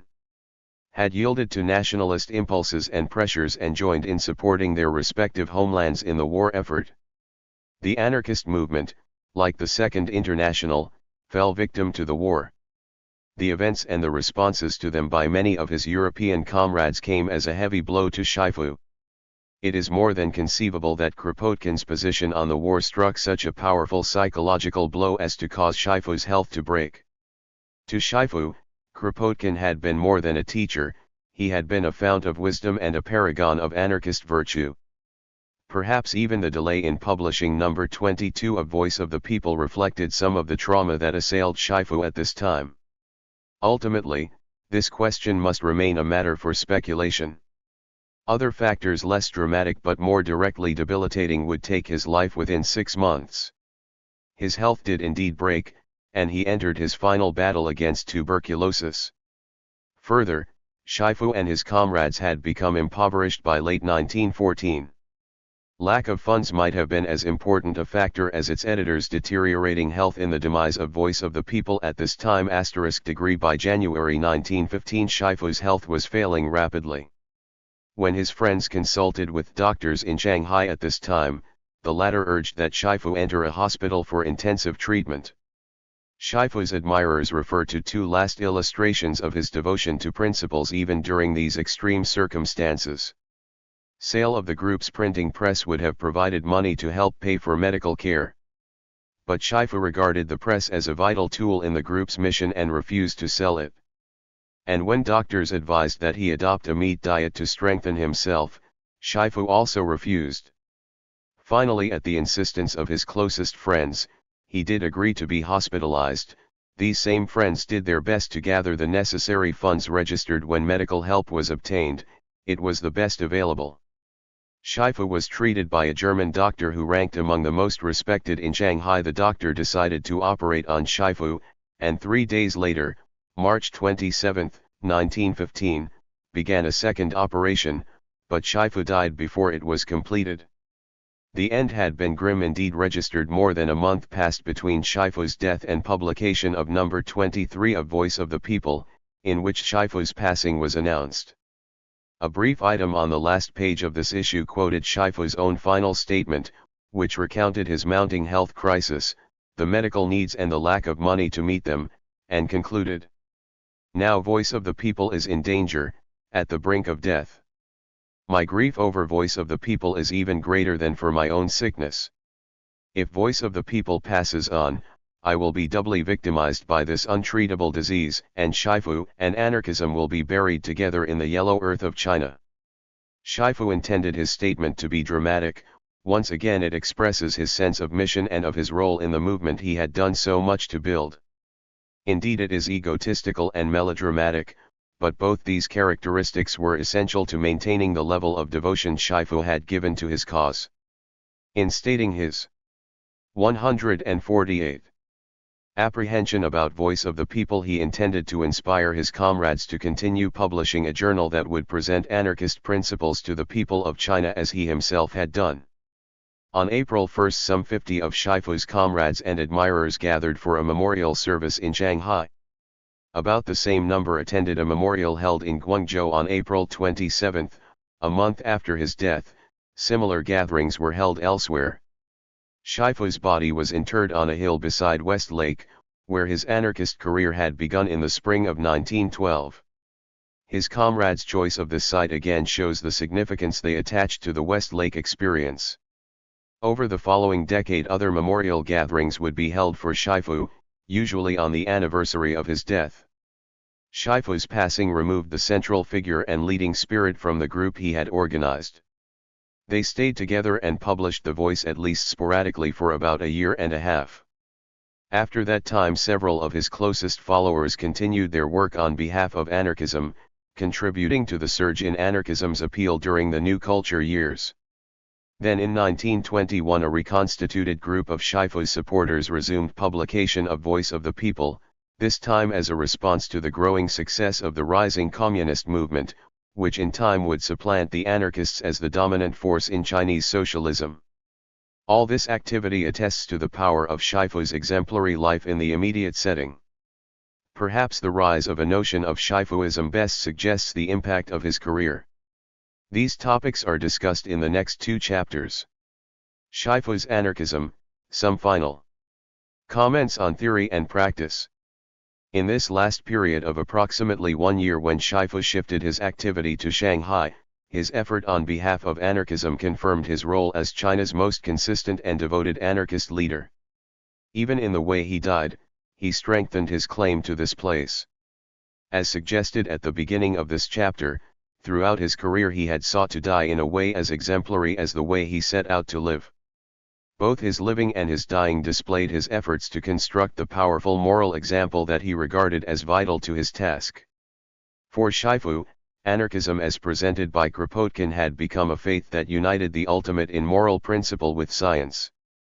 Anarchism enabled Shifu to combine the moral burden he carried with the universal principles of modern science.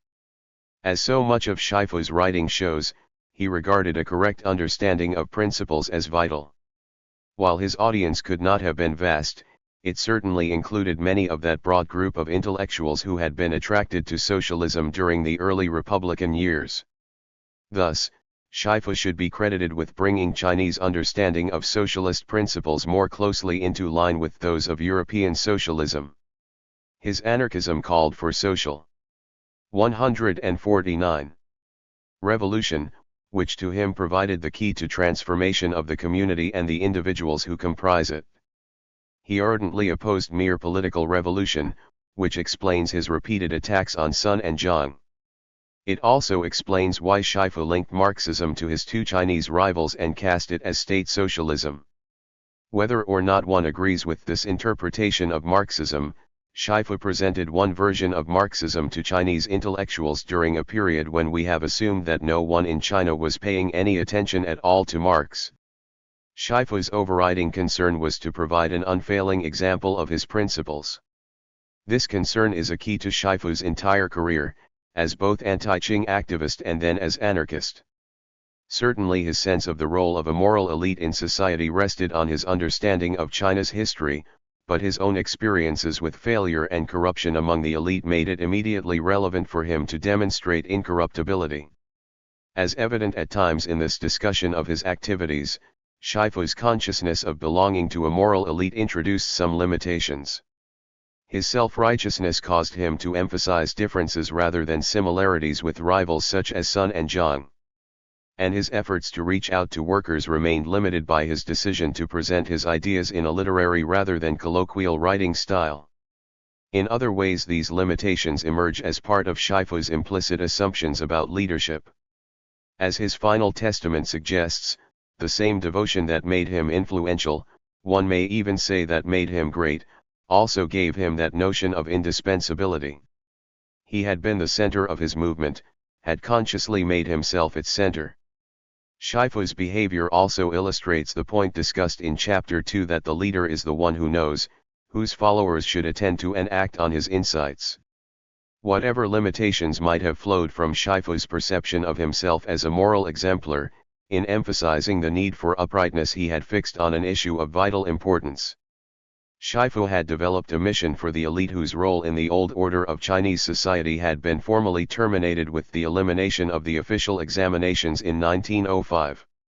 He experienced the banal corruption of the elite in the dying days of the imperial system and witnessed the ease with which many in this social group resorted to the easy path of influence in the flawed transitions of the early republic.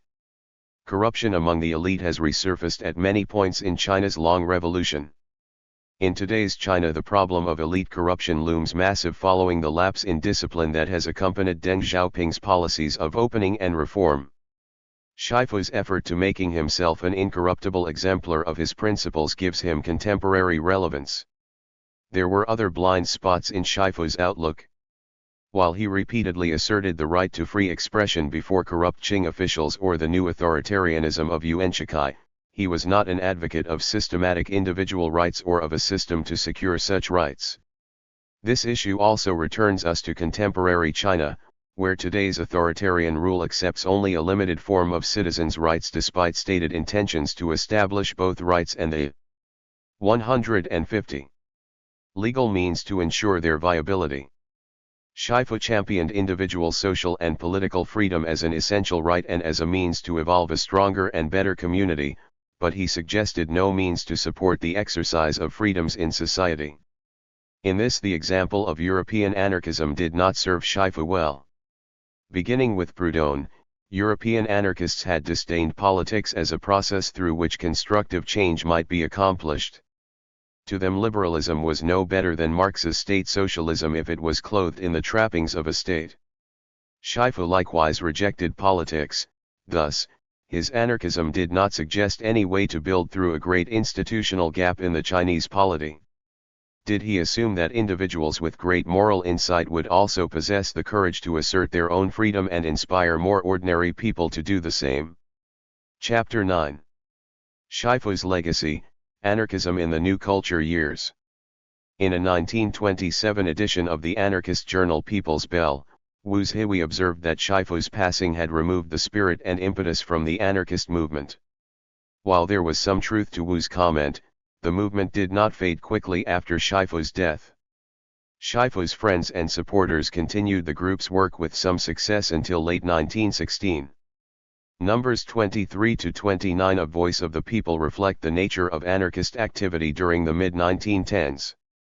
Even the difficulties that led to the long pause in the journal's publication between late 1916 and spring 1921 did not bring a complete halt in the work of Zheng Peigang or other of Shifu's closest associates, who took up other related activities. Devoted anarchists who continued their efforts on behalf of the movement and many idealistic younger intellectuals who became anarchists continued to revere Shifu. Shifu's reputation grew, and for some young idealists he became a cult figure. It was another of his achievements that he became one of the few figures besides Sun Zhongshan to be the subject of a myth-making effort. His life and death both invited such an effort. A few of his admirers even called for the implementation of Shifuism. Among those who held great respect for Shifu was the young activist Mao Zedong. Within 6 months after Shifu's death, Chen Duxiu began publishing New Youth. This journal became the major stimulus for the New Culture movement, which pursued cultural themes before the events of spring 1919 and again focused attention on politics. New SZ Youth and the many other journals that used the word new in their titles often carried articles written by anarchists. But more broadly, a number of the themes they emphasized as part of the new culture, especially women's rights, open relationships between men and women, and issues centering on the family, had been themes of anarchists and other social radicals of at least a decade earlier.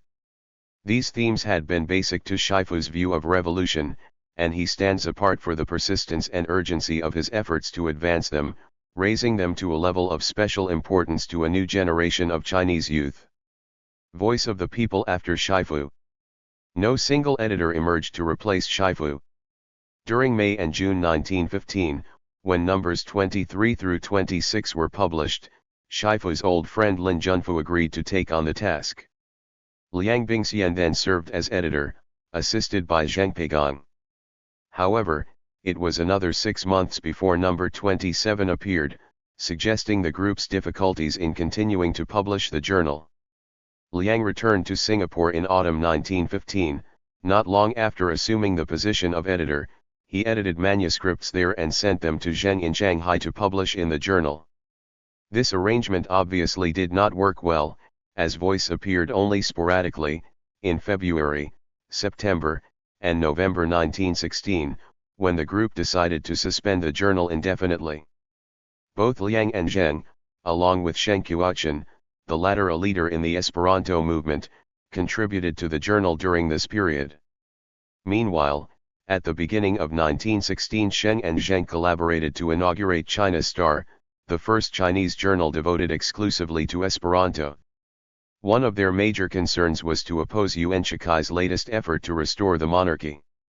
12 issues of this Esperanto journal were produced by late 1916 when the Voice group decided to suspend their own journal. With Zheng Peigong taking the lead, the group subsequently produced a number of pamphlets, including Shifu's A Brief Introduction to Anarchism and his anti-Zhongkanghu essays, Taming the Tiger. By early 1917, Zheng and his associates decided to cease all their publishing activity. Over the next several years, Zheng produced an intermittent newsletter, a record of Voice of the People Society activities. Like Shifu, however, he did not give up the group's printing press. He stored it in the Zaibei area of Shanghai at the Jiangnan chicken farm, ready for a time when it could be used again. Soon afterward, Shifu's 4 younger sisters took jobs at a tobacco factory in Shanghai, and Zheng Peigong began serving as a crewman for a shipping company. The group members took these jobs to make a living, and to get into the labor movement. Thus, they appear to have done their utmost to work exclusively on behalf of the anarchist movement before economic hardship made it impossible to continue, and when they went. Shifu's legacy 1is, 35. To work, they joined ordinary workers. If Shifu was not quite a worker, his closest associates went further in the transition from intellectual to worker. By spring 1917, Peigong stayed for a time at Beijing University, where with Huang Lingshuang, Yuan Zhenying, and others, he helped to organize the Truth Society. Zheng printed the group's liberal record at Shanghai. Shifu's younger brother Shixin meanwhile had gone to Singapore with Liang Bingxian in autumn 1915. Liang had begun to publish The Voice of Right in Singapore during 1914. He also had translated pamphlets on the international workers of the world. Liang and Shixin both taught in a school apparently related to the propaganda effort Liang had begun in the colony. Liang built respect in the Chinese community, some members of whom in early 1918 supported his move to Shanghai to launch the Datong bookstore, another publishing enterprise registered there. He and Shixin began publishing the journal Labor, which was among the first Chinese journals to respond to the Bolshevik Revolution in Russia. Not surprisingly, the strongly personal tone that had characterized Voice of the People during Shifu's lifetime changed under his successors. The latter continued to spread the anarchist gospel with translations from Kropotkin and other writers, and to present the lives and careers of anarchist leaders abroad, such as Tolstoy and Kotoku Shosui. However, the anti-war theme that Shifu had enunciated in the last issues under his editorship continued as the single strongest theme. Closely related was a second theme emphasizing China's relationship to the world people's revolution. A third major theme of the Voice during this period concerned the domestic politics of the Republic. Best representative of the anti-war theme is the announcement of the Anarchist International, drawn up in early 1915 by Errico Malatesta, Emma Goldman, and Domlin Yuenhuis. The war that had begun 7 months earlier would be unprecedented in scope, the statement began, involving all the peoples of Europe and doing irreparable damage to their cultural life. Yet the war had been predictable, given the buildup of armaments that had continued over the previous half-century. All the great powers, on both sides, were presented as equally guilty. The authoritarian nature of all government stood as the underlying cause of this monstrous disaster. The war projected its evils upon colonial peoples as well. France had taken advantage of the situation to extend its control in Vietnam, Madagascar, and Malaga, and England had used troops from its colonies as substitutes for British lives. but the masses in all countries wanted peace. The statement continued, in time the opposition of ordinary people, including those serving in the armies, would end the war, and the anarchist revolution would then gain its opportunity. Thus, for anarchist revolutionaries, the war exposed the weaknesses of the 154 current system. Voice of the People would present this message to Chinese intellectuals through this post-Shifu period of its life. A writer identified only as Py. Related events around the world to those in China in the article The Anarchist Party in a Period of Accomplishment for the September 1916 issue. Py surveyed the effects of the war in many countries, again pursuing the point that the chaos of war presented a great opportunity for anarchists. The Great Coal Strike in England hampered the war effort. In Spain railroad workers had upset the normal routine with their strike, and in Italy, the people were reluctant to support the government's war effort. Moving across the Atlantic in this survey, Py noted that in the ongoing civil war in Mexico an anarchist faction with its own military force was involved. The president of Argentina had been wounded in a pistol attack by an anarchist. In the United States, an anarchist had thrown a bomb during a military exercise. Py seems to have been inspired by a letter from a comrade in Australia. The writer cited an Australian newspaper as the source for some of this information and passed on to readers the Australians' observation that farmers and workers in China closely resembled the ordinary people of Mexico who had become involved in the Civil War. Although mostly illiterate, they could be a potent revolutionary force. Shifu's successors continued world social unrest, a section of Voice that also linked developments in China with events elsewhere in the world. Accounts of unrest in Britain and the United States were followed by reports of labor actions in China. Workers in the foundry industry in Shanghai had twice gone on strike, achieving success the second time. The Voice's reporter linked the Union of Foundry Workers to Su Kewen's Labor Party of 1912. This union arose in response to current challenges, as two workers took the lead in forming the organization that went on strike in Shanghai in 1916. Summer 1916 had brought serious dislocations in the textile industry in Shanghai, as a 70% tax increase had forced many mills to shut down. Workers responded with a campaign that, as described in the Voice's account, was very intelligent. They had held a planning session as they launched their effort and agreed first to make a written appeal to management seeking relief. If it became necessary to strike, the workers agreed to respect the law and remain united in seeking their goals. The strike ensued when the decision to close the mills was upheld. Hardship had resulted for 1,000 male employees in the industry, and for several tens of thousands of female textile workers. The need for income had forced their eventual decision to return to work, Voice implied, but a new labor action seemed possible even as the report was written. In all these reports, the Voice of the People group sought to emphasize the possibilities of effective organization. Several of the reports suggest that workers were gaining in sophistication, especially as compared to the painters' strike of 1914, which had been the subject of Shifu's last essays. Shifu's legacy Hade. The Esperantist Sheng Qiuchen analyzed events in China in Illegal Talk About Current Affairs, also in September 1916. Sheng surveyed the political developments of the early republic, pointing out how government was nothing more than an exercise in power and wealth-mongering for those who aspire to be emperor, for officials, militarists, bandit parties, notables, and politicians. Although well-intended, the efforts of Liang Qiqiao to resist Yuan Shikai's move to restore the imperial system are irrelevant, Sheng says.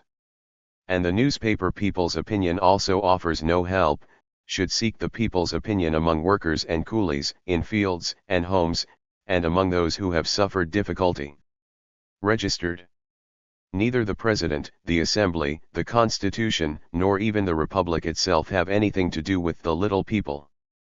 Revolution, what an unfortunate term, Sheng continues. Here too he departs from Shifu's terminology, as Shifu had always distinguished social revolution, his objective, from political revolution.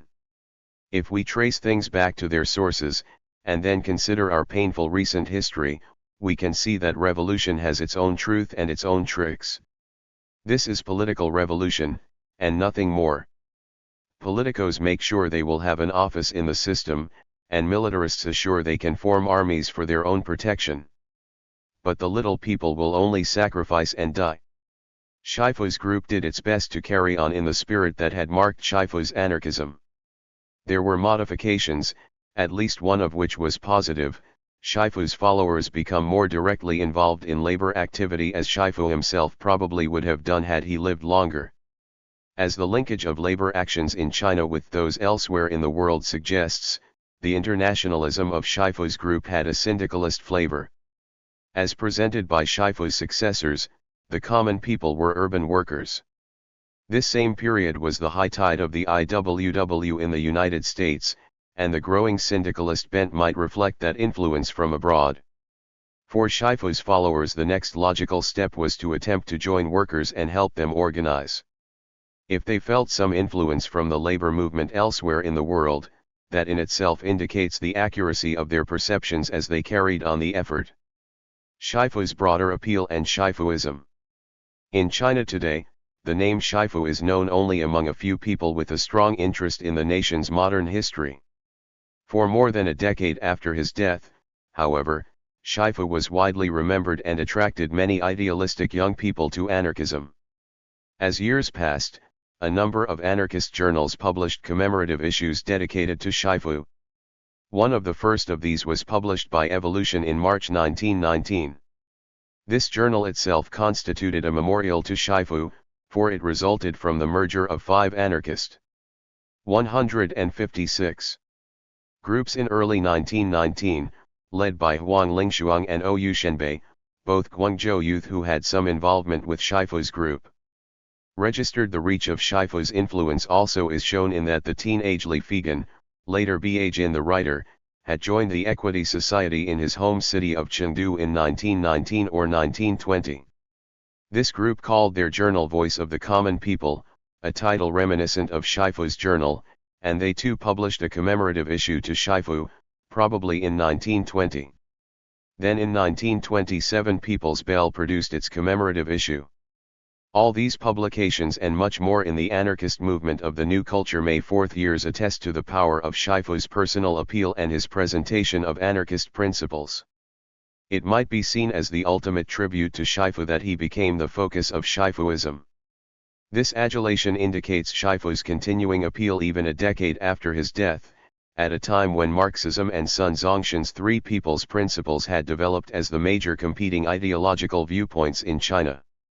This apotheosis appears to have come about within a few years after Shifu's death. Evolution published its memorial issue to Shifu in March 1919, presumably to coincide with the 4th anniversary of his death. For this special number Huang Lingshuang wrote the lead article, Shifuism. Shifu is our prior awakening, and we are his later consciousness. His principles are our principles. Asterisk. Huang emphasized Shifu's devotion to science as universal truth. All action must be measured by scientific truth, and all evil customs and inferior habits that are not in accord with science must be ended. Asterisk. While acknowledging Shifu's faith in science, Huang also noted that Shifu held all forms of authority as enemies of the common people, their well-being and freedom. The commemorative issue by People's Bell in 1927 provides many comments on Shifu's enduring appeal. In his introduction, Zheng Peigong observes that while anarchists admonish people not to worship idols, to commemorate Shifu was not the same thing that members of other political parties had done, nor was its object to seek office or wealth. Rather, anarchists revered Shifu as a revolutionary who had sacrificed his life for the common people and their benefit. Finally, Zheng said, there was no one in China besides Shifu who was worthy of the respect of anarchists. In another tribute, San Mu offered an unabashedly worshipful tribute to Shifu.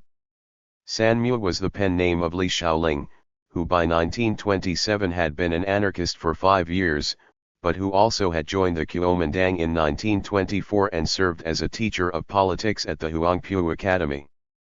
His experience deserves attention because it was shared by many young people of the 1910s.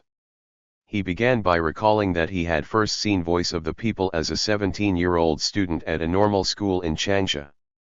A friend who attended school in Guangzhou had given him copies of Voice when he returned home for the winter holidays.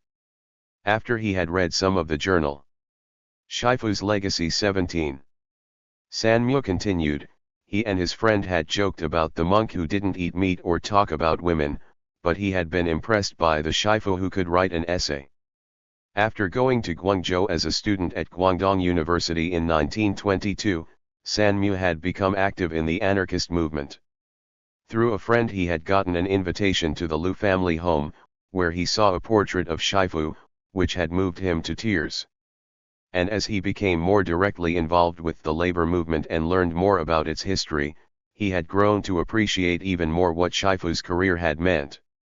Sanmu admonished his fellow anarchists to emulate Shifu in his many exemplary qualities: a spirit able to overcome difficulties, resolute strength, unflinching courage, a clear mind, an ability to throw oneself into work for the masses, breadth of ability.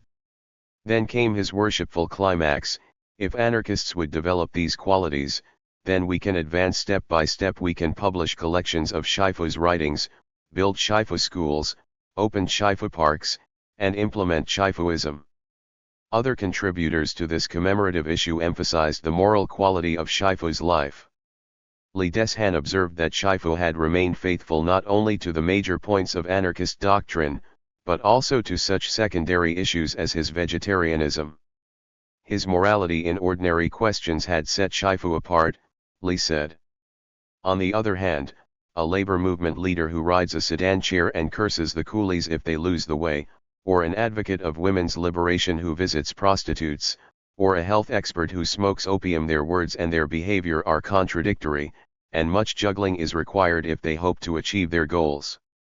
Bai Xiaoxiao put this contrast between Shifu and later anarchists in similar terms. Ah, Shifu, you had what we don't have, and didn't have what we have.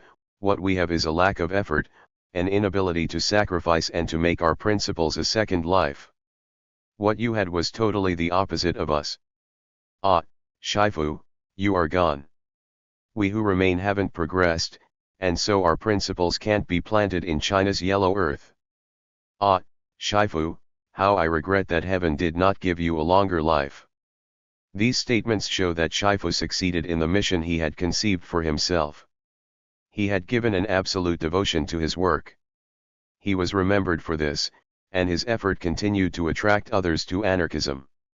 His insistence on squaring behavior with stated ideals would have served any movement well, and Shifu's message to later generations of Chinese leaders, so often tempted by hardship or the opportunity for wealth, has remained relevant.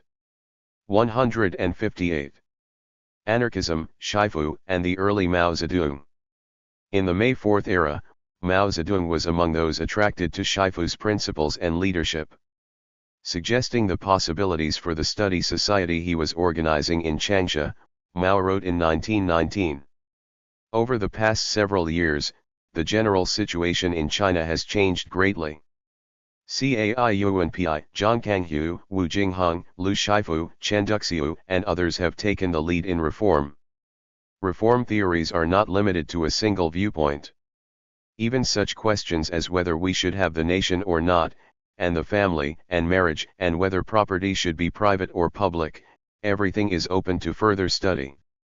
Furthermore, the European war spilled over into the revolution in Russia, a great tide wrapping up everything, from west to east, and scholars at Beijing National University have welcomed this, and the youth of every marketplace and every school in the whole country have responded in a great voice. Reaching Hunan, the Able Study Society has been established. Mao's inclusion of 3 anarchists among those who had stimulated reform activity leaves no question about the role of anarchism among intellectuals during this period. However, Shifu would have tried to explain to Mao why he and Zhang Kanghu should not have been placed together on any list. In another essay of 1919, A Great Union of the Masses, Mao's thinking and terminology strongly suggest that he had read widely in the work of Shifu and other anarchists. He used several terms common among anarchists and used specifically by Shifu. Jiangquanzhe was used to lump together all who held power. Mao observed that in earlier times such organizations could be formed only by those in authority. Opposed to the collective interest of these who held various forms of power were the pingmen, the term for common people generally used by Shifu and many other socialists. The concept of class division Mao presented in this essay was surprisingly simple, resembling the populist/anarchist view set forth by a number of Chinese publicists of the early years of the century much more closely than the sophisticated concept that Mao would express in his 1926 essay on the peasant movement in Hunan. Aristocrats, capitalists, and others with power maintain their advantage over the interests of the common people through three sources of strength: knowledge, money, and armed strength. The same essay shows that Mao understood Marxism and the division within socialism as presented by Shifu, although for Mao the labels were by now modified. There were two divisions among socialists, he noted. One was extreme, willing to do their utmost, by force if necessary, to transform society. The leader of this group is Marx, who was born in Germany. The other division was moderate, relying first on the awareness of the common. Shifu's Legacy 159. People as the basis for changing society. It would call upon the aristocracy and the capitalists simply to change their ways, and would not insist that they be executed. The purposes of this group are broader and more far-sighted. Its leader was the Russian-born Kropotkin. Whatever else might be drawn from Mao's essay, it suggests Shifu's success in implanting a negative impression of Marx.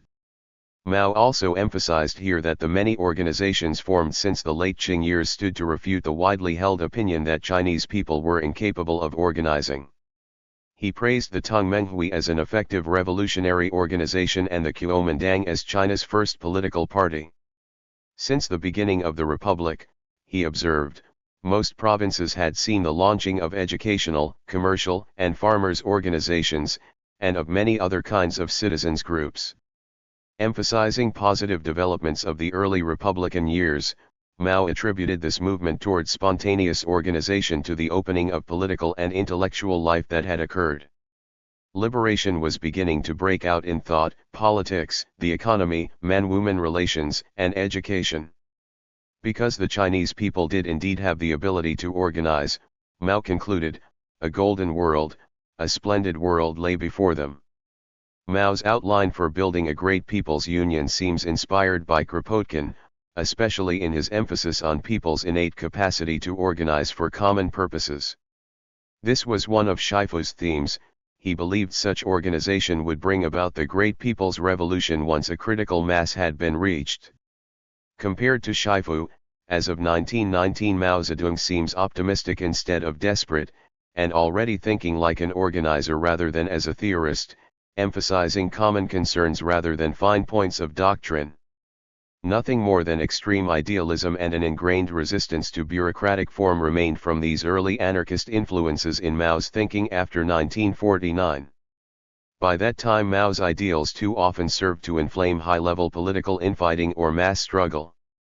During the Cultural Revolution, both idealism and disciplined organization became negative and produced destructiveness instead of order.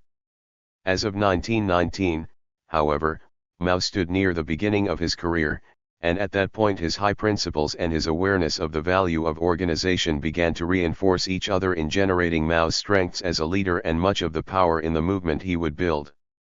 At that time Shifu, along with Cai Yuan Pi, Wu Zhihui, and even Zhang Kanghu suggested both ideals and goals for revolutionary organizations. Mao said so himself. 160. Anarchism in the New Culture and May 4th Periods. Mao Zedong's outlook in 1919 suggests the experience of an entire student generation, who like Mao received the influence of anarchism. It would be difficult to repeat too often that the cumulative effect of anarchist propaganda and activity over the previous decade gave rise to the new culture movement of the 1910s. The early anarchists, especially the Paris Group, called for cultural transformation with all the iconoclastic enthusiasm that any writer in New Youth would muster a decade later. Shifu was most insistent in presenting the themes of anarchist social revolution during the first years of the Republic. His writings focused the attention of many new youth on cultural issues as patterns of behavior. He had addressed the major social concerns that came under discussion during the New Culture period, from men-woman relations and the family to the problems of laborers. He anticipated the far-reaching effects of a people's revolution that would make the Chinese full participants in a worldwide socialist movement. Shifu's diligence in writing and propagandizing took effect. He and his successors accomplished perhaps even more than they would have imagined. They had distributed thousands of copies of anarchist literature, from postcards to reprints of new century materials, in addition to Shifu's own essays. Anarchist journals were being published in many cities by the mid-1910s, and anarchist ideas would be discussed in journals with no commitment to anarchism, including New Youth and many other of the new journals. Shifu himself had begun to address issues of labor organization in the last phase of his active period, and his followers actually began to organize workers. Thus, Shifu's influence reached beyond intellectual stimulus to the practical work of organizational activity. Although Shifu was not the only figure to espouse these causes or conceive of these forms of revolutionary activity, his devoted effort made his influence pervasive during the New Culture and May 4 years. Of the many themes in anarchist thought that entered into the milieu of the New Culture, one was so basic as to explain why a movement could develop around the idea of a new culture. This was the anarchist rejection of politics. Indeed, this broad anti-authoritarian theme helps to account for anarchism's appeal to many perceptive Chinese revolutionaries of the century's first decade. For them, anarchism provided the perspective to see beyond anti-Manchu or even anti-dynastic revolution to social revolution. For several years after the revolution of 1911, social and cultural issues involved in revolution were overlooked, except by anarchists. Shifu's rejection of political revolution virtually as it began, surely increased his stature with young idealists of the late 1910s. Clearly the turn to discussion of culture during this time grew out of the frustration with politics in those early years of the Republic. This frustration changed the focus of intellectual discussion from politics to culture. The rediscovery of cultural issues helps to account for the optimism of the new youth. If politics was out of control, individuals might at least deal with their own thinking and behavior and transform the human relationships in their own lives. Thus, a new sense of problem coincided with the solutions the anarchists had been urging on their fellow Chinese for a decade. While anarchism offered an analysis of the economic predicament of society, its appeal to Chinese intellectuals depended on its blanket condemnation of authority in every aspect of society and culture. This resonated perfectly with their concerns. While many anarchist journals were being published during the mid-1910s, their readership was limited. The difficulties of the voice group after Shifu's death suggests a general lull. Meanwhile, Chen Duxiu set out to build a movement among the student generation of the period, launching New Youth in September 1915. Chen's prestige and the new journal's audience of Beijing University students helped to account for the success of New Youth. Chen hoped to stimulate a movement that would change the thinking and behavior of his student readers. With the journal's growing success, Chen was able to orchestrate the new culture movement by calling up themes and material that he and others, most notably the anarchists, had introduced during the previous decade. He presented these themes to great effect by timing their discussion in New Youth with domestic or international political events. Chen also made use of teacher-student relationships to build a following that ultimately became political asterisk. At first, however, he sought to tread a fine line between culture and politics, relying on the transformed minds of China's young intellectuals to effect positive change in both behavior and public life. Chen Duxiu was never an anarchist himself. As he commenced publication of New Youth, he did not seek to foster any particular ideological viewpoint. As suggested below, Chen at first seems to have been groping for a workable approach to his task as editor. That anarchist themes were discussed in this major journal is partly explained by the environment at Beijing University. Cai Yuanpi, the president, was an anarchist, as were some other members of the talented faculty he recruited. Other faculty and student contributors accepted some ideas associated with anarchism. Chen as editor set out to foster dialogue within the Bai Da and the broader academic community, and anarchist themes were discussed because they had become widespread in the intellectual community. Thus, these themes entered into the discussions in New Youth and other New Culture journals. Anarchism set the agenda for the dialogue on New Culture. All of the topics discussed below: women's equality, labor, the importance of science, Esperanto, internationalism, and China's role in a worldwide people's revolution had been put forward by the Paris anarchists and emphasized as only Shifu could emphasize them. The issue of women's emancipation illustrates how anarchist ideas entered into New Culture discourse. Anarchists had pursued the women's issue systematically and placed it in the context of a broader social revolution. 162. Chen Duxiu featured the issue of women's liberation as he began publication of New Youth. Illustrative of the problems Chen experienced as he cast about for thiness and systematic presentation in his new journal is that the first material he used included observations on women, comments on man-woman relations that today seem male chauvinist in tone, and 7 European heroines, various versions of which had circulated in radical publications since at least a decade earlier. By the first half of 1917, however, a number of discussions reflecting various viewpoints on the women's issue appeared in New Youth. Then in July 1917 the journal published Yuan Zhenying's translation of Emma Goldman's Marriage and Love, the only specifically anarchist item that appeared in all this material. However, this was a year before New Youth devoted a special issue to Henrik Ibsen, whose Doll's House appeared in translation, and for which she wrote an essay on Ibsenism that called for women's liberation. Thus, anarchist ideas focused and enlivened discussion of this issue, whose importance became universally recognized in the New Culture. Belief in science became a virtually universal tenet in New Culture thinking. For many intellectuals of both older and younger generations, science became a panacea, powerfully appealing because of the perceived failure of the principles on which Chinese civilization had been built. As Daniel Kwok has shown, this belief in science became so strongly held among many of its advocates that it is accurately termed scientism. The background to scientism extended to China's experience of technological inadequacy during the late 19th century, especially in the war with Japan in 1894–95. From that point, progressive-minded individuals had sought to introduce modern technology. By the first decade of the new century, however, there were few besides the Paris group of Chinese anarchists who made scientific principles basic to their worldview. For Wu Zhihui, Li Shizhen, and their associates in Paris, scientific principles stood as the basis for technological development and for a rational ordering of human society. If the New Culture movement is characterized as China's Enlightenment, Wu and Li were the movement's first philosophers. Shifu accepted the scientistic theme with enthusiasm. However, he placed a somewhat different emphasis from Wu on the relationship between modern science and the moral principles it implied in Kropotkin's anarchism. For Shifu, the principle of mutual aid that underlay the natural world gave immediacy to its moral meaning in human society. Wu remained one of the most active advocates of science. Several of his best-known statements on this subject appeared in New Youth. He sometimes emphasized points even more basic than the importance of science.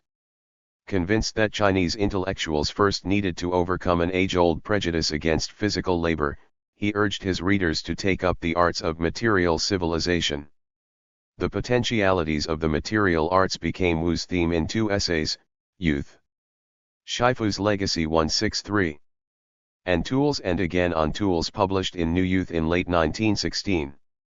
Human hands, themselves the best tools, had been used to create other tools, Wu noted, but the Chinese had failed to partake of this evolution because of their bias against physical labor. Wu urged the New Youth to get involved in this process. In Moving Toward the Great Harmony Through Machinery, Wu developed this theme even further. This essay stood as one of the best known of Wu's career. He became associated with the idea of saving the country with motors. Wu's belief in science underlay his worldview. This position is correctly associated with the anarchists. Esperanto remained an important issue with anarchists during the New Culture period. New Youth devoted a surprising amount of space to discussions of Esperanto along with other language issues, such as the need to develop a Chinese syllabary. Wu's Hui also served as a major spokesman for the anarchist point of view on Esperanto. In his longest discussion of these language issues, Wu displayed his sarcastic wit in ridiculing national essence advocates who feared the advance of Esperanto. Wu concluded that Esperanto was the best hope for an international language capable of assisting scholars, businessmen, and any others interested in easing communication across the barriers of national languages. By this time Wu appears less insistent on the ideal of international community than he had been a decade earlier, and here he gives more attention to the practical problems of language reform. Among younger anarchists, Shifu's followers Huang Lingshuang and Ou Shenbei recommended Esperanto to readers of New Youth in several statements. Writing in 1919, Huang expressed hope that, as the war had ended, Esperanto would offer the best means for international communication in a time when opportunities for the worldwide people's movement seemed better than ever. Both Huang and Ou believed Esperanto could help in moving toward language unification within China and internationally. Esperanto could resolve the issue whether to standardize spoken Chinese according to northern or southern pronunciation.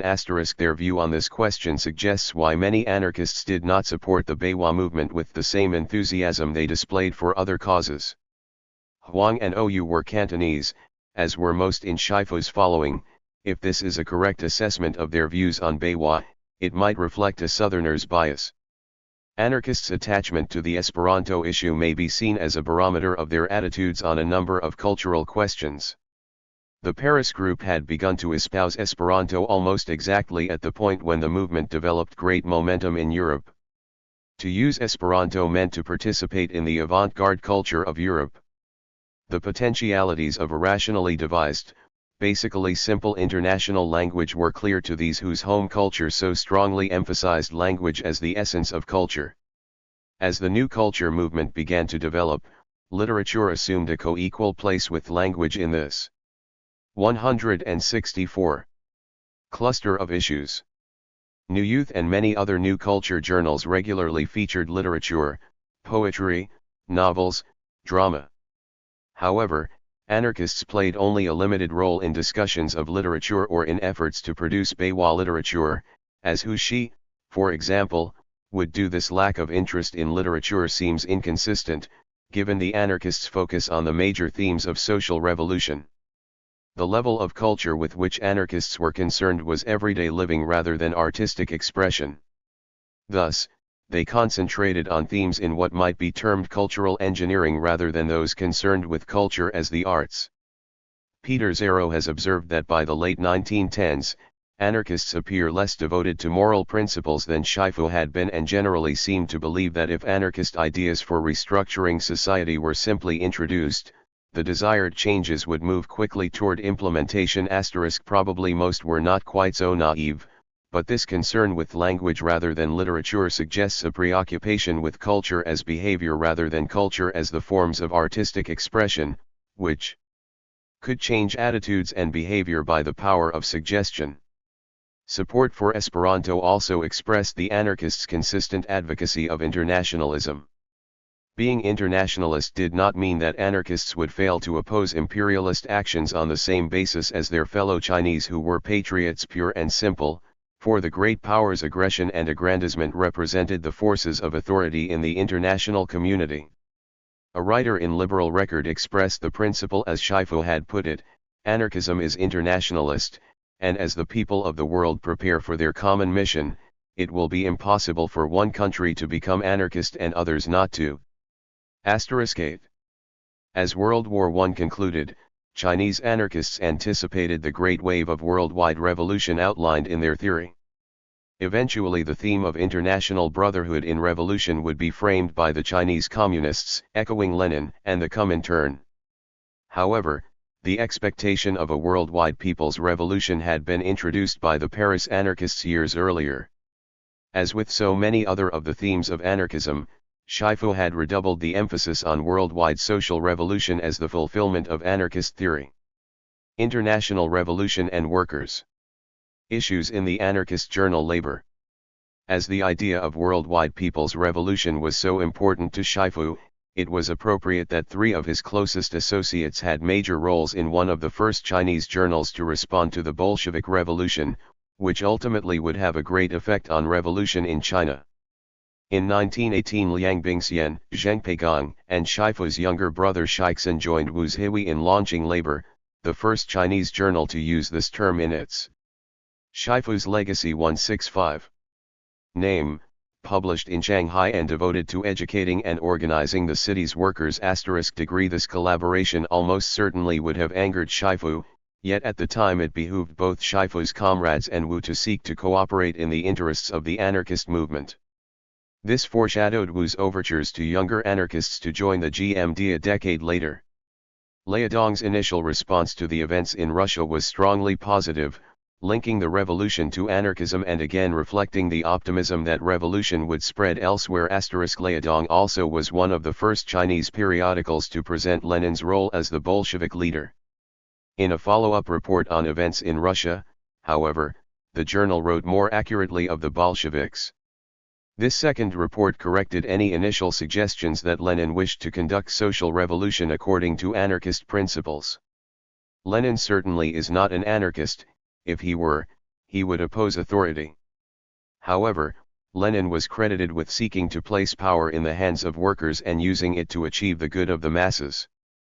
Further, the view presented here was generous in allowing that in the midst of revolutionary change, it would not always be possible to tell what methods would be most effective. These discussions gave a positive impression of the Bolsheviks and expressed hope that the common goals of socialism might be achieved. They also anticipated the disagreements that would emerge when Chinese anarchists and Marxists attempted to establish a common ground for cooperation a few years later. Within a year after Liaodong first suggested the importance of the revolution in Russia, the idea of international solidarity would take on such force as to stir several major groups in China to action and organization. Certainly such appeals as Li Dazao's The Victory of Bolshevism, published half a year later in the more widely read New Youth, had greater impact than these discussions in the short-lived Shanghai Journal. But among Chinese radicals, anarchists had been proclaiming this possibility of revolution as a result of war for several years. No wonder, then, that the students who later joined the May 4th movement felt sustained by plain people outside China when they sought to reverse the result of the war that most directly affected China. Liaodong addressed the practical concerns of labor and labor organization. One such discussion began by observing that in some respects workers in Shanghai had not advanced much over the past decade, a comment echoing Shifu's 1914 discussion of workers' organizations. However, the article also expressed pride in the growing sense of solidarity displayed in a strike that had drawn in several different groups of workers. The writer urged workers to strike for other causes than wage increases and to avoid any organization that involved their bosses. Broad recommendations for workers' organizations followed. It should be workers themselves who organized, from the bottom upward and from locally outward. There should be no leaders, only those who take care of business. The principle of equality should 166 be upheld. Labor organization should be for the ultimate purpose of social revolution, not to achieve political power. These two were principles that Shifu had put forward in his comments regarding labor organization. In this initiative to labor, Shifu's comrades carried on his concerns. However, Liaodong also perpetuated one basic shortcoming in Shifu's efforts. Most of its articles were written in literary Chinese, not Beihua. Liaodong also publicized the Study in France movement, which stands as the single most successful project of the older generation of anarchists. It established the idea that study in Europe would provide intellectual breadth and an acquaintance with technologically advanced Western society.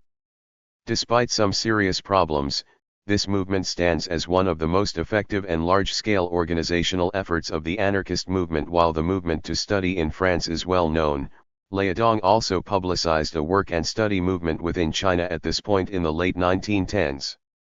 By the early 1920s, many students who had stayed home engaged in various kinds of projects to help educate workers and, in the process, to begin to understand the life of workers*.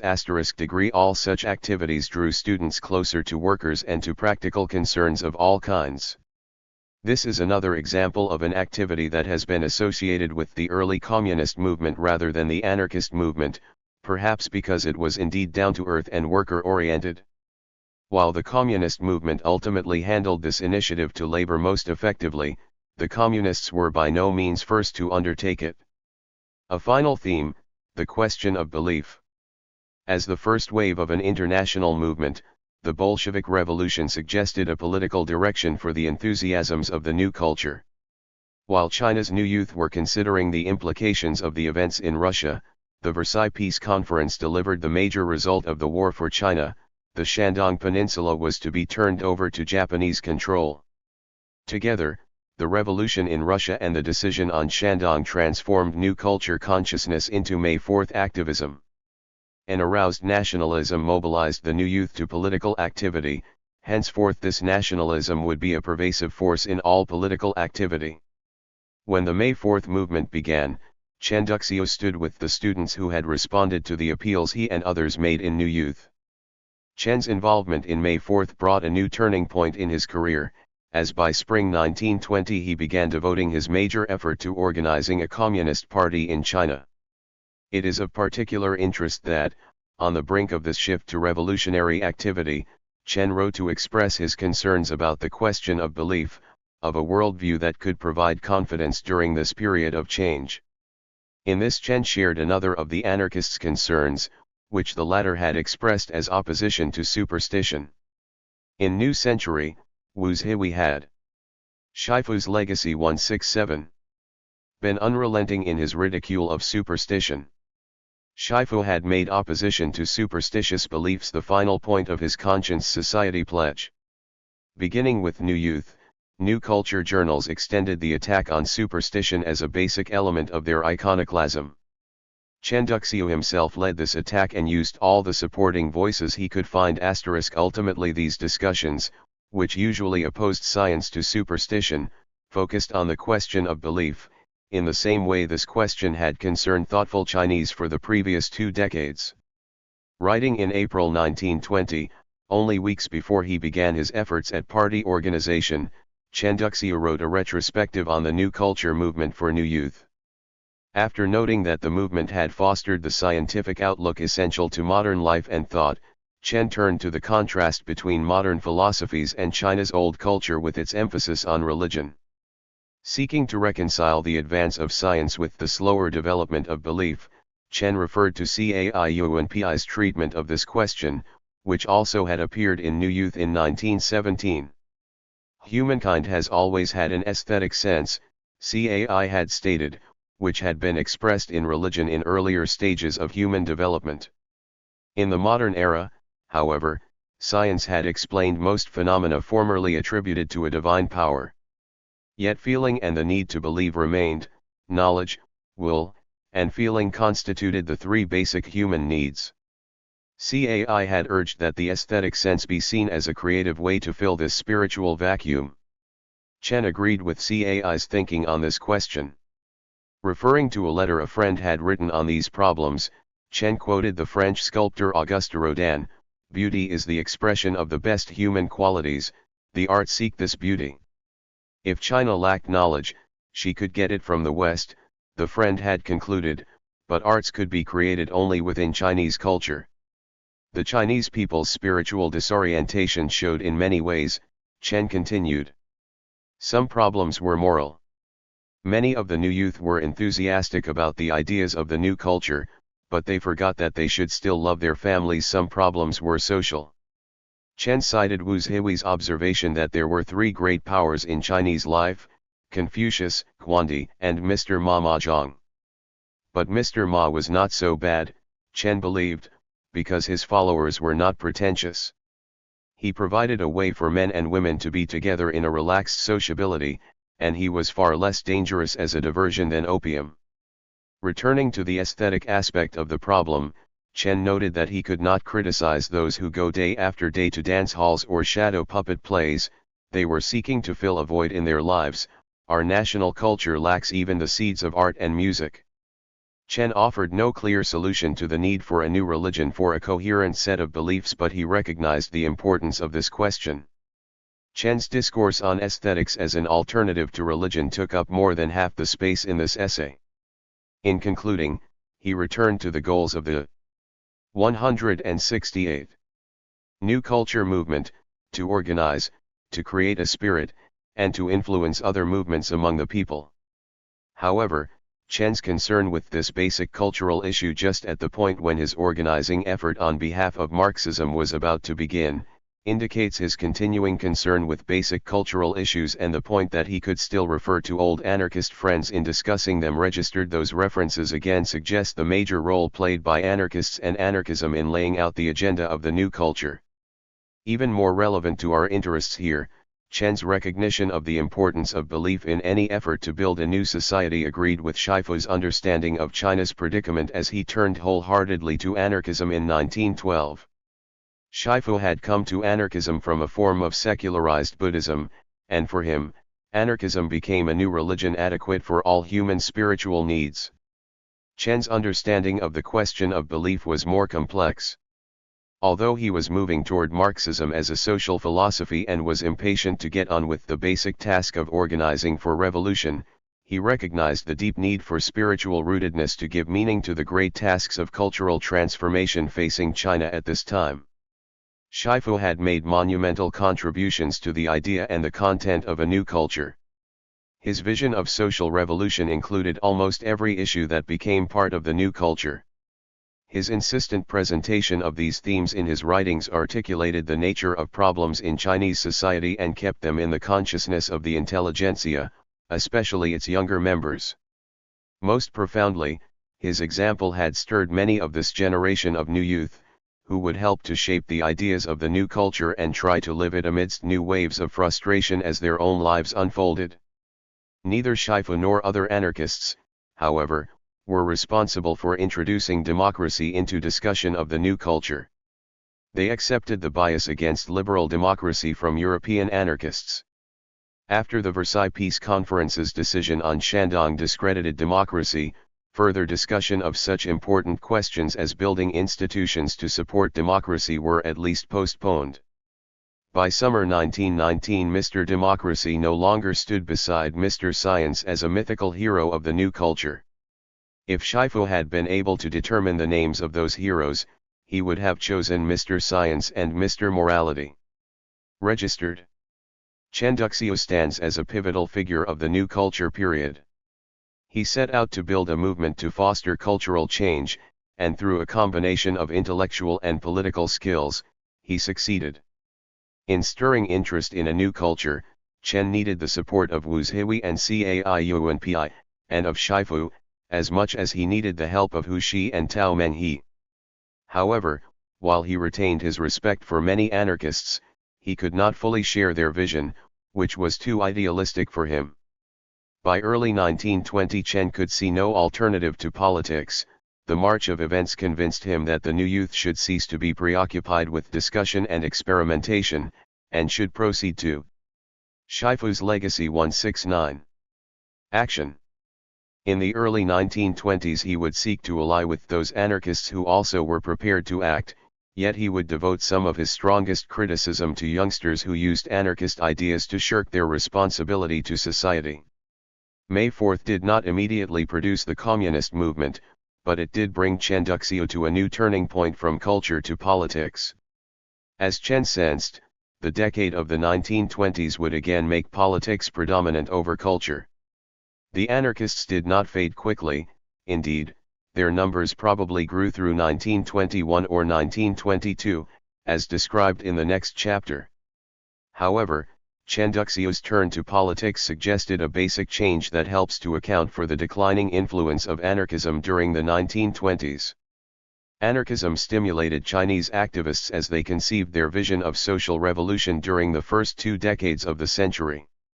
By the 1920s the tasks of revolution were conceived more concretely, the work of revolution became harder, and effective organization became the critical factor.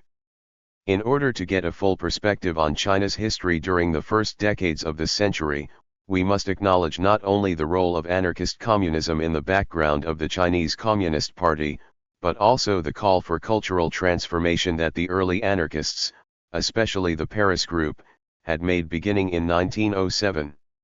What was new about the new culture of the late 1910s was not so much its freshness as the level of its dissemination. By the 1910s, anarchist ideas had become widespread. The themes of social revolution remained the same in both decades. For the first generation of anarchists, the late 1910s probably seemed a time of harvest, not a time of planting as suggested by the widely used term new. This image of planting and harvesting also suggests that, for anarchism, what would follow in the 1920s would be a cleaning of the fields, and use of the stalks that remained in the fields as fertilizer for the next crop. The anarchists had prepared the soil for China's social revolution. The next crop would not be their planting, but their ideas would nourish that next crop, and seeds of anarchism have sprouted voluntarily in later years. Chapter 10. Shifting Ground, Slippery Footing. The Anarchists vs. Communists and Nationalists during the 1920s. The period from 1919 to 1927 was among the most complex of China's history in this century. The anarchist movement flourished during this post-May 4 period, probably reaching its greatest numbers. The Chinese Communist Party was formally launched in July 1921 from a background of cells that had been operating over the previous 2 years. Establishment of the CCP set off an extended struggle between these two socialist movements, a struggle increasingly engaged in terms of organization rather than cultural debate, to the disadvantage of the anarchists. The growing organizational strength of the Kuomintang proved even more important, for it forced the CCP to cooperate with the GMD on the latter's terms and produced the GMD's grasp of power by 1927. All three major political movements, anarchists, CCP, and GMD, sought to build popular organizations, especially labor unions.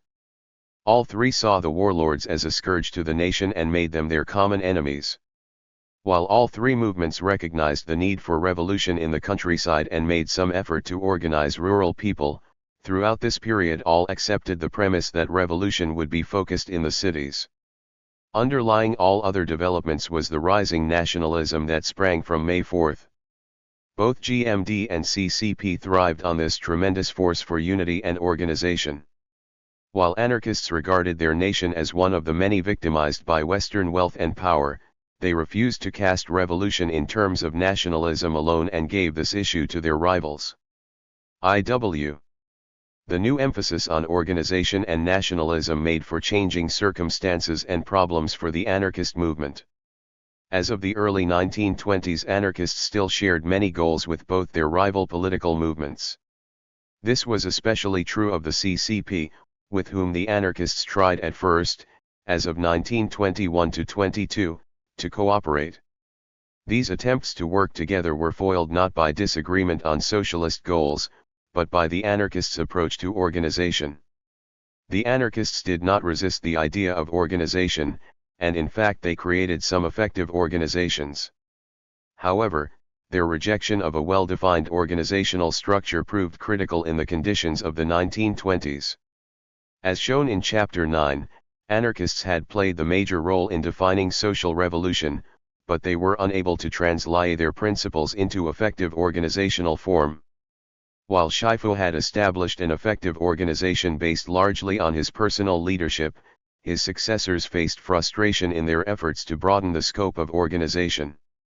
During the 1920s, Shifu's successors confronted two major leaders of the new culture movement who had turned to the work of political organization.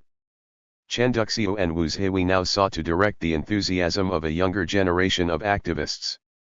In turning to political organizing, Chen followed up his attraction to Marxism and the Bolshevik example by attempting to build a similar political movement in China. Wu Zhihui had largely rejected political activity during the early 1910s, but by 1923 Wu moved quickly toward full involvement in the affairs of the GMD. True to Shifu's principles, the younger anarchists of the 1920s resisted both of these senior leaders in their respective efforts to build organizations that aspired to state power. Now issues largely theoretical during 1912-13 were played out in the politics of the 1920s. By the middle 1920s, questions about the nature of revolution were not mere matters for discussion, they became matters of life and death. For Shifu and his followers, the issue of ends versus means was a key to social revolution. Shifu had stated repeatedly his belief that it is impossible to achieve socialism without the willing and active participation of ordinary people.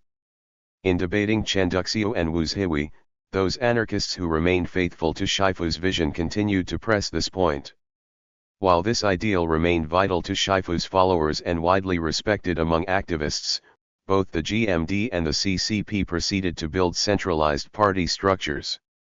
Shifu's followers found themselves outspent and outmaneuvered, and gradually Wu Zhihui's influence began to prevail over Shifu's. Still, the respect accorded to Shifu made it necessary for Wu to debate young anarchists about what Shifu would have done in the circumstances of the 1920s. In the discussion that follows, Shifu and younger adherents to his principles are juxtaposed to Chen Duxiu and Wu Zhihui in these critical issues of theory and organization. 173. Guangzhou and other cities as theaters of struggle. As the focus of Tongmenghui activity, Guangzhou had been a center for a revolution since before 1911. It remained Sun Zhongshan's base of operations. Shifu's work in Guangzhou had made it the major center of the anarchist movement as well, a factor that would cause problems for both Sun and the CCP by the early 1920s.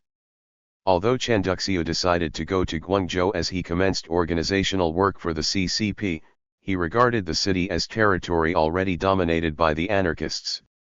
Chen Jianming, the anarchist warlord who had long-standing links with both Shifu and Sun, became a key figure in Guangzhou. When Chen Jianming regained control of Guangzhou in 1920, he appeared ready to provide Sun the reliable military force he had long been seeking. By June 1922, however, the two split over the issue of how best to unify China. Sun intended to commence a northern expedition at that point. Chen Jianming's attachment to federalism, a principle that grew out of his anarchist background, divided the two and underlay a brief military struggle in which Sun's forces prevailed. The two leaders became enemies after this episode. This split must be considered an important factor in Sun's willingness to accept Comintern assistance and to ally with the CCP. The growth of labor organization in Guangzhou during the 1920s culminated a development that had begun in the early years of the century. In 1918, Shifu's successors helped to organize the Tea House Union, the first industry-wide union, and in early 1919 a barbers' union. Newly aroused worker consciousness in the wake of the May 4th movement brought the establishment of 26 new unions in the city in 1919. Favorable conditions led to another wave of organizing from 1920 to 1922. By 1922 Guangzhou had about 80 labor unions. Shifu's old friend Xie Yingbo became a major organizer, now working under the auspices of Chen Jianming and Sun Zhongshan. He adopted an anarchist name, the Mutual Aid Society, for the network he set up, which by 1922 claimed some 100,000 workers in more than 100 affiliates. Organization gave labor unprecedented political power. This was brought to bear several times in Guangzhou during the 1920s. The unions also reflected shifting political influences in the city. They supported Chen Jianming in his campaign to dislodge the Guangxi warlords as he returned to control in 1920. By the time of Chen's split with Sun, the union sided with Sun, and from that point on the alliance with labor remained a keystone of Sun's power in Guangzhou. The shifting allegiances of labor usually reduced the anarchists' influence in Guangzhou. The GMD-CCP alliance further politicized labor organization and activity. There were strains from the beginning between the CCP unions and the relatively conservative GMD groups, and between both and 174. The even more conservative merchant community in the city. As early as 1924 Sun's government encouraged the unions in building independent armed militia for use against the merchants and their supporters. A violent clash between these two forces broke out in October of that year. Renewed anti-imperialist feeling because of the May 30th incident in 1925 brought even greater growth to the labor movement. As of 1926, Guangzhou had some 250 labor organizations with a total membership approaching 300,000. Divisions within the labor movement were exacerbated by the succession struggle following Sun's death in March 1925, culminating in Guangzhou as elsewhere in the purge of the CCP in April 1927. The CCP's abortive attempt to establish a Canton Commune in December added several thousand more to the number of workers who became victims in the tragic conclusion to this period of burgeoning growth in the Guangzhou labor movement. Other cities experienced similar levels of labor activity, and also usually reflected an anarchist presence at least through the early 1920s. As China's major industrial center, Shanghai was a focal point for worker organization. Beijing, Tianjin, and other major cities also experienced labor organization and actions at various times. In none of these cities, however, was labor merely the putty in the hands of party cotters to be molded at will that either GMD or CCP histories have sought to show, but it seems accurate to generalize that there were times in each of these Chinese cities when large numbers of workers were prepared to respond as party cotters hoped they would, and this feature of mass mobilization became a means all the movements used to build support. The struggles that ensued between anarchists and Marxists in these major cities during the early 1920s were mirrored in many provincial capitals and regional cities. Nanjing had its anarchist organizations, as did Changshu, a suburban city northwest of Shanghai. Wuhan became another point of struggle between anarchists and Marxists. In Changsha, Mao Zedong's commitment to Marxism was made clear through his struggle with some local anarchists in 1921, although he extolled the courage of two young anarchists who were executed for their labor organizing activity. Taiyuan, capital of Shaanxi, and some smaller cities in Yanzhishan's province had small groups of anarchists, probably because of the influence of the longtime anarchist Jing Meiju. Sichuan, generally regarded as China's outback, had a surprising number of anarchist groups, not just in Chengdu, its capital, but also in some of its smaller cities. Li Figan, better known by his pen name Biajian, suggests the appeal of anarchism in the family, his best-known novel. Biajian appears to have come under the influence of anarchism in the early 1920s when the movement began to ebb in the coastal cities. When Biajian traveled down the Changjiang to work on behalf of the anarchist movement in Shanghai, he left behind at least a dozen anarchist groups in Sichuan. 175. The ideological struggles of the early 1920s also were staged outside China itself. Continuing anarchist activity in the Chinese communities of Southeast Asia is reflected in reports of periodicals published in Singapore or Manila. Hualin, who earlier had been active with Annals of Freedom, was in Manila during 1919. These debates were carried on in North America as well. Shifu's old associate Zheng Bian, who lived both in Canada and the United States, continued to propagandize anarchism along with his other activities. Chinese communities in California, especially the San Francisco Bay Area, echoed politics back home. The most important overseas front in these ideological struggles, however, had to be in France, where large numbers of Chinese students continued to go on the work and study movement. As this movement was sponsored by the first-generation anarchists Wu Zhihui, Li Shizhen, Cai Yuanpi, and others, the Marxist groups that formed in France may be reckoned as having grown out of the anarchist movement. However, the senior anarchists, especially Wu Zhihui, alienated large numbers of the students by gross lapses in their management of the program. Ultimately, the same kinds of basic issues on which individuals decided which movement to join back home in China also determined the allegiances formed while studying abroad. Whatever the setting, the issues were much the same in the struggles between anarchists and their rivals during these critical years. The parting of the ways, anarchists and communists in Guangzhou, 1921-22. The spring of 1921 proved a critical period in relations between anarchists and Marxists. It marked the beginning of concerted efforts to organize Marxist groups in Guangzhou and elsewhere.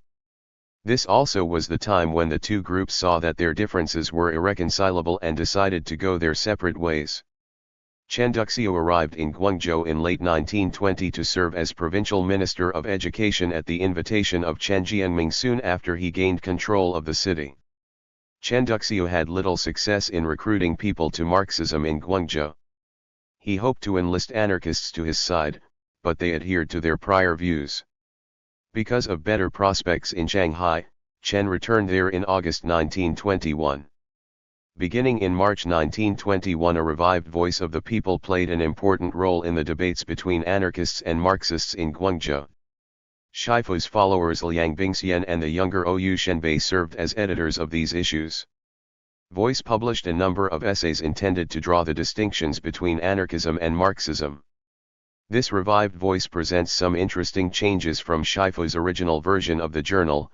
Most of the articles were written in Beihua, and writers were not usually identified. By this time, of course, the discussions of Beihua in New Youth and similar journals had long since taken effect among intellectuals, and students had made a number of 176 initiatives in workers' education projects. These modifications reflect the gradual changes that were occurring, as the decade turned, in intellectuals' efforts to propagate their views. Voice also did much to publicize the debate between Chen Duxiu and Ou Shenbei, who had been a student of Chen's at Beida. The debate grew out of a lecture Chen gave on January 15, 1921, not long after his arrival in Guangzhou. Speaking on a critique of socialism at the School of Government and Law, Chen surveyed the various forms of socialism, including anarchism, and naturally enough for his own position, recommended Marxian socialism. A few days later the talk was reprinted in the Guangzhou Masses, a joint publication of the anarchists and Marxists. Ou responded with a letter to Chen. This first reply and two further exchanges of letters followed, all of them printed in the newspaper. Voice of the People then reprinted Ou's part of the debate in a special supplement in early April. Initially the exchange seems to have been published only in Guangzhou. It received much broader circulation when it was reprinted in New Youth in August. Most of this debate was quite civil, with differences being expressed more in philosophical than ideological or personal terms. Chen and Ou spoke for groups that were attempting to cooperate and might remain allies. At issue were such questions as how they might work together, what kinds of organizations they should create and under what kind of leadership, and what society would be like following the social revolution they both wanted. Chen and Ou worked the gamut of points that have divided Marxists and anarchists, individual freedom and the free association that anarchists proposed as the means to organize society and manage production, law and discipline, including the question of how to achieve compliance with the principles of socialism, and education as the conveyor of values and a means to change those who were not prepared to participate in social revolution. In responding to Ou's appeal that special schools be established for recalcitrants, Chen noted that Marxists agreed that education was preferable to law, but we cannot superstitiously believe that education can do everything or that education can replace law. The notion that such a transformation could occur in people's heads was the fatal flaw of you anarchists, he asserted. Perhaps it took an anarchist to make a Marxist appear conservative. Chen argued for law and order and showed no reservations or misgivings on the point. Even though law in its present forms had flaws, he argued, national unity and the systems of law that accompanied it were the results of an historical process. It was impractical and naive as well, Chen implied, to try to replace that binding power of law with voluntary agreements. The question of free association had direct relevance to the labor organizing efforts in which the anarchists and Marxists were engaged at Guangzhou. The anarchists maintained that each organization should retain autonomy regarding joint actions with other groups, such as general strikes or support for another union's action. The Marxists sought to build a disciplined NYY united front among workers, primarily for political purposes. They were apprehensive of syndicalism, the tendency for workers to use their power only for short-term economic gain. Disagreement on the issue of autonomy was crucial in ending the anarchists' willingness to work with the Marxists in Guangzhou.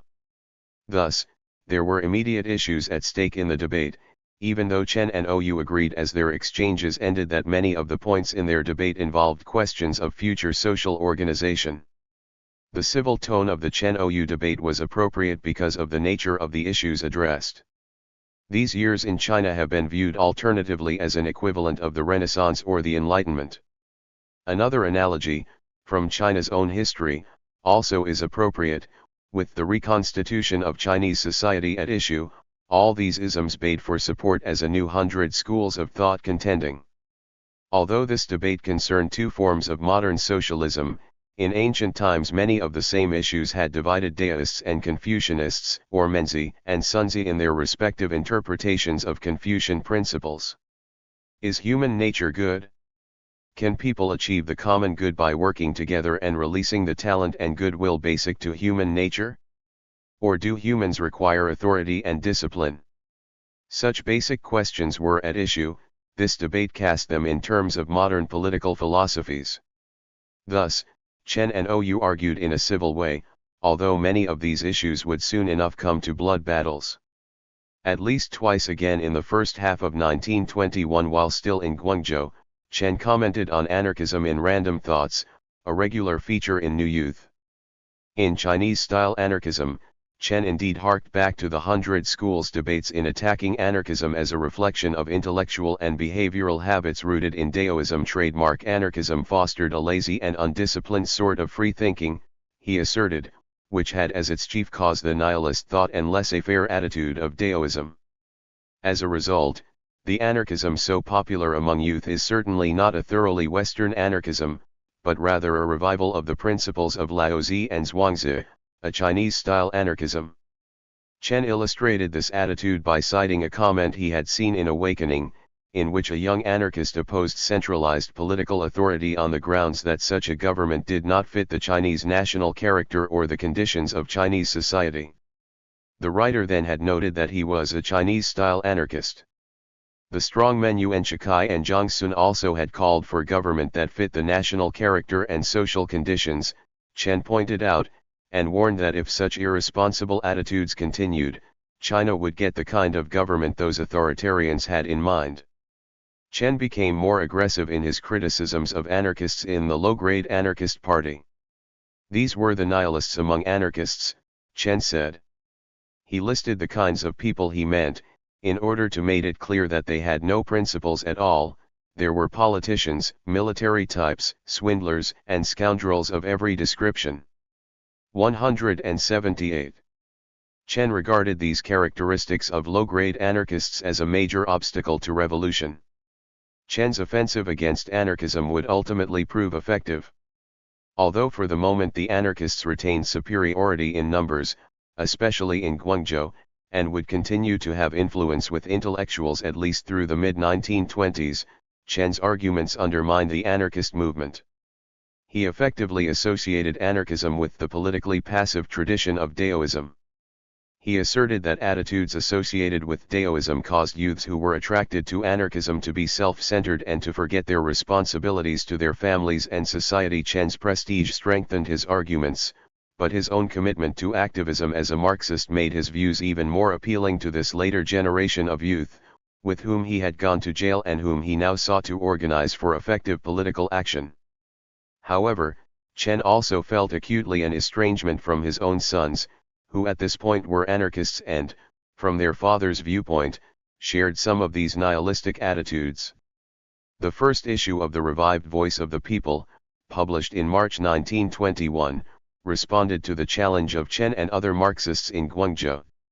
Citing a pamphlet that the latter were circulating in the city, Voice complained that the pamphlet showed no understanding of anarchism. It had focused on two alleged organizational weaknesses, that anarchists would only organize in the smallest of groups, 2 or 3 individuals, and that they lacked the effort and the means to mobilize masses of people for any large-scale project. In response, the Voice writer pointed out that none of Kropotkin's principles opposed large-scale organization. However, the writer continued, Anarchists believe in voluntary association rather than insistent leadership by a small minority. Other theoretical arguments appeared in Voice's discussions during these months. Anarchists opposed government in any form. They also insisted on voluntary organization for both production and distribution. These were basic points that Shifu had made repeatedly in 1913-14. By 1921, writers for Voice also stated their opposition to the concepts of class struggle and the dictatorship of the proletariat.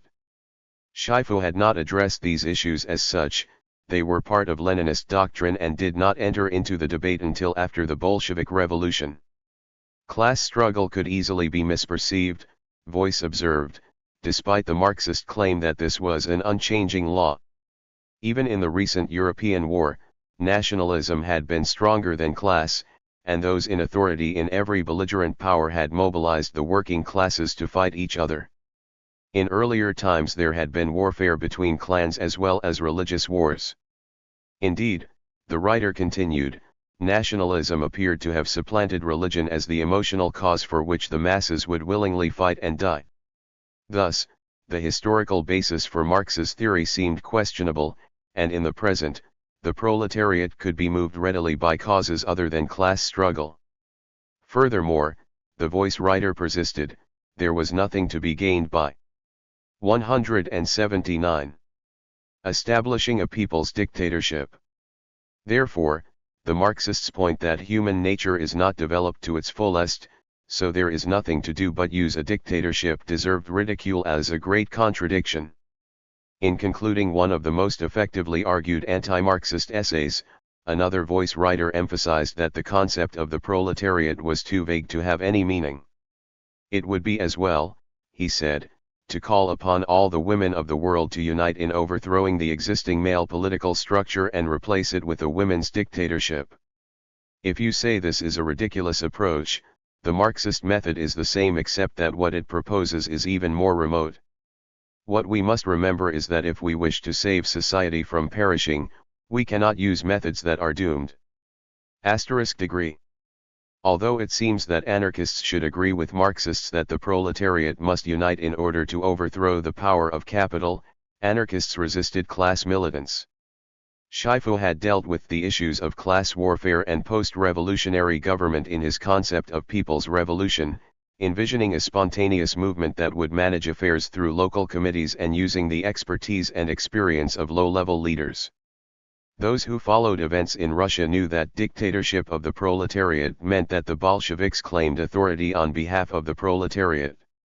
While this was a new form for authoritarian government, clearly the Voice writers saw the basic issue as had Shifu. Still, Chen Duxiu and other Chinese Marxists would be effective in implying that the anarchists were unwilling to make such hard decisions as determining who their enemies were and organizing for effective action against them. The anarchists' hesitance on these issues does indeed suggest the Daoist insistence that no standards should be set up in society, as to do so will certainly set the people at war among themselves. As this struggle continued through the early 1920s, anarchists and Marxists would hold to their respective theoretical points. Despite their earlier success in arousing many of China's youth to the cause of revolution, the anarchists' inability to adapt to the need for organization that now emerged prefigured the decline of their movement. Although Chen Duxiu's views began to erode the appeal of anarchism, the anarchist movement actually continued to grow during 1921. Accounts in Voice of the People suggest both the numbers involved and the propaganda methods of anarchists during this period. The Congress of the United Student Movement held in Zhangzhou, Fujian, in April 1920 had been attended by several tens of anarchists from Jiangsu, Zhejiang, Zhili, Hunan, and Guangdong*. Among the materials distributed to those attending were 100,000 copies of Shifu's A Simple Explanation of Anarchism and Goals and Principles of the Anarchist Party. Anarchists also held memorial gatherings following Kropotkin's death in February 1921. These meetings in Beijing and Shanghai had been well attended, the Voice reported, but none had been as remarkable as 180.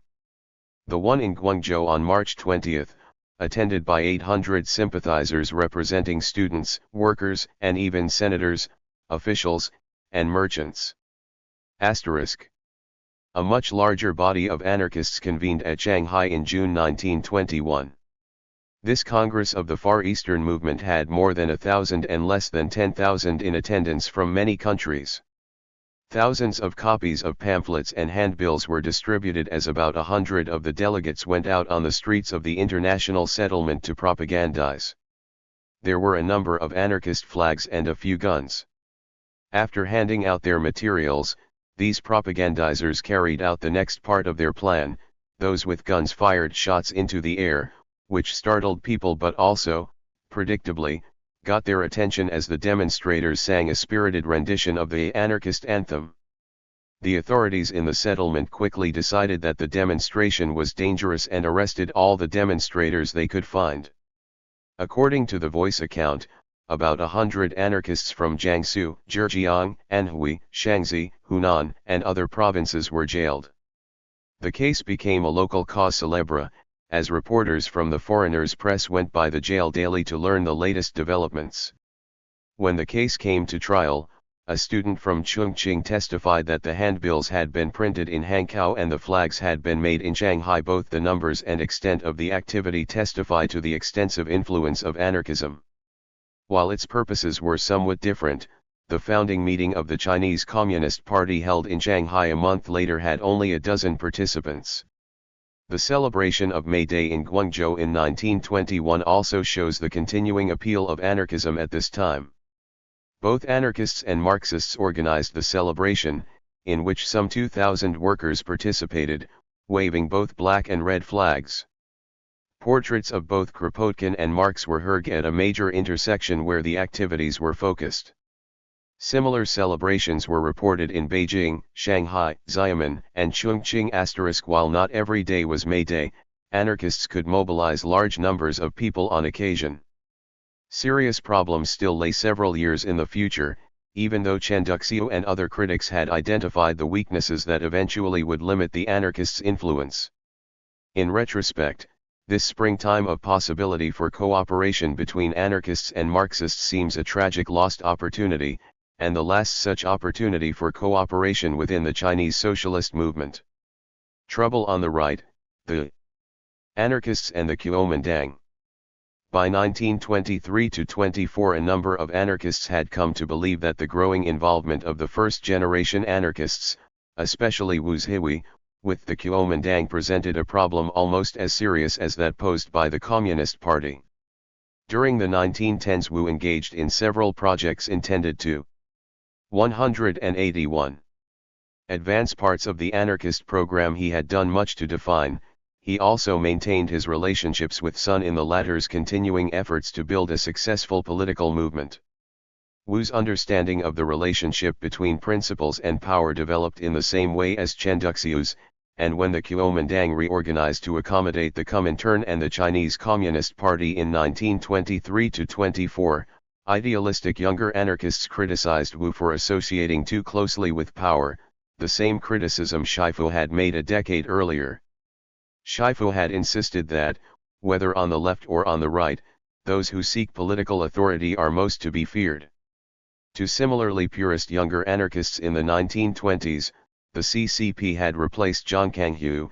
Sun Zhongshan remained the politico on the right, and in supporting Sun, Wu Zhihui again revealed his lack of understanding of anarchist principles. Shifuism meant opposition to any form of political authority, whatever other principles it might include.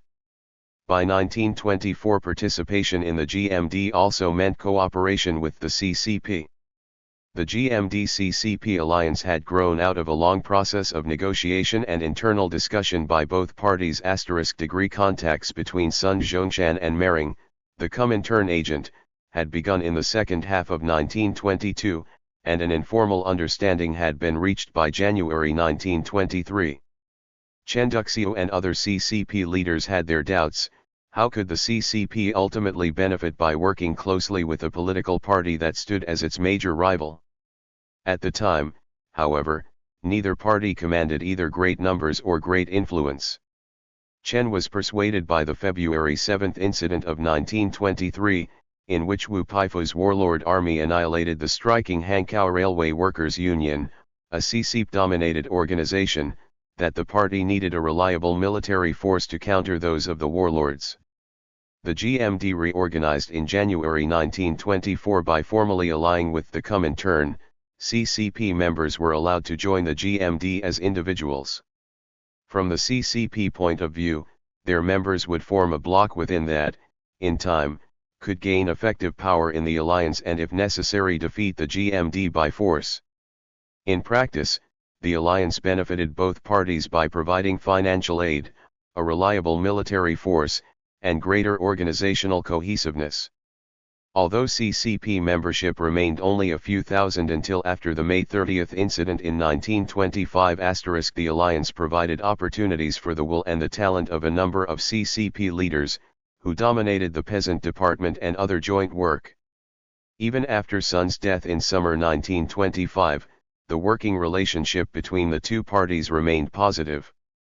But Zhang Jieshi signaled his intentions toward the CCP in the Zhongshan gunboat incident in March 1926. While Chen Duxiu and other CCP leaders understood the import of Jiang's action then, they still chose continued cooperation as the best immediate course. But they were not surprised by Jiang's purges in April 1927.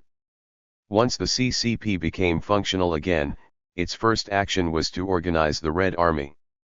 182. Despite the ultimate disaster, the alliance provided significant benefits to the CCP. For the GMD, it provided the springboard to power. Wu Zhihui would play a major role in GMD leadership and in the party's efforts to attract anarchists.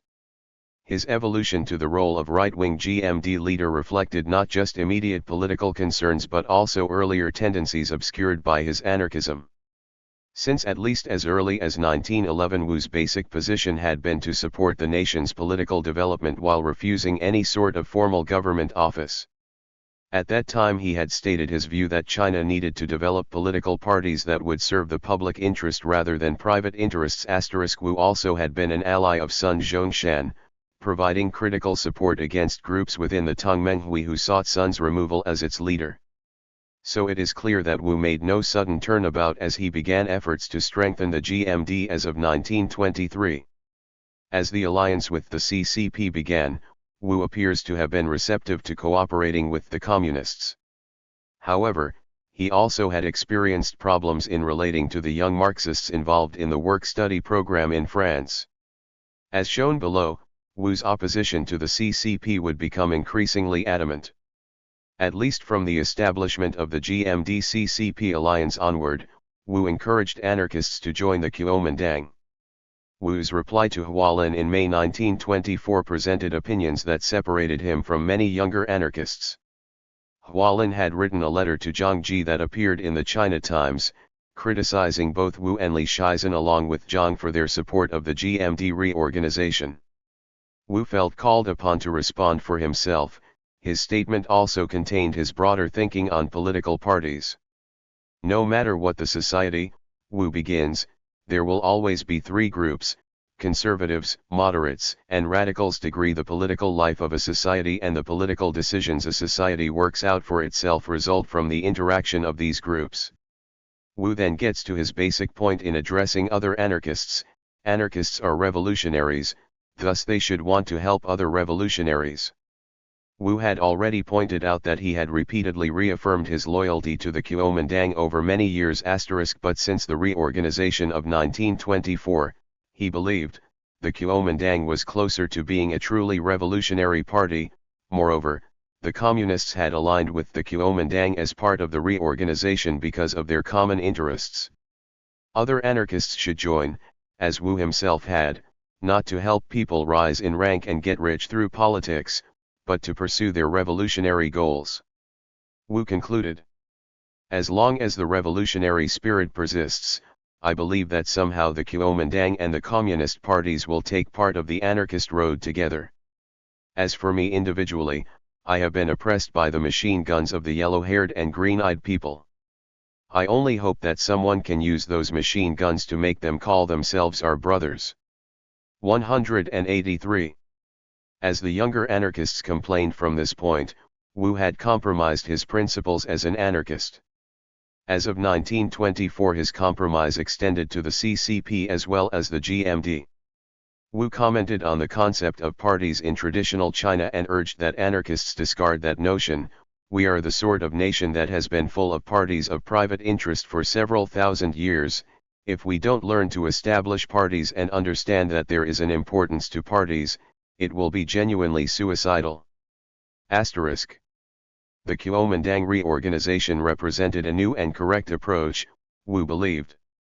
In this and other appeals Wu claimed that if they had been living in the current political situation in China, both Kropotkin and Shifu would have joined the Kuomintang.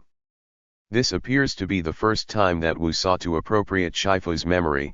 Whether or not his claim would have been correct, Wu here raised an interesting question. As to his own political evolution, a decade earlier Wu had been at least hesitant about political activity, but by 1924 he had made a complete transition to pragmatic politics. The situation was desperate, Wu now believed.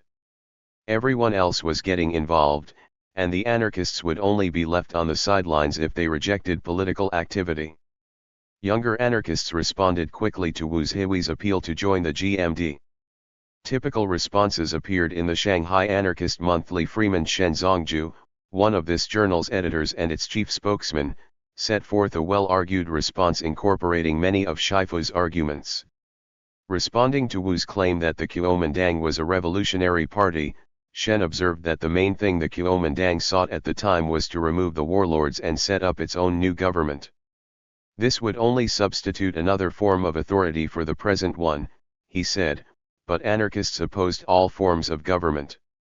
The Kuomintang also supported private land holding and the capitalist system of production, while anarchists opposed both. For these basic reasons, Shen argued, true anarchists should not heed Wu's appeal to join the GMD. Wu had put forth two basic arguments, Shen said. One was the common enemy argument, that all revolutionary forces should unite against warlord government. The second was the revolutionary process argument, that a sound republican government would be a necessary stage to prepare for anarchist society. Shen offered a number of points to refute both arguments. In allying with other groups to make revolution, he said, it was not just a question of whom you wish to overthrow, but rather a question of what you wish to establish for the general improvement of society. A letter Wu had written to a member of Shen's anarchist group called forth some of the latter's most trenchant comments. Degree what harm could it do for anarchists to join the Kuomintang, Wu had asked. While Wu had claimed his intent to support the GMD only in making revolution and not in establishing a government or helping its members to rise in rank and get rich, Shen pointed out that if one joined the GMD he had to apply for membership. 184. Accept the party's platform, and pledge loyalty. This simply was not a halfway kind of proposition. Wu suggested the course that many intellectuals, including himself, had followed since the time of the Republican Revolution. Work in cultural programs or even labor organizing, anything not involving positions in the administrative system, Wu said, could contribute to the goals of revolution. Shen countered this view by the arguing that revolutionaries need independence and creativity. It was curious, he noted, that the CCP had joined the GMD, and not the reverse. Why was this, he asked. It was because the GMD valued its independence. For the CCP to join the GMD required a political turnabout for each individual CCP member and would bring destruction for the party itself. It would be even more unreasonable for anarchists to join the Kuomintang, it would simply be suicide. Asterisk. Why shouldn't the GMD join the anarchists? This would be a progressive change. Shen parried Wu's claim that Shifu and Kropotkin would have joined the GMD of the 1920s. As Kropotkin's comments to Emma Goldman made clear, he abhorred the Bolsheviks for their ill treatment of the anarchists and other cooperating socialist parties and charged that Bolshevik policy was dangerous to the philosophy of Marxism. This was proof, Shen noted, of the Russian anarchists' error in cooperating with the Bolsheviks. Asterisk. Wu also claimed that Kropotkin's decision to support the Allies as the war in Europe began had indicated that he would take a pragmatic course and join with the force that came closest to agreeing with his views. Shen pointed out that other leading anarchists such as Goldman, Errico Malatesta, and Domla Nguyenhuis had led in drawing up the statement in which many anarchists condemned both sides in the war. Not all anarchists had agreed with Kropotkin, Shen concluded. Wu also claimed that Shifu had only rejected the GMD, in those days when the Republic was launched, for its members' tendency to rise in rank and get rich. Wu stated that Li Shizhen had felt the same way at that earlier time, implying that as Li had now changed his position, Shifu would do the same. Shen's response was simple: Wu's view as to what Shifu would do was only conjecture, and it was an insult to Shifu. The several references to Shifu in Shen's discussion with Wu suggest both his continuing appeal and the perceived value of having him take your side. Beginning with these discussions in 1924, Wu's influence on younger anarchists on this issue of political involvement gradually began to supersede Shifu's, even among those who railed against Wu. As an influential figure in the GMD leadership over the next few years, Wu approached the struggle with the CCP in ever more pragmatic, even ruthless, terms. If he had felt guilt for any shirking of his responsibility to the Chinese body politic as the Republic began, certainly he had compensated for this by 1927. Although their growing enmity through this period screens the point, Wu's Hui and Chen Duxiu resemble each other closely in this course of development just described for Wu degree until he decided that Marxism and the Bolshevik. 185. Example offered the best alternative for China. Chen had regarded political change as a gradual process to be evolved through the leavening power of an awakened cultural elite. His decision to embrace Marxism and the Bolshevik model gave him more solid principles than he had held previously, without making him dogmatic except on such basic points as the need for organization, for class struggle, and for a revolution based on an analysis of the economic form of society. A key difference between Chen and Wu was that the latter appeared to have settled on his principles during his years as a publicist for anarchism before 1911. Thus, when he undertook to build the GMD organization in the 1920s, Wu appeared to have backslid. Even at this time Wu agreed with Shifu on one basic point: the Marxists were antagonists most to be feared. 1 against 2, anarchists. Confront the GMD-CCP alliance. As the GMD-CCP alliance developed, anarchists continued to contest the Bolshevik approach to organization while also opposing Wu's Hui.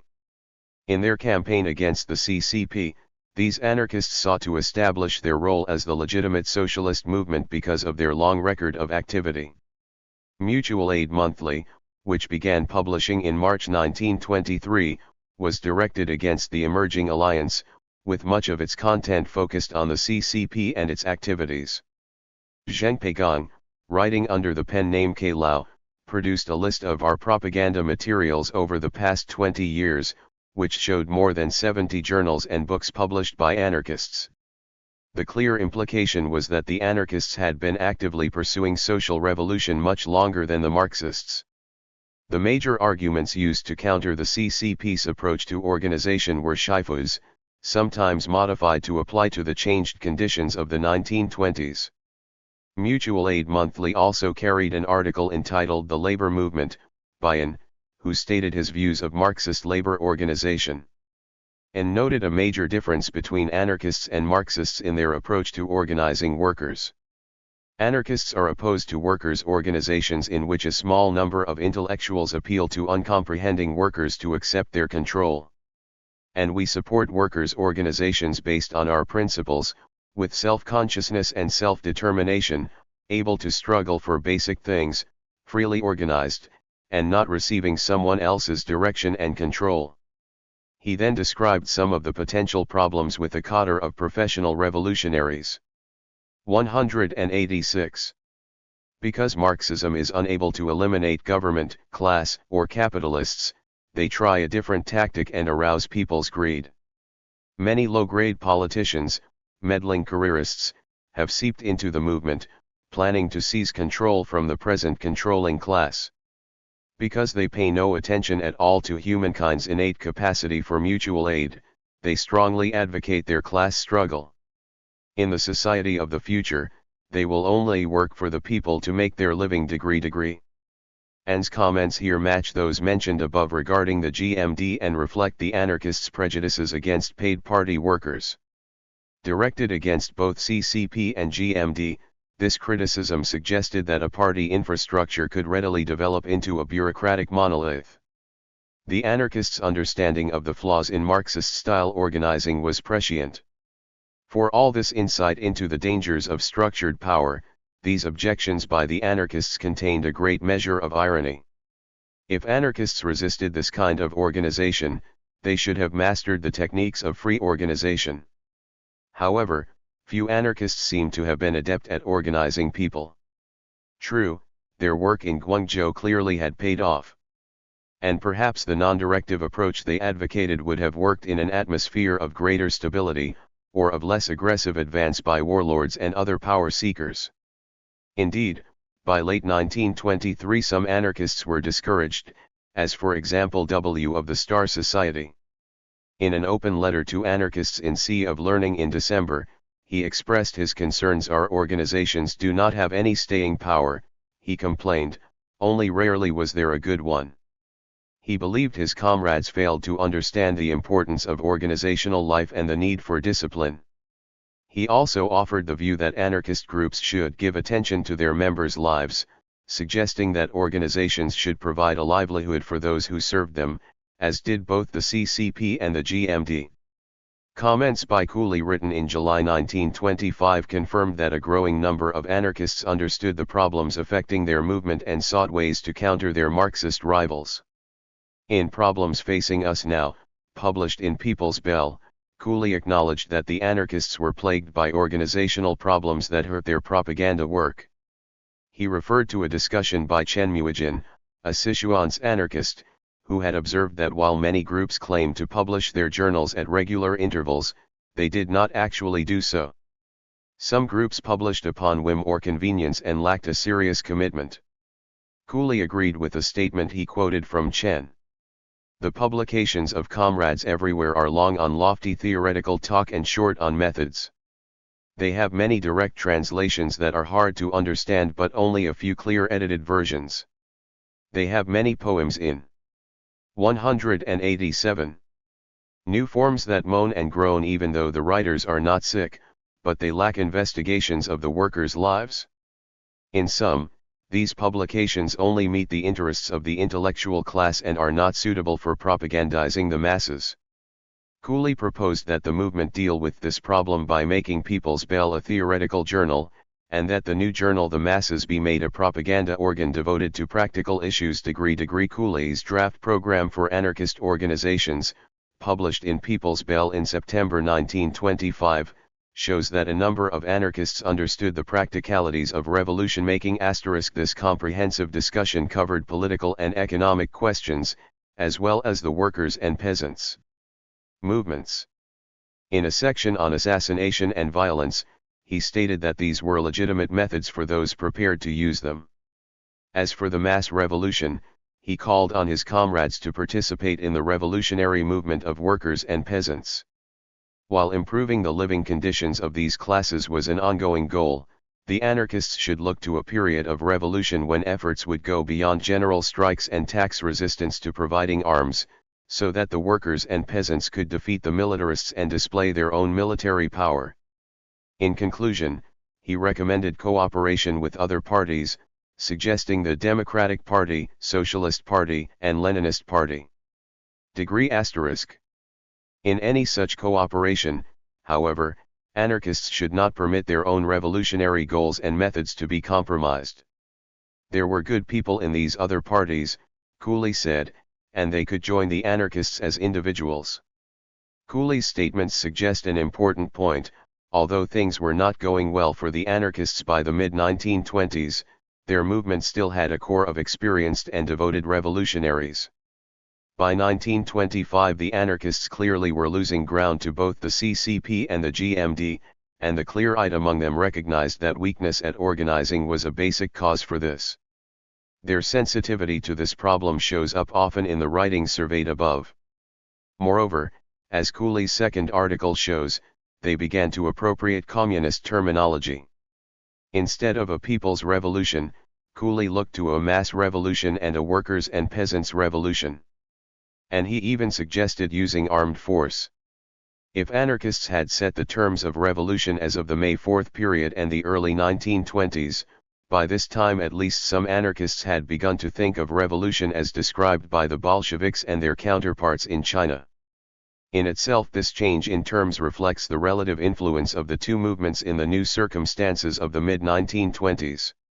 Those anarchists who stood firmly by the principle of free organization found the ground shifting under them, especially after formation of the GMD-CCP alliance. This element, who remained faithful to Shifu's vision for anarchism in China, probably accounted for an ever smaller proportion of those 188 who called themselves anarchists. While their criticisms of both the GMD and the CCP appear to have been justified, the anarchists had their own weaknesses, chief of which was their weakness at organization. Their rejection of force as a political weapon also made them increasingly ineffective at a time when the GMD was building a formidable army. As suggested by borrowed terminology and implied admiration for the successes of their communist rivals, the anarchists could see that their appeal was declining.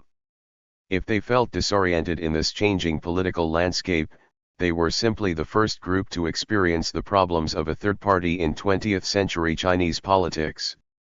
Wu Zhihui would have been elated if all anarchists had joined the GMD as its relations with the CCP deteriorated. Wu himself had moved ever farther to the right since Sun Zhongshan's death in March 1925. His enmity toward the CCP was cumulative, but it appears to have crystallized as a result of a single incident. Wu was roused to great indignation by a conversation he had with Chen Duxiu about how long it would take to implement communism. Without hesitation Chen replied, 20 years. Then the Kuomintang only has 19 years left. If you're in such a hurry, you're going to take the life of the Kuomintang a bit too soon. We should have a thorough talk about this. Degree. By the middle of 1925 Wu had become a key figure in the right wing of the GMD. Resistance to Bolshevism had become the main feature of his anarchism, if his principles could any longer be identified by this term. Conclusion. Both the timing and the content of the People's Bell Memorial issue to Shifu reflect irony. This issue is dated March 25, 1927, the 12th anniversary of Shifu's death. Among the statements by Shifu's admirers were San Mu's "We must print collections of Shifu's writings, establish Shifu schools, and build Shifu parks. Long live Shifuism." And Genshin's Shifu, what you were, we aren't, and what we are, you were not. As other younger anarchists who expressed such admiration for Shifu, these two joined the Kuomintang. Wu Zhihui's influence ultimately overcame Shifu's. Only weeks after these high sentiments for Shifu appeared in People's Bell, the GMD wiped out its CCP members in the purges of April 1927. Few of the younger anarchists who had just joined the GMD could have anticipated this sudden and bloody end to the GMD-CCP alliance.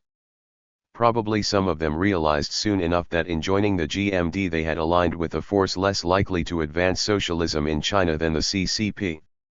Few could have failed to be horrified at the toll in lives taken, of leaders and of idealistic youths like 189 themselves who had joined the other party. For Chen Duxiu the purges brought personal as well as political tragedy. His eldest son, Yanyan, was imprisoned in Shanghai and executed within days after the purge. The execution of his second son, Qiaonian, would follow in 1928. Chen would be blamed for the near extinction of his party and removed as its leader. Certainly Chen had understood from the beginning that revolutionary activity might require great personal sacrifice. Much of Chen's activity between 1921 and 1927 contributed to the growth of a political party characterized by the flaws that would make Chen himself the scapegoat for the disaster of 1927. While Shifu would have appreciated Chen's devotion to the cause of revolution, He also would have said that Chen's fate was the predictable result of such an authoritarian approach to organization. Chen's turn to Trotskyism in 1929 seems a fitting reaction to these experiences. The Trotskyist variation of Marxism sought creative responses to actual conditions rather than obedience to a line decided by a party center. The Trotskyist group within the Chinese Communist movement would include some of the most talented and creative of Chinese Marxists. In embracing Trotskyism, Chen intended to move toward openness and away from centralism toward some of the most appealing features of anarchism. In deciding to try to create an alternative movement within Chinese Marxism, surely Chen was partly responding to his own misgivings about the alliance with the Kuomintang and all that had led up to the tragic events of 1927. As he considered where he should go next, did he also reflect again on his discussions with anarchists, especially with his two sons who had rashly embraced that irresponsible creed, trademark in his contribution to People's Bell's commemorative issue to Shifu, Wu Zhihui made another of his quotable statements.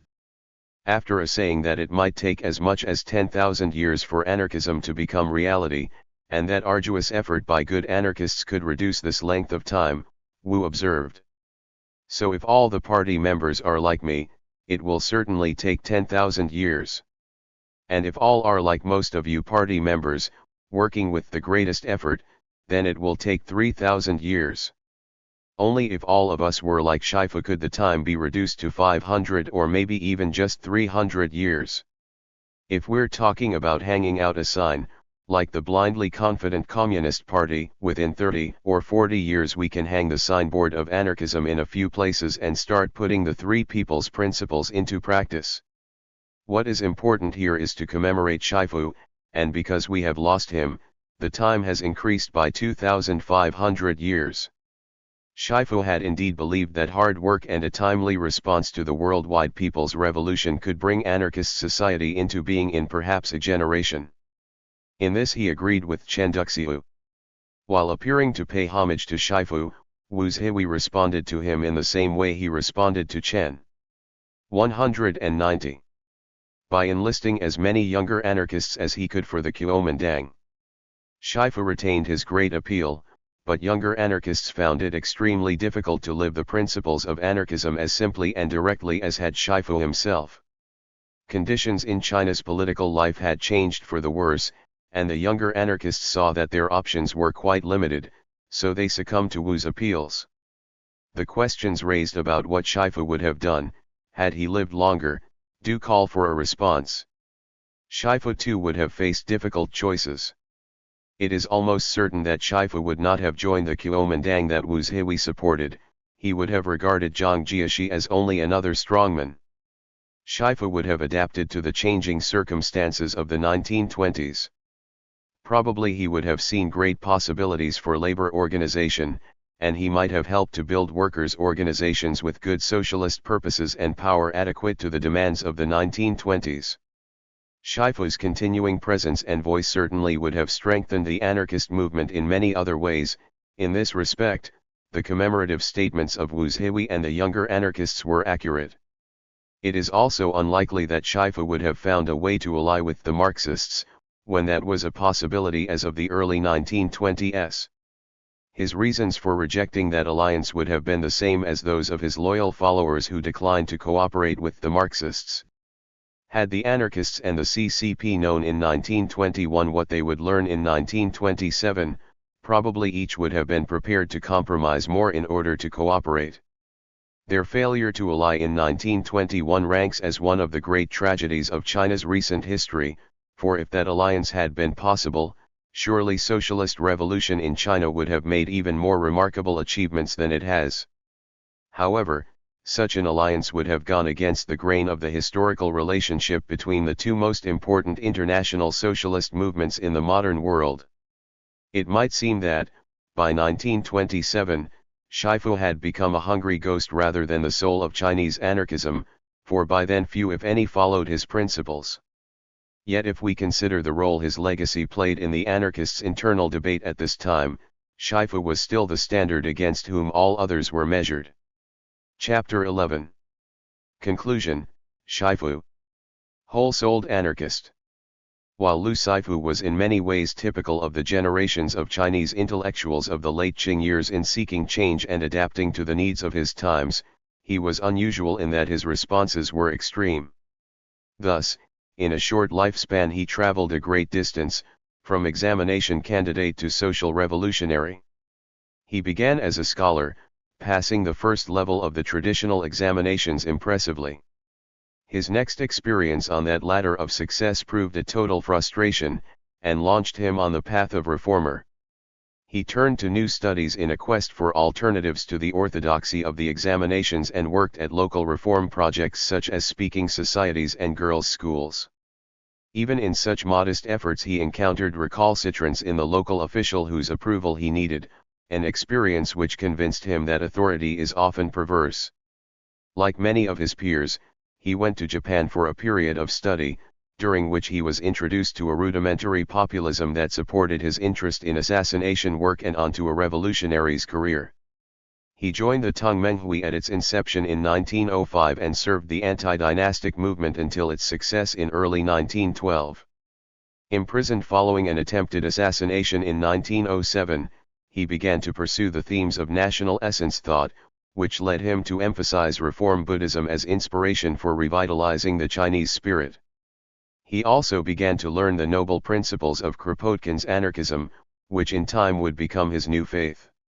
Following his release from prison he returned to assassination activity. Then, when he was satisfied that the basic goal of ending the dynastic system of government had been achieved, he rejected further effort on behalf of political revolution and, as Shifu, turned to the mission of propagating anarchism among his fellow Chinese. His early death in spring 1915, 192, came after poverty and sickness took their toll.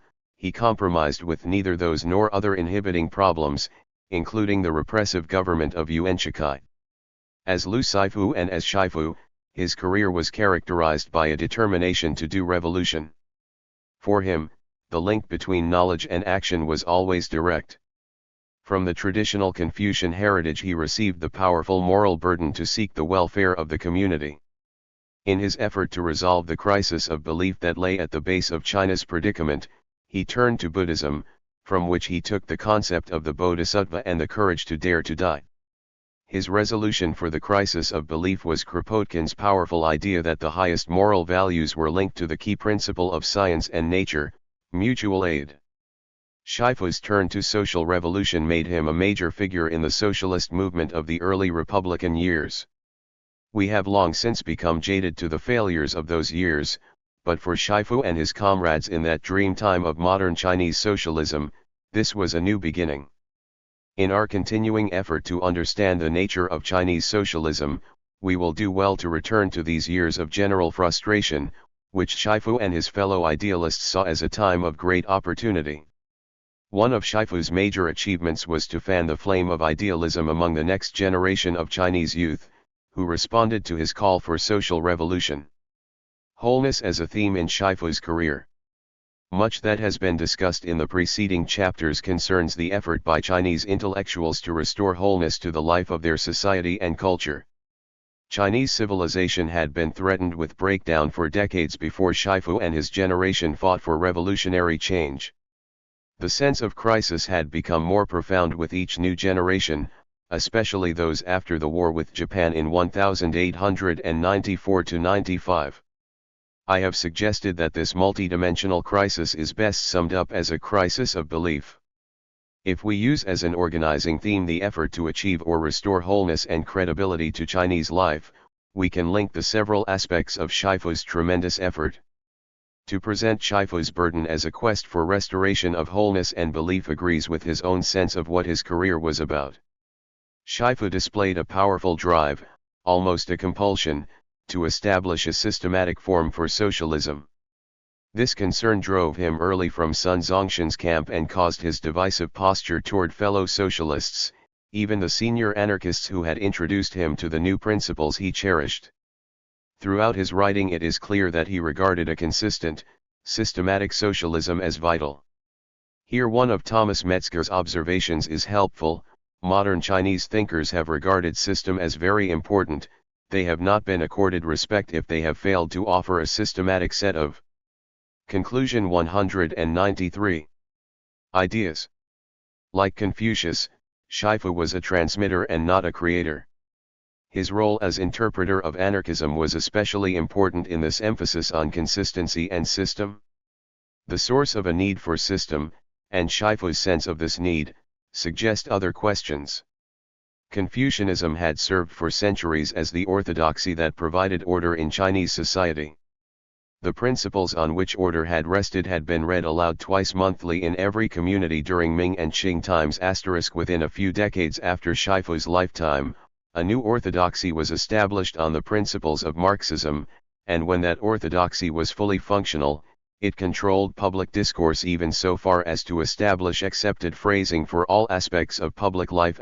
These before and after conditions suggest the dysfunction that characterized the years of Shifu's career, when the old principles had lost their efficacy. It was a key task for Shifu's generation to establish new and relevant principles. Before a new orthodoxy could be built and its functioning regulate even the nature of public discussion, the basic principles of the system had to be established. Shifu understood this as an essential task. The powerful appeal of Kropotkin's teachings derived from their wholeness. For Shifu and others, this process to develop a new system of values in China resembled secularization. However, as the historical development of Chinese values differed from that in the West, some modification of thinking about the secularization process is needed. In China, belief, and the proper attitudes and behavior associated with correct belief did not center on a divinity but instead upon earthly authorities, the father and the ruler. The absence of an independent religious establishment in traditional China meant, among other things, that there was no basis for an alternative focus of being or loyalty on which an individual's consciousness or conscience might be established.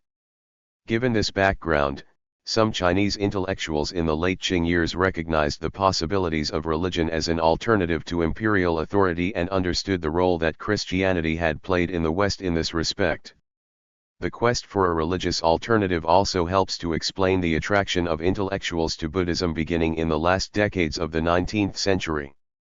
Following the lead of Tan Sitong and Zhang Taiyan, Shifu had made much of Buddhism in the course of his intellectual and moral development. Later, the fervor of his belief in the principles of anarchism and his devotion to propagating them was religious in quality. His objective, however, was to rationalize and re-establish belief on the basis of a new system both logically persuasive and morally powerful. Shifu belonged to a generation of transitional intellectuals. Few if any others of that generation show so clearly how a modern ideology might supplant the principles of traditional systems of thought in an individual's consciousness. His pilgrimage took him from reformer to destructionist to intellectual Buddhism, and finally to anarchism. All the stages along the way were linked by his conviction that belief and action were inseparable. 194. Shifu's quest for wholeness concerned China's relationship with the larger world. His anarchism emphasized China's connectedness to that world in three specific ways: in its call for the use of Esperanto, in its emphasis on internationalism, and more broadly, in its devotion to science. Shifu's internationalism was genuine. As shown, it had grown out of his pre-anarchist experience. In rejecting the old authorities in Chinese life, especially the pretenses of the elite, it was only a modest further step to clear the boundary of a defensive cultural superiority. For Shifu and others attracted to Buddhism, the idea of a unity of all life everywhere had tremendous power. When Shifu became fully convinced of the truth of anarchist principles, this sense of the universal found expression in the concept of the Great People's Revolution, which would unite the masses of every land against the authorities who attempted to rule them. Shifu's sense of support from abroad was reinforced by the exchanges of publications and correspondence with anarchists in many other countries. These confirmed his emphasis on Esperanto, for comrades abroad learned the news from China through the Esperanto section of Shifu's journal. As there was a window briefly open for dreams of a socialist equity as the Republican era began, so also there was a brief period before war descended on the 20th century when a highly idealistic internationalist solidarity seemed possible. While these days passed all too quickly, this was a period of great openness for many progressive-minded Chinese, best reflected in the anarchists but not limited to them. Science, the third of these principles linking China to the world, was not an original theme with Shifu or other anarchists. However, it was a theme given solid grounding and pursued persistently by almost all the anarchists. This emphasis on science precisely at the point when the Chinese intelligentsia were receptive, helped to give anarchism its broad appeal. The Paris anarchists made science a cornerstone of their principles from the beginning. As years passed and their devotion to the social teachings of anarchism faded, they maintained their enthusiasm for science and the possibilities it offered in China.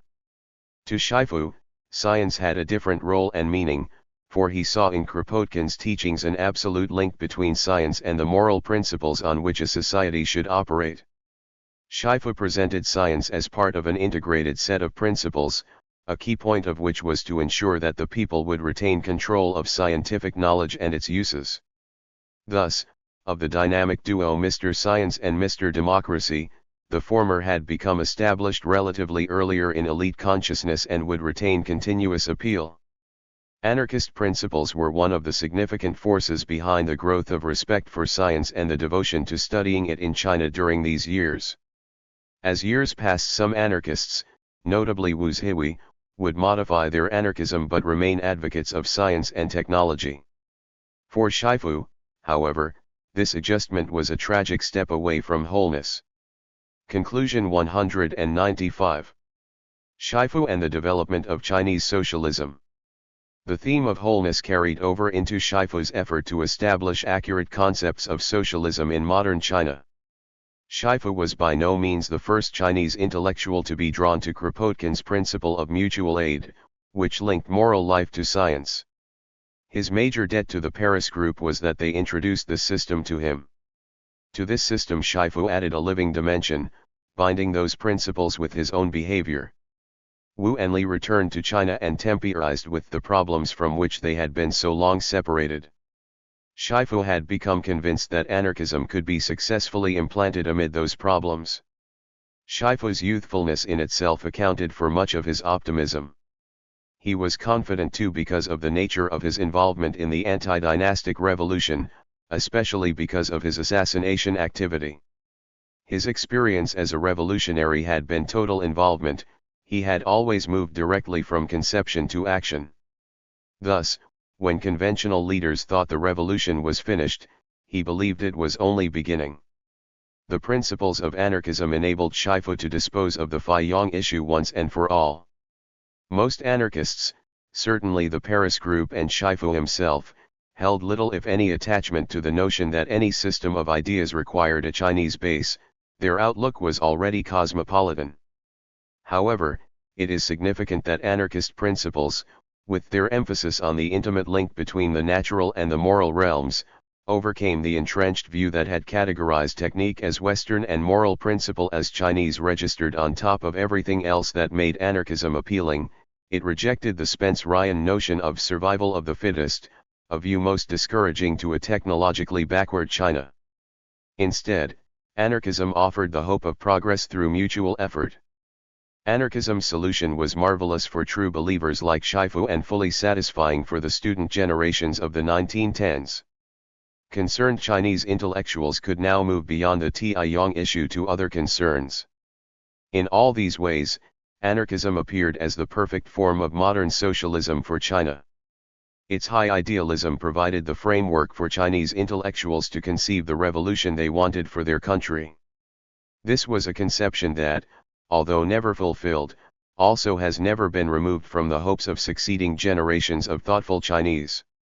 Anarchist principles also offered a way to update the age-old notion of Datong, Confucius' great community.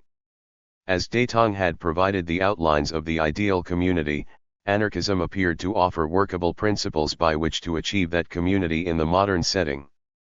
Given the concern for the welfare and stability of society in Chinese thought, the appeal of the several forms of modern socialism debated by late Qing reformers and revolutionaries is understandable. For the idealists among them, the teachings of anarchism most successfully put the Datong principle into the framework of modern 196. Socialism. While Shifu did not attempt to establish a close identity between Datong and the anarchist society, he related the two more than once. Although Shifu's career was brief, it was well timed to give great appeal to the themes of anti-authoritarian and cultural revolution that lay at the heart of his anarchism.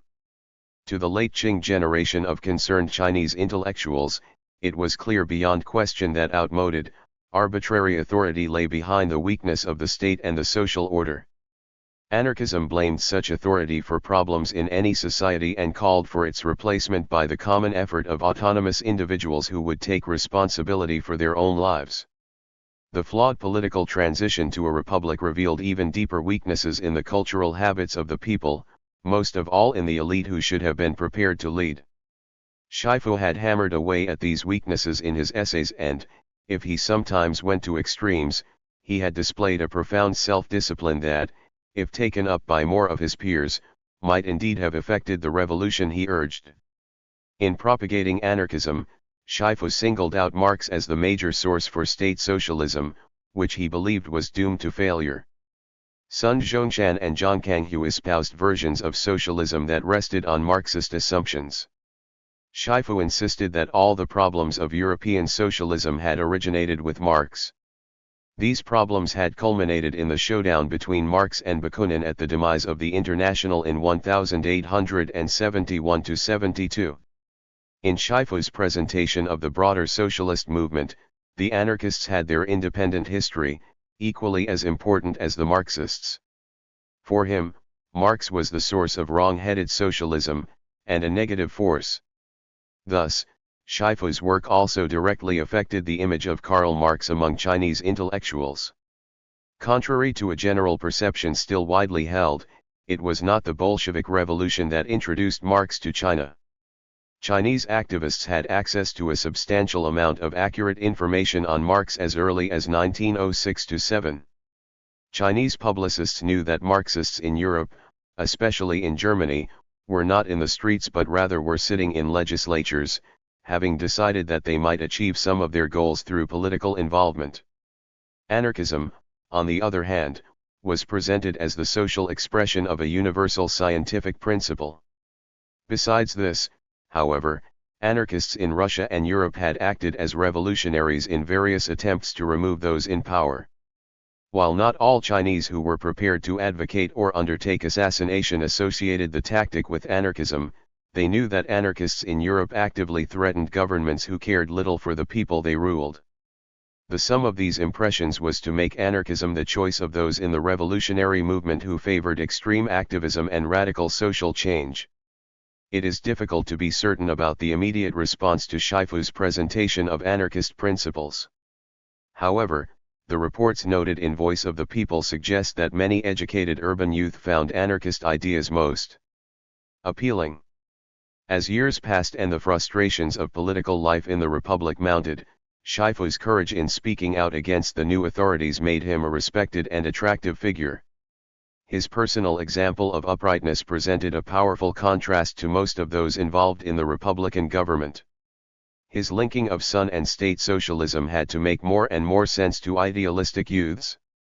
These young people could readily see the essential point of anarchism, that politics is futile, especially in a revived authoritarianism whose leaders placed any project of social improvement far down their list of priorities. Thus, the appeal of Shifu and anarchism almost certainly grew. Shifu's career makes it clear that there was a significant socialist movement at a time we have assumed there was almost no such activity at all. Among the opinions held by these socialists and their youthful followers was a strongly negative view of Karl Marx. To change that image would be one of the first tasks for the Chinese Marxists in the early 1920s. In that effort they would be opposed by Shifu's associates and younger followers, who would use most of the points Shifu had made as they attacked Marx and his views. As to theory, Shifu's associates were well grounded by the time of those encounters. By contrast, the grasp of Marxist theory by those who now sought to build a movement around that theory was basic at best. Chinese Marxists were at this time much like Chinese anarchists as of about 1905, Their attraction to theory grew out of their knowledge that the principles they sought to understand had supported persistent revolutionary activity, or for Chinese Marxists a successful revolution. In both cases the attraction to theory grew out of Chinese intellectuals' impatience for change. In neither case, however, was enthusiasm for the anticipated rapid solutions initially matched by sophisticated understanding of theory. Some scholars have pointed out that China's early Marxists had little even of Marx's basic writings in translation to guide them in conceiving what communism might mean in China.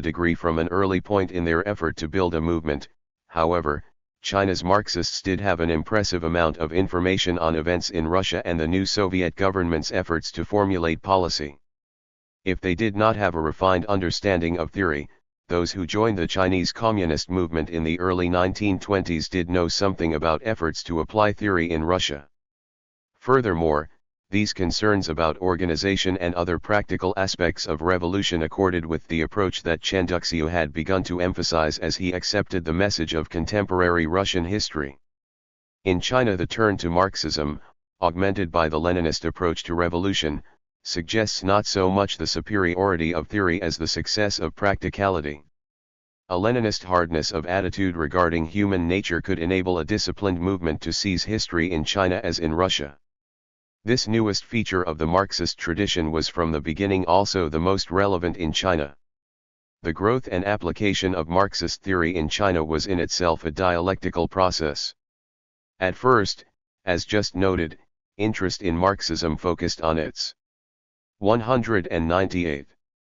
Workability in organizing for revolution.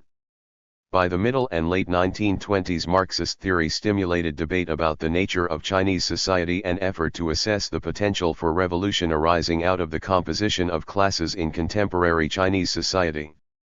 As the movement built strength in the late 1930s, it could begin to bend theory to fit practice. This is to say that its growing power made it possible for its leaders to claim a correct understanding of theory even when that was not necessarily true. Certainly the emphasis on nationalism was important in Chinese Marxism, a point generally accepted, and Mao should be credited for modifying theory to support peasant revolution. Both these points, however, illustrate practicality in adapting theory rather than adeptness at generating unerring theory. It was appropriate that anarchism enjoyed its greatest appeal during a period when the goals of socialist revolution took shape as ideals. Knowledge is difficult, action is easy. Chinese intellectuals' acceptance of this principle, even subconsciously, suggests how they could emphasize the study of theory over attention to organization. Although Shifu too was devoted to theory, he sought to establish an organizational nucleus as the basis for a mass movement. Yet his insight concerned much more than organization. Shifu's experience with authority led him to insist that social revolution was impossible unless all authority was eliminated. These experiences also served as the basis of Shifu's repeated critiques, in his prison writings as in his essays on anarchism, of the flawed character of the elite class. He was among the first to recognize the inadequacies of political revolution. Mao Zedong would put the need for cultural change in terms of a mountain to be moved. This image suggests the size of a task that some observers today regard as basic and barely commenced. All societies have their patterns of behavior so entrenched as to be unrecognizable to all but the most perceptive observers. Shifu was among the first to recognize those patterns of behavior in China and to offer a solution. Ways out of anarchism. As there were various routes into anarchism, there also were various ways out.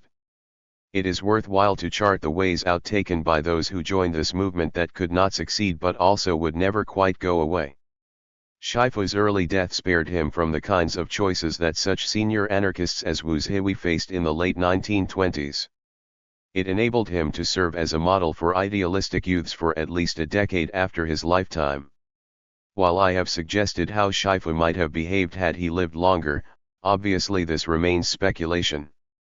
Zhang Taiyan's exit from anarchism calls for an accounting, even though he was one of the few individuals of whom the term flirtation is correctly used and was never an anarchist.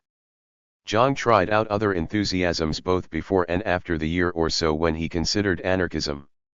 Registered Zhang saw the same truth. Conclusion 199.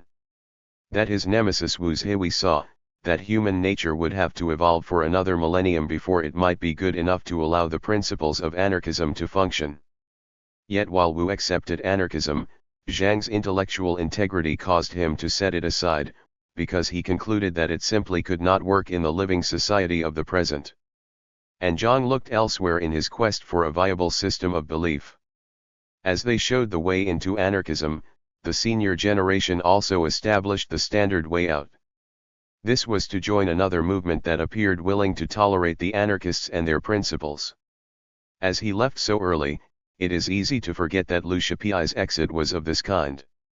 Deciding to work for the Manchus limited Liu's anarchist ideas to his own mental realm.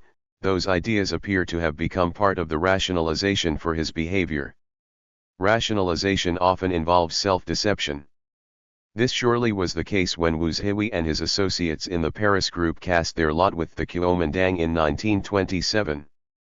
To a committed anarchist this was simply a sellout. Yet Wu Zhihui had moved toward this position gradually and in response to changing circumstances in which his options grew ever more limited. However, to ally with a force so immediately deceptive and drenched in the blood of others indicates a serious level of self-deception. The decisions made in 1927 by Wu and the other senior anarchists linked them to opposition to communism for the remainder of their lives. It also linked them inextricably to Zhang Jiaxi's increasingly unimaginative and dictatorial leadership. One of the most candid comments any anarchist made about his departure from activism is found in the pseudonym Two Extremes adopted by Liang Bingxian. He meant this name to indicate his enthusiasm for anarchist principles, but also to reflect his fear of putting his life on the line in a revolutionary's career. Whether under the Kuomintang administrative structure or by other means, probably the largest number of active anarchists pursued academic careers. Liang Bingxian was one of these. Huang Lingshuang, one of the most forthright anarchists of the late 1910s and early 1920s, made a gradual transition to a scholarly career. He went to the Soviet Union in 1921-22, and then had an opportunity to go to the United States to study at Columbia University. Returning to China in 1928, he began teaching at the Shanghai Labor University, then over the years taught at several other institutions. He admired the work of sociologist Petrim Sorokin, whose works he translated into Chinese. Like many other old anarchists, Huang undertook tasks that blended his academic interests with support for the nationalist government, especially as that government's crises mounted. During these mature years, Huang used the name Wenqian. He left China after 1949 and taught for many years in universities in the United States and Hong Kong. Such transitions from social activist to social scientist were common. Perhaps this phenomenon too reflects the broad appeal of science. 200. The later experience of most anarchists in the academic world, and their departure from revolutionary activity, would seem to support Shifu's view that it is not education but consciousness that is critical. Wu Zhihui, Li Shizhen, and Cai Yuanpi among the senior anarchists all emphasized the need for education, and educational projects increasingly became the focus of their activity both before and after becoming absorbed in the Kuomintang. Their willingness to accept the establishment of the Shanghai Labor University upon formal entry into the GMD seems an appropriate symbol for this emphasis. To their credit, much in the educational work of Wu Zhihui and the senior anarchists emphasized practical matters such as vocational and technological training, and the ongoing transformation of education was indeed a tremendous task. Degree. Shifu's relevance for China today. A generation ago, Shifu seemed most important as an early advocate of extreme social revolution, a figure who suggested to Chairman Mao the outlines of People's Revolution. As developments in China have moved on to different themes, it has been surprising to see that he is relevant in other ways even more basic. Today, Shifu appears as a beacon of individual integrity and as a perceptive critic of capricious authority. Integrity, the wholeness of the individual person, must stand as the key to Shifu's character and career. From the beginning of his efforts to contribute to constructive change in Chinese society, Shifu addressed the problems caused by an elite without integrity. As he looked for ways to advance the anti-Manchu cause, he chose assassination as his own task. Here was the best opportunity for the Zishi, the individual willing to make personal sacrifices. This theme also found expression in his prison essays, in which he admonished other young idealists to be progressive in substance and not just in style, and to pursue careers that would advance society as well as oneself. In his last years, his devotion to providing a personal example of his principles marks the culminating expression of this characteristic. An individual's greatest strength might prove in its obverse to be a weakness of some consequence. So it was with Shifu, for in his uncompromising devotion to principles he sometimes appears less than comfortably human in relationships with other people, most notably in his alliance with Ding Xiangtian. Shifu had his principles in that relationship as in everything else he did, but his application of principles in that instance casts other of his ideals as harsh and unfeeling. Yet he always applied his principles most stringently to himself, near the end of his life even refusing foods that might have provided strength to resist tuberculosis. Genuinely righteous individuals seldom appear. When one does appear, we should see his excesses in perspective. Shifu's claims to freedom of conscience and freedom of expression are relevant to today's China. He asserted the importance of individual freedom in many ways. His vision of an anarchist society rested on the belief that autonomous individuals acting together can achieve an ideal community. He believed that the individual should be free from all forms of authority, whether at the level of the family or from the highest levels of power in society. Shifu demonstrated that claims to freedom must be asserted and that individuals must be prepared to sacrifice for the rights they hope to enjoy. To portray him only as the apostle of anarchism is to overlook another simpler role, in which he made some of his most important achievements. Shifu was a publicist in the early republic. Freedom of expression and of action were vital in order to present his views and to organize those who responded. He experienced persecution in asserting these freedoms. Fleeing Guangzhou to avoid reprisals following the Second Revolution, he proclaimed, "We are marching on." He castigated Yuan Shikai for the executions of Chen Yulong and Shagan. His relocation to Shanghai was of major importance, as it marked his decision to remain in China and fight for his cause. He refused to be silent. Shifu's understanding of freedom seems especially Chinese. In this respect it may serve as a model for other societies, especially the notion of freedom as unchecked expression of individual wishes that is gaining acceptance in the United States today. Anarchism has its own spectrum, from libertarianism on the right to anarchist communism on the left. The former sees absolute individual freedom from control by the state as essential to the social order. The latter was the anarchism of Kropotkin and Shifu.